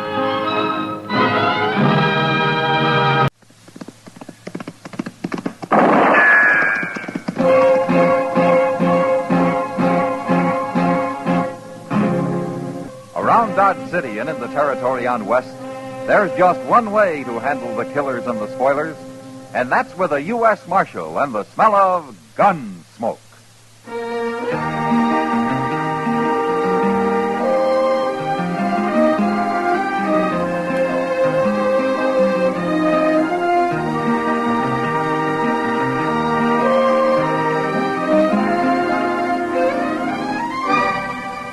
Gunsmoke, starring William Conrad. The transcribed story of the violence that moved west with young America. And the story of a man who moved with it. I'm that man, Matt Dillon, United States Marshal. The first man they look for and the last they want to meet. It's a chancy job, and it makes a man watchful and a little lonely.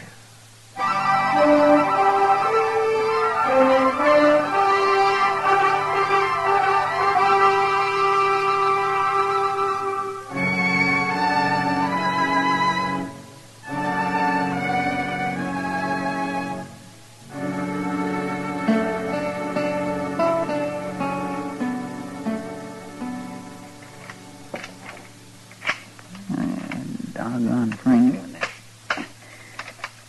There. That works. Hello, Chester. Mr. Dillon? Are you going hunting? No. I saw all kinds of wild turkey about a mile down the Arkansas yesterday. I ain't going hunting, Mr. Dillon. What's the gun and all the shells for, then? Well, shotguns was made for more than shooting birds with. Yeah, that's true. Mr. Dillon, you ever hear me talk about Live Oak County? South Texas? Sure I have. According to you, it's a hideout for bandits. Yes, it is. And they've got a saying down there that if the law ever did catch any of them, there ain't enough good men around to act as a jury to try the bad ones. Well, that's very interesting, Chester, but you're a long way from Live Oak County now. Well, part of it's moved up here. What? Asa Ledbetter. He's in Dodge. Asa Ledbetter? Is he an outlaw? No, sir. But I seen him at the Long Branch, and there's only one thing he's here for, Mr. Dillon. Well, what? To kill me.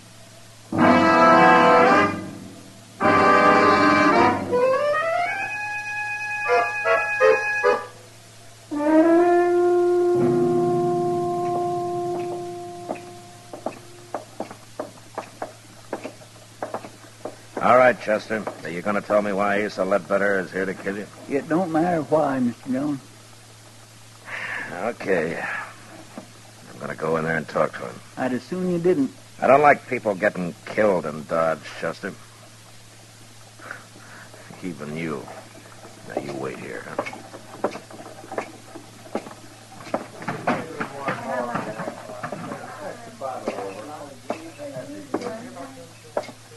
Hello?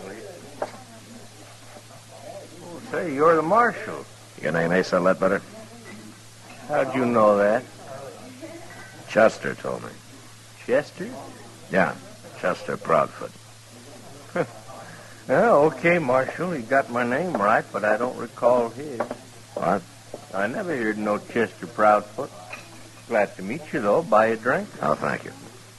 Say, there was a fella in here a while ago, I remember, 'cause he was staring at me so hard. He heard me say my name, too. I was talking to a cowboy about finding work around here. Where you from, Ledbetter? Texas. What part? Amarillo. Ever been in South Texas? No, never have. Marshal, what's this all about? Chester thinks that you came here to kill him. Now, just look here, Marshal. I don't know this Chester fella. Never even heard of him. I don't go around murdering people. I hope that's true, Ledbetter. Of course 'tis. And I don't like nobody dragging down my good name, Marshal. Nobody is. So long. You just ask anybody from Amarillo about me, Marshal. They can tell you.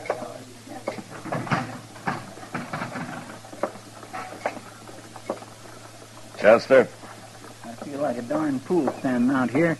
are you sure you haven't got Asa Ledbetter mixed up with somebody else? Not hardly. He claims he never heard of you. He's been looking for me for years. Why, It don't matter why, Mr. Dillon. If I'm dead, all that matters is I'm dead. Why don't you take a few days off, huh? Go fishing or something. You don't believe me, do you?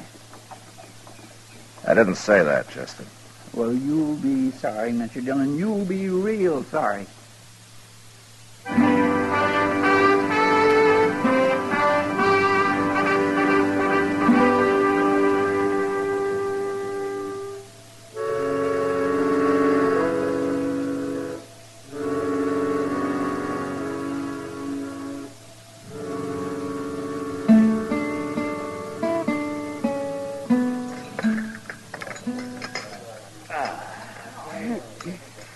Well, Kitty, that was a real good dinner. Mm-hmm. And thank you. Thank me. Well, I thought you were paying for it. You're the one who needs a vacation, not Chester. Oh, but you're a rich woman, Kitty. Let's talk about Chester. Does he really think Asa Ledbetter's after him? Well, that's what he says. It's not like Chester to make up a thing like that. No. What, Matt? You stay here. No, I'm going with you. It's a couple of drunken cowboys. You going after him? It's Chester, Matt, down there by the alley. Come on.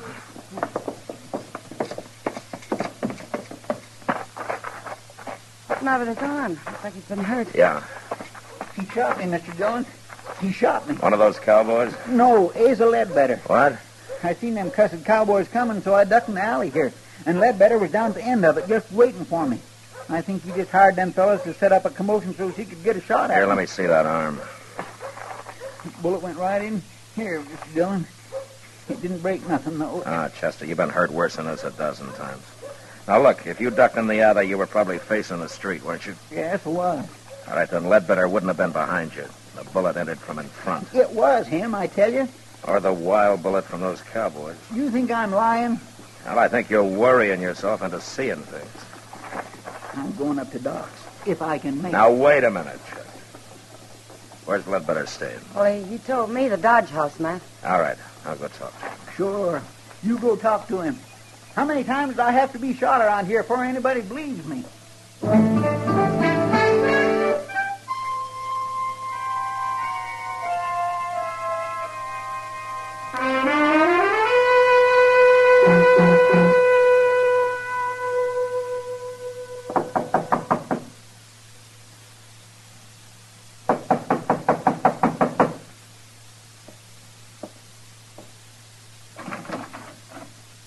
Oh, Marshal. Ledbetter. Something wrong? How long you been in your room here? Oh, I've been taking a nap, Marshal. Up until them drunks out there woke me up. Chester says you tried to shoot him a few minutes ago. Now, Marshal, I'm getting sick and tired of this Chester. What's he trying to do anyway? He's pretty certain about it. Bound and determined to get me into trouble. I'm doggone if I know why. There must be some reason. Well, sure. If there is, I don't know it. I'll be glad when I find me a job and get shut of this town. Never did hear nothing good about Dodge anyway. We try to keep it peaceful. Oh, sure, but it's like you say. Probably ain't enough good men left to act as jury to try the bad ones. No? Just where do they say that, Ledbetter? Oh, I don't know. You heard it before, ain't you? Yeah, I've heard it before. It's a saying down in South Texas in Live Oak County. Oh, that may be, Marshal. And I heard it in Amarillo. Now, ain't that possible? Yeah, I guess it is. Marshal, listen here. If I come here to kill a man, what did I be waiting around for? A change of weather? It don't make sense, does it? No. No, it doesn't make sense. Any part of it.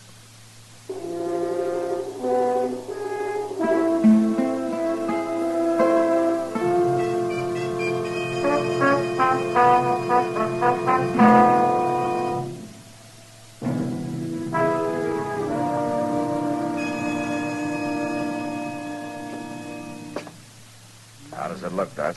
Well, it's just a scratch, Nat. A scratch? I suppose if I come in here scalped, you'd say the barber just give me too tight a haircut. Now, Chester, be brave, boy. Let's see. There we are. In a week, you'll never know you got hit.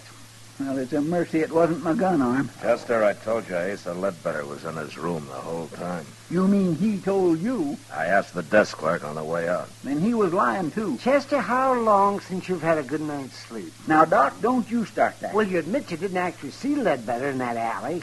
But next time you'll see him all right, won't you? Whether he's there or not. Have you finished doctoring my wound? Oh, now, wait a minute. Getting mad won't help you. Well, maybe it will. Well, where are you going now? Who cares where at I'm going?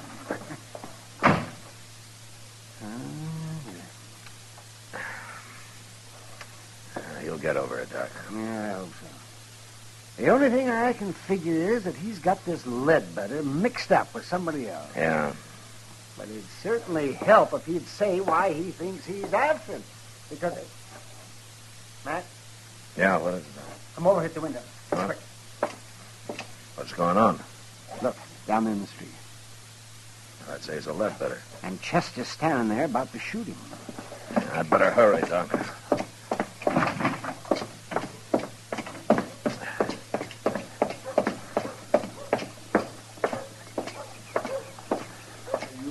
Getting plumb good and tired of you. And why don't you do something about Chester. it? You stay out of this, Mr. Dillon. I don't like gunfighting, no matter who starts it. I didn't start it. He come here to shoot me. Marshal, he is crazy. Ought to be locked up.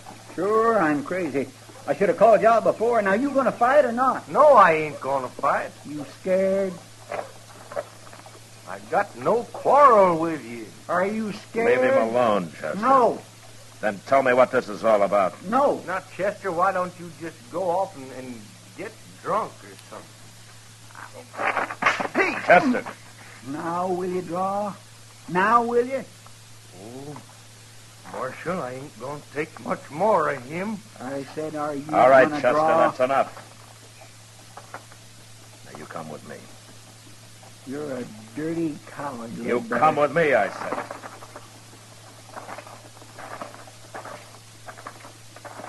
You're with him, ain't you? You and Doc and everybody. Maybe you are crazy, Chester. Sure. Oh, sure. Well, where you going? I'm going to get me a drink. Alone.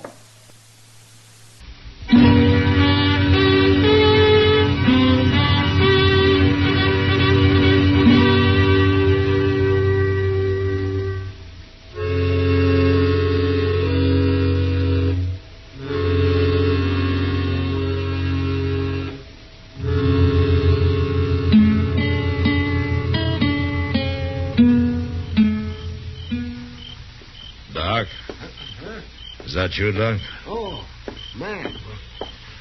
Why, it's 3 o'clock in the morning, man. Yeah. You been on a call? Well, I haven't been romancing the ladies. Yeah, is Chester asleep? Yeah, he's asleep. But not in the office. Well, why not? Where is he? I locked him in the cell out back. You locked him in... What? He got drunk, Doc. By sundown, he was as drunk as I ever saw him. Well, maybe he needed it, Matt. Maybe it'll bring him out of all this. Well, something's got to. Yes, it does. Well, I'm going to go to bed now, Matt. You better go, too. Yeah, I am, Doc. I think I'll use Chester's bed in the office tonight. I'll see you tomorrow. Yeah, good night, Doc.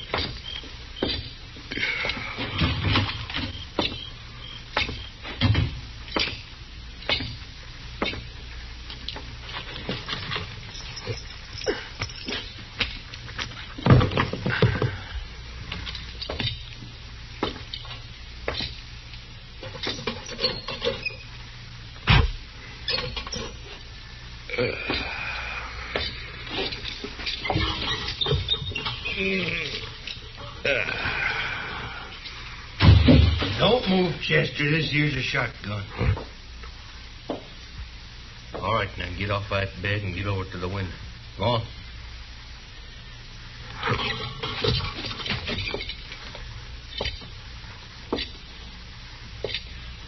Better.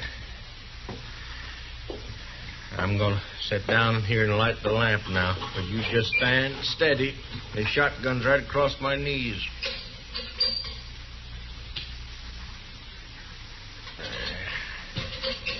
Now, Chester, you and me, we're going... Marshal? What you doing here? Well, I was trying to get some sleep. Well, you don't sleep here. It's Chester's bed, all right. Where is he?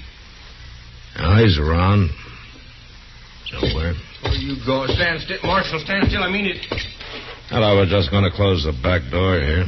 You left it open. I want it open. All right. I'll open it wide. Here, Marshal, no call for that. All right, where's Chester at? I don't know where he is, Ledbetter. You're lying. Yeah, I'm lying. He got drunk this afternoon. You brought him over here. I thought you put him to bed, but since you didn't, there ain't but one place he'd be. Right out there in that cell behind you. You walk right past him on your way in, Ledbetter. Get out of that doorway, Marshal. No. I'll shoot you if you don't.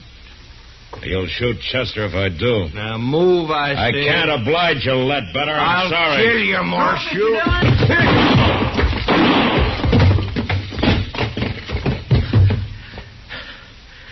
Don't shoot again, Chester.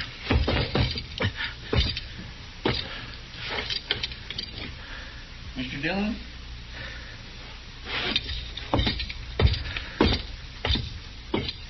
Is he dead? Yeah. You hit him in the head with the first shot, Chester. Pure luck. I heard you kick that door. It woke me up. So I wonder anything could wake you up tonight.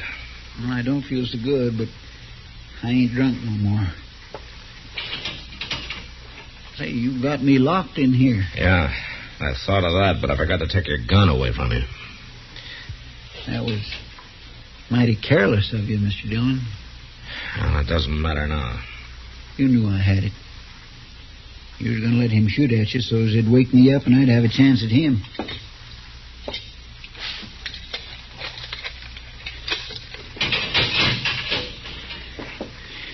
I guess I was kindly wrong about you being agin me. You know, it might have helped things if you'd have told me why Ledbetter was after you, Chester. I just couldn't, Mr. Dillon. Oh, why? It had to do with a lady. Oh. She's dead now. But I didn't want nobody talking about her. Saying her name. Nobody. Can you understand that? It'll be daylight soon, Chester. Let's go brew up some coffee, huh? Thank you, Mr. Dillon. Thank you.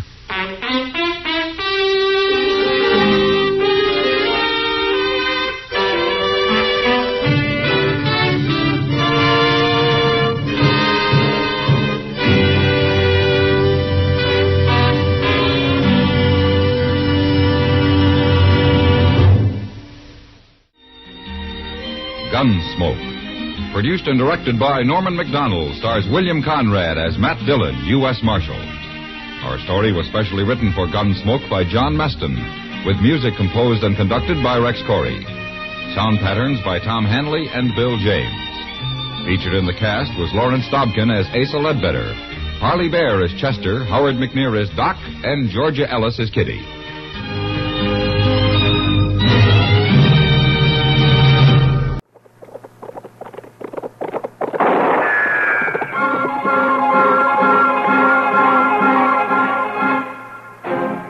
Around Dodge City and in the territory on West, there's just one way to handle the killers and the spoilers, and that's with a U.S. Marshal and the smell of gun smoke.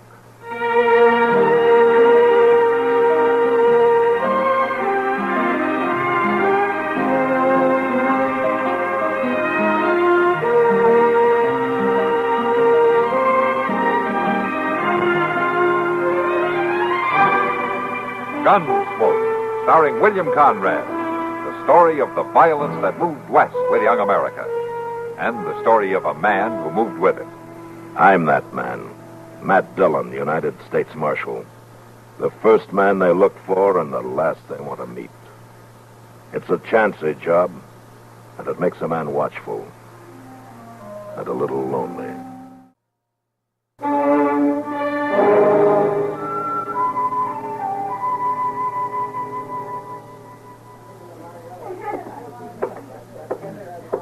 Well, if it ain't Grant Lucas come to town, how are you, Grant? I'm fine, Sam, just fine. First drink's on the house. What'll you have?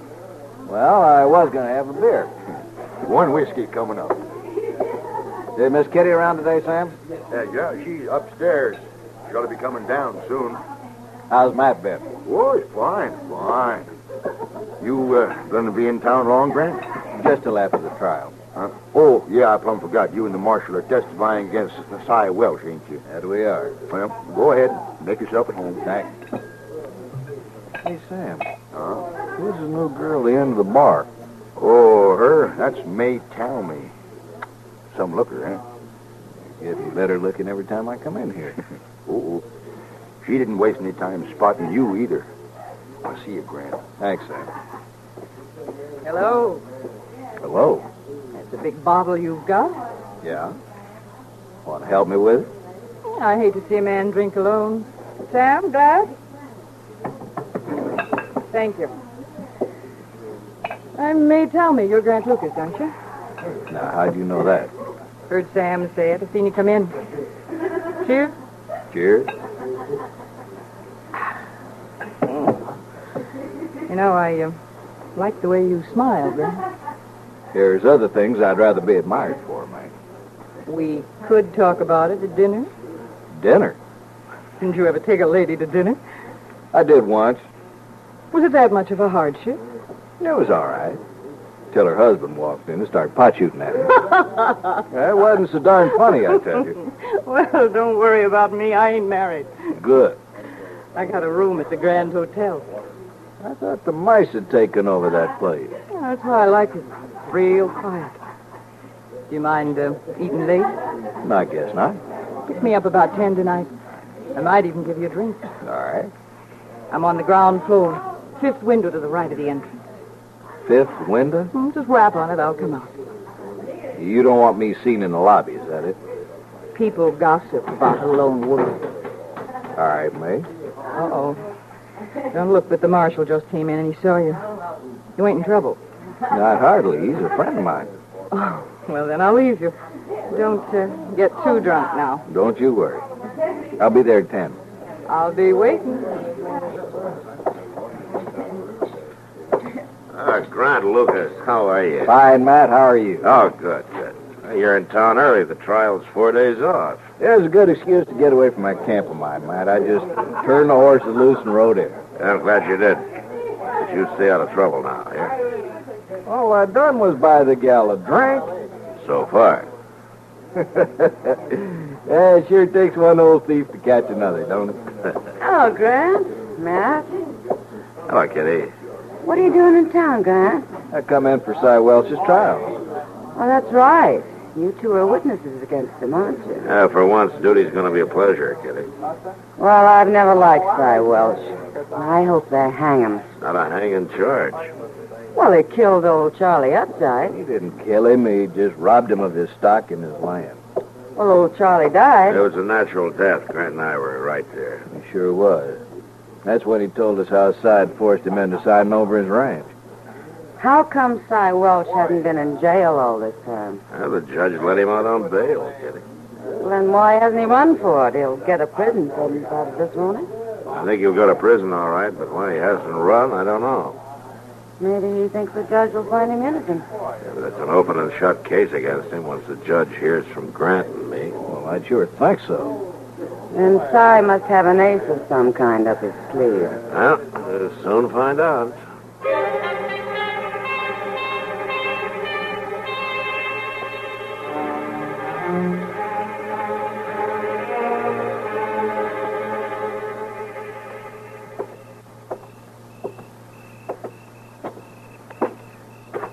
Man, it's dark here. This window. 3, 4, 5. Here. Grant? It's me. Well, you're right on time. Well, I ain't one to keep a lady wait. Anybody see you? No, nobody. Good. Hey, you're not dressed to go to dinner. You ain't ready yet. You're wrong about that. I'm ready. I'm always ready.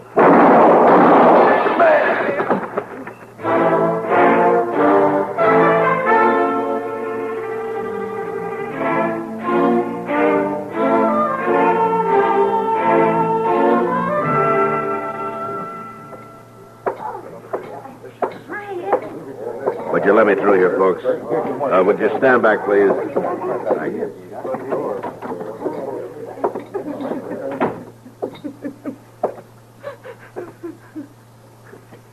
What happened here, May? Oh, Marshal. Who killed Grant Lucas? I did. I shot him. But why? What for? I didn't know it was him. I didn't know who it was. What do you mean? Look at that window, Marshal. That busted window. You saying that Grant did that? It didn't get that way by itself. You mean he tried to break in here? Yes. Suppose you told me the whole story, then. Sure I will. I keep that gun because of this, Marshal. The brooch. Yes. Those are diamonds. It's an heirloom from my mother. It's worth a lot of money, but I've never parted with it. Well, what's this got to do with Grant Lucas? Oh. I met him at the Long Branch today. We got to talking, and fool that I am, I told him about this. Are you trying to tell me that Grant Lucas came over here to rob you? I was in bed. The light was out, and he smashed the window. He didn't think anybody was here. I see. What are you going to do to me, Marshal? Nothing, I guess. I can't very well arrest a woman for defending her property. Then you do believe me. Well, is there any reason why I shouldn't? No, Marshal. No, there isn't.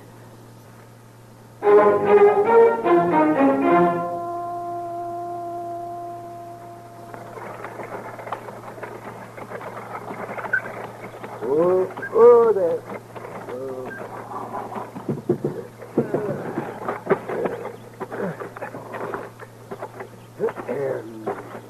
Well, Chester. Oh, hello there, Doc. What are you doing here at the stable? Robbing the place? No, I ain't robbing the place. I come over to have a little game of cards with Moss Grimmy. Oh, yeah, same thing. Where's Moss, anyway? Well, I guess he must have went out somewhere. It's too bad. I wanted him to take the buggy. Road man can't even unhitch his own buggy. You ought to get yourself a coachman, Doc. Yeah, I just got one. What? You. Come on, come on. Well, I guess somebody's got to help a poor, busted-down old sawbones who don't know nothing. Come on, let's go. You just hold his head, Doc. I'll do the work.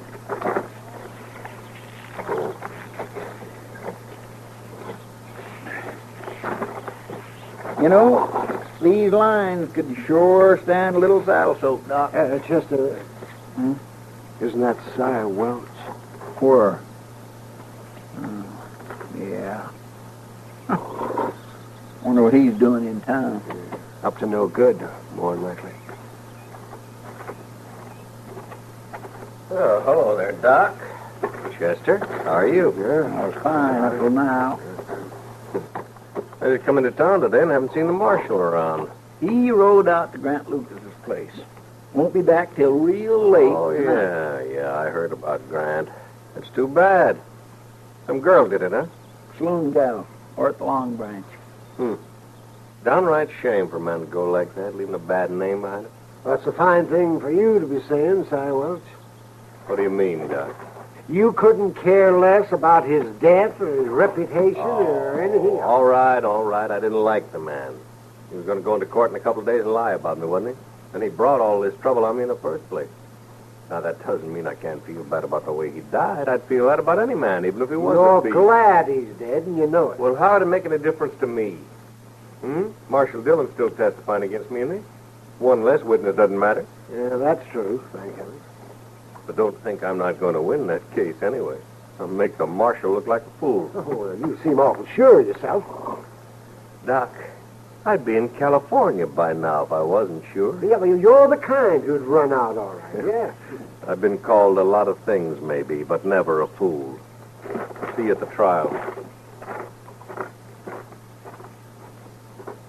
Well, that's one fella I sure would hate to claim as a friend.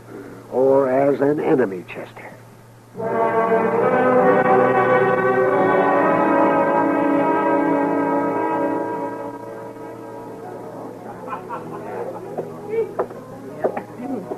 Barkeep, bring me a beer. Yes, sir. Want some company, mister? I've got my own beer. No, thanks. I like to drink alone. All right, then, drink alone. I know you're kind, mister. Fancy clothes and empty pockets. You just leave me alone, will you? Oh, I sure will, yeah.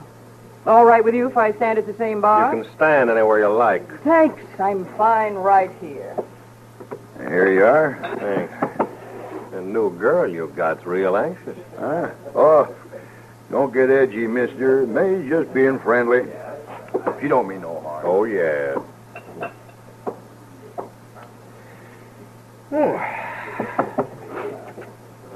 May, Yeah, there's only 2 days left. I know that. Don't turn around to me. Now, what about the marshal? He's like a cat. I don't think anybody could shoot him even in the back. Don't let that badge fool you. He's just a man. You could have shot him by now and got away easy. Nobody suspects a woman. He already suspects me. What? Grant Lucas. I know he does. I should have hired a man for this job. Go ahead and hire one, but you pay me first. I pay you nothing if you don't finish it. You try that and I'll talk. What, and hang yourself? It might be worth it to have you hang with me. Hey, you listen to me, May. You get that marshal, you get him tonight, one way or another. Or so help me, I'll carve you up so no man will ever look at you again.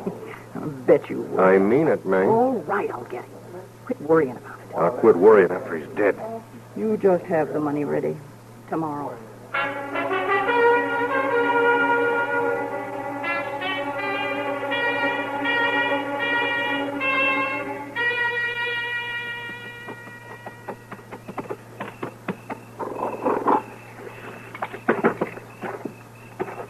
Is that you, Marshal? Oh, hello, Moss. I've been waiting for you. Oh, you needn't have. I can put the horse up. No, I'll take him. You had a long enough day. You're right about that. You get things took care of, did you? I did what I could. Grant Lucas is a good man. He must have been drunk or something. Yeah. Well, I've got to go to bed, Moss. Good night. Good night for sleeping. Huh? How's that? There's no moon. I can't remember a night as black as this one. Oh, yeah. Good night. Good night, Marshal.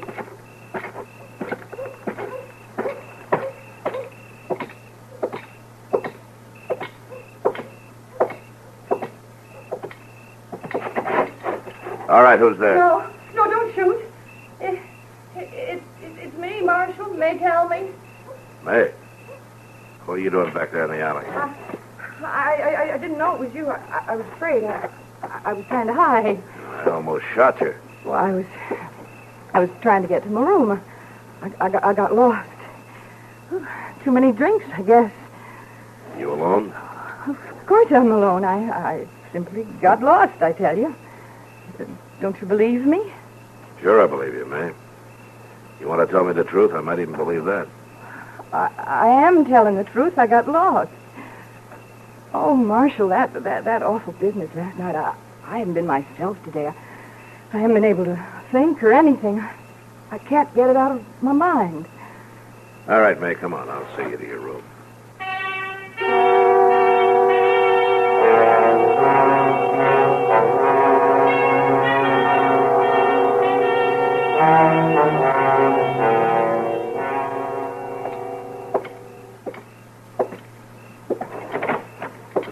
Well, what's going?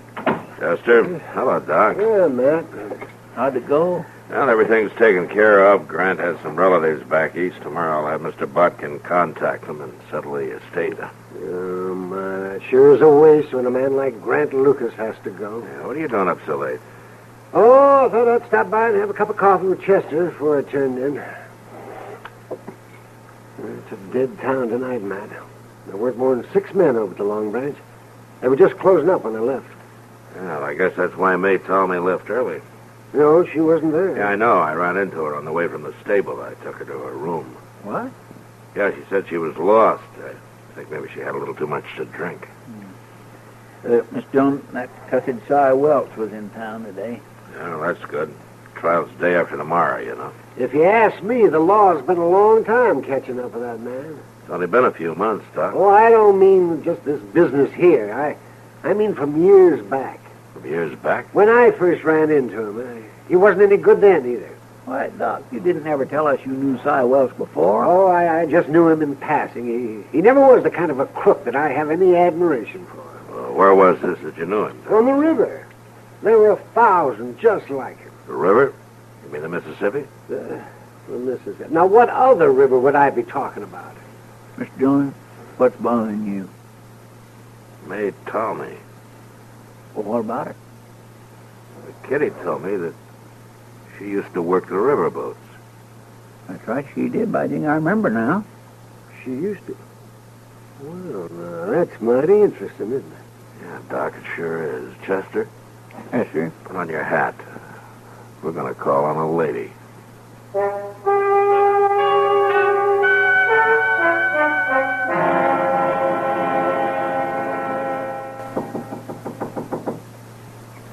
Who is it? It's me. Open the door.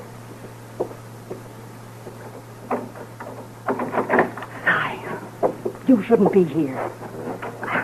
Suppose you're going to tell me you got the marshal coming here, huh? Going to try to pull the same trick on him you did on that Grant Lucas? Of course not. Well, then what are you going to do? When are you going to get rid of the marshal, May? Why don't you leave me alone? Oh, I'll leave you alone, all right. Give you $1,000 just like I promised, and then I'll leave you alone for good and all. But first, you've got to finish your job. All right. No, it's not all right. You I leave think me you're alone. scared. Now, you hear? I think you're so scared that marshal you're not going to do a thing. No. That's right, isn't it? No, it isn't. Stop lying to me. Whoosh, rotten beast. Well, I will tell him. I'll tell him everything. Oh, no, I don't you- care. Let them get me, but they'll get you, too. oh, they're not going to get me. Why, you... What are you doing? I'll show you what I'm doing. Gun? Oh, no. Go on. You were going to shoot me. You were going to kill me. A woman like you. Kill me. Who's that? Somebody's at the door. Be quiet. Hey, are you in there? That the marshal? Come in, Marshal. Come in. I'm going to have to kill you now, mate. All right, hold it, son. Oh, no, Marshal.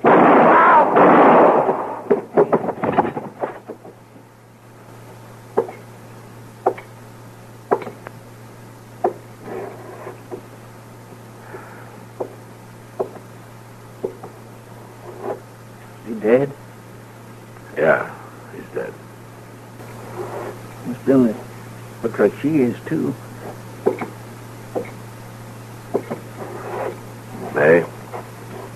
May, can you hear me? hurt, Marshal. I'm hurt bad. Oh, we sent for Doc. No. No, it's too late. Marshal. What, May? I was gonna kill you. Yeah. Then I got scared. I couldn't do it. I won't get paid now, will I? Will I, Mark?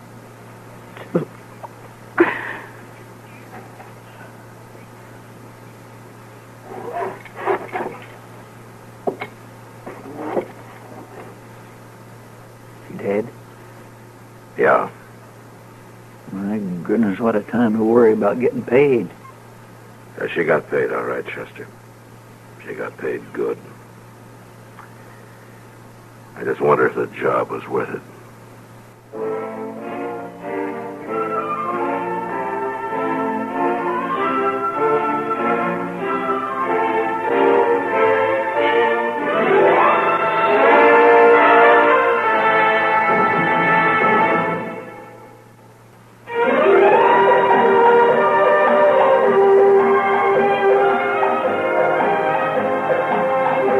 Gunsmoke. Produced and directed in Hollywood by Norman Macdonald, stars William Conrad as Matt Dillon, U.S. Marshal. The story was specially written for Gunsmoke by John Meston and adapted for radio by Frank Paris. Featured in the cast were Lynn Allen, Lawrence Dobkin, Harry Bartell, and John Daner. Harvey Bear is Chester, Howard McNear is Doc, and Georgia Ellis is Kate.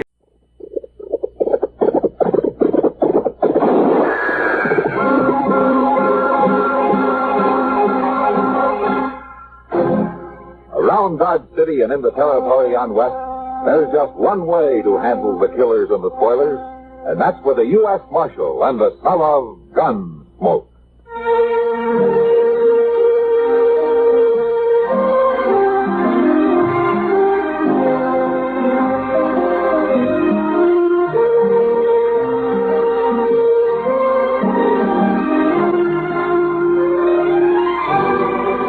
Gunsmoke, starring William Conrad, the story of the violence that moved west with young America, and the story of a man who moved with it. I'm that man, Matt Dillon, United States Marshal. The first man they look for and the last they want to meet. It's a chancy job, and it makes a man watchful and a little lonely.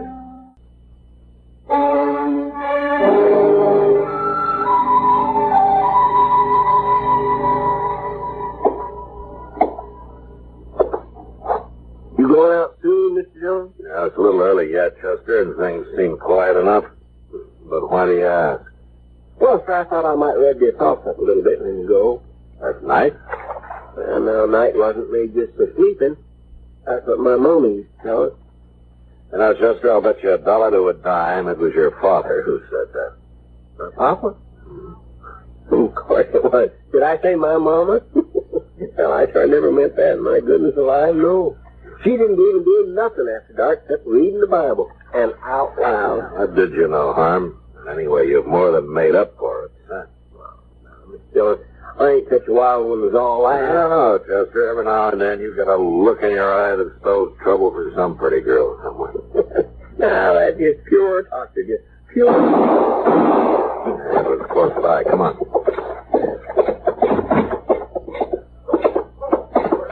Yonder. Right in the street there, see? Yeah, I see him. There's nobody else around. Take a look down the alley. That's Dane Shaw. Dana, you bet hurt. Shot me right in the back, Marshal. Must have been in the alley there. One of you men go find Doc, huh? Any idea who it was, Dane? No, sir. None at all. I ain't got an enemy in the world. No. I know.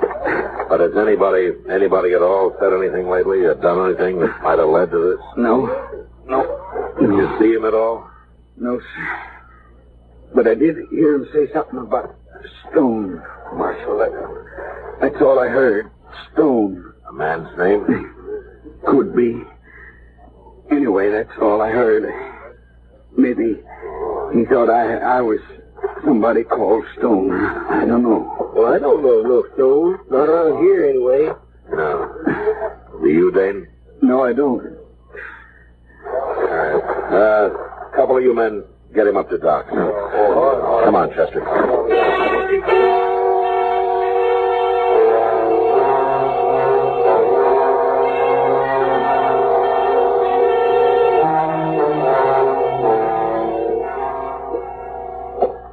Damon's such a nice, peaceable fellow. It's a downright shame, that's what it is.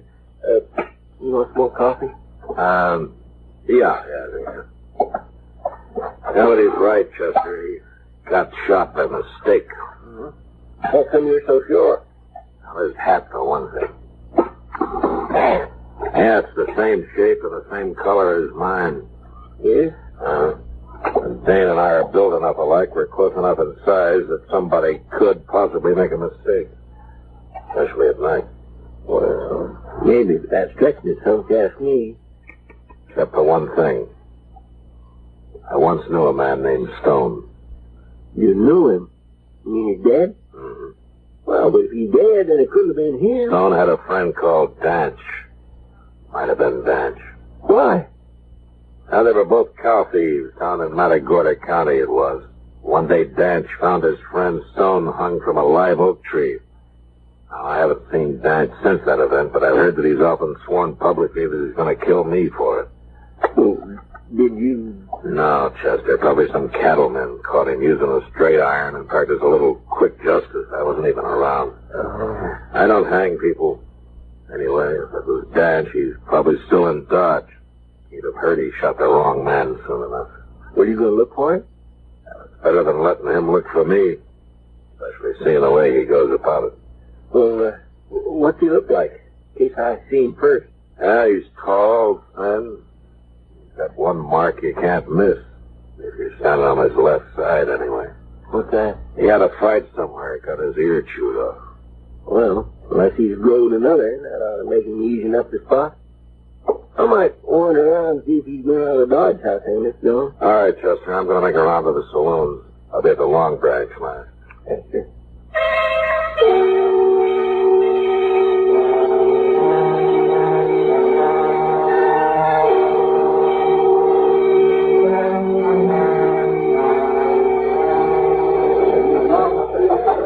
You sure you don't want a drink, man? No, not tonight, Kitty. You must be expecting trouble. Maybe. Have you heard the name Danch around here lately? Dance? No, I haven't. What's he look like? He's a tall man, missing an ear. Oh, yeah. Saw a fellow like that a couple of nights ago. He's in here real late. Is that so? You haven't seen him since? No. I could ask the other girl. Miss Dillon? Oh, Miss Kitty. Hello, Chester. Miss Dillon, you know that cheap rooming house at the edge of town, the one they call the Prairie Dog Hole? Yeah, what about it? Well, sir, I went to every other place, and then I tried it, just on a chance, and sure enough, he was there. You mean you saw him? No, he's gone. They said he rode in after dark last night, and he left for gone. He hasn't been back since and took his horse with him. Oh. So maybe it wasn't him after all, huh? Yeah, maybe not, Chester. But I think I'll keep sniffing the air just the same.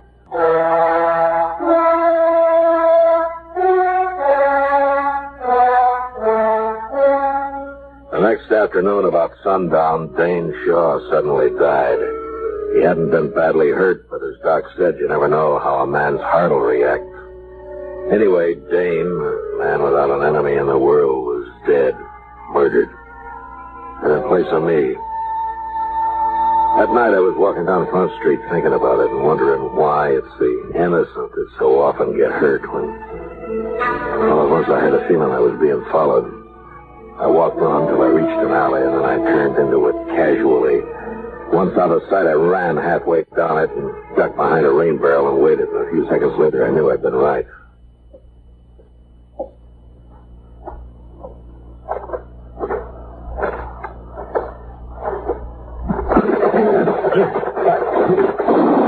Don't kill me. Don't kill me, Marshal. Well, that depends on you, mister. Now get up. You got my gun.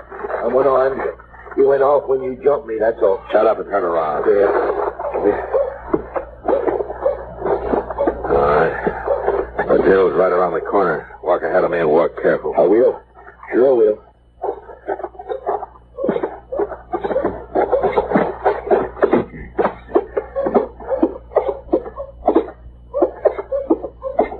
That's it. I'll open the door and go right on in. Sure, Marshal. Well, I declare, who is this, Dillon? I don't know. Who are you, mister? My name's Lee. Lee what? Bill Lee. All right, Lee, now why did you follow me down that alley with a gun in your hand? I wasn't following you, Marshal. Oh, what were you doing? Well, I was just... It was dark down there, and I didn't want to take any chances. All right, Lee.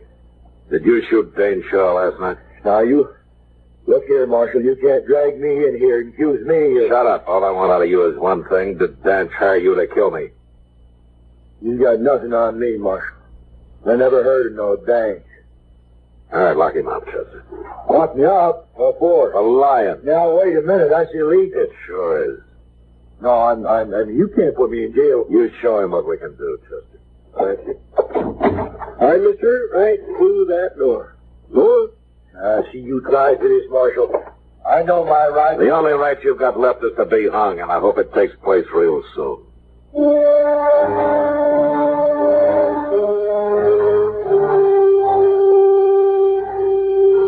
Every morning, Chester brought Lee out of his cell, and I questioned him, but he admitted nothing day after day. We kept him in jail anyway, and I hoped Dan should hear of it and come into town to do the job himself. But it isn't a good feeling to walk down the street and know that any minute you might get shot in the back. And finally, I got tired of it. I wanted to know where Danch was. You're wasting your time, Marshal. Look, for the last time, are you going to tell me where Danch is? I've told you 100 times I don't know Danch. Where'd he make his deal with you? I don't know nothing about no deal. I'm an innocent man, Marshal, and as soon as I get out of here, I'm going to write the government about it. Tell me, Lee, how does it feel to kill a man for money? Oh, don't you look at me, Marshal. Nobody paid me nothing. Well, what about you? You get paid for shooting people. You get paid regular for it. Me? I think I'll hit you right on the head and drag you back to your cell right there. Sure. I'm not... Wait a minute, Chester. Let him be. Oh, that sounds just like me, boy. I know, but I got a better idea of what to do with him. What? And we're not getting anywhere this way. Lee just isn't going to tell us anything. He's got his mind made up to. I don't know anything, I told you. So keeping him locked up isn't going to help. Turn him loose. Oh, no, now... Yeah, well, it's about time. Now, you can't do that. He'll just try to kill you again for a chance again. All right, go on, Lee. You're free. Get out of here. You really mean it, Marshal? You heard me. There's your gun. Take it. Don't pick it up by the butt. Oh, I wouldn't try nothing, Marshal. You'd die if you did. You're not fast enough to kill me face to face. No, and I wouldn't try. Now, goodbye, Marshal, Chester. I'm leaving. I'm taking the next train to Abilene. I'll leave. Yeah? There's just one thing. What? You said I get paid for shooting people. Oh, no, Marshal, I didn't mean nothing. No, in a way, you're right. Sometimes I have to when there's no other way out. But I won't get paid for shooting you. What? Now I figure killing you will be part pleasure and part self-defense. Well, what are you talking about, Marshal? Just that. Yeah, but why do you want to shoot me? I don't like men of your kind. Well, Marshal, you can't... I can't let you get any farther than that boardwalk. I'd be a fool if I did. Now, you go on out the door, Lee, and I'm coming right after you. No. I'll feel a lot safer with you dead. Go on now. No, I'm staying right here. And then I'll kill you right here. You're armed? No. I'll give you my gun. Don't touch it. Don't kill me, Marshal. Don't kill me. I'll tell you anything you want. It's too late. You'd probably lie anyway. Oh, no, Marshal. No, I won't. You listen to me. Danch is down the Santa Fe Trail about 75 miles. Across the Cimarron, place called Wagon Bed Springs. He is. He's waiting there for me. He's waiting to pay me. When you kill me, is that right? I'm not going to kill you, Marshal. No, Take his gun, Chester, before he changes his mind. He's a pretty brave man. Sure. Take it. Hey, Dillon. I told you. You let me go now? You know, Danch isn't going to like your having killed the wrong man and me still walking around in good health, Lee. And the law wouldn't like it if I turned a murderer loose. So lock him up, Chester, and then get the horses. You know the way, Lee.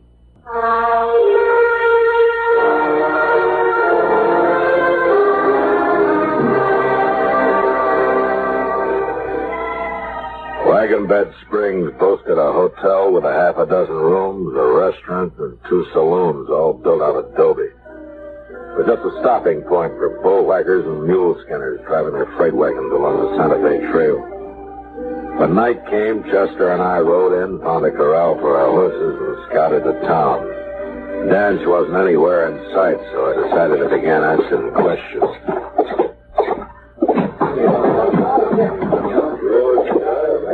Beer or whiskey, man?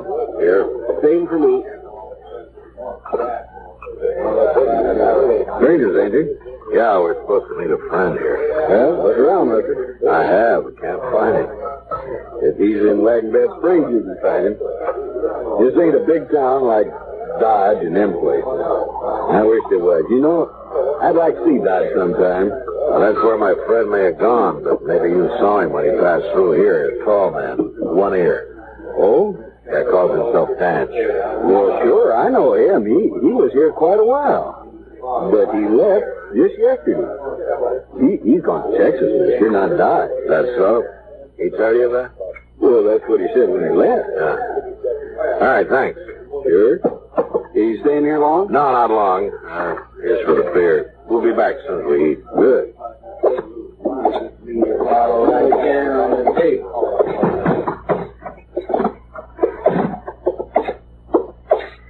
Say, did you mean to do that, Mr. Dillon? Are we really going to eat supper again? Chester, that barkeep, said he'd never seen Dodge. He was there last fall. I remember his face. If he was in Dodge, he knows who I am. Danch is here somewhere, and that barkeep's going to get word to him mighty fast. Now, come on, let's get across the street. Where are we going? We'll follow him when he goes to tell Danch I'm here. He'll leave as soon as he thinks we're in a restaurant. All right, he won't see us here. Can I go with you? Yeah, if you stay out of the way. Oh, I will.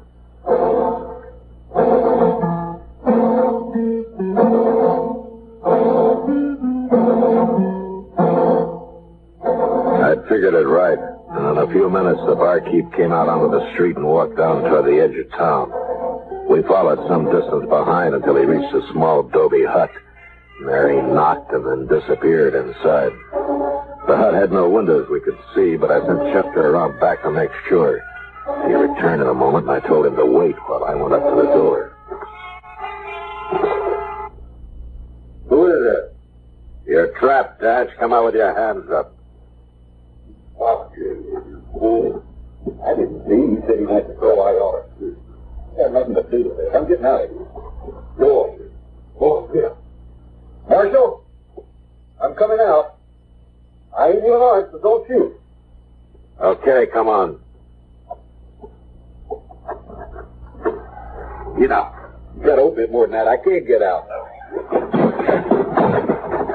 All right, keep your hands up. Chester. Sure. I'll take him. Keep an eye on him. Come on, you. I won't do anything. He paid me to warn him, that's all. You're in a bad spot, Danch. You can rot in there.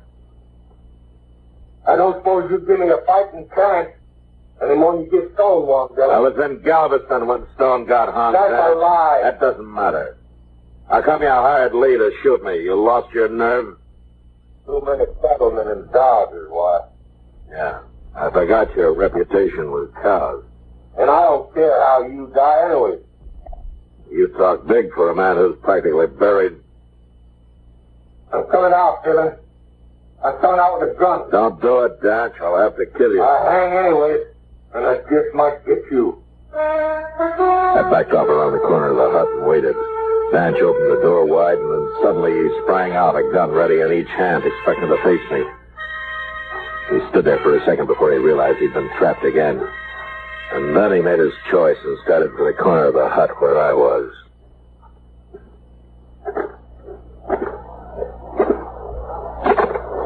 Drop him, Danch.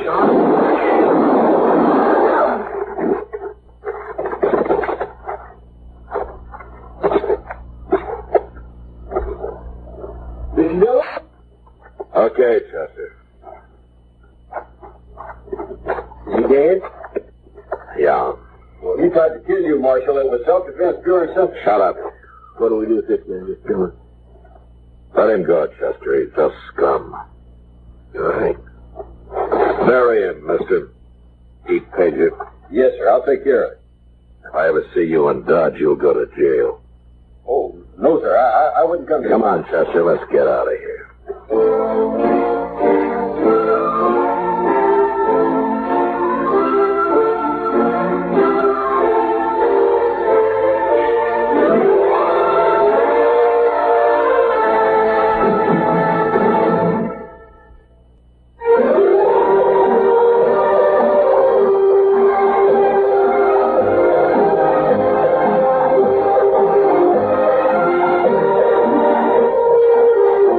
Gunsmoke.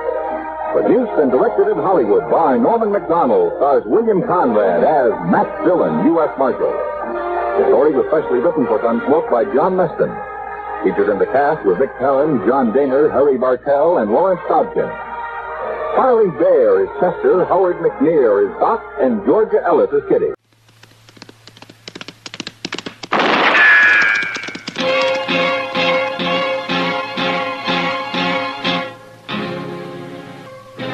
Around Dodge City and in the territory on West, there's just one way to handle the killers and the spoilers, and that's with a U.S. Marshal and the smell of Gunsmoke.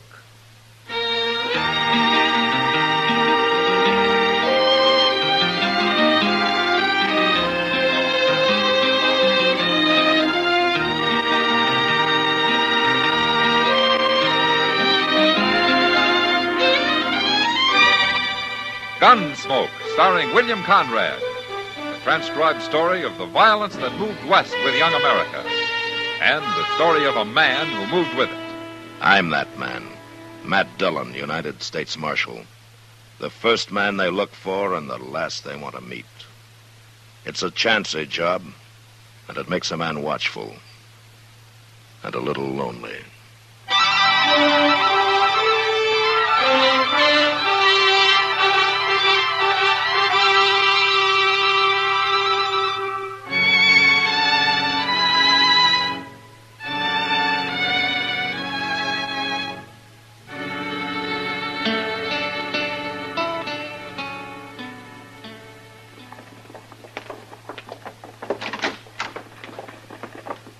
Hey, Mr. Dillon, look who I got with me. Well, hello, Kitty. Come on in. I ran into Chester on the street, Matt. He insisted I come along with him. Well, I'm glad he did. I mailed them letters and things to the depot, Mr. Dillon. No, good, Chester. I took that circular over to Mr. Hightower. He'll print some up in a couple of days. Oh, good. That's all you want me to do, ain't it? Yeah, that's all.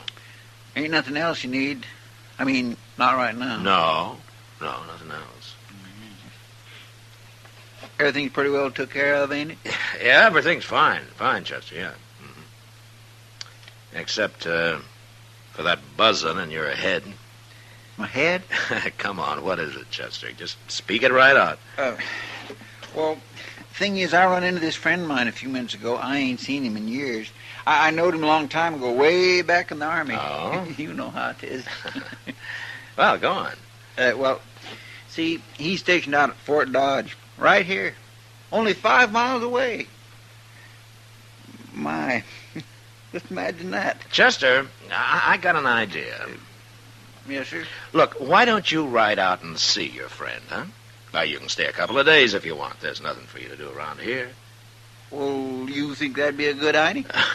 Well, it's my idea, isn't it? Yes, sir, it sure is. Well, I better get going then. No use wasting time, is it? Bye, Chester. Bye, Miss Kitty. I'll be back in a day or two, Mr. Dillon. Yeah, well, you have a good time, Chester, and leave the door open. It's awful hot in here. Yes, sir, I will. Goodbye. So that's why he wanted you here, huh? Oh, I guess he thought it might help. But he forgot to mention something. No, what's that? This dear old friend of his has got a pretty interesting job in the Army. Yeah, is that so? Yeah. He's a mess sergeant. A mess sergeant? Yeah. Well, after a couple of days of that, I'll have to go after Chester with a wagon. You may never see him again. Yeah. Marshal Dillon? Come on in, son. I'm looking for Doc. Well, his office is right next door. I've been there. I've been everywhere. Oh, you need him bad? I was sent to fetch him. Somebody sick? My pa told me to bring him out to our place. Well, is it your pa who's sick? He wants the doc bad, Marshal. Well, who is your pa, son? Ben Pitcher. You been Pitcher's boy? My name's Jerry. Oh, Jerry, your pa must be pretty sick if he sent for Doc. I know. He hates doctors. He don't believe in them. But he wants Doc to come, Marshal. He told me I had to find him. I've looked everywhere. Well, there's a back room at the Dodge House, Jerry. Doc sometimes plays a little poker in there. Oh, thank you, lady. I'll go look. If you don't find him there, come back and I'll help you, Jerry. Thanks, Marshal. Oh, and, Jerry. Yes, sir? If you do find him, be sure and tell him that I want to see him before he leaves, huh? I'll tell him, Marshal. That's a surprise. Yeah. I've heard about Ben Pritchard. How he hates doctors. His wife's just as bad. I remember he got cut up in a knife fight here in town sometime back and then threatened to kill Doc if he got anywhere near him. He almost bled to death as a result. You know, there's something wrong about this, Kitty. I think I'll ride out there with Doc. Good. I'd sure hate to see anything happen to Doc. Yeah, so would everybody. Except Pitcher.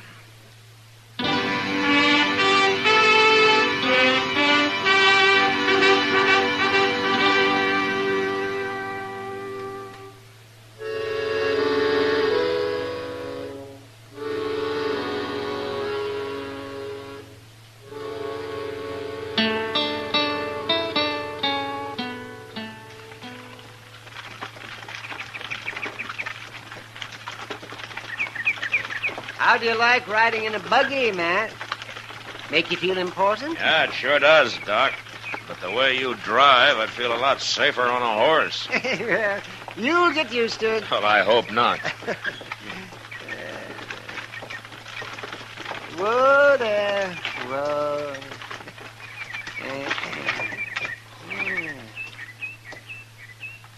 And I don't see anybody around. Well, you expect a sick man to be waiting on the porch for you? Well, I'd expect most anything of Ben Pitcher. Well, a man can change, Doc. Oh, change. Not him. Not Pitcher. I will soon find out.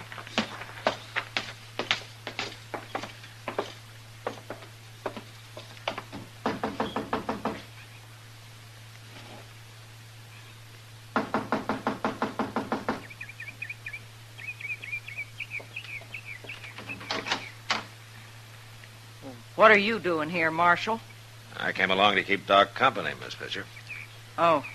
Ma'am? Where's the boy? Jerry said to tell you belonged directly. Why didn't he come with you? Well, he said that you gave him a list of stuff to buy while he was in town. Oh, forgot. We're wasting time. Where's Ben, Mrs. Pitcher? He's out back. He's out back? In the barn. What's he doing in the barn? You ask him, Doc. I don't interfere in my husband's way of doing things. Mm-hmm. Is he sick, or isn't he? He's in the barn. You go see him. I got work to do. That woman could fair drive me crazy, man. Maybe that's what happened to Pitcher, Doc. Between the two of them, it's a wonder the boys made out at all. Yeah, Jerry seems okay. If they have their way, they'll make a spook out of them yet. You know, you're not very charitable, Doc. Oh, charitable. You don't fool me, Mad Dillon. You don't like them any better than I do. I always try to look for the good side in people, Doc. Oh, sure, hogwash. Well, pretty good barn he's got here. Yeah. Look, I'll go in first. Huh? What's that? You follow me.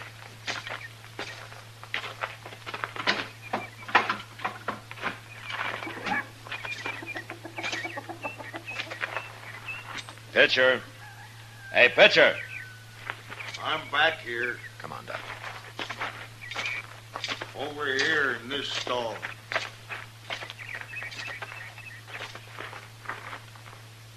I thought it was Doc. He's here, Pitcher. What are you doing in there with that cow? I thought you were sick. It ain't me that's sick. Well, who is sick? My cow. What? The cow's got the colic or something. I've done everything I can for her. You mean you had me come all this way out here, to doctor a cow? I wouldn't let you doctor no human. I thought there was something wrong about all this. Cow's different. I don't mind so much you working on a cow. Oh, you don't? No, cows are different. Humans can get well by themselves, but cows is helpless. They're kind of pitiful. Listen to her. She's hurting bad, Doc. I ought to kick you right in the head, Ben Pritchard. Don't take it out on me that you doctors don't know nothing. If you're so smart, do something for my cow. Before she dies, Doc. Oh, all right. I'll look at her. But you sure don't deserve it, Ben. You ain't doing it for me. You bet I'm not. Now get out of the way and let me in there. Take your time, Doc. I'm in no hurry.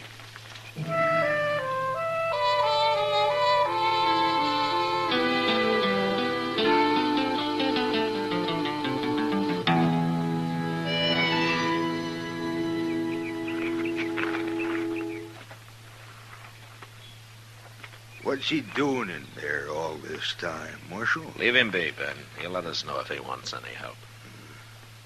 How's my cow, Doc? Oh, I guess he's through. Here's your knife, Ben. Did you stick her with it? I did, and she's going to feel a lot better. You can give her all the water she wants, but don't let her eat anything for a day or two. She gonna live? I don't know, Ben. If she dies, I ain't gonna pay you. I wouldn't take any money from you anyway. What's wrong with my money? It's not your money. It's you. What do you mean? Hey, Pa, I'm back. I got all the stuff Ma wanted. You'd better have. Oh, Doc, Marshal. Jerry? Say, Doc, you missed all the excitement. Oh, is that so? Yeah, it happened just after you left. Everybody was running around looking for you. What happened, Jerry? Old Mrs. Hill, she was walking down the street, and I guess the sun was too much for her or something. Anyway, she fainted, and she fell against the window right there at the general store, and it cut her arm real bad.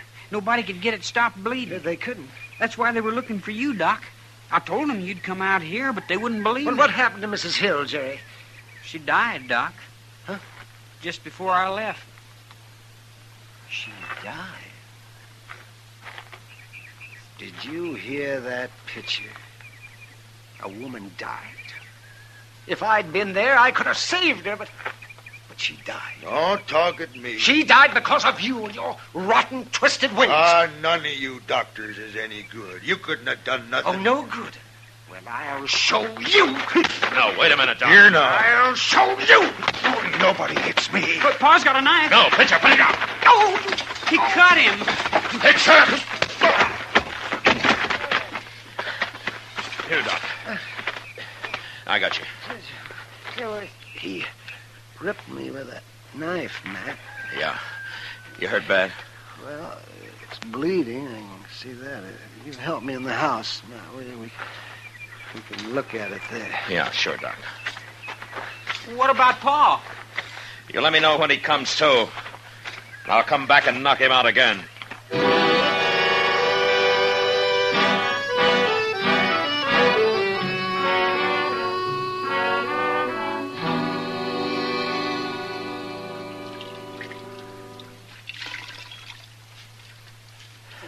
Well, it's pretty clean now, Doc. Oh, well. Oh, gee, that looks better. Yeah, but it's still bleeding now. I don't care for that mess you're making on that bed, Marshal. Go get me another pan of hot water. You ordering me around my own house? You do it. Matt. All right. Yeah, Doc. I'm not sure, but I don't think that knife ruptured anything. Oh, that's good. But a couple of those veins have to be tied off, and then it's got to be sewed up, you see. Oh? There are needles and thread in my bag. Now, I'd do it myself, but I can't reach it easy enough. You mean you want me to do it? Yeah. I'll tell you how, Matt. Well, you think I can? Oh, it's easy. Especially for a gunfighter.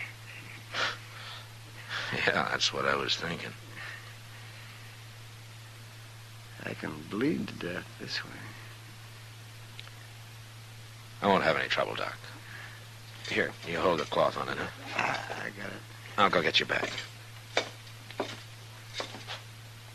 Marshal, Get out of here, Pitcher. you hit me awful hard. Did I? He jumped me first. You saw him. I was protecting myself. Pitcher, if Doc doesn't come out of this all right, I'm going to quit being a marshal, and I'm going to come after you as a plain man looking for revenge. You're threatening me. It's wrong of me, but I'm going to kill you, Pitcher. Now. Get out of here. And stay out of this house. Go on. I'm going. I'm going.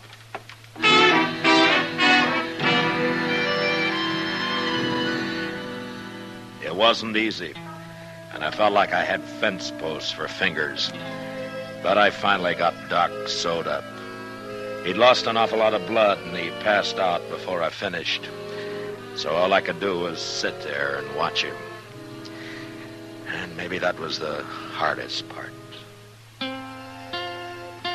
In the morning, however, he seemed better, and he insisted that I take him into Dodge.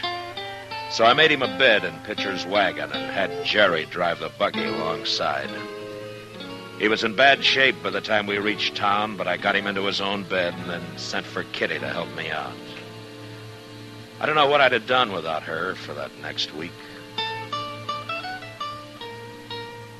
Matt, Yeah, Kitty, I'm coming. you know what he wants now? Oh, what? He's tired of drinking plain water. He says if we don't start cutting it with some good corn, he won't drink any more. Well, then let him go thirsty. He won't hold out long. No public servant's gonna tell me what's good for him. You send that lawman down for some whiskey. Doc, now we've gone to a lot of trouble to keep you alive. We sure have. Oh, don't you worry about me. I'd get out of bed right now. I like being waited on. Now, who's that? Oh, that's a dumb question. Who's that? How do I know? Go look. Doc, I never thought anything could make you any ornerier than you've always been, but getting stabbed, did it? Oh, never mind the gab. Just answer the door. Well, come on in. Oh, what manners. Come on in, I said. Oh, good heavens. Well, go ahead, Doc. Fire me. Doc? Doc. In here. Oh, well, it's Jerry. Yeah, come on in, son. Oh, Doc, Marshal. Now, what are you doing in town, Jerry? I come for Doc. What? Paul's sick. He's about to die. He's so sick. Oh, now look, It's Jerry. the truth, Marshal. Paul made me lie last time, but he don't even know I'm here now. He doesn't know you're here, huh? He's too sick, Doc. It's like he's out of his head. He don't know nothing. What about your ma? Does she know you're here? I didn't tell her. She'd have stopped me. Doc? Jerry, your pa tried to kill Doc the last time, and he's still in bed. Now, he can't go anyplace. Please, Doc. Why should he risk his life for your pa? Wait a minute, Matt. Now, just wait a minute here. I'll come, Jerry. Now, don't be silly. I'm a doctor, Matt. A man's dying.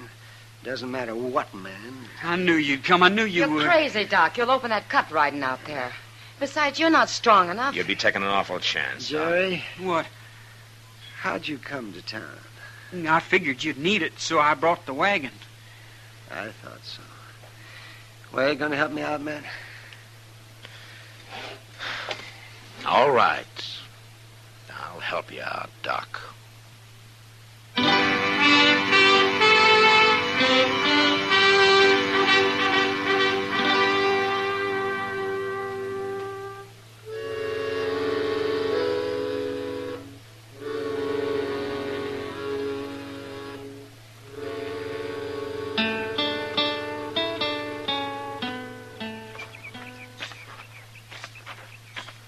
I wish you'd let me carry you, Doc. No. I'll make it. He's awful weak, ain't he? Yeah, he is. Here, I'll get the door. Come on in. Ma's probably in the bedroom. It's over this way. We know where it is, Jerry. Oh, I forgot. That you, Jerry? It's me, Ma. Where you been? Doc, what are you doing here? Jerry came after me, Mrs. Pitcher. We don't want no doctors. Your husband's sick? He's terrible sick. But you can't do him no good. Yeah, I can try. Jerry, I'm going to whoop you. No, Miss Pitcher. No, you're not. Don't you tell me what I'm going to do, Marshal. Look at Doc, Miss Pitcher. You can tell he shouldn't be here at all, but he came. He came to help a man who tried to kill him. And nobody's going to stop him. Now, come on, Doc.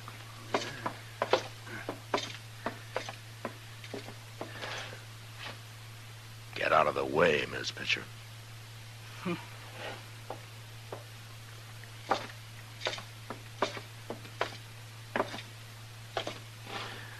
get you a chair, Doc. Oh, thank you, man. Thank you very much.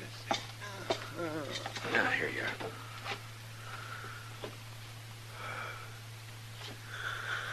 Yeah, he looks pretty sick. Marshal! Go on me, Jerry! Now what? She's got a gun, Marshal! Let go of me, I said. I got her, Jerry. I'll kill you. You and Doc both. Give me that. No! There. Now you sit down. Go on. Jerry, you go see if Doc needs any help, huh? Okay, Marshal. You know, Miss Pitcher, you don't deserve Doc being here. You don't deserve it at all.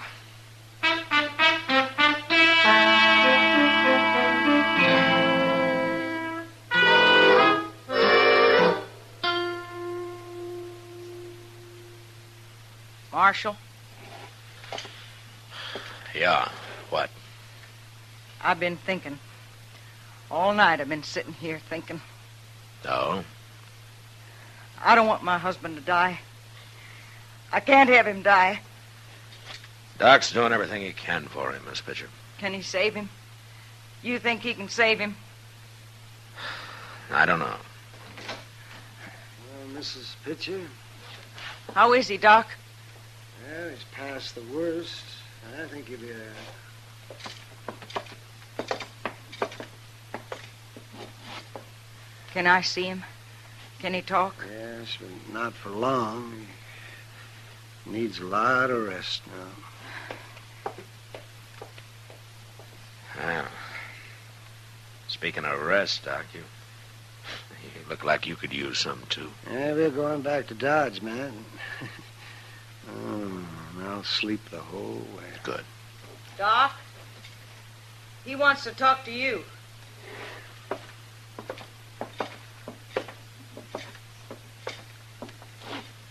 What is it, Pitcher? Ma says you was here all night. I was, yes. She says you saved my life. Yeah, maybe I helped. Maybe. But what I want to say is that I ain't gonna pay you. I didn't ask you to, Pitcher. Pitcher, Doc saved your life. Maybe he did. But I ain't gonna pay him. It doesn't matter, but why not?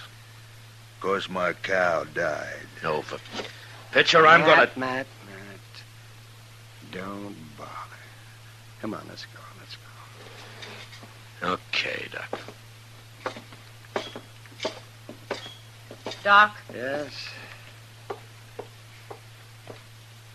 he means what he says, Doc.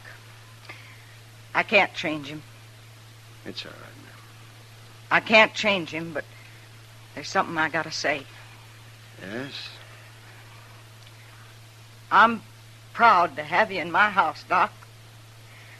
I'm real proud. I can't say no more.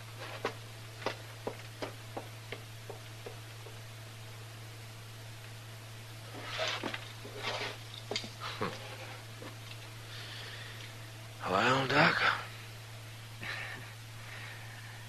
I've been paid, Matt. I think I've been paid pretty good.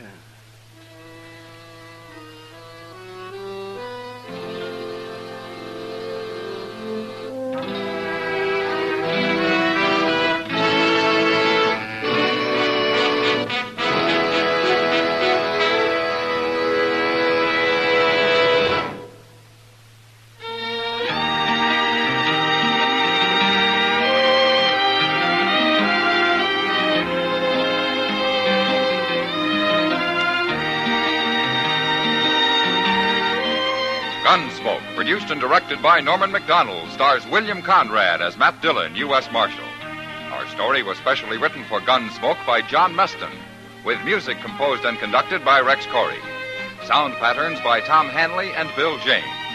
Featured in the cast were John Daner, Vivi Janis, and Sam Edwards. Harley Bear is Chester, Howard McNear is Doc, and Georgia Ellis is Kitty.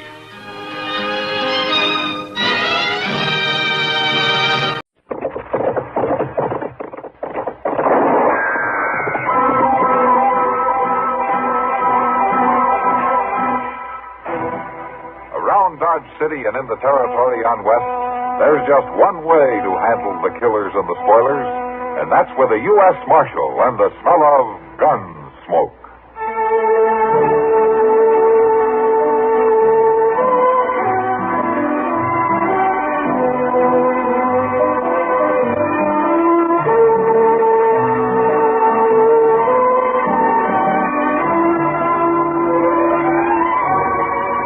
Gunsmoke, starring William Conrad. The story of the violence that moved west with young America. And the story of a man who moved with it. I'm that man. Matt Dillon, United States Marshal. The first man they look for and the last they want to meet. It's a chancy job, and it makes a man watchful. And a little lonely.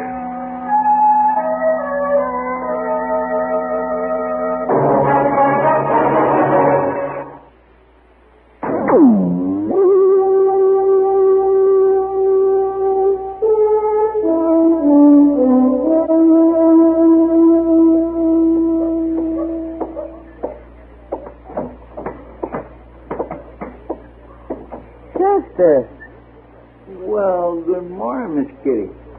What in the world are you doing in the Long Branch at this hour? Washing glasses. You're what? Well, the fact is, I'm kindly doing it for Sam. I can see that. Why? Well, see, last night Mr. Dillon was out of town, and you were so busy, and I needed a little dab of money to play faro with. So you borrowed it from Sam? Yes, ma'am. And you lost? Yes, ma'am. Now you're working off the debt. Well, I don't get paid till the end of the month. That coffee you got going here on the stove? It sure is. I set it to boil, and when I opened up this morning, you want some? Yeah, I'll have a cup if you haven't cooked us to death. There's some mugs under the bar there. I got it. You just sit there at the table. I'll bring it to you. Okay. You know, I've been thinking that working in a saloon might not be too bad a job at that. It's warm. There's always people around to swap lives with. Big old stoves to set your feet on. Look out now, it's hot. Yeah, thanks, Chester. Oh, I guess it's not too bad here, Chester. But it gets to be the same old story. What do you mean? Well, I get awful tired of people, especially men.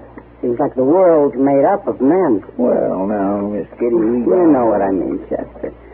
All those whooping, hollering cowboys.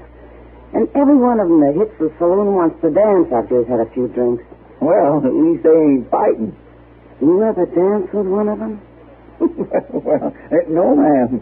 But you can't blame a man for feeling a little spry when he hits town after being out on the trail for a couple of months. No. I guess not. Not really. Yeah, and besides, what in the world would you do if you wasn't running the Long Branch? I don't know. Get married, maybe. Well, you couldn't do that. Why not? Well, there ain't nobody been courting you. I mean, well... No, there's been nobody courting me. That's a fact. Miss Kitty... Yes, it'd be hard to leave here and settle down on a ranch or something. Well, there's good men in town. Like Matt, maybe? A woman would be a fool to fall in love with Matt Dillon. It'd be like trying to light a house with one candle. What do you mean? Could go out so easy, so fast. Well, there's some good men on ranches. Yeah, I've seen those country women who come into Dodge, ranch wives. They made them pretty once before they started getting up before dawn every day and cooking and milking and feeding the animals and walking around in the dirt. Most of them you can't tell if they're wearing gloves or not. No. What are you doing, Chester? Trying to get rid of me? Get me married off? My gracious, no, Miss Kitty. Well, I got things to do. And you better get back to finishing up those glasses. It's Saturday, you know, and that means a big night. Oh, well, I'll be done in a few minutes. Sam's down having his breakfast, and I promised I'd have the place all readied up by the time he got back. Yeah, well, thanks for the coffee, Chester. You're welcome. I'll see you later. All right, Miss Kitty.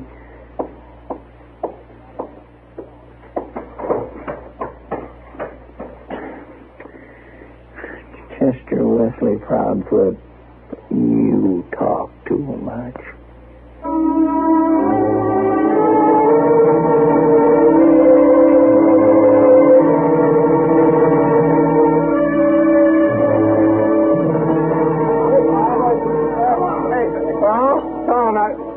Tell how you whomped that box fight up in San Francisco. Knocked him kicking with one blow, ain't that the way you tell it? One blow, all right. In the 23rd round. Tom, you couldn't stand up 23 rounds, much less fight that long. Swear I whooped him, and I tore the scratch every round. 23 rounds and a beating in every round. Sounds like you must have been a pretty good fighter back in them days. A strong fighter I was. I tell you, it's just too bad, Tom, you're all soft and broke down. Yeah. No, I ain't soft. No, you feel that. You feel muscle. Here, have it. You know what's your fact, Clay? He ain't so soft as that. It's too bad he can't fight no more. Ain't it, Brady? Might work up a pretty good match. Tomorrow night, maybe.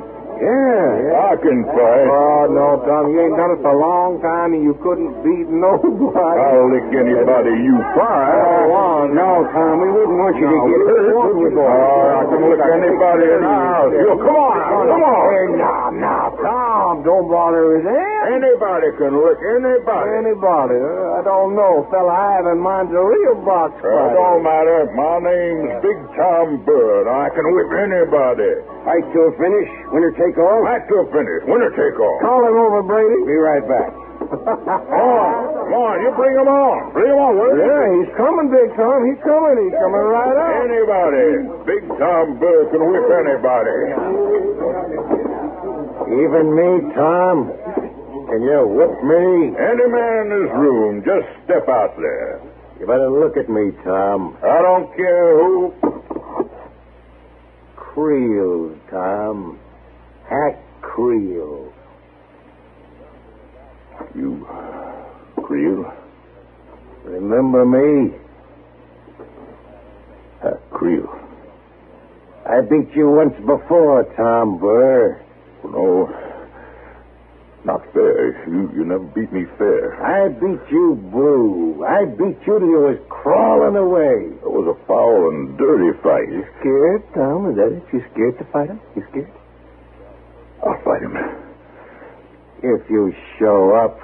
Oh, I'll be there. I'll be there. All right, boys. Tomorrow night, then. We got to fight. All right. Get your money up.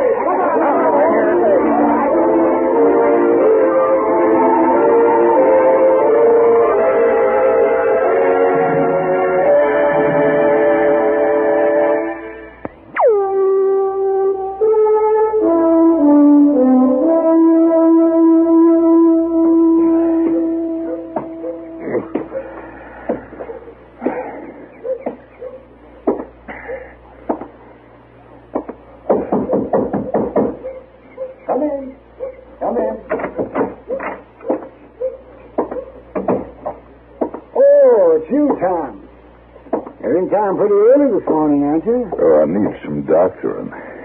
You? You got a pill you can give me, Doc? Well, now, Tom, I have to know what's the matter with you first. Well, really ain't anything serious, Doc, only I got to be in good shape by tonight. Well, suppose you tell me what's the matter. Oh, it happens all the time, Doc, and it always goes away all right, but I figure you can give me a pill. Sit down, Tom. Well, I wasn't aiming to visit, Doc. I said sit down. All right.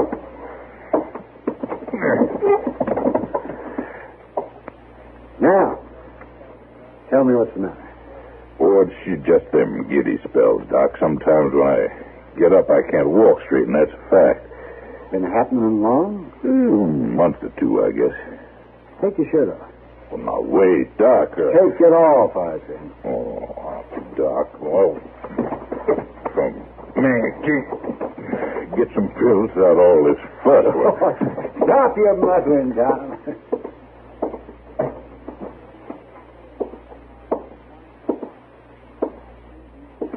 Now then, breathe in. Out. In. That's fine. Yeah.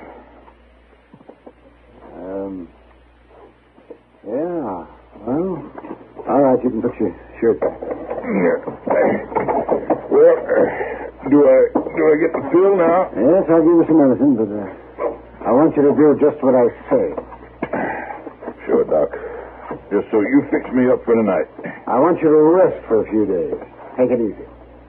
Why, Doc, would it be all right if I started to do that tomorrow? What's the matter with right now? I can't rightly be quiet tonight, Doc. I got to fight a man. Fight a man? You mean with your fist? Yeah. Why, that would be the worst thing you could possibly do. No, Doc. The worst thing would be if I didn't show up. I mean it, Tom. It could kill you. Why, it's just a brawl. It isn't that important. Call it off, Tom. I got to show up, Doc. I got to fight this man. I tell you, it might mean your life. Aren't you afraid? I was afraid of him once, Doc. Crawling afraid. It's stuck in my craw ever since. But I ain't going to be afraid again. No matter what it costs.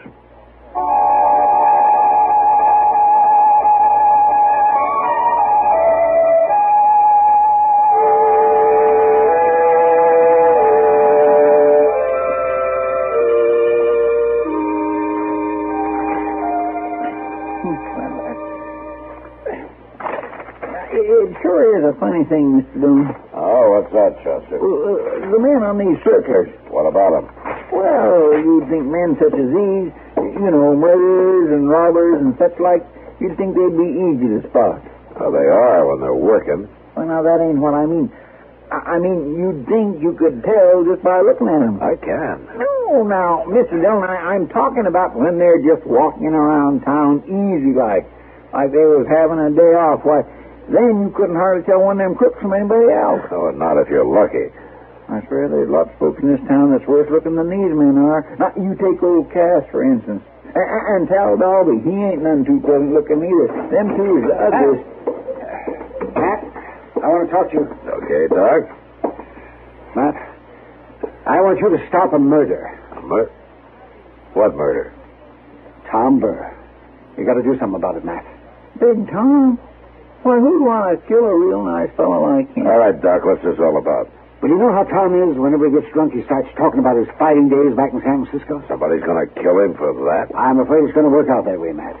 Joe Brady and Hob Clay brought in this fight from St. Louis. A fellow named Creel. They've got Tom to agree to fight him tonight. There's a lot of betting going on. Well, what makes it murder, Doc? If Tom Burr fights one round, it'll kill him. I've just examined him, I know. Then why didn't you tell him not to fight? I did, Matt, I did. But he's as stubborn as he is sick. He says he's got to show up and fight. Even if it'd be the end of him, that doesn't make sense. Well, not to you and not to me, but it does to Tom. It seems this Creel beat him once before and beat him bad. He's never been able to forget it. And he's determined to make up for it now. Well, what can I do, Doc? Stop it, Matt. Oh, I might like to, Doc, but I don't see how I can. There's no law against a prize fight. Well, there's a law against murder, isn't there? Now, look, Doc, I have a hard enough time doing the things the law authorizes me to do. You can lock him up until the fight's over. What's he done? All right, Matt. All right. You get a chance to stop killing before it starts, and you tell me it's against the law. Well, what's the law for? Gracious me, Mr. Dillon, old Doc sure did stomp out of here mad, didn't he? Yeah. Seems to me he's been just a little bit unreasonable. Maybe he's right at that, Chester. It's a good question. What's the law for?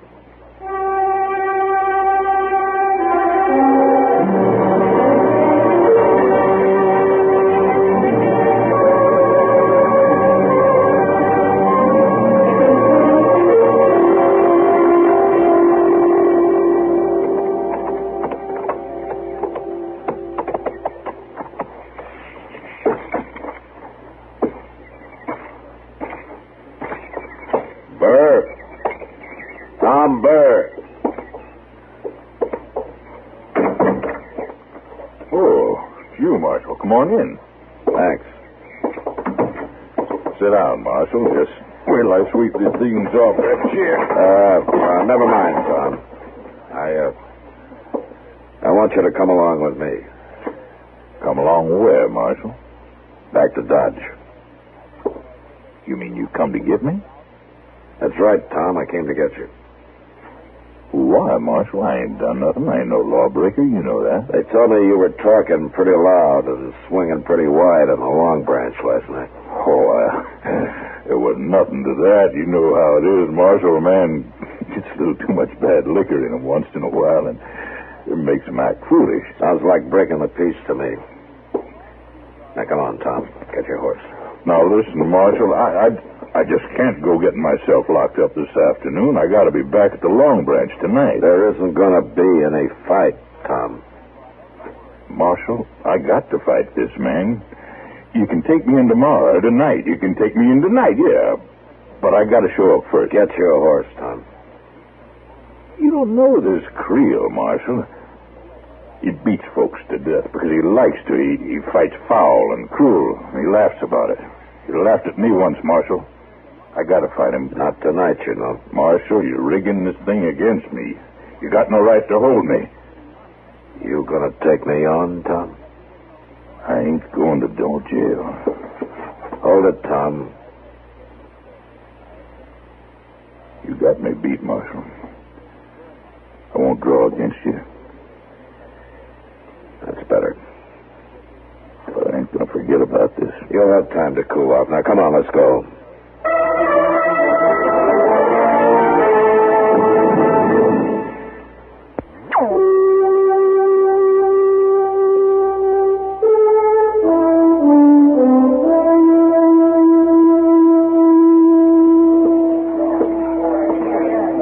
Hello, Matt.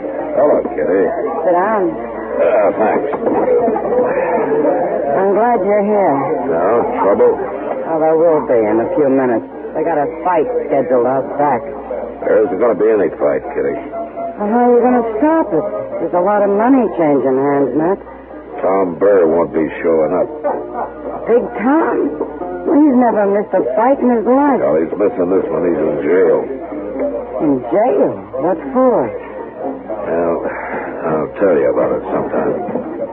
Don't tell me. Tell them. Who? Brady and Clay and their fighter. They're right on time. Yeah. I'll see you later, Kitty. Yeah, sure, Matt.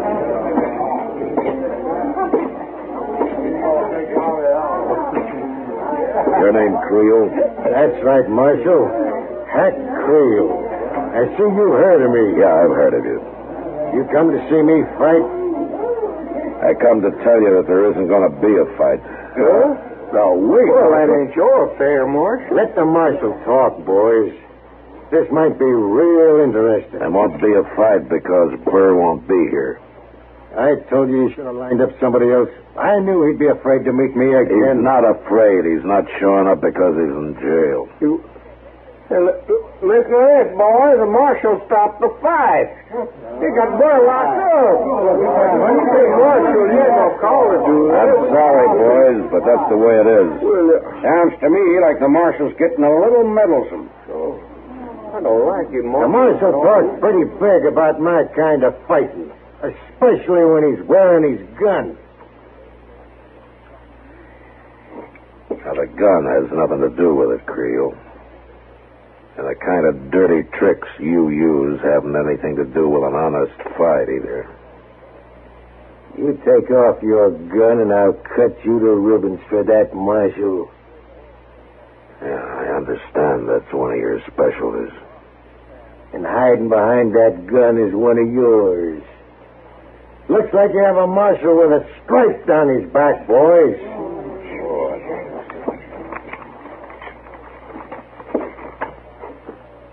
The gun's off, Creel. Sam? Here, hold this for me, will you? Sure, Marshal.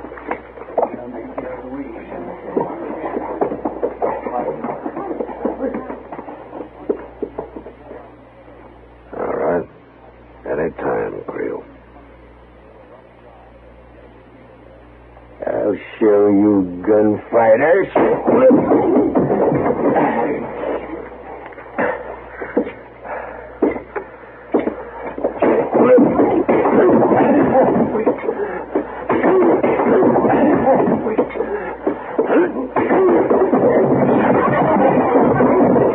He's down, Creel's down.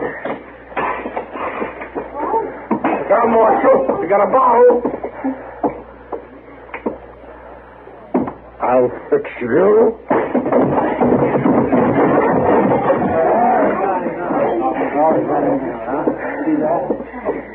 All right, Creel. Come on, get up. He won't be getting up for a while, Marshal. All right, give me my gun, Sam. Yes, sir. Now, you all right? Yeah, Kitty, I'm all right. Well, can't say as much for my place here. I'm mad. Sorry, Kitty. I guess I just got mad. Yeah. I guess you did.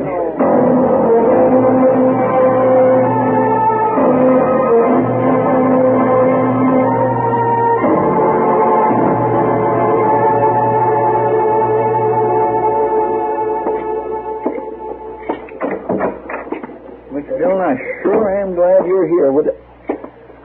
My gracious alive, what happened to you? Never mind, Chester. What's the trouble? Well, it's Tom Burr. Doc's with him in back there. No? Doc? Oh, there you are, Matt. We've had a mighty sick man here. He tried to pry the bars apart to get out, and the effort nearly killed him. Oh, is he all right now? He'll be all right, if he's careful. Marshal, Yeah. What, Tom? I guess you knew what you were about, locking me up. I guess I wouldn't have done no good in a fight at that. Don't you worry about it, Tom. Creel won't be back here. You fought him, Marshal? Yeah. You whipped him? Till he wouldn't get up. Oh, that's good, Marshal. That's good. Doc? What, Chester? You finished at Tom now? Yes, I guess so. He'll be all right if he rests. Well, then you best start doctoring someone, Mr. Dillon. Mr. Dillon? What did you say? Oh, say that's... Oh, man. Oh, that closed eye is a beaut. It doesn't matter, Doc. There's not much around here I want to look at anyway. Come on, I'll buy us all some supper.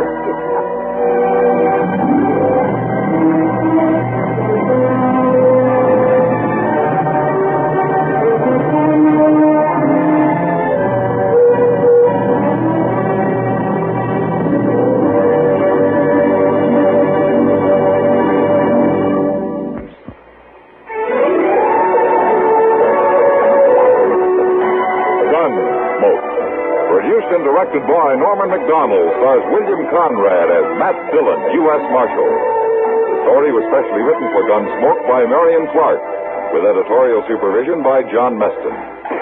Harley Bear is Chester, Howard McNear is Doc, and Georgia Ellis is...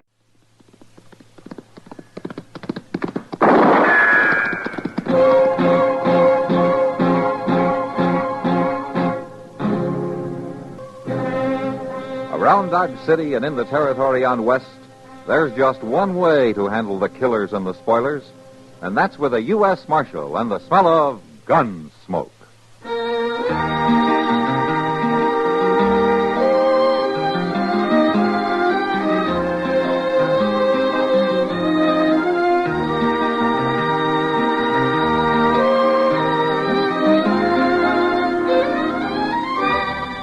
Gunsmoke, starring William Conrad. The story of the violence that moved west with young America. And the story of a man who moved with it. I'm that man. Matt Dillon, United States Marshal. The first man they look for and the last they want to meet. It's a chancy job, and it makes a man watchful. And a little lonely.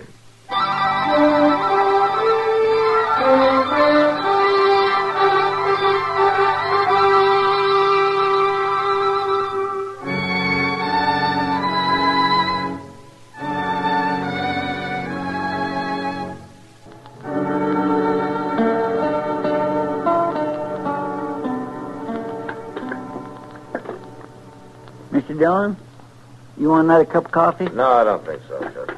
I'll just pour out another little swaller for me. And Mr. Dillon, come here and look out this window. What? Yeah, but for gracious sakes, come here. What are you talking about? Oh, my goodness, look at that. Come here. Chester, what's the matter with you? She's coming here, Mr. Dillon. Who's coming here? I don't know, but she is the prettiest girl I ever seen in all my life. Why, she just can't be real. She is the one prettiest girl I ever... Good morning, gentlemen. Good morning, ma'am. Won't you come in? Thank you, sir. Would one of you gentlemen be the United States Marshal here? Yes, ma'am, I am. Matt Dillon. Is there anything I can do for you? Well, my name is Colleen Tawney, Marshal Dillon. And I've got the most terrible, awful trouble you ever heard of. Oh? Well, would you like to sit down and tell me about it? Well, that's mighty kind of you, Marshal. Here, take this chair, Miss Colleen. Let me dust it off a little bad boy. I'm right obliged to you, Mr... Chester Wesley Prowse. How do you do, ma'am? I'm proud to make your acquaintance, Mr. Chester. There you are.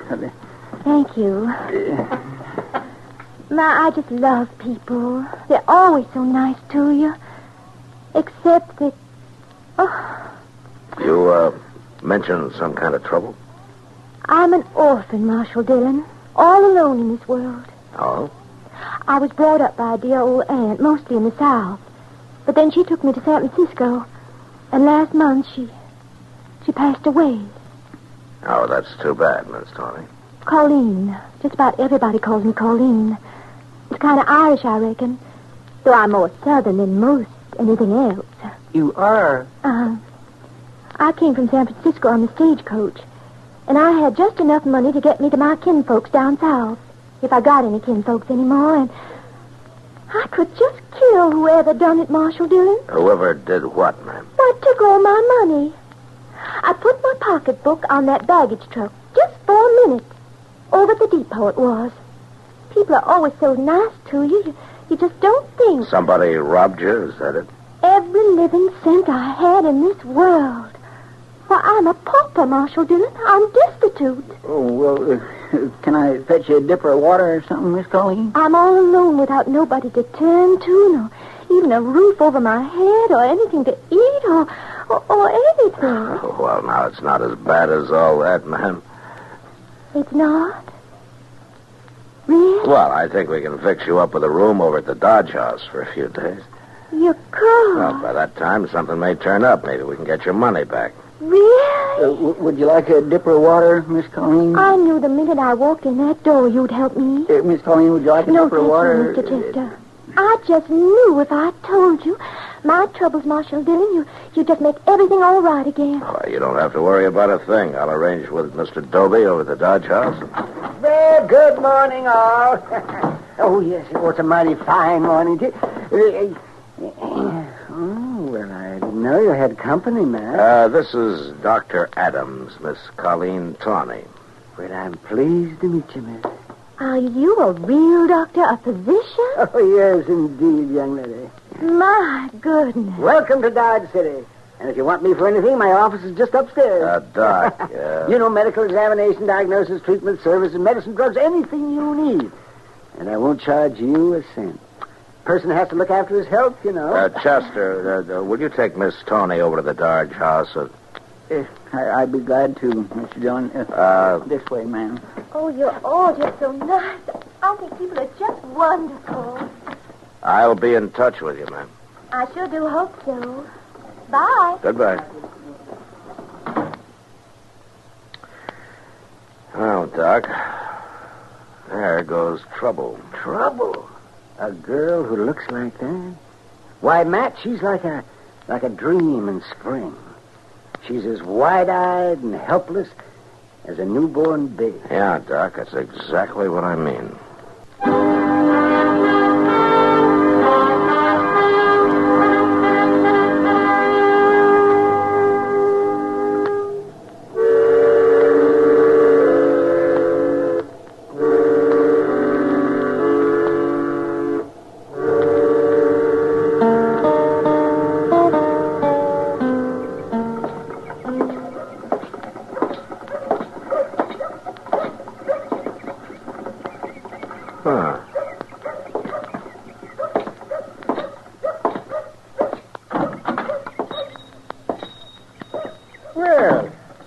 Good afternoon, Matthew. How are you, Miles? Something I can do for you, is there? Oh, no, I was just passing by and I saw Chester back there. Looks like he's stocking up for a trip or something. I haven't seen any of his money yet. Well, you're not likely to. Chester isn't exactly the biggest spender in the world. Oh, I've often suspected that, Matthew. Hello, Chester. Well, hello there, Mr. Dillon. What in the world are you doing here? No, I just came in to satisfy my curiosity. Curiosity? Mm-hmm. About what? You going on a buffalo hunt or something? No, sir. I was just thinking of buying a few groceries if I can find anything here that's fit to eat. Fit to eat? Oh, well, now, Mr. McTagg, I didn't mean nothing by that. I beg to tell you that you're in the establishment of Miles McTagg, a name that stands for principle, integrity, moral You're responsibility. getting started, and I didn't mean for you to get started. I'm a man who believes in honest toil for an honest profit, and no shilly-shallying around. A man who gives honest value on every item in the store. And whoever started that rumor about weevils in my flour barrel is an outright liar. Sure, Mr. McTagg, sure. Anybody can get weevils in hot weather. Well, of course they can. Yeah, well, now, are you really planning to buy anything, Chester? Well, sure I am. What? Well, whatever somebody could use if they're not set up to cook, if they're just living in one room. Well, a few pounds of beans and some cracklings ought to do it. Well, sure, for a mule skinner, I need something better than that. What's the matter with all this stuff you already got picked out, Chester? Well, now, sir, that's kind of what I had in mind. No? Beans and cracklings ain't fit for a lady. A lady? Ah, so that's it. Now I know what you're up to. Well, now, Mr. Oh, Colleen Tony, is it? Well, I haven't seen that gal yet, but she certainly must be something. She's got everybody turning handsprings, eh? Yeah, she sure has, Mom. Well, now, she's just a kid. Somebody's got to look after her, that's all. Somebody's already looking after her. I sent over a load of food a couple of hours ago. You did? Aye. Bull Riga bought it. Bull Riga? He's old enough to be her father. He didn't act very fatherly, all dressed up as though he was going to a preaching. Oh, that old fool. Well, now, I hear that he's quite the devil with the women, Chester. You're going to have to get up and hump some if you're going to run rivals with him. Look here. Never mind, Chester. Look, before you pay for this stuff, I think I'll go over and have a little talk with Miss Tony.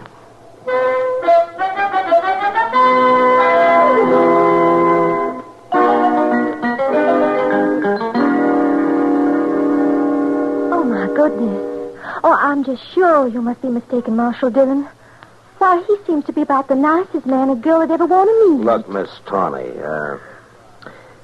you're young, and I've known Bull Rigger for a long time. He's a rough, tough, hard-living old devil, and he's just no kind of a man a young girl ought to associate with, that's all. Oh, my dear aunt always said, rest her soul, that innocence is its own defense.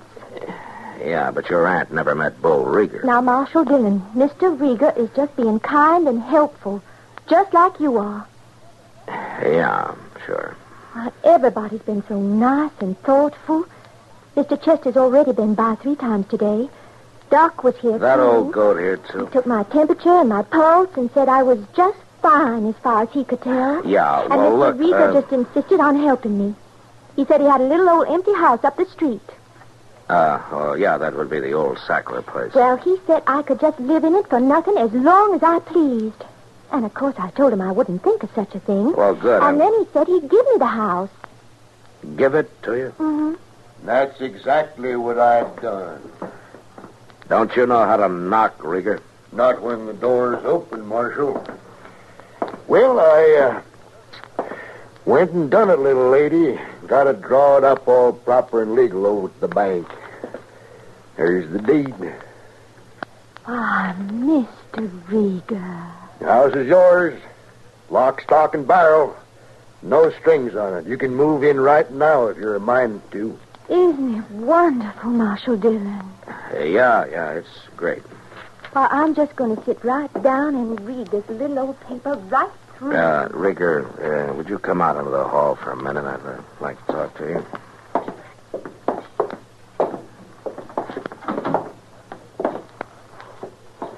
I know what you're going to say, Marshal. That girl's just a kid, Rigger. I'm aiming to marry that little lady, if she'll have me. You're what? Oh, I know, Marshal. I've been kind of cussed all my life, but you're seeing a changed man is standing here.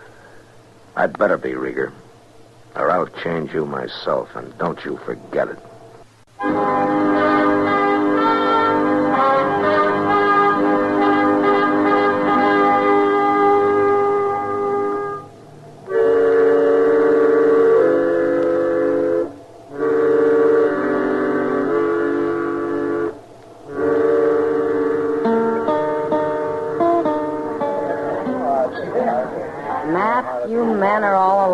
Every last one of you. Is that something you just learned recently, Kitty? No, but I sure been reminded of it the last 3 days, watching them all flutter around that little Colleen Tawny. Now, don't count me in on that, Kitty. I'm only helping her. She's just a kid. Well, she's done pretty well for just a kid. Flat broke 3 days ago, now she's got a house of her own, enough food to last her a month. Well, Kitty. Chester runs over there 3 and 4 times a day with something else for her to eat. Doc stops by morning and night to check on her health. I feel sorry for her, Kitty. She's an orphan. She probably drowned her parents. Now, Kitty. Matt, I know these helpless little southern belles, especially the big green-eyed kind. Sam will never hire one here in the Long Branch, and I go right along with him. But why? Because all she has to do is bat those long eyelashes, and men will start killing one another over her. Kitty, I've already told you no matter what I think, it's my job to protect her. Protect her. Look, Matt, do you think they put bars on a tiger's cage to protect the tiger? Oh, Kitty. All right, Matt. Oh, shut up. But I just hope you're all still on your feet when the smoke finally clears.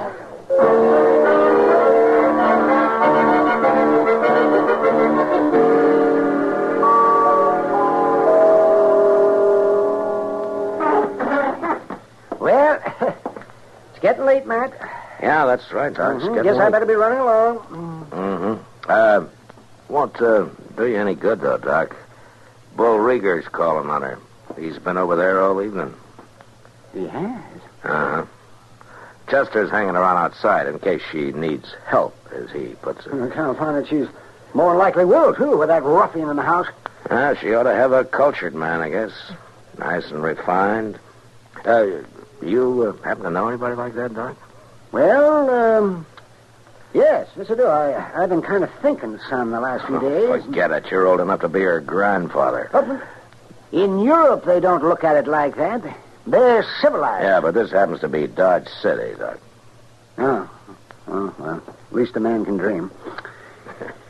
Yeah, I guess so. I'm just talking, man. I just like sitting and looking at her. You and Chester both. That Bull Rieger, though. I do believe he's real serious. Well, he sure acts like it. All right, Marshal, where is she? What have you done with her? What's the trouble, Rieger? Well, she's gone. That's the trouble. Yeah. Bag and baggage, and you had something to do with it. Oh, now, wait a minute. She is gone, Mr. Dillon. And she's took all her belongings. I went in the house and looked. Oh? She must have snuck out the back way. I was right out there in front the whole time. Were you out in front, too? Well, we was sitting and talking, and I was teaching her draw poker, and I reckon I must have dozed off for a minute. Drunk, more than likely. Never you mind, Doc. I got the stomach for a fair amount of liquor, but she just kept filling up my glass. So you taught her draw poker, huh? How much did you lose, Rieger? About $100, as far as I could tell, but how'd you know I lost? That's pretty easy. You mean you reckon she was cheating, Marshal? You were there. But I wasn't paying no attention. I figured it was just a joke, sort of. I kept plaguing her to marry me, and she was wearing a real pretty lacy thing. And you paid too much for it, Rieger. Oh, come on in, Miles. It's open house. I could have sold you one of them house robes for half the price. Well, never mind that now. You got to do something, Marshal. You got to find her. She left town on the 10 o'clock train. Are you sure of that, Miles? I walked her to the station. Fine young woman. I'm real glad I didn't meet her any sooner. I might have cut up as crazy as Rieger here. Marshal, you got to send a wire. Have her took off the train. Are you willing to go into court, Rieger, and tell what happened? Yes, I sure am, Marshal. I'd go in. No. I'd be laughing the stock of the country. All right. At least she couldn't take the house with her. No, and a mighty lucky thing for me, she couldn't. What do you mean? She sold it to me. Signed over the deed and everything. $600 cash. What? Well, it's worth $1,000. Aye, that's about what I figured it at. Marshal, I'm sorry, Rieger, but you gave it to her. No strings. Now, if she wanted to sell it to Miles, she had a legal right to. If I get my hands on that girl, so help me, I'll... You won't do anything, Rieger. Nobody will. We've all been outsmarted. And there's nothing we can do about it but just sit still and keep our mouth shut. Yeah, but I'd... Doc's right. You forget it, Rieger. You can afford it. Well, at least we've learned one thing from all this. What's that? It's like a friend of mine said to me last night. I don't put bars on a tiger's cage to protect the tiger.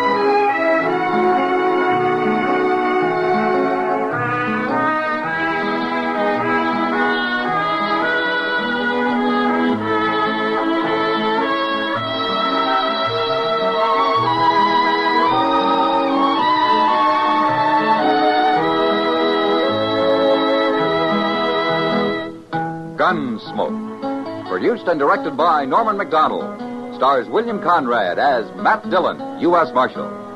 Featured in the cast were Parley Bear as Chester, Howard McNear as Doc, and Georgia Ellis as Kitty.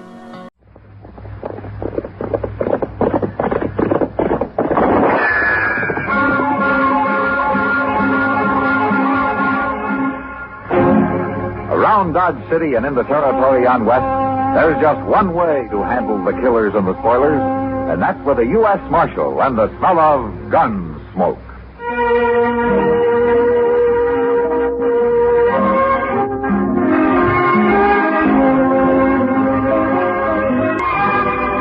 Gunsmoke, starring William Conrad, the story of the violence that moved west with young America, and the story of a man who moved with it. I'm that man. Matt Dillon, United States Marshal. The first man they look for and the last they want to meet. It's a chancy job, and it makes a man watchful and a little lonely.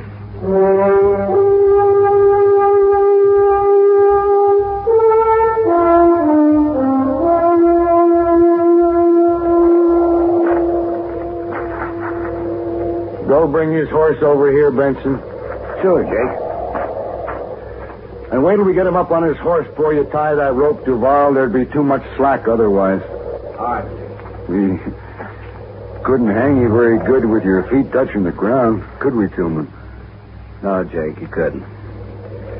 We've been neighbors a long time, Tillman. If I could figure some way to make it easy for you, I'd do it. That's all right. You get to hanging, I could put a bullet in you. I'd be beholden to you. Okay. I'll do it then. And would you drop by and tell my wife on your way home, Jay? Sure. I figured on doing that anyway. You know, I always liked you, Tillman. It's kind of too bad about this. Sure. You're mighty calm for a man with a noose around his neck. You men got your minds made up. Well, we can't have no man stealing horses around here. None of us feel safe less than we've caught him and hung him. I reckon I'd feel the same way, Jake. Well, of course you would. You'd hang me just as fast if I'd done it. I would. Only difference is I'd want to be awful sure it was you that done it. Oh, well, I'm sure. Heck, we caught you red-handed, didn't we? I've told you 100 times. I found them horses running wild. I was driving them back to you. Now, Tillman, you was headed in the other direction. They'd got away from me. I was trying to turn them back. Excepting that we don't believe you. None of us do. Well, ask Jennings. He saw me rounding them up for you. Jennings ain't here. Well, why don't you find him? We can't take the time. You delay a hanging, the first thing you know, the man's got loose. It'd just encourage horse thieving. Well, like I said, you got your minds made up. We gotta protect ourselves, Tillman. Here's his horse, Jake. Get mounted, Tillman. Sure.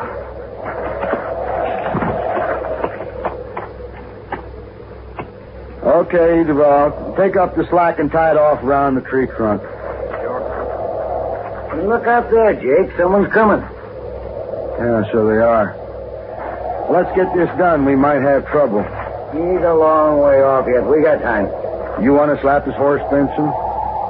No, you do it, Jake. Okay. So long, Tillman. So long.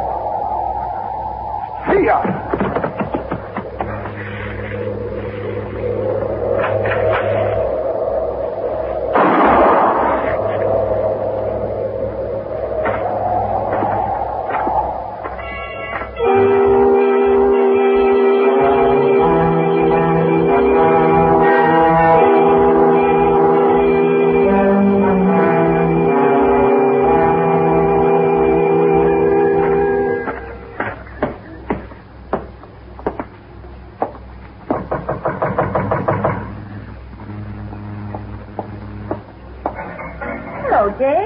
Hello, Miss Tillman. Come inside.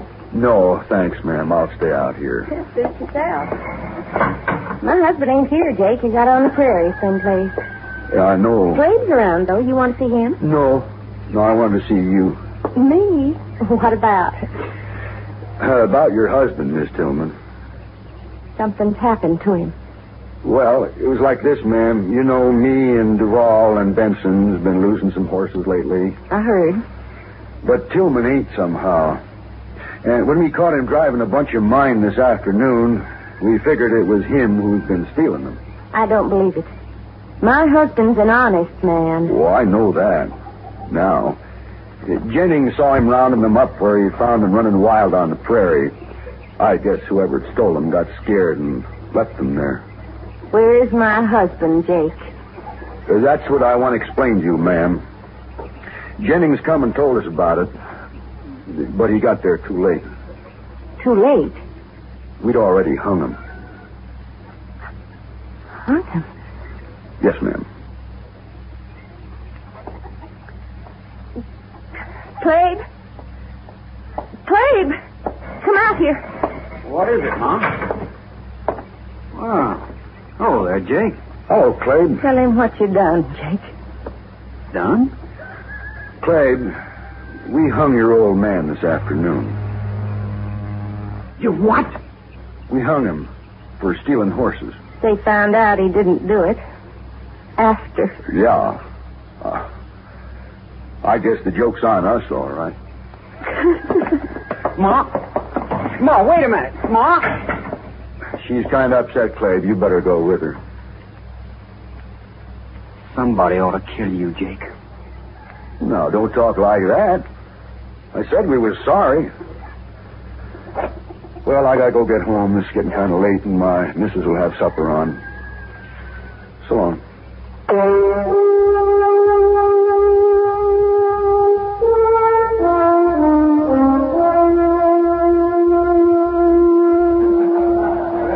Come on, Matt. Sure. Huh? Yeah, sure, kidding. You're still bothered by the Tillman hanging, He was lynched. Kidding. Oh, lynched. But you'll never find out who did it now. That was nearly 3 weeks ago. I got a pretty good idea who did it. Just can't be sure. Huh? Who? Probably some of the ranchers out there who've been losing their horses. Benson and Duval and Jake Kaiser in particular. Benson? I heard he got shot the other night, right in his own house. Yeah, he did. Just about a week ago. Maybe his conscience was bothering him, Matt. What do you mean? Well, maybe the other two killed him to keep him from talking. Yeah, maybe. Anyway, you had it coming to him. Still murder, Kitty. You feel worse about Tillman, don't you? You know, there's nothing I hate more than a lynching. Knowing Tillman, my guess is he was completely innocent. What about Mrs. Tillman and the boy? Do they have any ideas? Well, if they have, they didn't tell me. Well, you've done all you can, Yeah, might as well be in St. Louis. Oh. I'd like to be in St. Louis, man. Why don't you go, then? I don't know. I guess I'm afraid of the dark. What are you talking about? Never mind, Matt. Matt! Hello, Doc. Hello, Kitty. Sit down, Doc. Oh, thank you. Say, Matt, that fella Duval. What about it? He's been shot, Matt. Shot dead. What? That's right. His hired hand brought him in. When did this happen? Early tonight, he said. That's the funny thing about that, man. Duval was shot through the window of his house with a .50 caliber rifle. I dug the bullet out. Just like Benson, huh? Yes, I thought it was kind of interesting myself. That makes Jake Kaiser the only one left, Matt. You think Jake did it? I don't know, Doc. He's been sitting right over there in the card game since noon. Huh? You sure of that? Well, he was gone for an hour, but he was there when I left, and he was there when I got back. Well, he couldn't have done it in an hour, Matt. No. Look, Matt, he's leaving. Oh, I'll be back.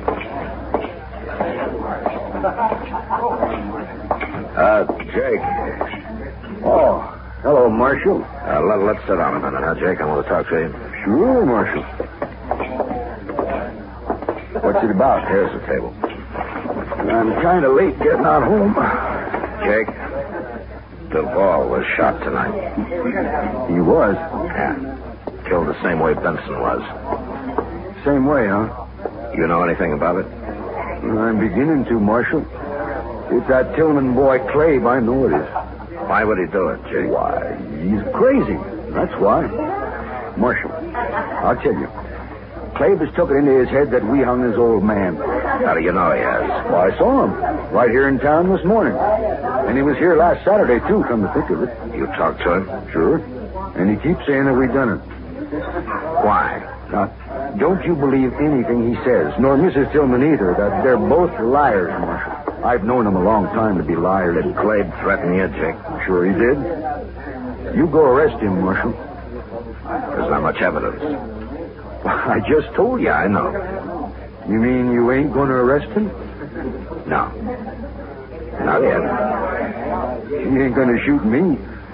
I'm going to go kill him on the way home. Right tonight. Jake, you're talking to a U.S. Marshal.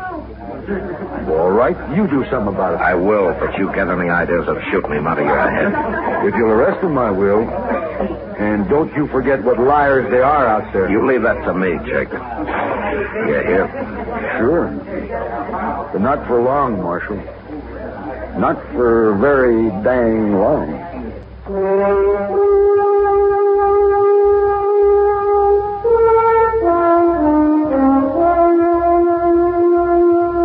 Jake Kaiser was a senseless kind of a man, and I knew he'd probably go kill young Clabe Tillman the first time it happened to occur to him again.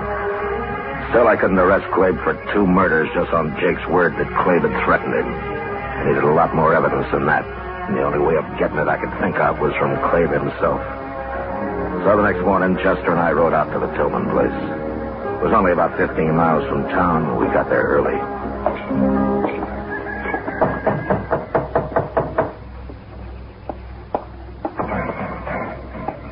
Hello, Marshal. Chester. Morning, Miss Tillman. Come on inside. Thank you. Sit down. I don't want to bother you, ma'am. No bother. Well, I was looking for Clabe. I'd like to talk to him. He's out back. He'll be here in a minute. Good.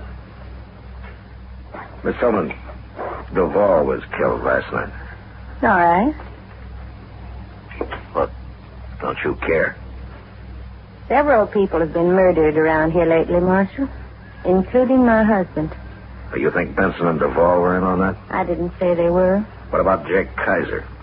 You're prying, Marshal. That's the trouble with the law. It's always prying. What do you want Clabe for? I thought he might tell me what he knows. You won't. We don't know nothing. And Clabe ain't shot nobody. He was in Dodge yesterday. Yeah, I know he was.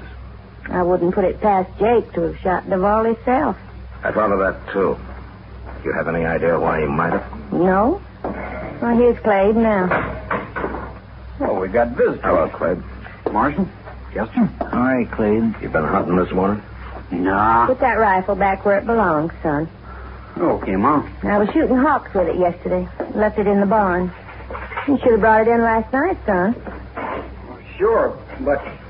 well, it was dark when I got back, Ma. I didn't see it out there. I should have brought it in myself. What are you doing here, Marshal? Duvall was murdered last night, Clabe. He was? Yeah, shot, same as Benson. Well, what do you know? Jake Kaiser thinks you did it. He does, huh? He also said that you threatened to kill him next. Maybe I ought to. Clabe, don't talk like that. You know, there's a law against murder. They murdered my pa. Where was the law then? I'd have him in jail right now if I knew who they were. Too bad you weren't there, Marshal. I could still arrest Jake. We don't know nothing about Jake, do we, son? No. No, we don't know nothing. Okay. But you'll hang for murder if you kill him, Clabe. Come on, Chester.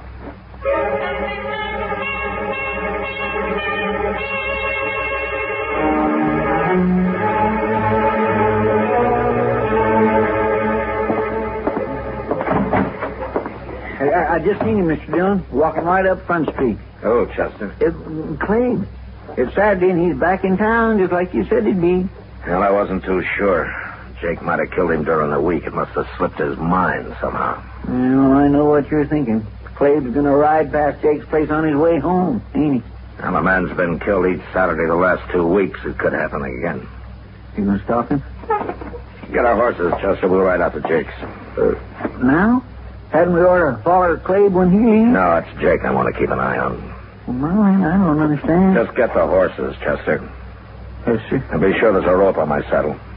We going to hang somebody? No. Now get going. Yes, sir.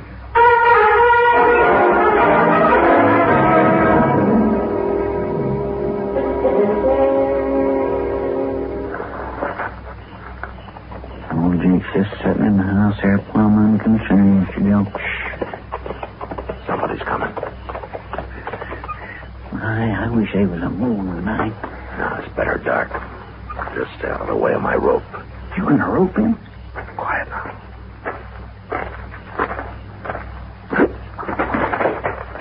All right, Chester. All right, grab the rifle. I got it. No!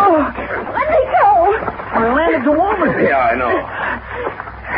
All right, stand up now, Miss Tillman. You shouldn't have stopped me, Marshal. It won't do any good. 2 murders are enough, aren't they? I was saving Jake for the last. I wanted him to sweat, and I'll kill him yet. Who's out there? It's Marshal Dillon, Jake. Now put that gun down. What's going on here? What? It's Mrs. Tillman. She wants to kill you, Jake. A woman? And that's as sharp as 50. I think that'd do it. Sure would. Why, you killed Benson and Duvall. And I'll kill you if I have to use a knife, Jake Kaiser. A woman? Going around killing people? Well, that's terrible. You hung my husband. One of the best men that ever lived. I told you it was a mistake. I said we were sorry. That's what I've been waiting to hear, Jake. All right, get his gun, Chester. That's right. I got it. Now, Miss Tillman, you're both under arrest. Well, as long as Jake hangs too. He'll hang. But you'll probably go to jail. What's Clave think? He knew about this when he found a rifle in your barn last week, but I guess he figured there was no way to stop you. You found the only way, Marshal. I guess maybe I should have told you everything from the first. Yeah. It's too late now. I'm sorry. Don't you feel bad about it, Marshal? I don't mind. I don't really mind at all. You want to know something, Miss Tillman? That's the worst part of it. All right, come on, let's get back to Dodge.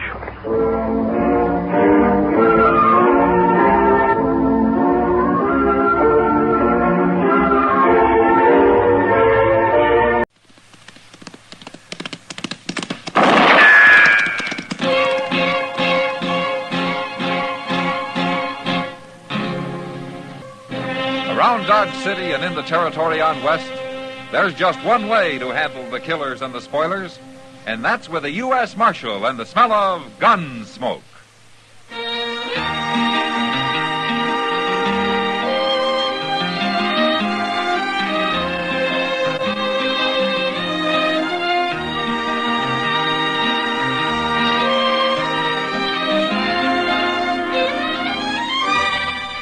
Gunsmoke, starring William Conrad.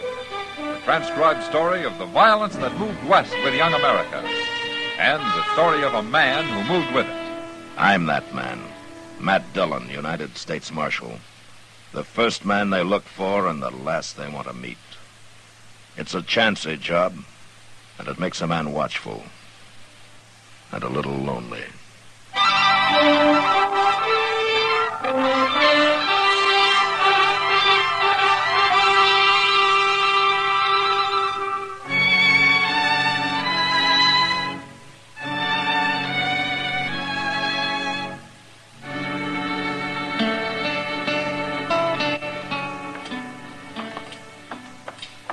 Where's everybody, man? I never saw Front Street so deserted. It'll look different about 12 hours from now, Doc. 12 hours?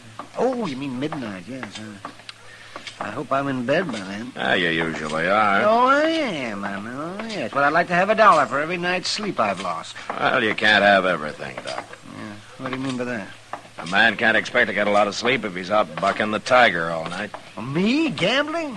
And where do you think I get the money for that? Ministering to the sick, same as any doctor. Well, it's not the sick I minister to in this town so much as the wounded. Well, what difference does it make? The wounded usually die before I get paid.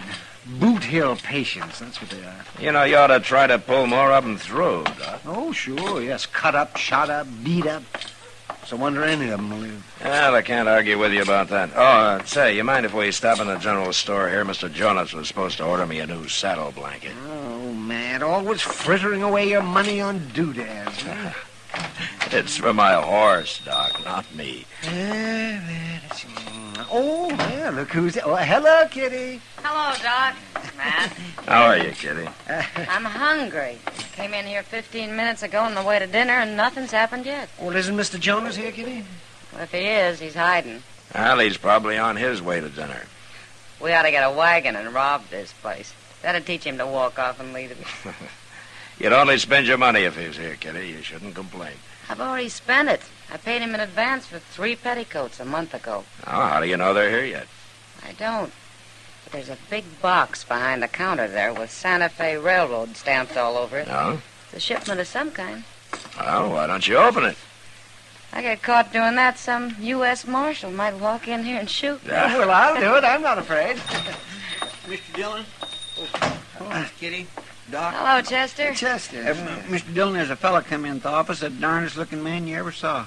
He ain't very old, but he's got long yellow hair, and his teeth are kind of long and yellow, too, and he's so thin all over. Why, I swear it'd take 2 of them to make a shadow. Why didn't you bring him along, Chester? I'd like to meet him. Oh, no, you wouldn't, Miss Kitty, not this fella. There's something real mean about him, if he wasn't so crazy. Oh, while we're figuring that out, why don't you tell me what he wants, Chester? He wants you to come arrest his pa. What? He's out in the country somewhere. He didn't say just where. Well, why does he want me to arrest his pa? He didn't say that neither. But he said you'd better hurry. He said it's real serious. Yeah, all right, I'll go back with you. So long, Kitty. Doc? I'll see you later, Matt. Yeah, goodbye, Matt.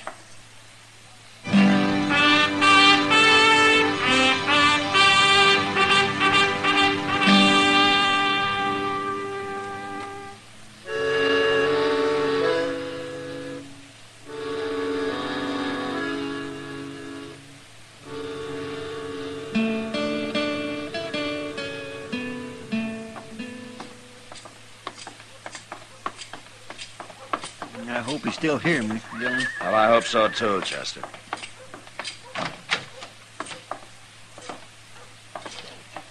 Hello.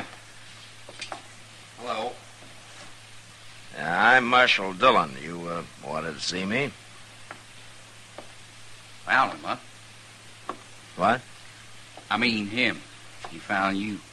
Yeah, I found him. Now, tell him what you came for. I come for you, Marshal. Well, I know. Chester told me that. It's something about your paw. Pa needs arresting. What for? He killed a man. Shot him dead. Who is your paw? I'm Budge Grilt, Marshal. All right, who'd your paw kill, Budge? I don't know. Some stranger, but he's laying there dead.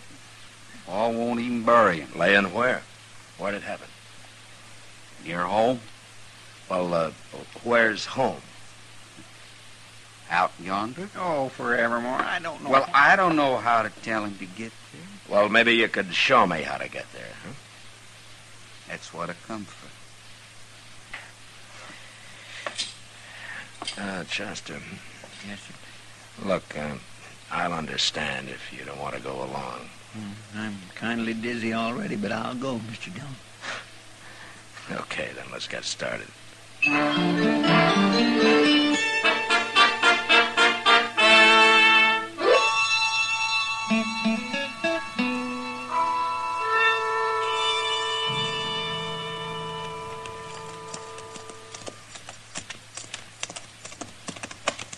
That there's a house. The house? You can't call a one-room sod hut a house. Got a tater cellar out back. Yeah? Who lives in the tater cellar? Be a good place to keep somebody. Wouldn't it, Marshal? You think your paw's around, Budge? Ma'll be here. Better not ride no closer. Makes her mad. All right.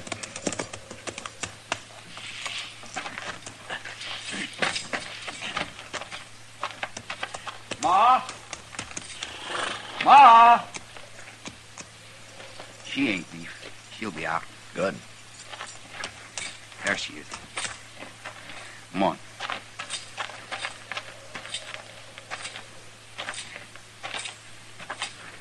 I got him, Ma. This one here. Who's the other one? I don't know. A fella called Chester. He was hanging around, so I brought him too. Now, look here. Nobody never brought mind, me Chester. Never mind. Miss Groke, I take it you know about your husband, too. Been married 30 years, boss. I mean about his killing this man. You talk to Pa about that when he gets here. Ain't none of my affair.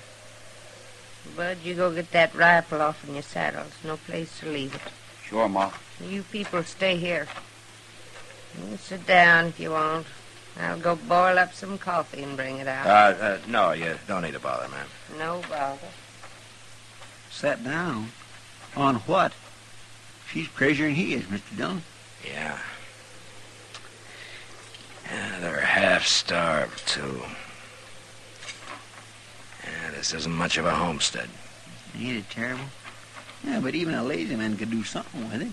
It's not the best land I ever saw, Chester. Ma, gonna make you some coffee? Yeah, that's what she said. Ma likes folks to come visit. Sometimes. Sure.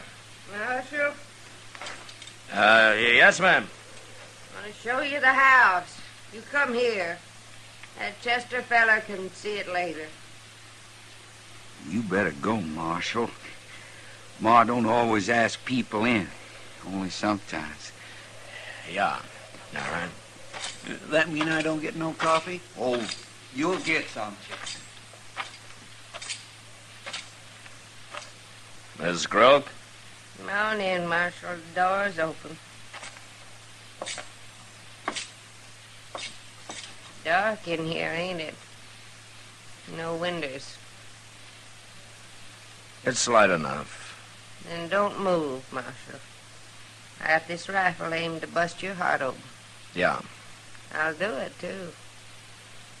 Put your hands up by your shoulders, Marshal. I'll kill you if you don't. Sure. Budge? I got him, Ma. Give me a hand here. I'm coming. Rifle's hair triggered, Marshal.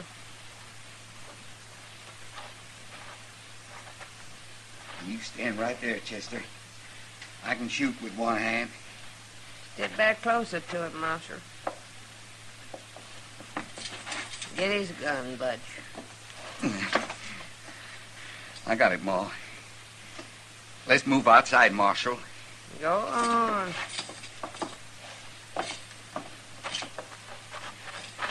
He threw down on me with that rifle, Mr. Dillon. I couldn't do a thing. It happened to me, too, Chester. Let's lock him up, Budge.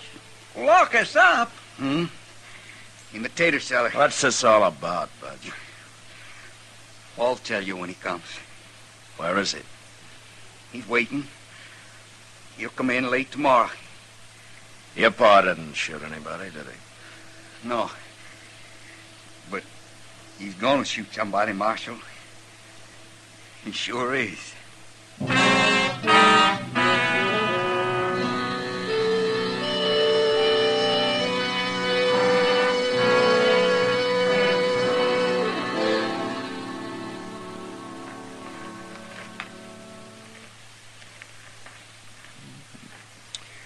This cussed cellar don't make much of a hotel, does it, Mr. Dillon? No. No, it doesn't, Chester. No light, not much air, damp, no blankets, nothing to eat. I tried one of them potatoes. They're moldy. It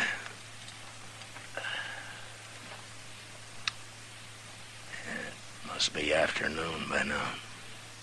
Yeah. You think them miserable idiots is ever gonna let us out? I've been thinking all last night and this morning, Chester. I'm right back where I started. I don't know what they're doing or what they're gonna do. It sure beats me. Imagine that old woman pulling a dirty trick like that. You think she meant it, Mr. Dillon? She'd really have shot you? She meant it. Hey, I hear somebody coming.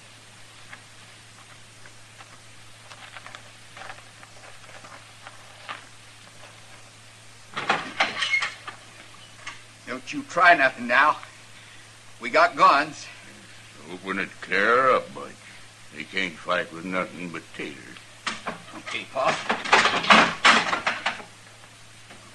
Step out here in the light where we can see you.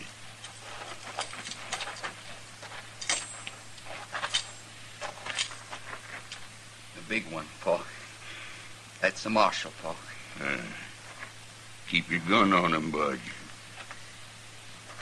I guess you know who I am, Marshal. Yeah. I'm about the smartest fella in the whole country. Is that so? You're one man who ought to know that. Why? I got you caught, ain't I? Does that make you smart? Oh, tell him, Pa. Tell him it won't hurt if you Shut up, now. Bud. Don't you tell me what to do. We got a plan, Marshal. We got a real fine plan. And it was all my thinking. We're going to rob a bank, Marshal, right there in Dodge. We're going to hold it up and take all the money. Well, that's quite a plan, Grook. Ain't it? And you see how we're going to do it? There won't be nobody to stop us, 'cause we'll already have you dead. Dead and buried. What? Sure. What do you think we got you out here for? Well, you can't do that. Why not? It's no use arguing with him, Chester. He's crazy. Crazy? Because I'm going to get rich? You call that crazy? I do. Call him out, Budge. We're going to shoot him now. Ma? Ma, come on out. You want to watch us kill him? Grilk. What? What makes you think if you robbed the bank, I'd be the only man after you? You're the marshal, ain't you? The money in that bank belongs to a lot of people. There'll be 50 men after you. Me and Ma and Budge, we're going to kill everybody in the bank. There won't nobody know nothing about it till we're gone. You won't live to get as far as the streets. That's my plan. It's not yours. Shut up. You stand there, do you hear? Get over here, Ma. You want to watch. Mr. Dillon, they're really going to shoot us. Chester, look beyond them. Out near that clump of elder there. Somebody's coming. Horseback. Yeah, don't let on. We'll have to move fast if we get a chance. Yes, sir. Paul, Look. Oh, they've seen him. Get out of sight, Bud. Get behind the house in case he gets too nosy. I'll fix him if he does. That Calhoun feller, Paul.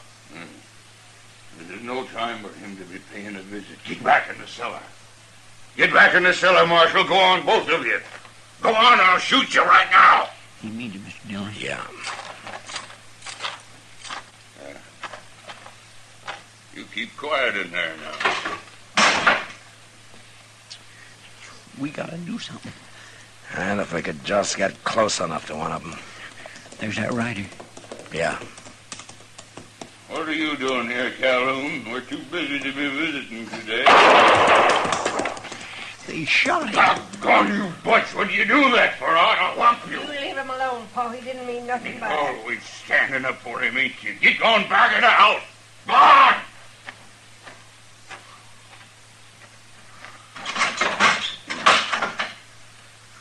Butch went and shot that Calhoun fella. Now he's dead.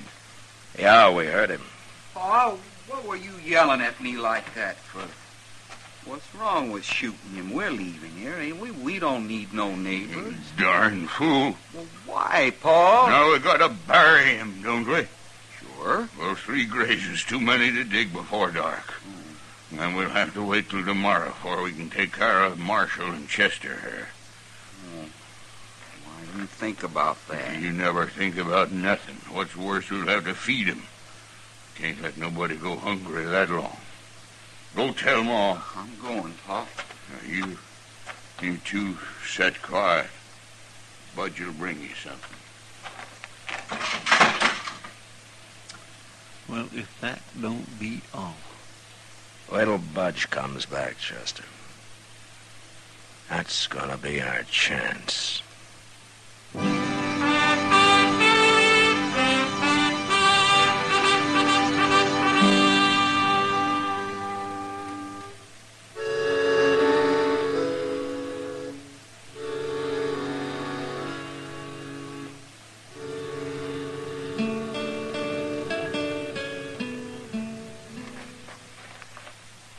Don't you think we ought to eat whatever he brings us first, Mr. Dillon? We can eat any time, Chester. We can. How come I ain't had a bite since we left Dodge? Wait a minute. He's coming. Now you let me handle this. Yes, sir. Ma boiled you a little pot of tater peelings. Oh, my goodness. Now that sounds fine to me, Budge. Here, I'll take it. Don't put no salt in it. About out. Here now. Let me go, Marshal. You shut up or I'll brain you. He's got a knife in his belt. Get it, Chester. Yes, sir.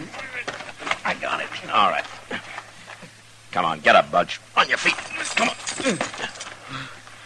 If I'd had my rifle, you wouldn't have done this. Give me the knife, Chester. Here. All right, outside, Budge. Go on. And don't forget I got this knife right in your back. Don't you stick me. Then do what I tell you. Paul fix you. Paul! Shut up. You cut me. You holler again and I'll put it all the way in. Mr. Dillon? Yeah, I see him, Chester. Let's wait here. I'm going to get me a rock. Paul's going to be awful mad at you, Marshal. Is he? What's going on here? Make him let me go, Pa. Shut up. I'm holding a knife on his back, Groke. You throw down the rifle, or I'll shove it into him. It won't work, Marshal. You ain't stopping me. Budge will die if you don't do what I say. You ain't as smart as me, Marshal. You don't understand nothing. Drop that gun, Groke. No! He's going to shoot! I'll get him! I did it. I hit him right in the head. Come on. I want that rifle. You think I killed him? Yeah, it looks like it. There's a big rock. Oh, that woman will be out here in a minute. Come on, let's get around to the side of the house. Around here. I thought sure she was going to come out shooting. She'll be out. Now just wait here. We can hear the door when it opens. What are you going to do, Mr. Dillon? You can't shoot a woman. No, but maybe I can scare her. What about him shooting his own son? Well, that's something I sure never figured on. We'd have been in real trouble if it hadn't been for you. I'm going to have to hang your picture on my wall for that, Chester.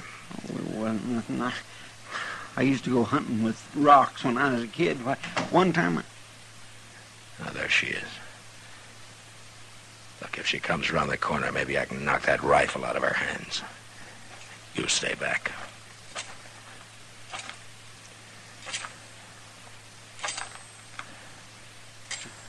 You hear her coming? No. Come here. Come here, Chester. Where is she? She's over there by Budge. Take a look. Oh. Say, that ain't a rifle she's holding. It's a shovel. Come on. I guess she decided it's no use trying to fight now. And it wouldn't have surprised me if she had. Nothing surprising about these people.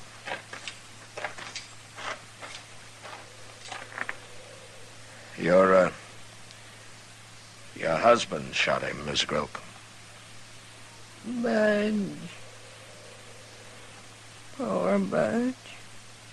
I didn't figure a man would shoot his own son. Budge wasn't his son. What? He was my son, not his. He hated Budge. He always hated him. Oh. My first husband died. He was a good man. He liked Budge. Well, Groke was right. I didn't understand everything. He made me do what I did. Said he'd whoop me terrible if I didn't. Tell me, ma'am, would you have shot me yesterday if I hadn't put my hands up? Of course I would. I told you. You said I had to. That don't matter. What am I going to do without Budge? I ain't got nobody now. What am I going to do? I don't know, ma'am. But we'll bury him for you. You bury them, too. I'll bury Budge. Can I have the shovel? Yeah. Come on, Chester. I feel kind of sorry for her, Mr. Dillon. Yeah, she's had it too rough, Chester. She doesn't know what she's doing anymore. Blaming her would be like, well, blaming the night for being dark. I guess there's nothing we can do for her. Yeah. Not a thing in the world.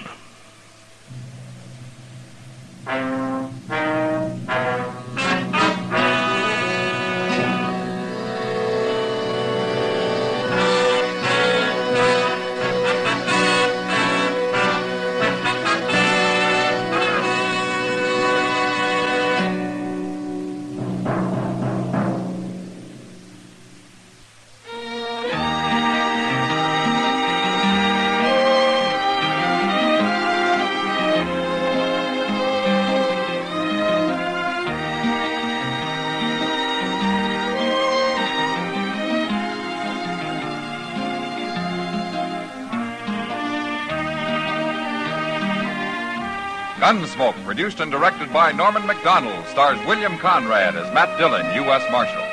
Our story was specially written for Gunsmoke by John Meston, with music composed and conducted by Rex Corey. Sound patterns by Tom Hanley and Ray Kemper. Featured in the cast were John McIntyre, Virginia Gregg, and Vic Perrin. Harley Bear as Chester, Howard McNear as Doc, and Georgia Ellis as Kitty.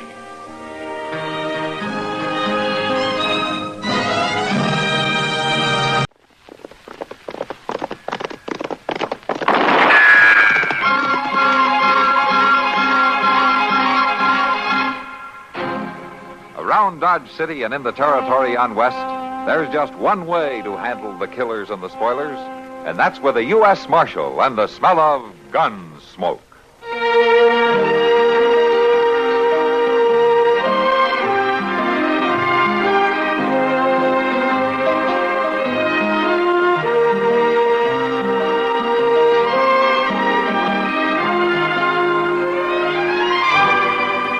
Gunsmoke, starring William Conrad. The story of the violence that moved west with young America. And the story of a man who moved with it. I'm that man. Matt Dillon, United States Marshal. The first man they look for and the last they want to meet. It's a chancy job, and it makes a man watchful. And a little lonely.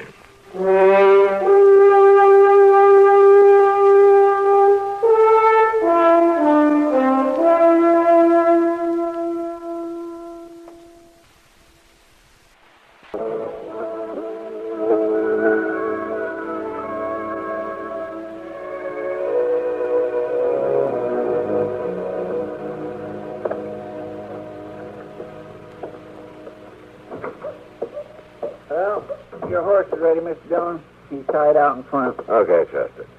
And the papers for Driftworth? Uh-huh. I still don't see why you got to ride clean out there just for him to sign them. Can't he do it next time he comes to town? Now, these are land rights papers, Chester. Government stuff. Jake's not doing me any favor by signing them. Well, when will I expect you back, Mr. Dillon? Not tomorrow evening, probably, unless Jake isn't at home when I get there. It might take longer. I don't know. I see. By the way, there's something you can do while I'm gone, if you will. Yes, sir. What's that? That door out back, been off the hinges 2 winters now. Oh, Sure be awful nice to have it fixed, wouldn't it? well, it's awful hot for that kind of work. Yeah, Mr. too Dillon. hot in the summer, too cold in the winter, huh? I'll fix it, Mr. Dillon. Good, Chester. And you might clean up out back a little, too. Those cells look like we've been boarding cattle out there, not men. Yes, sir. Well, I'll see you in a couple of days. Bye, Mr. Dillon. Have a nice trip. Sometime I think I might maybe just go to San Francisco and get me a job being a rich millionaire gold digger. Live at a nice big hotel. Not never wash up nothing, never. Never do nothing at all except drive around in a fancy rig and have people say, "Good morning, Mr. Proudfoot." Oh, hello, Doc. Yeah, I saw Matt riding out a minute ago.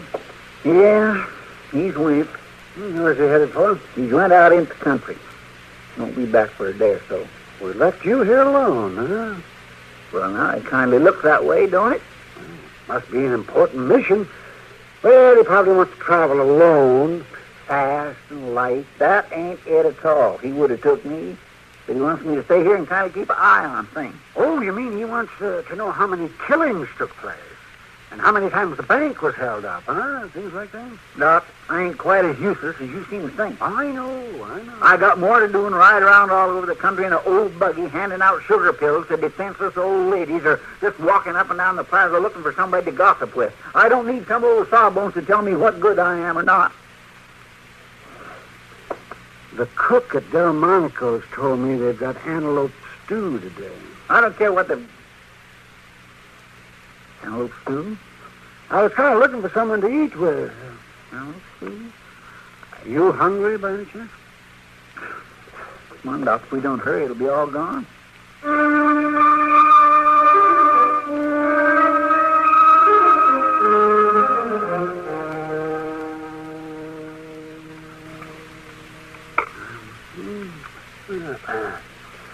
Oh, sure you don't want some more, Stu? Well, then, no, thank you, Doc. I just couldn't. Can't fly on one wing, you know. Well, maybe you're right. Spoon out just a little dab more, please. Yeah, all right. There you are. Thank you.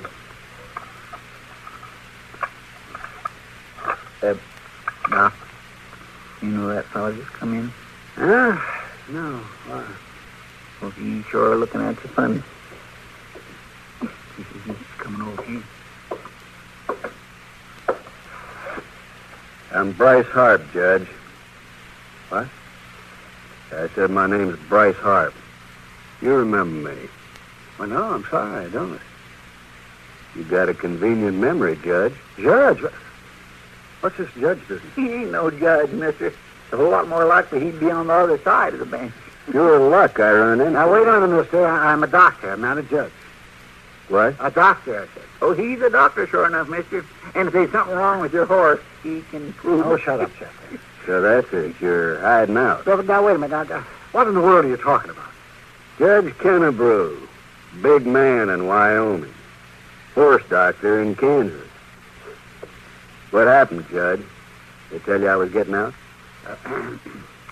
I haven't the slightest idea what you're talking about, my friend. I'm talking about 7 years in state prison. 7 long years you sentenced me to, Judge. 7 years to think about what I'd do when I got out. I tell you, I'm not a judge, you fool. You ask anybody, they'll tell you. I'm Doc Adams. Judge, I don't care what you call yourself or what you claim to be. I've been waiting 7 years to meet up with you again. And it ain't likely you nor anybody else can talk me out of killing you. Killing? That's all I've been waiting for, Judge. And I don't much care how I catch you either. Now, look here, you can't go around threatening people like that. Don't tell me what I can do. I've had 7 years of people telling me what I can do. Oh, you're crazy. You're drunk. Well, I'll see you later, Judge.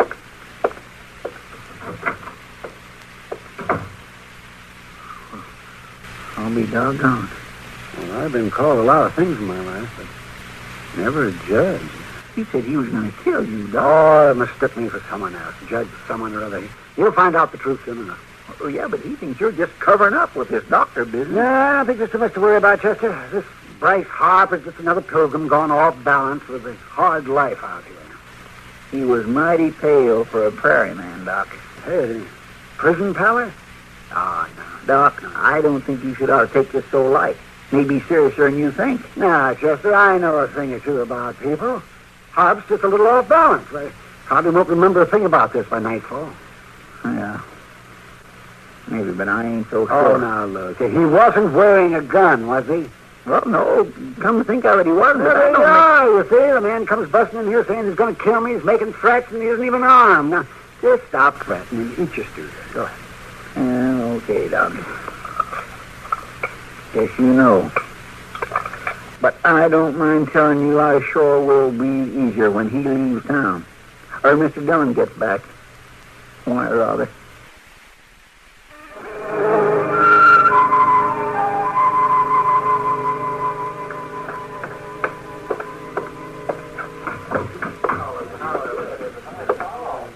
Well, good evening, Chester. Oh, Miss Kitty? Are you drinking tonight? Oh, might as well, Jeff. Ain't got nothing much else to do. I guess I'll have beer, Sam. Yeah, sure, coming right up, Chester. I hear Matt rode out to Drake Wood's place. Doc's been here, huh? Yeah, he stopped in on his way home. And here you are, Chester.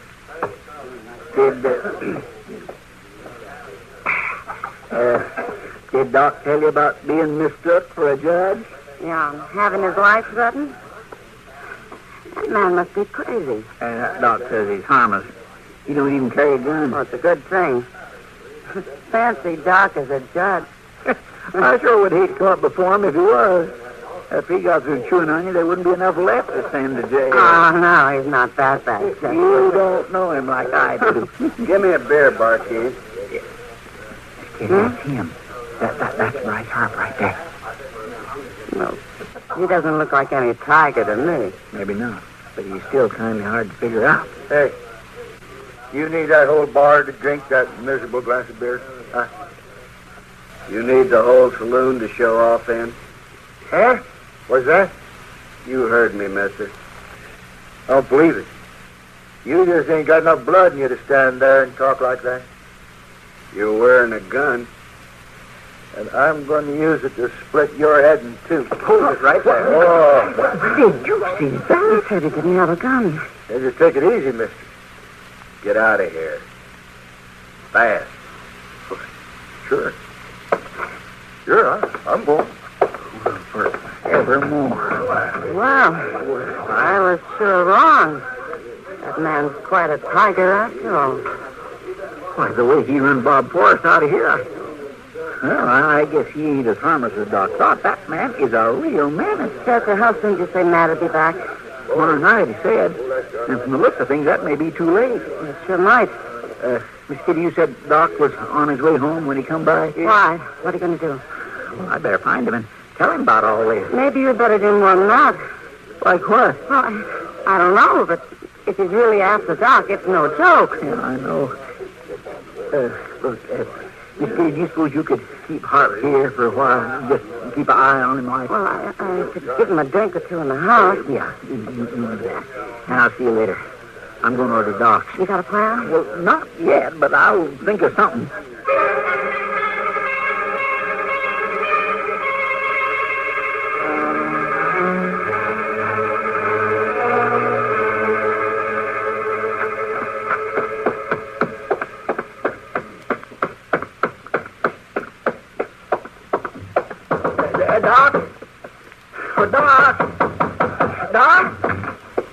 For heaven's sakes, Chester, what are you doing here this time of night? Come on in, Doc. As a matter of fact, I'm glad you came. I was looking over some unpaid bills here. Doc. Your name is pretty prompt. Never mind that now. Never mind it?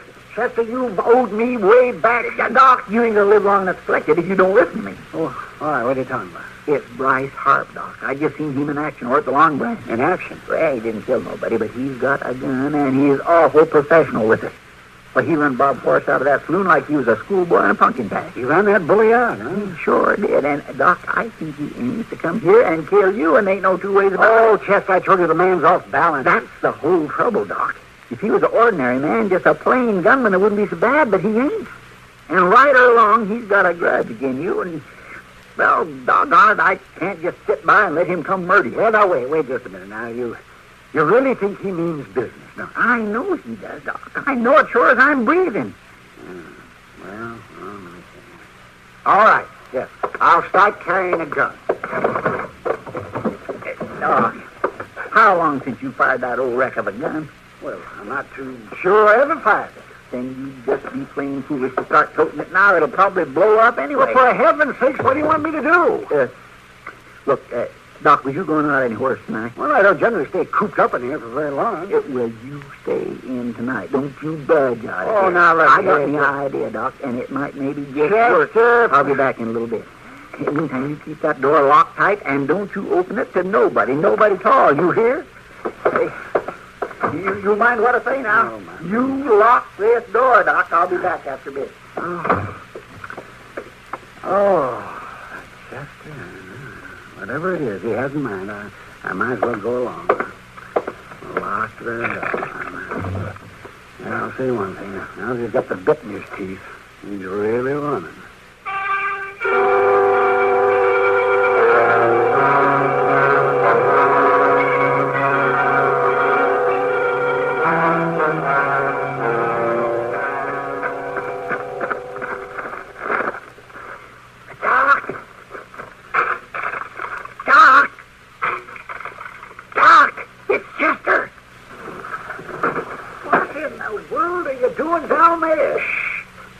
Down your fire rope. Hurry. Oh, wait a minute.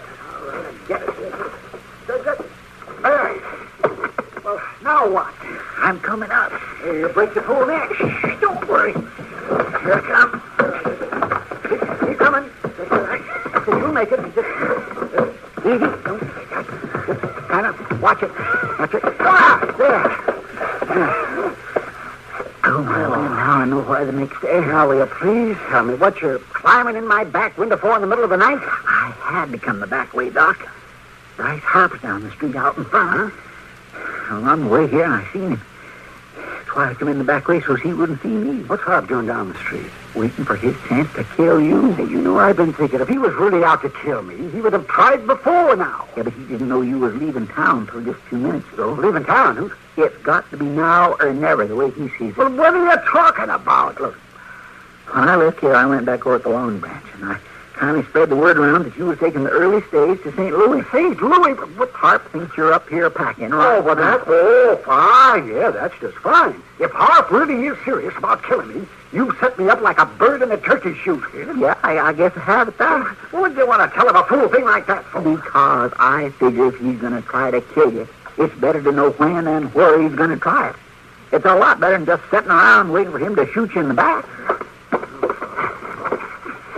What are you fiddling with those curtains for? So he'll know for sure you're up here and moving around. I'm just trying to make sure I get my head blown off, aren't you? Doc, he can try to shoot you from down there in the street. It'd be too easy to miss. Oh, that's a fine theory. Is your front door still locked? Yeah, yes, it is. And give me the key. What? Give me the key. Oh, let me see here. Why did you unlock it? How in the world is Harp going to get in here if the door's locked? If he comes in that door, we're just as good as dead. We're right in the line of fire. Of course we are, Doc, but so is he. You better get yourself a comfortable seat. We may have us a long way. Now, wait, what are you doing? Why did you blow off that lamp? So with the lamp out, you may think you've went to bed. Then we may not have such a long wait. I hope you know what you're doing, Chester. So do I, Doc. So do I. Well, I go... I guess all we can do now is just wait. Yeah.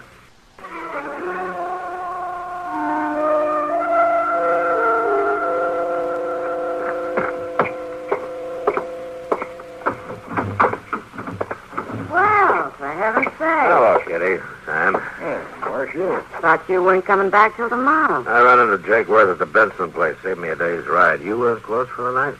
Oh, yeah. But we can always find a drink for a good customer. It'd help cut the dust, all right. Beer or whiskey? A little coffee, I think. We got some. Bring it over the table, will you, Sam? Sure, Miss Kitty.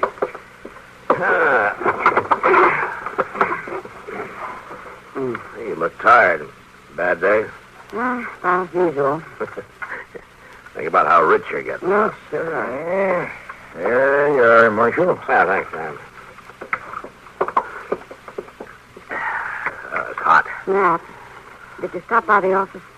No, I just rode in. Why? And you didn't see Chester? No. Why, is something wrong? Well, Chester's got in his mind that some fellow's going to try to kill Doc. Kill Doc? Yeah. Well, what fellow? I don't know him. He just rode into town. Have you seen him? Yeah, he was in here earlier this evening before we closed up. I'll say one thing. He's handy with a gun. Well, so are half the Cowboys in Dodge. Well, yeah. You know Chester, Kitty. He gets the feeling his responsibility if I'm away. He sees something suspicious in every shadow. Well, that may be, but as I get the story, this man thinks Doc is some judge up in Wyoming who put him in prison, and he's going to kill him. Well, where's Chester now? I haven't seen him in a couple of hours. Kitty, this man that's after Doc, do you know his name? Harp, Chester said it was. Bryce Harp. Bryce Harp. Kitty, I'll see you later.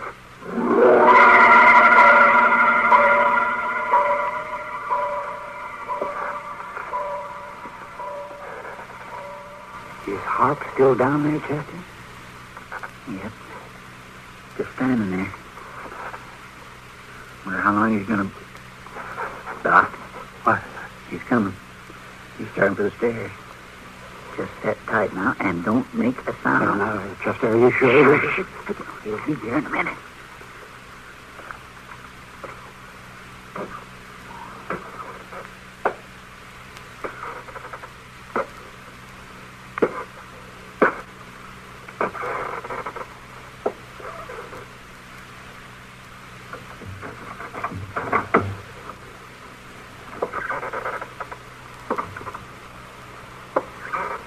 All right, Harp, throw up your hands.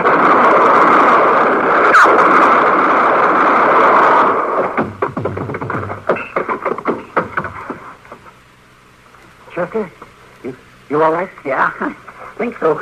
Get that lamp lit.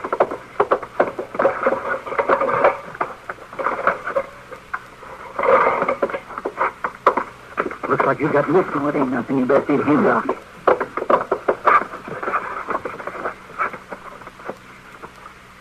Well, he's still alive, but just barely. Help me get him up there on the table, will you?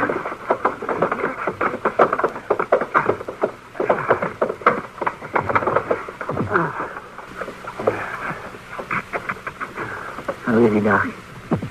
Reckon you'll make it?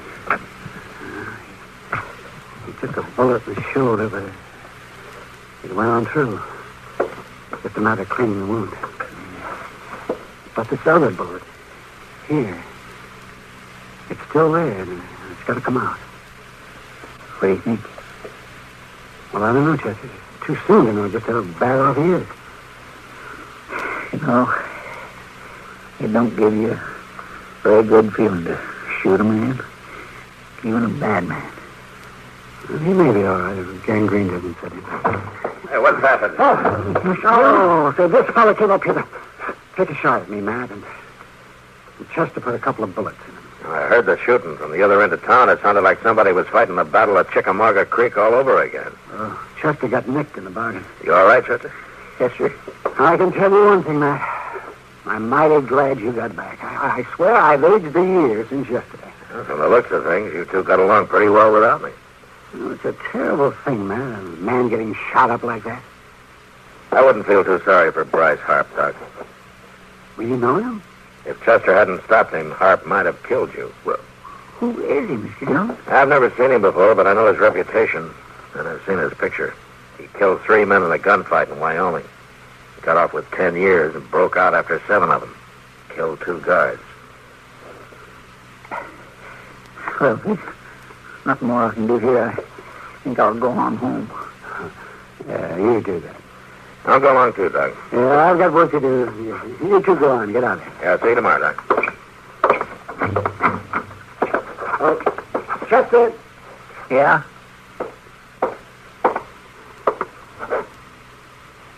Yeah, Doc? I want to...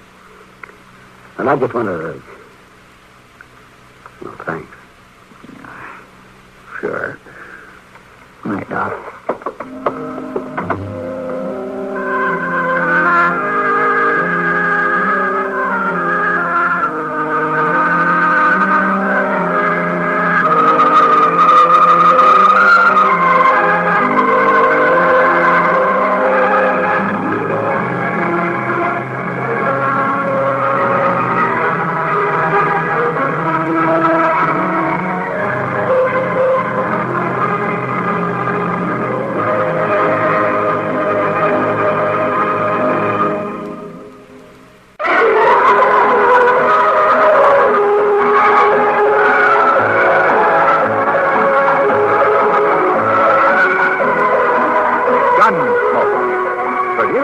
In Hollywood by Norman Macdonald, stars William Conrad as Matt Dillon, U.S. Marshal. The story was specially written for Gunsmoke by John Meston and adapted by Mr. Macdonald.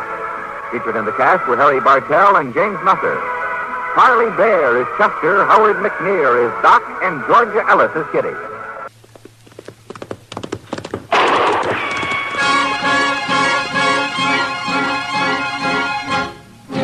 Around Dodge City and in the territory on west, there's just one way to handle the killers and the spoilers, and that's with the U.S. Marshal and the smell of Gunsmoke.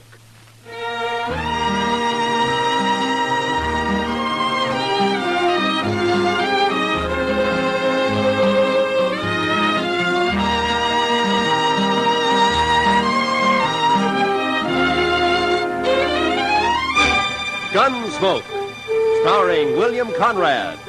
The transcribed story of the violence that moved west with young America. The story of a man who moved with it. Matt Dillon, United States Marshal.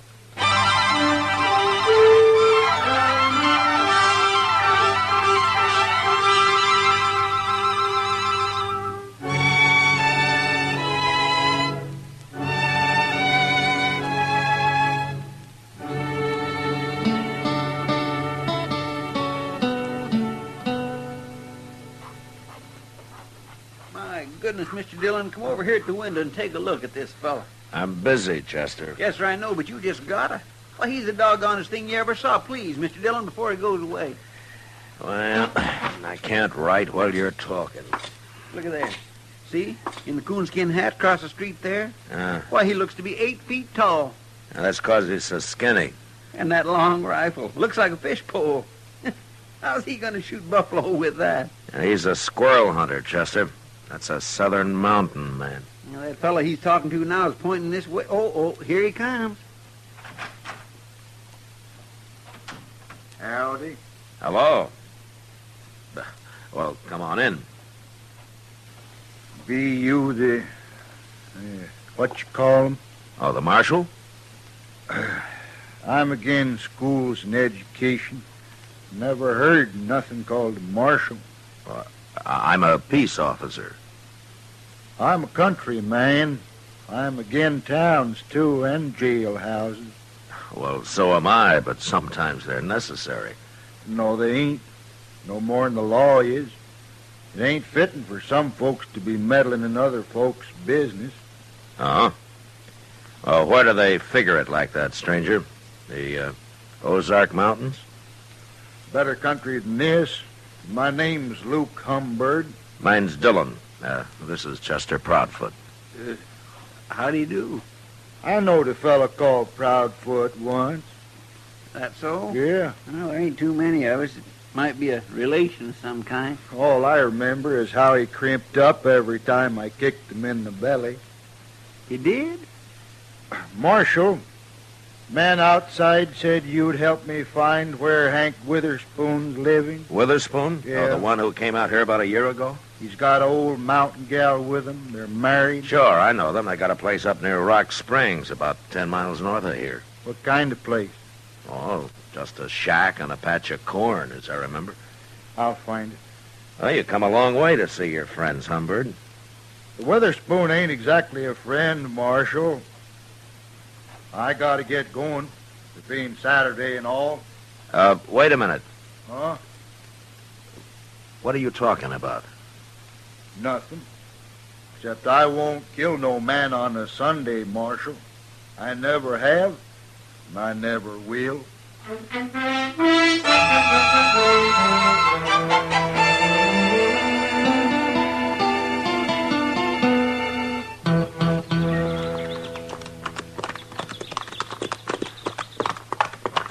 You think Humbird meant what he said, Mr. Dillon? He's too mountain simple to lie, Chester. Yes, sir.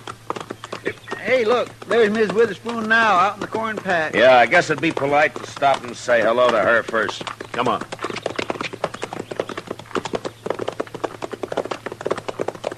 Hello.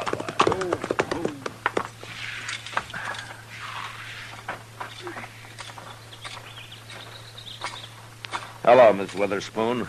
Howdy, Marshal. You too, Chester. Sorry, ma'am. Poorly. Hank's done heeled it into Dodge, Marshal. Don't you know today's Saturday? Oh, what's Saturday got to do with it? Every Saturday Hank's in Dodge. He don't come back till Sunday night. Well, that's funny. I don't recall seeing him in town much. He's got his ways, Hank has. He goes to town, but he ain't too sociable. I see. Miss Witherspoon, do you and Hank know a man called Luke Humbird? Humbird. Don't say his name around us, Marshal. Oh, there's trouble between you? Trouble. Marshal, Hank's the only Witherspoon left, and Luke's the only Humbird. Both families been whittled down to just them two. Oh, a feud, huh? Their grandpa started it. Now there's only one man left on each side. Well, don't you think it's gone far enough? Hank or Humbird. Either one of them could call it off, only they're both too muley for that. Well, didn't Hank come out here to, get away from it? Course not. He's always talking about going back long enough to kill Luke Humbird. How'd this feud start, ma'am? Well, they say Hank's grandpa stopped by the Humbirds one day, and they asked him to sit and eat. He did. Dinner was slow cooking, and he got to hollering about it. Sat there pounding on the table with his knife just a-faunching and a-slavering for his victuals until Luke Humbird's grandpa, he took offense and told the women not to feed him at all. He went off mad. They've been feuding ever since. Well, forever. You mean they're still fighting over that? Course they are. Where'd you see Luke Humbird? Well, he was in Dodge asking about Hank. That's bad, Marshal. Hank don't even know he's around. Well, that's why I came out here. Hank ought to be told. He's better shot than Humbird any day. Look, Miss Witherspoon, the law doesn't recognize a feud as justification for murder. If one of them kills the other, he's going to hang for it. I never heard tell of no such law, Marshal. You're making that up. No, it's true, Miss Witherspoon. I've warned Humbird, and I'm going to warn Hank. They'll shoot you start meddling. These people just don't understand nothing, Mr. Dillon. I'm worried about Hank. He'll be drunk soon as it's dark. Oh, well, I'll find him. Goodbye, ma'am. You better find him, Marshal. He'll get killed, sure, if you don't. Yeah. Come on, Chester.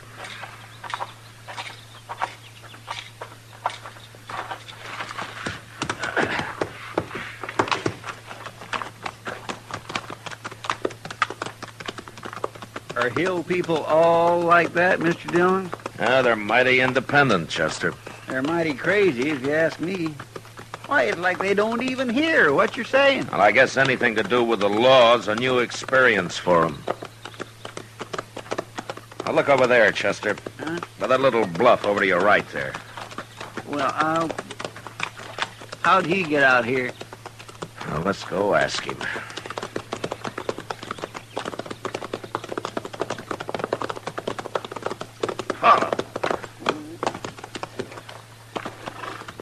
Hello, Humbird.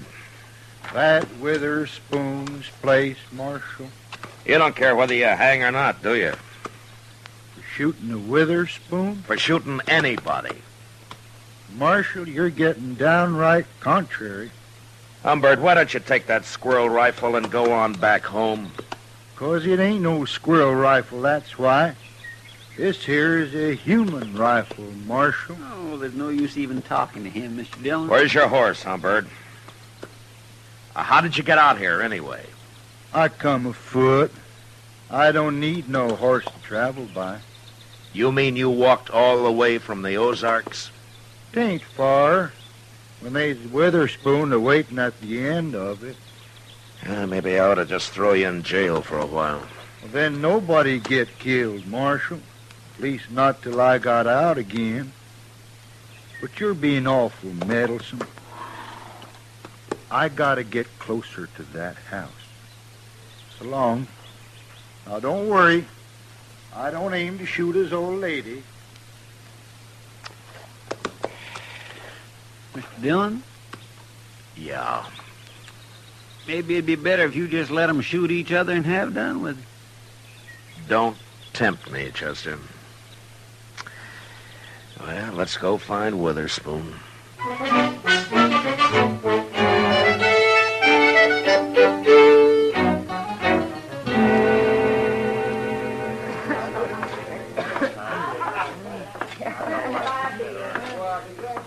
Go ask Sam if he's seen Witherspoon, Chester. All right, sir.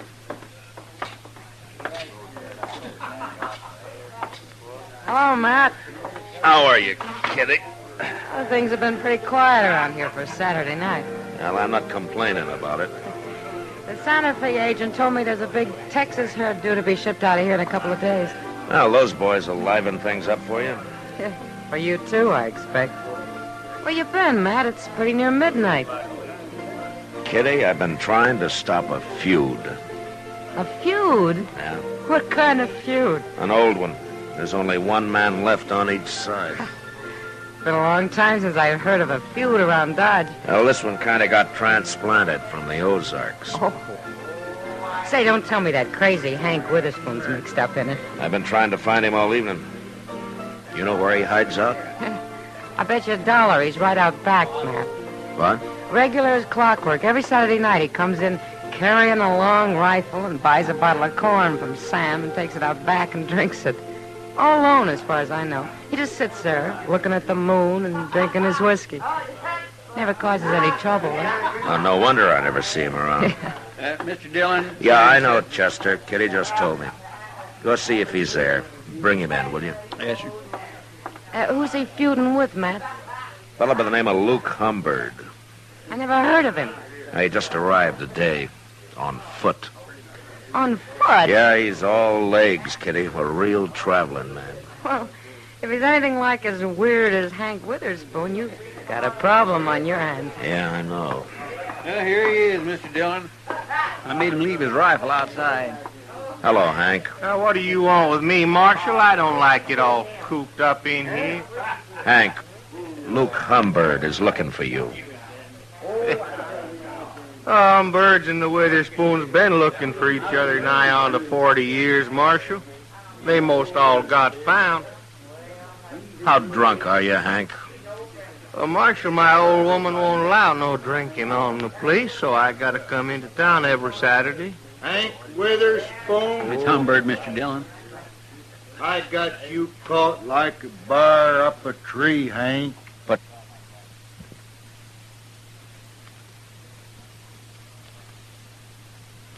down that rifle, Humbird. If you're gonna kill me, I ain't even got my gun.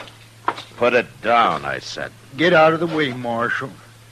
I'll shoot you, too, if you don't. Now, you listen to me. Hey, wait a minute, everybody. I just thought of something. Why don't all you folks stop meddling in this? It's after midnight, Humbird.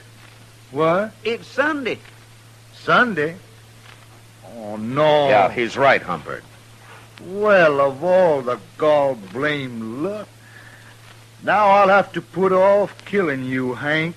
I won't shoot a man on Sunday. Even a Witherspoon. Well, of course you won't. Hey, Luke, you sure travel a long ways. Well, I got tired waiting for you to come back home. I was figuring coming back this summer for a spell. Alone. I know.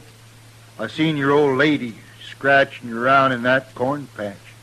She said she ain't never going back, hard as it is here. Oh, well, fellers can make a crop here sometimes, Luke. Yeah. But it's a hard fight with a short stick.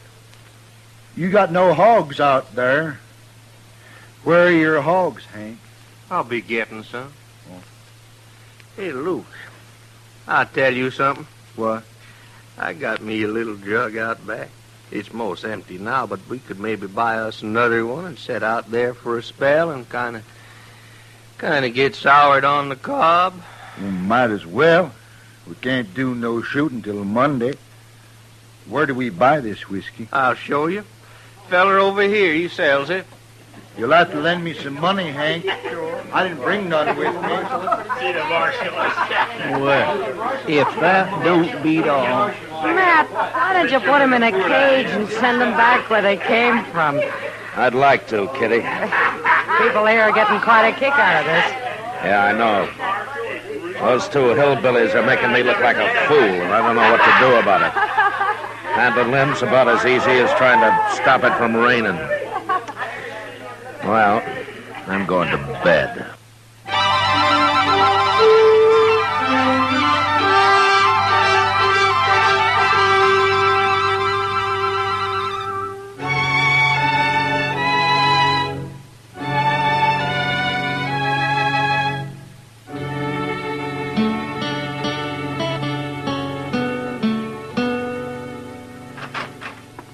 Well, Matt, Chester around? He went across the street for a beer, Doc. He ought to be back soon. Well, it can wait till morning. Well, Matt, I've been hearing all day about your feuding mountaineers. Yeah, they've been drunk all day, lying around out back of the Texas Trail.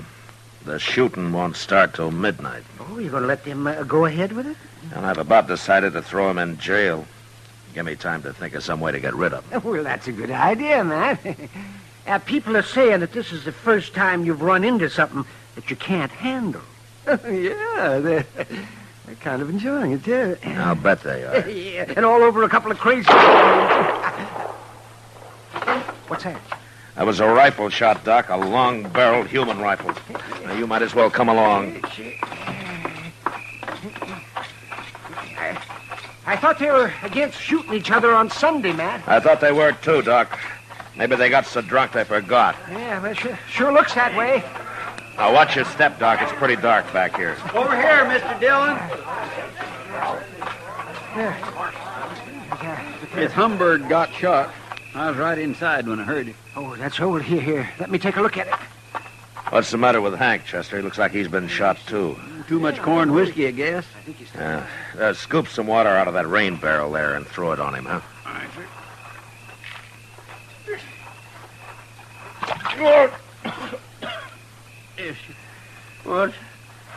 What's that you're doing now, Luke? Give him some more, Chester. Okay. Oh! Hey, now, stop that, I tell you. You're making me all wet. Say, Matt, this man over here is still alive. Let's get him over to my office. Give Doc a hand there, a couple of you men, huh? All right, take hold. That's it. Luke, huh? Where's my rifle? I got your rifle right here, Hank. Did you shoot him, Hank? Well, sure. I was aiming to, I guess. How could you shoot him if you were passed out? Well, I don't know, Marshal. We got pretty drunk. I thought neither of you'd shoot a man on Sunday. Well, no, of course not. Why did you, then? You mean it's still Sunday? Hank, I don't believe you did this. Marshal, you quit messing around. I'll shoot you next. Chester. Yes, sir. Throw him in jail. I'm going to take a look around. Jail? I ain't going to jail. Come on, get moving, Hank. No. Come on, I'll poke this rifle right through. Quit that. Well, then start walking. If you put me in jail, I'll just bust right out again. Oh, no, you won't. Not if I have to break your leg to keep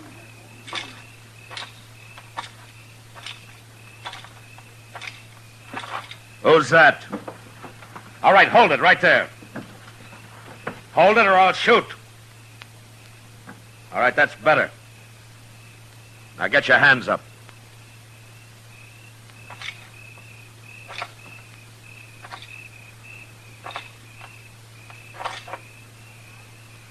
Well, I'll be. I ain't armed, Marshal. Put your hands down, Miss Witherspoon. What are you chasing me for? I'm a woman, Marshal. Come along, ma'am. I'll put you in the same cell with your husband.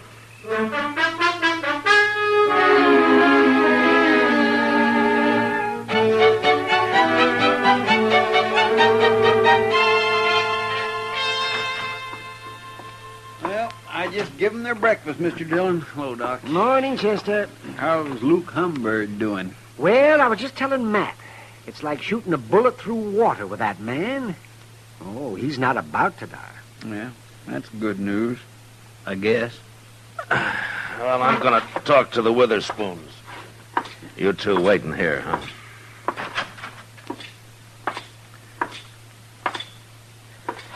Morning, Hank.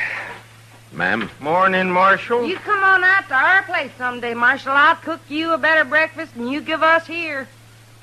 Thanks, ma'am. But it might be a long time before you go home. I've been trying to explain things to Hank, Marshal. Oh? He's still arguing he shot Luke Humbird. But even he don't believe it. You're admitting that you did? Of course I did. You know it. Hank is too drunk. Humbird's all right. He's going to live. But you'll still have to stand trial for attempted murder, Miss Witherspoon. Judge ain't gonna do nothing to a woman. What'd you go do it for anyways? Feuding is a man's job. I got to thinking, that's why. I'm worrying. About what? About you being too drunk to fight come Monday. And when I seen you laying around out back there, I knowed I was right, so I took your rifle and shot him. Don't you know if you'd killed Humbird and I hadn't caught you, Hank would hang for this? You're still saying that, Marshal. Oh, don't pay him no mind, woman. Hey, Marshal, when you gonna let me out of here? So you can go shoot Luke Humbird? No, you're staying here, Hank. You can't keep him locked up, Marshal. Yes, I can. No. It's all a mistake. I didn't have to shoot Luke at all. What? Well, the reason they got so drunk was they were celebrating. Celebrating what? They decided to call the feud off, Marshal. Both of them at the same time. Luke Humbird's gonna come out, go to work for Hank, and he's gonna live on the place. They got it all figured out. They's too drunk to tell me.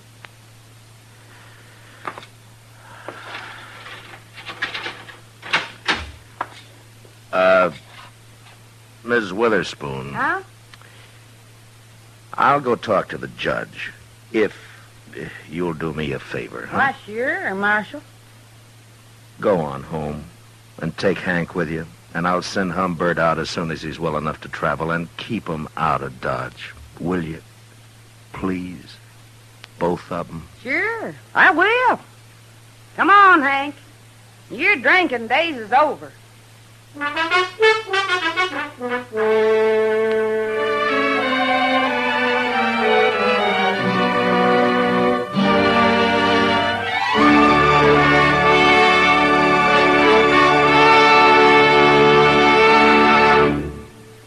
Gunsmoke, transcribed under the direction of Norman MacDonald, stars William Conrad as Matt Dillon, U.S. Marshal. Tonight's story was specially written for Gunsmoke by John Meston, with music composed and conducted by Rex Corey.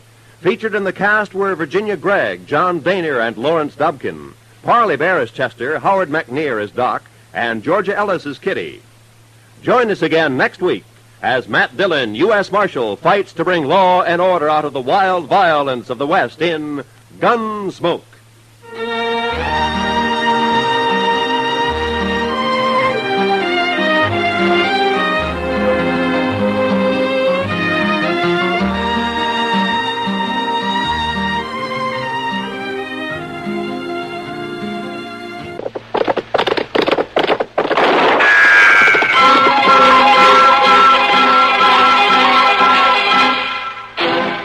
Around Dodge City and in the territory on West, there's just one way to handle the killers and the spoilers, and that's with a U.S. Marshal and the smell of gun smoke.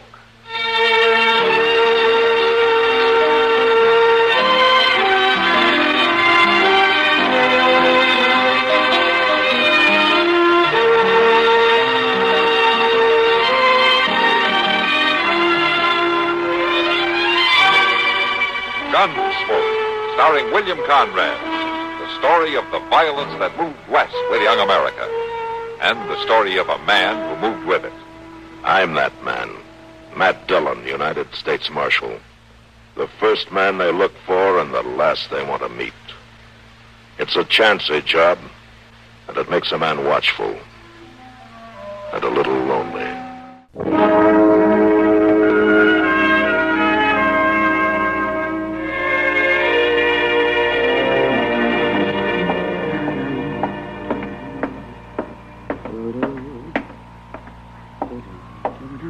Hi, Matt.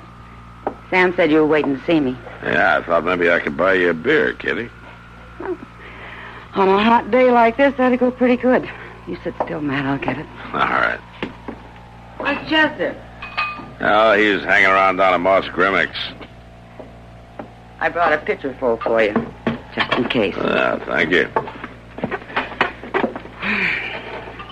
Dog days, Matt.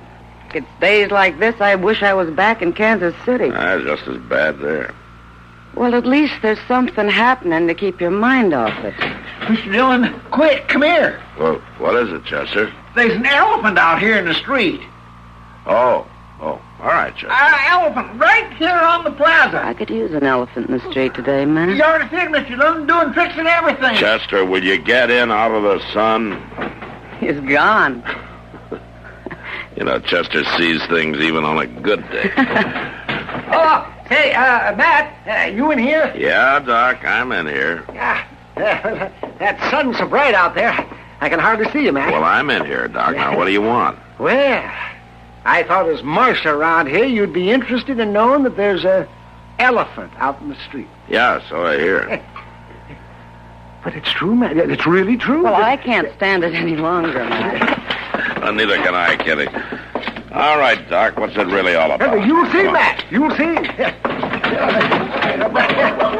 Oh. Well, I'll be. By golly, you're right, Doc. There is an elephant out here. Yeah, he's advertising the circus. There, see him, Mr. Dillon, right over there. See him? See him? See him there? I see him, Well, I can't hardly wait, Mr. Dillon. That man with Jenny there giving me this handbill. Jenny? Yeah, that's the elephant, Jenny. Oh. Here, let me see the handbill. Bannock's Grand International Circus and Menagerie. Bannock? The show's going to be here tomorrow, Mr. Dillon, 2 o'clock. I'll be back in a minute. Yeah, but Mr. Dillon, what's the matter with him, Miss Kitty? Hey, mister, I'd like to talk to you. Me? Uh-huh. Oh, it's the law. Well, Jenny, salute the marshal. Trunk up. That's the girl. Ah, that's very fine. Very good. I'm Jim Conger, Marshal. Maybe you heard of me. I used to be billed as a human fly. I could climb anything, anywhere. But I got too old for it. Now I'm the best bull man there is. Mr. Conger, are you with the Bannock show? Yes, sir. You're planning to play here in Dodge? Yep, tomorrow. Parade at 10, show at 2. Of course, no tickets needed for the law. You have to have a permit to play in Dodge, you know. We know that, Marshal. You wasn't in your office when I came looking for one. Mr. Conger, I'm responsible for the peace in Dodge City, and I'm not going to sign a permit for this circus to play here. Well, why's that, Marshal?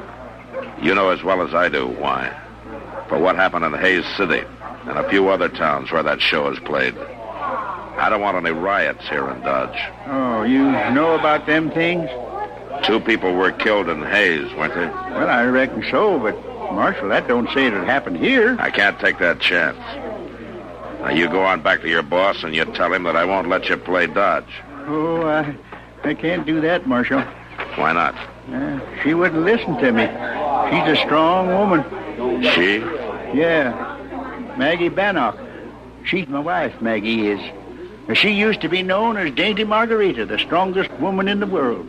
Why, Marshal, she could lift 5 men at one time when she was younger. Look, Mr. Conger. Well, I'd rather not have to tell her what you said. All right, Mr. Conger, you show me where I can find Maggie Bannock, and I'll tell her.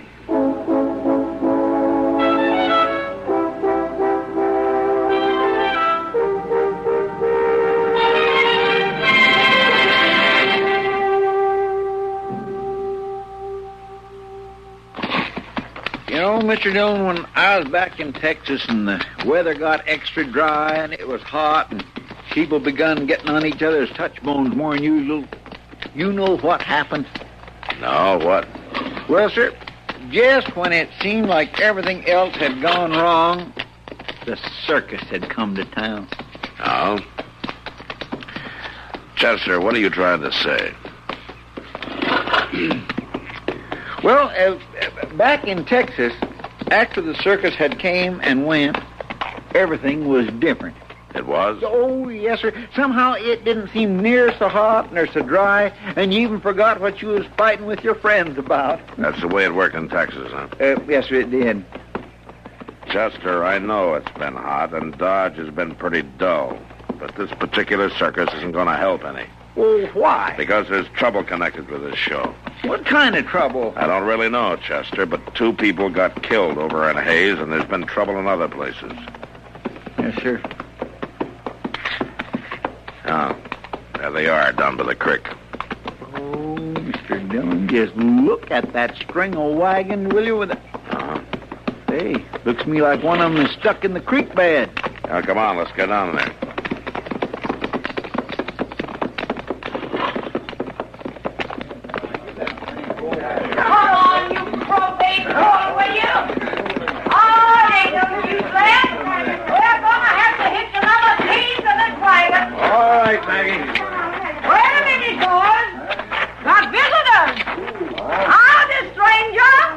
Hello, ma'am. I'm Maggie Bannock, partner. I'm Matt Dillon from Dodge City. Glad to know you, Dillon. You look like that other team we've been needing to move this wagon. You'll oblige, won't you? Oh, sure. How about Falstaff there? Chester? Sure. Come on, give us a hand, Chester. Oh, yeah. Mr. Dillon, you see what's in that wagon? Oh, don't let that lion worry you. That's old terrible Tom. He hasn't got a tooth in his head. Say, what are you, Dillon, a marshal? Yes, ma'am, that's right. Boys, we made the big time. I told you we would. Come on, Marshal. Let's get that poor old cat out of that water. All right, ma'am. Come on, Chester.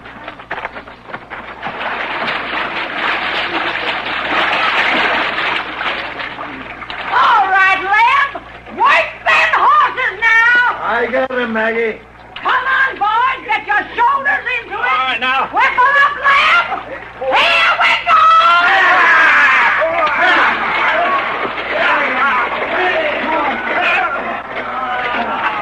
Boys, I thought we could do it. We can, ma'am. Chester, let me have that corner, huh? Oh, that old lion sure is watching me. Yeah, he'll be more help where you can't see him. Get over there. That's it. All right, Maggie. Here we go again. Come on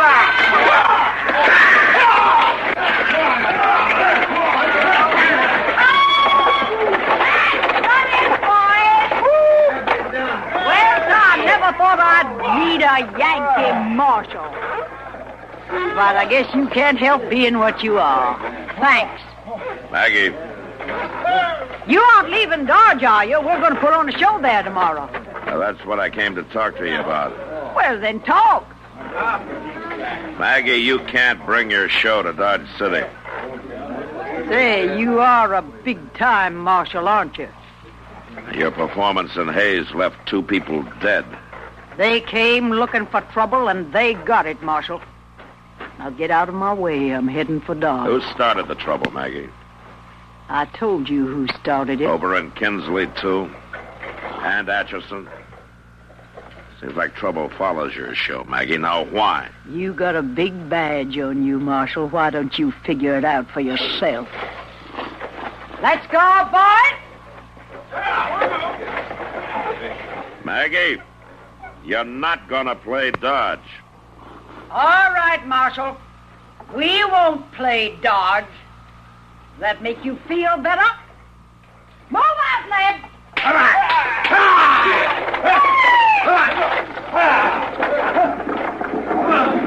Seems like an awful determined lady, Mr. Dillon. Yeah. Well, I guess you have to be to run a circus, Chester. All right, come on, let's get back to town. Yes, sir.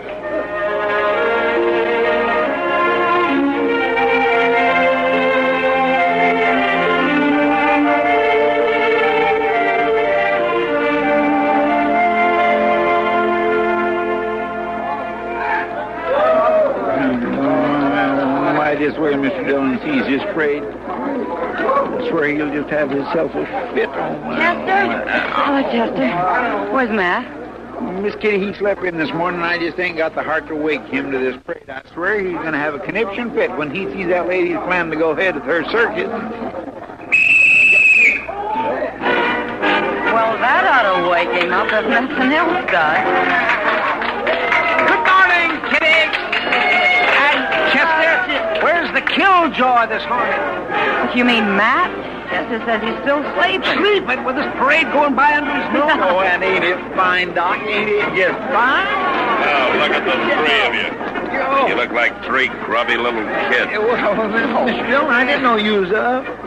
When did it start, Chester? Oh, about 15 minutes ago. Jenny just went by with a big sign on her back saying circus at 2 o'clock. Why didn't you come and wake me up?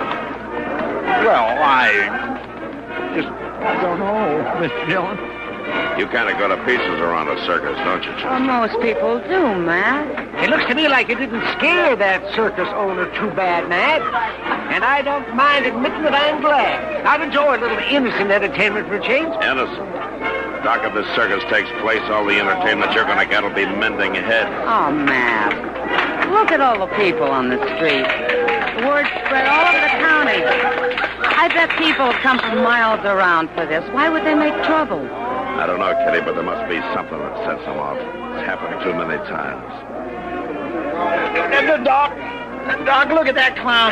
He's tumbling right under the heels of them horses. Yes, Chester, but look what's on the horses. Ever seen anything like that in pink tights before? Oh, my. No wonder you like the circus, Doc. Well, I do, and you should too. It's good red-blooded fun. Oh, look at those pink tights. You man. Doc, I have to admit there's something mighty fine about hearing the music and seeing those animals and the clowns. Are you sure it's the clowns, Matt? Look at that man, Mr. Dillon. He's standing on 4 horses at one time. I'm going to try that. Hey, you have enough trouble with one horse. Oh, well, I declare I feel like I could do it, Miss Kitty. They are, Matt. You see, there's the magic of the circus. A country boy like Chester can suddenly ride 4 horses. And whether he ever does or not doesn't make any difference at all. Yeah, sure, Doc. Now, you're going to take that away from the hard-working people of this county? Doc, I like a circus as much as anybody. Well, then prove it. Don't try to stop it. You're not changing my mind. Oh, stubborn, that's what you are. I may be. The way I see it, Matt, you will have a riot on your hands if you do stop. Mr. Dillon, look, coming around the corner. Miss Bannock riding a big white horse. Oh, look at there what she's got. Yeah. She's carrying A Confederate flag. So that's it. That's where the trouble starts. Well, what are you going to do, Matt? Good morning, Marshal Dillon. It's a fine day for a circus, isn't it? Hold up, Maggie. I want to talk to you. I said hold up. Let go of that bridle, Marshal. There's no law says we can't have the circus outside the town limits. That's not what's bothering me now, Maggie. It's that flag. Oh, that even bothers the law, don't it? That's not what I mean. This flag is all I got left, Marshal. My sons died holding it high. Since then, I swore I'd hold it for them. No Yankee yet has told me I had to burn it. Are you going to? I'm not telling you to burn it. I'm just saying you shouldn't parade it through Kansas. I do what I want, Marshal, whether it's Dodge City, Kansas, or Atlanta, Georgia. Let go of that bridle. All right. But if you keep showing that flag, I can't be responsible for what happens to you or your men. We take care of ourselves, Marshal. How? What are you going to do about it, Mr. Dillon? Hope I'm wrong, Chester. It's about all I can do right now.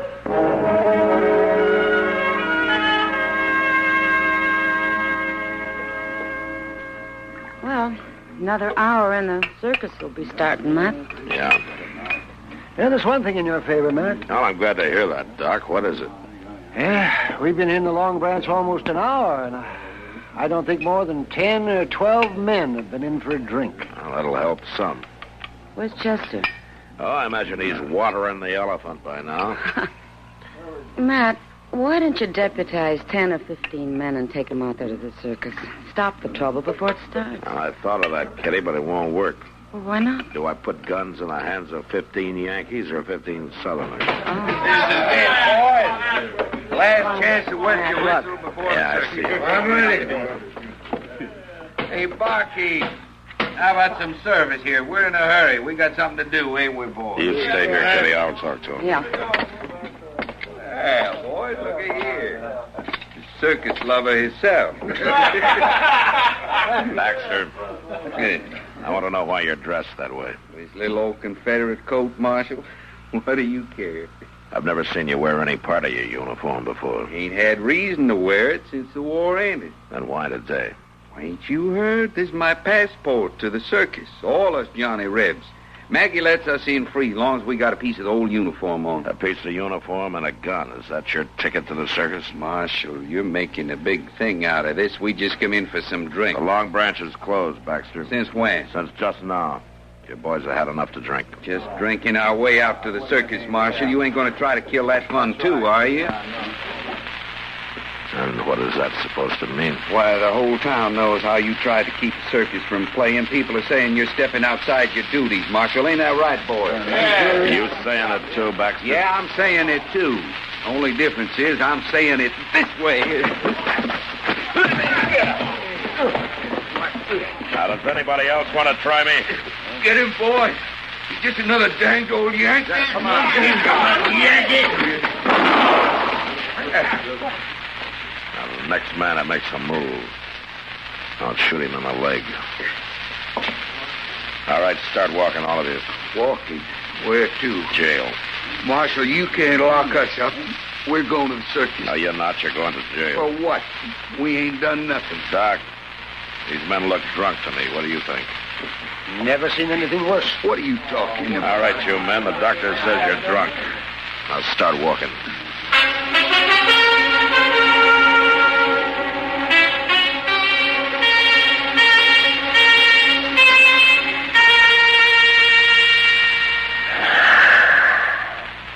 Hey, Jenny, you want a piece of this apple?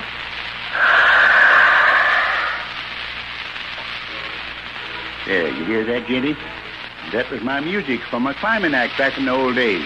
Yes, sir, I'd go in there and climb that center pole faster than any man in the business. Oh, Jenny, you're the only woman I ever loved outside of Maggie.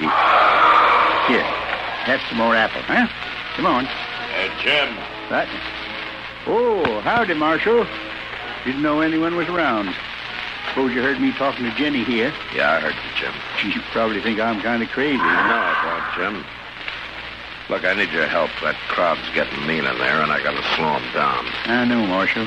You hang that flag off the top of that center pole in there, and they fight the war all over again. Maybe if Maggie had had sons in the war, she would have let it end proper like. What? She told me her sons died defending that flag. No, Marshal. We never had no children. We always wanted some.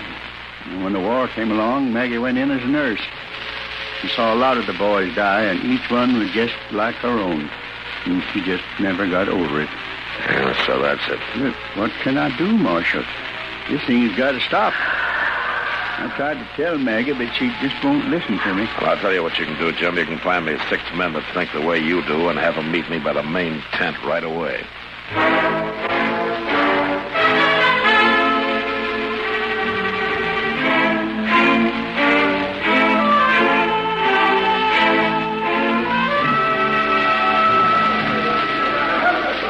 Now, do you men understand what I want you to do? Yeah, they got it, Marshal. They cut the rope when you give the word. That crowd's getting meaner every minute. Yeah. All right, then you men go on before it's too late. What do you want me to do, Mr. Dillon? You just follow me and do what I tell you. Where are you going? In there. All right. I'll go too, Marshal. Well, that's the start of it. Come on, Chester. All right, listen to me. Forward! Chester, fire a couple of rounds in the air. Now, everybody, settle down. Quiet now. Marshal, you keep out of this. Them Yankees started the trouble. Listen, everybody. I've got men stationed around outside this tent. If any man leaves his seat before the show's over, I'll have him cut the ropes and drop the tent. Don't let him buffalo you. He wouldn't dare. Maggie, I will if you make me. It's that flag up there that's causing all this trouble. I'm going to bring it down. No, Jim. You'll fall. Mr. Dillon, look at him climb that pole. Jim! Jim! Don't try it! Jim, please! Please, Jim, you can't climb no more! I'm doing it, Maggie. Look here, Maggie. I got it. I got your flag, Maggie. The war's over. Oh, he fell, Mr. Dillon. Stand back, Chester. Now, you take it easy, Jim. It's all right now. Jim. Jim. Oh, my poor Jim. Why did you try? Maggie, darling, I had to. You wouldn't let the war end. But I will, Jim. Don't die. I will, I promise. I'll never put the flag up again, Jim. Maggie, I'm sorry.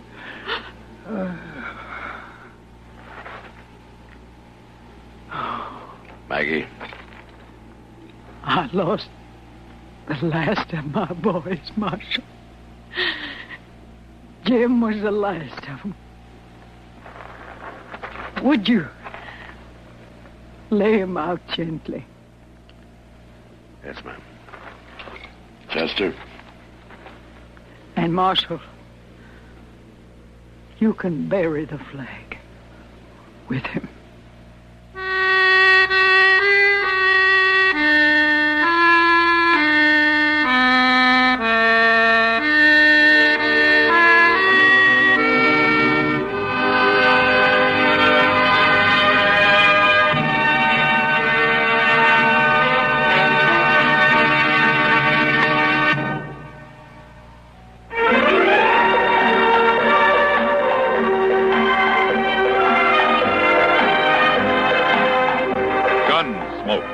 Produced and directed by Norman Macdonald, stars William Conrad as Matt Dillon, U.S. Marshal. The story was specially written for Gunsmoke by Tom Hanley, with editorial supervision by John Meston.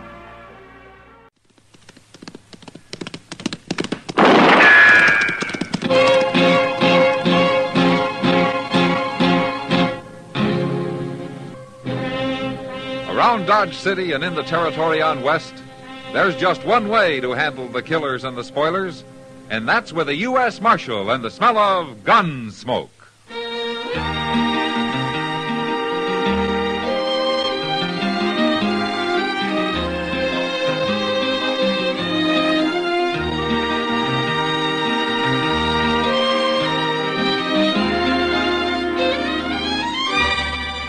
Gunsmoke, starring William Conrad.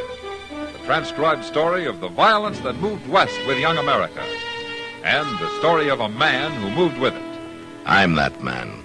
Matt Dillon, United States Marshal. The first man they look for and the last they want to meet. It's a chancy job, and it makes a man watchful. And a little lonely.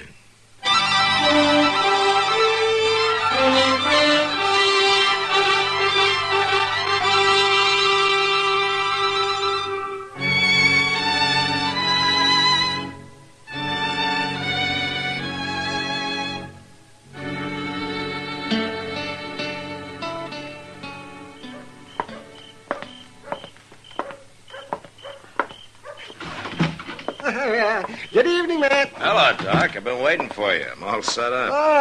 Well, might as well put away that cribbage board. We won't be playing tonight. Oh, why not? You found an easier mark? No, but you're going to hightail it up the street once you hear the news. Yeah? Matt, Belle's back. Belle? What? Belle who? Belle who? Belle Ainsley, that's who.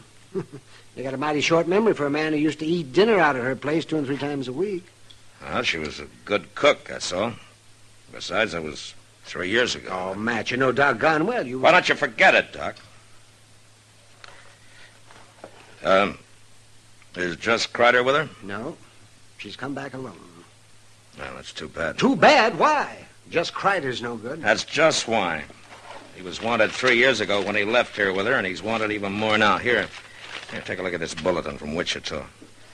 Hold up at the Stockman State Bank, wounding 2 bank guards. Santa Fe, 3 counts of highway robbery. Lordsburg, hold up at the Butterfield stage, driver killed. All right, so Jess Kreider's a thieving killer. Everybody knows that. Well, that's why I'd like to see him come back. Mr. Dillon? Yeah, what is it, Chester? Guess who is back, Mr. Dillon? I already know, Chester. Yeah, but that ain't all. Chester, if one more person comes in here and tells me about Belle Ainsley, so help me... You're what, Matt? Belle. She was right outside, I was going to say. Well, come on. Come on, Chester. I'll buy you a beer. Well, Gosh. Well, I'll see you later, Mr. Dillon.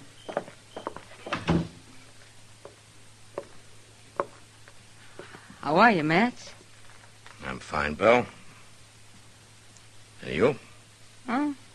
A little older. Are you visiting, or are you planning on staying? Well, I'm staying. If the town will let me. What about Jess Kreider? Where is he, Bill? I don't know. And I don't care. I left him in Durango.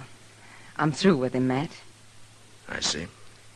I want to stay here with my father. He's getting old, and my kid sister, Phyllis, well, she's grown into a young woman since I went away. And pretty bitter, I understand, when it comes to you. She'll get over it. Everybody will, if you'll help me, Matt. Help you? 3 months after I left, I came back, if you remember. And I found the good people of Dodge had already tried and condemned me. What could I do but go back to Jess? Well, you chose to run off with him in the first place. Chose. Who knew whether I had? Who bothered to ask? You? Anybody? What are you saying? Matt, I rode out of Dodge, thrown across the back of Jess Kreider's saddle, with a gag in my mouth and my hands tied.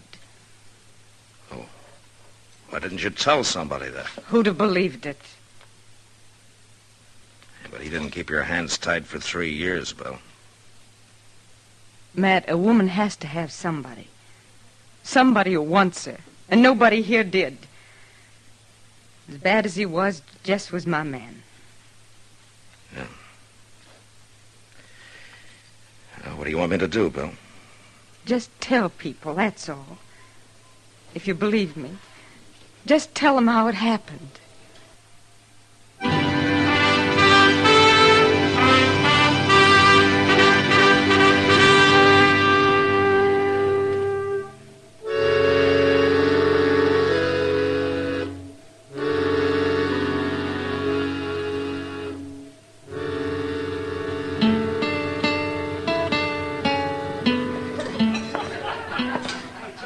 Hello, Matt. Evening, Kitty. Where'd you get all the crowd? The trailherd's in. The bar Double D from the Panhandle. Oh? I understand an old friend of yours came back last week. You know, a man tips his hat twice to a woman around here, and he's married. Is that really all you did, Matt? Tip your hat twice? Yeah, just about. Have you talked to Bill?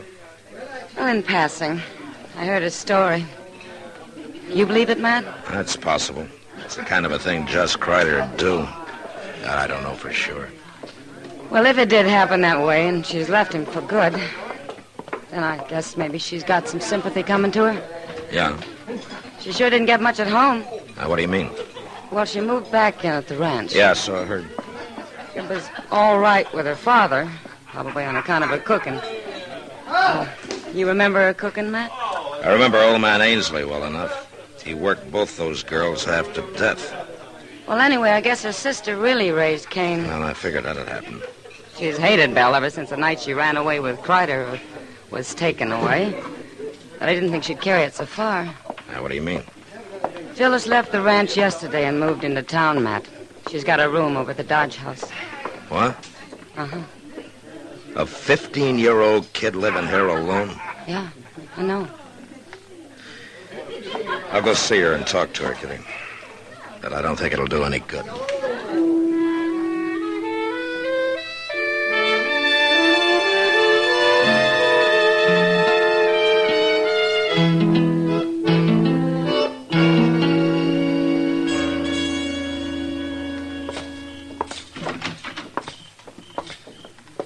Well, good evening, Marshal. Chester.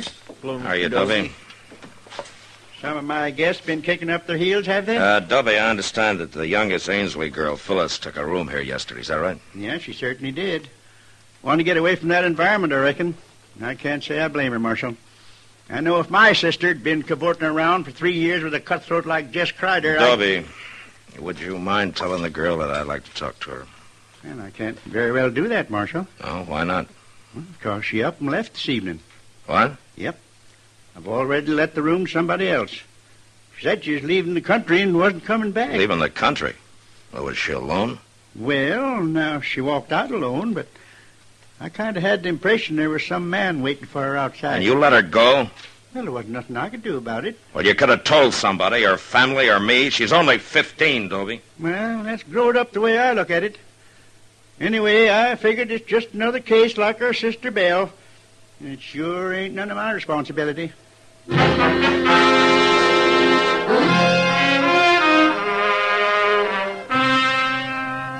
Chester and I saddled up and rode out to the Ainsley Ranch, or a homestead it was, actually. A broken back spread with a flinty range and short water. When we got there, we sat and talked with Belle and her father, all polite and formal-like, and nobody saying much of what they meant. Chester kept looking at me funny because I didn't mention young Phyllis, but I'd decided against that 2 minutes after we walked in. And I still hadn't said anything when we left. Belle came out into the yard with us. It was nice of you to ride out, Matt and Chester. Well, Nobody else from town's even been near the place.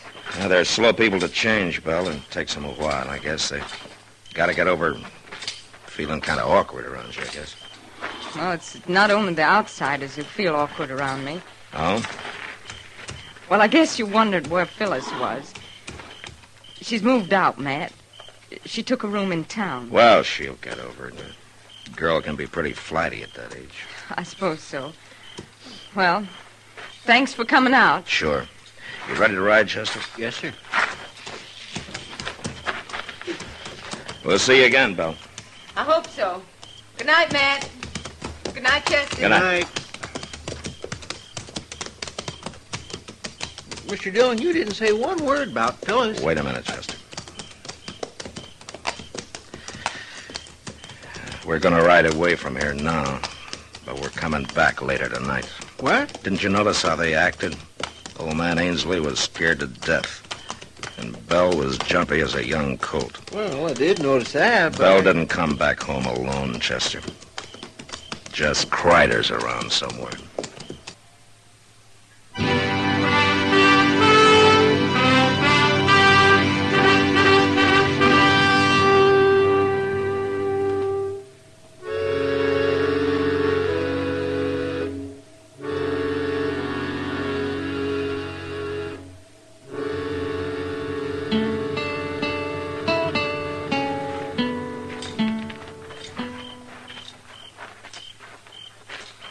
You figure Kreider was right there in the house tonight when we was, Mr. Dillon? No, he couldn't have been, Chester. There's no place for him to hide.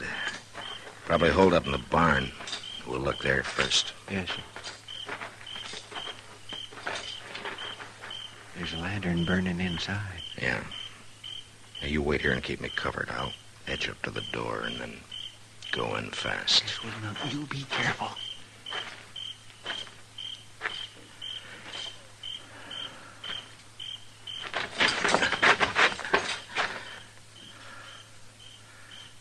Kreider?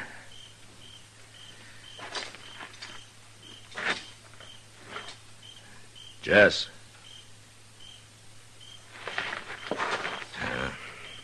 Come on in, Chester. He ain't here? No, but he has been. You see that blanket on that straw there? It's made up for a bed. Well, maybe he's up at the house now. I don't think so. The only horse in here is that old Spavin mare Ainsley uses on the buckboard. Just Kreider'd have the best mount he could lay his hands on. Maybe the two of them got spooked up and made a run for it. Well, maybe, but I don't think so. Get your hands up, Matt. Well, You too, Chester. Oh, well, Jess? Jess? Forget it, Belle. He's too far away by now to hear you. What are you talking about? Well, take a look around. Didn't you have a couple of horses in here? Well, sure we did. Now, don't move. Either one of you. They're gone. Jess!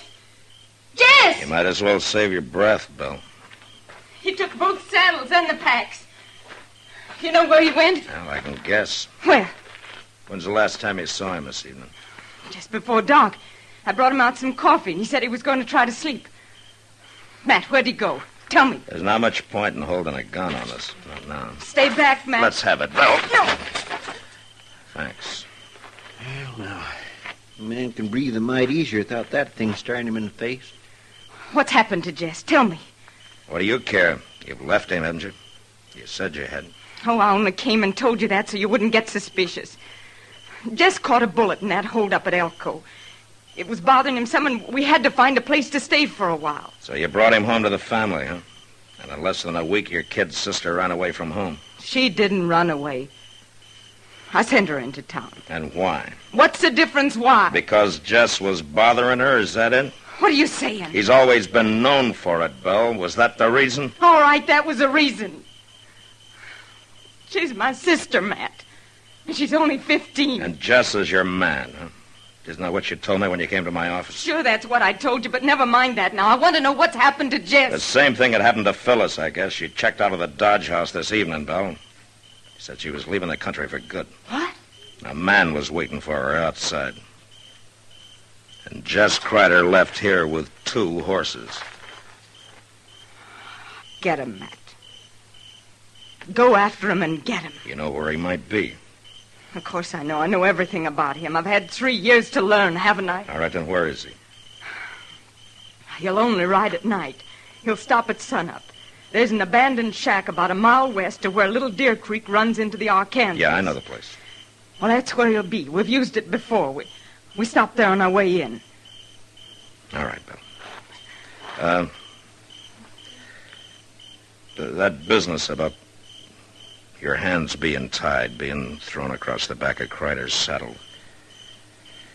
That part was true, Matt. All right, Bill. Come on, Chester, let's ride.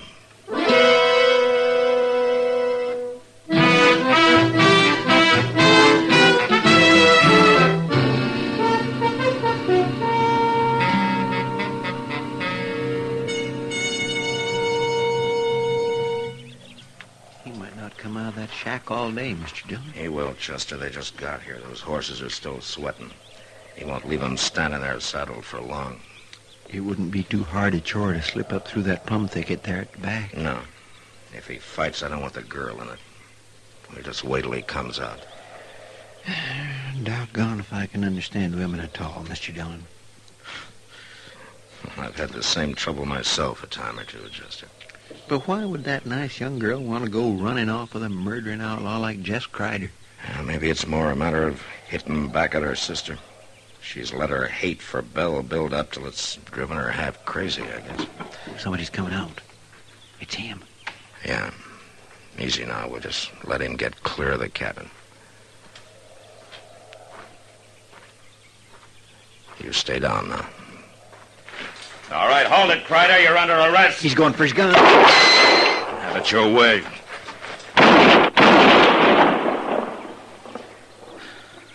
Okay, Chester.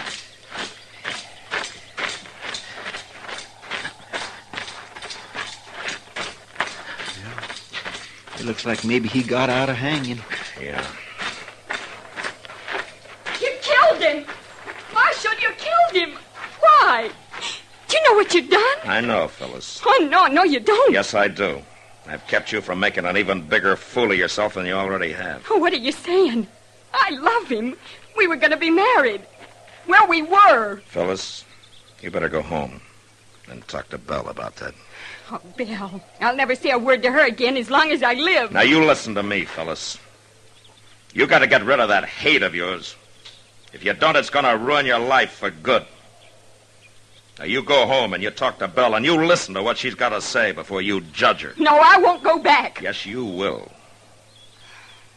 I can't. Not now. Nobody will ever know about this, Phyllis. I promise you. Jess Crider was alone when I found him. Now, there's your horse. And he's still saddled. I can't. I don't want to. I know what you need, young lady. You see that plum bush over there? Well, I'm going to cut me a switch off of that, and if you're not out of here in 1 minute, Oh, you wouldn't. Oh, I wouldn't, huh? Well, you just watch me. Marshal? Yeah? I've been thinking, Marshal. Maybe I'll go home after all.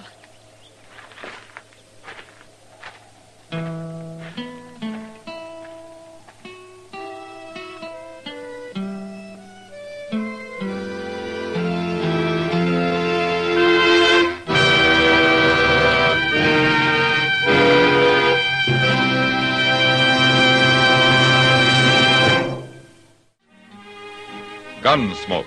Produced and directed by Norman McDonald, stars William Conrad as Matt Dillon, U.S. Marshal. The script was specially written for Gunsmoke by Les Crutchfield, with editorial supervision by John Meston. The music was composed and conducted by Rex Corey. Sound patterns by Ray Kemper and Bill James. Featured in the cast were Virginia Christine, Ralph Moody, and Sammy Hill. Parley Bear is Chester, Howard McNear is Doc, and Georgia Ellis is Kitty.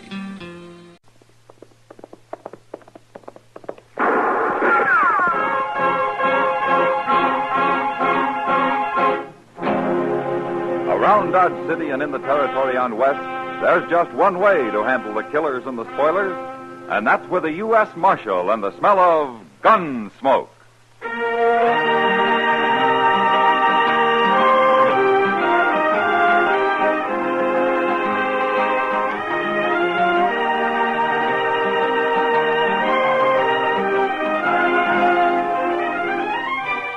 Gunsmoke, starring William Conrad. The story of the violence that moved west with young America. The story of a man who moved with it.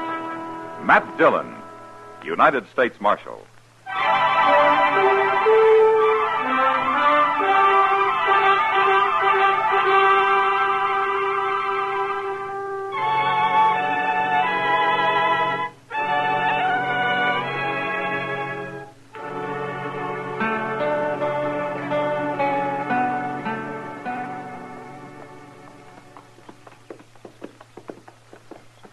Looks like he's got himself a pretty nice camp there. I don't care about his camp. All I want is something to eat. He's a hunter of some kind. He'll sure have meat around. He'd better. It's the last we'll eat between here and Dodge. Why are you in such a hurry to get to Dodge? Don't like this prairie, Jesse. I like towns. Say, this fellow's got something cooking in that fire of his. Good. Oh, there. Hello, friend. Oh, there. In time for supper. Get down. You get down, Jesse. I'm staying on my horse. What? Do like I tell you. All right, Bill. We'll have to eat on the trail, mister. We're riding for Dodge. Why, sure, friend. Got some buffalo ribs roasting here. You can take 'em along. Got a sack we can carry him in? Well, I ain't got many sacks, but sure, you can have one right over there by my pack saddle, son. Thanks, mister. You alone here? Oh, I had a partner, but he quit. That's a shame. This sack okay, mister? Sure. Help yourself to the ribs, son. Take all you can eat. I'll roast some more for myself. Now, this is mighty good of you, mister. Don't stand there jawing all day, Jesse. I'm not. I'll just take these 4 here, mister. Take them all. Yeah, go ahead, son. You're welcome to 'em. Yeah, that's enough. And thanks. Now get mounted, Jesse. We've still got a long ride. Bye. Bye, son. Good luck. You hunt buffalo, don't you? I do. It's kind of hard without a partner. That's your Sharp's rifle leaning on that pack over there? Well, of course it is. Mister, why don't you get a good pistol like mine here, see? Huh? No. No! Oh. Bill! What? You killed him. Sure. He ain't no use to anybody. You shot him. For nothing, right in the face. Sure, I shot him. But he was a nice old fellow. Why'd you do it? Listen, Jesse. You want to be a gunman. I'm learning you how, right? What's that got to do with this? You're going to be a gunman. You got to get used to killing people. I was just showing you how easy it is. No. I'm learning to handle a gun so as I can kill one man when I find him. One man, that's all. I don't like just shooting people down. Get used to it. Come on, let's ride.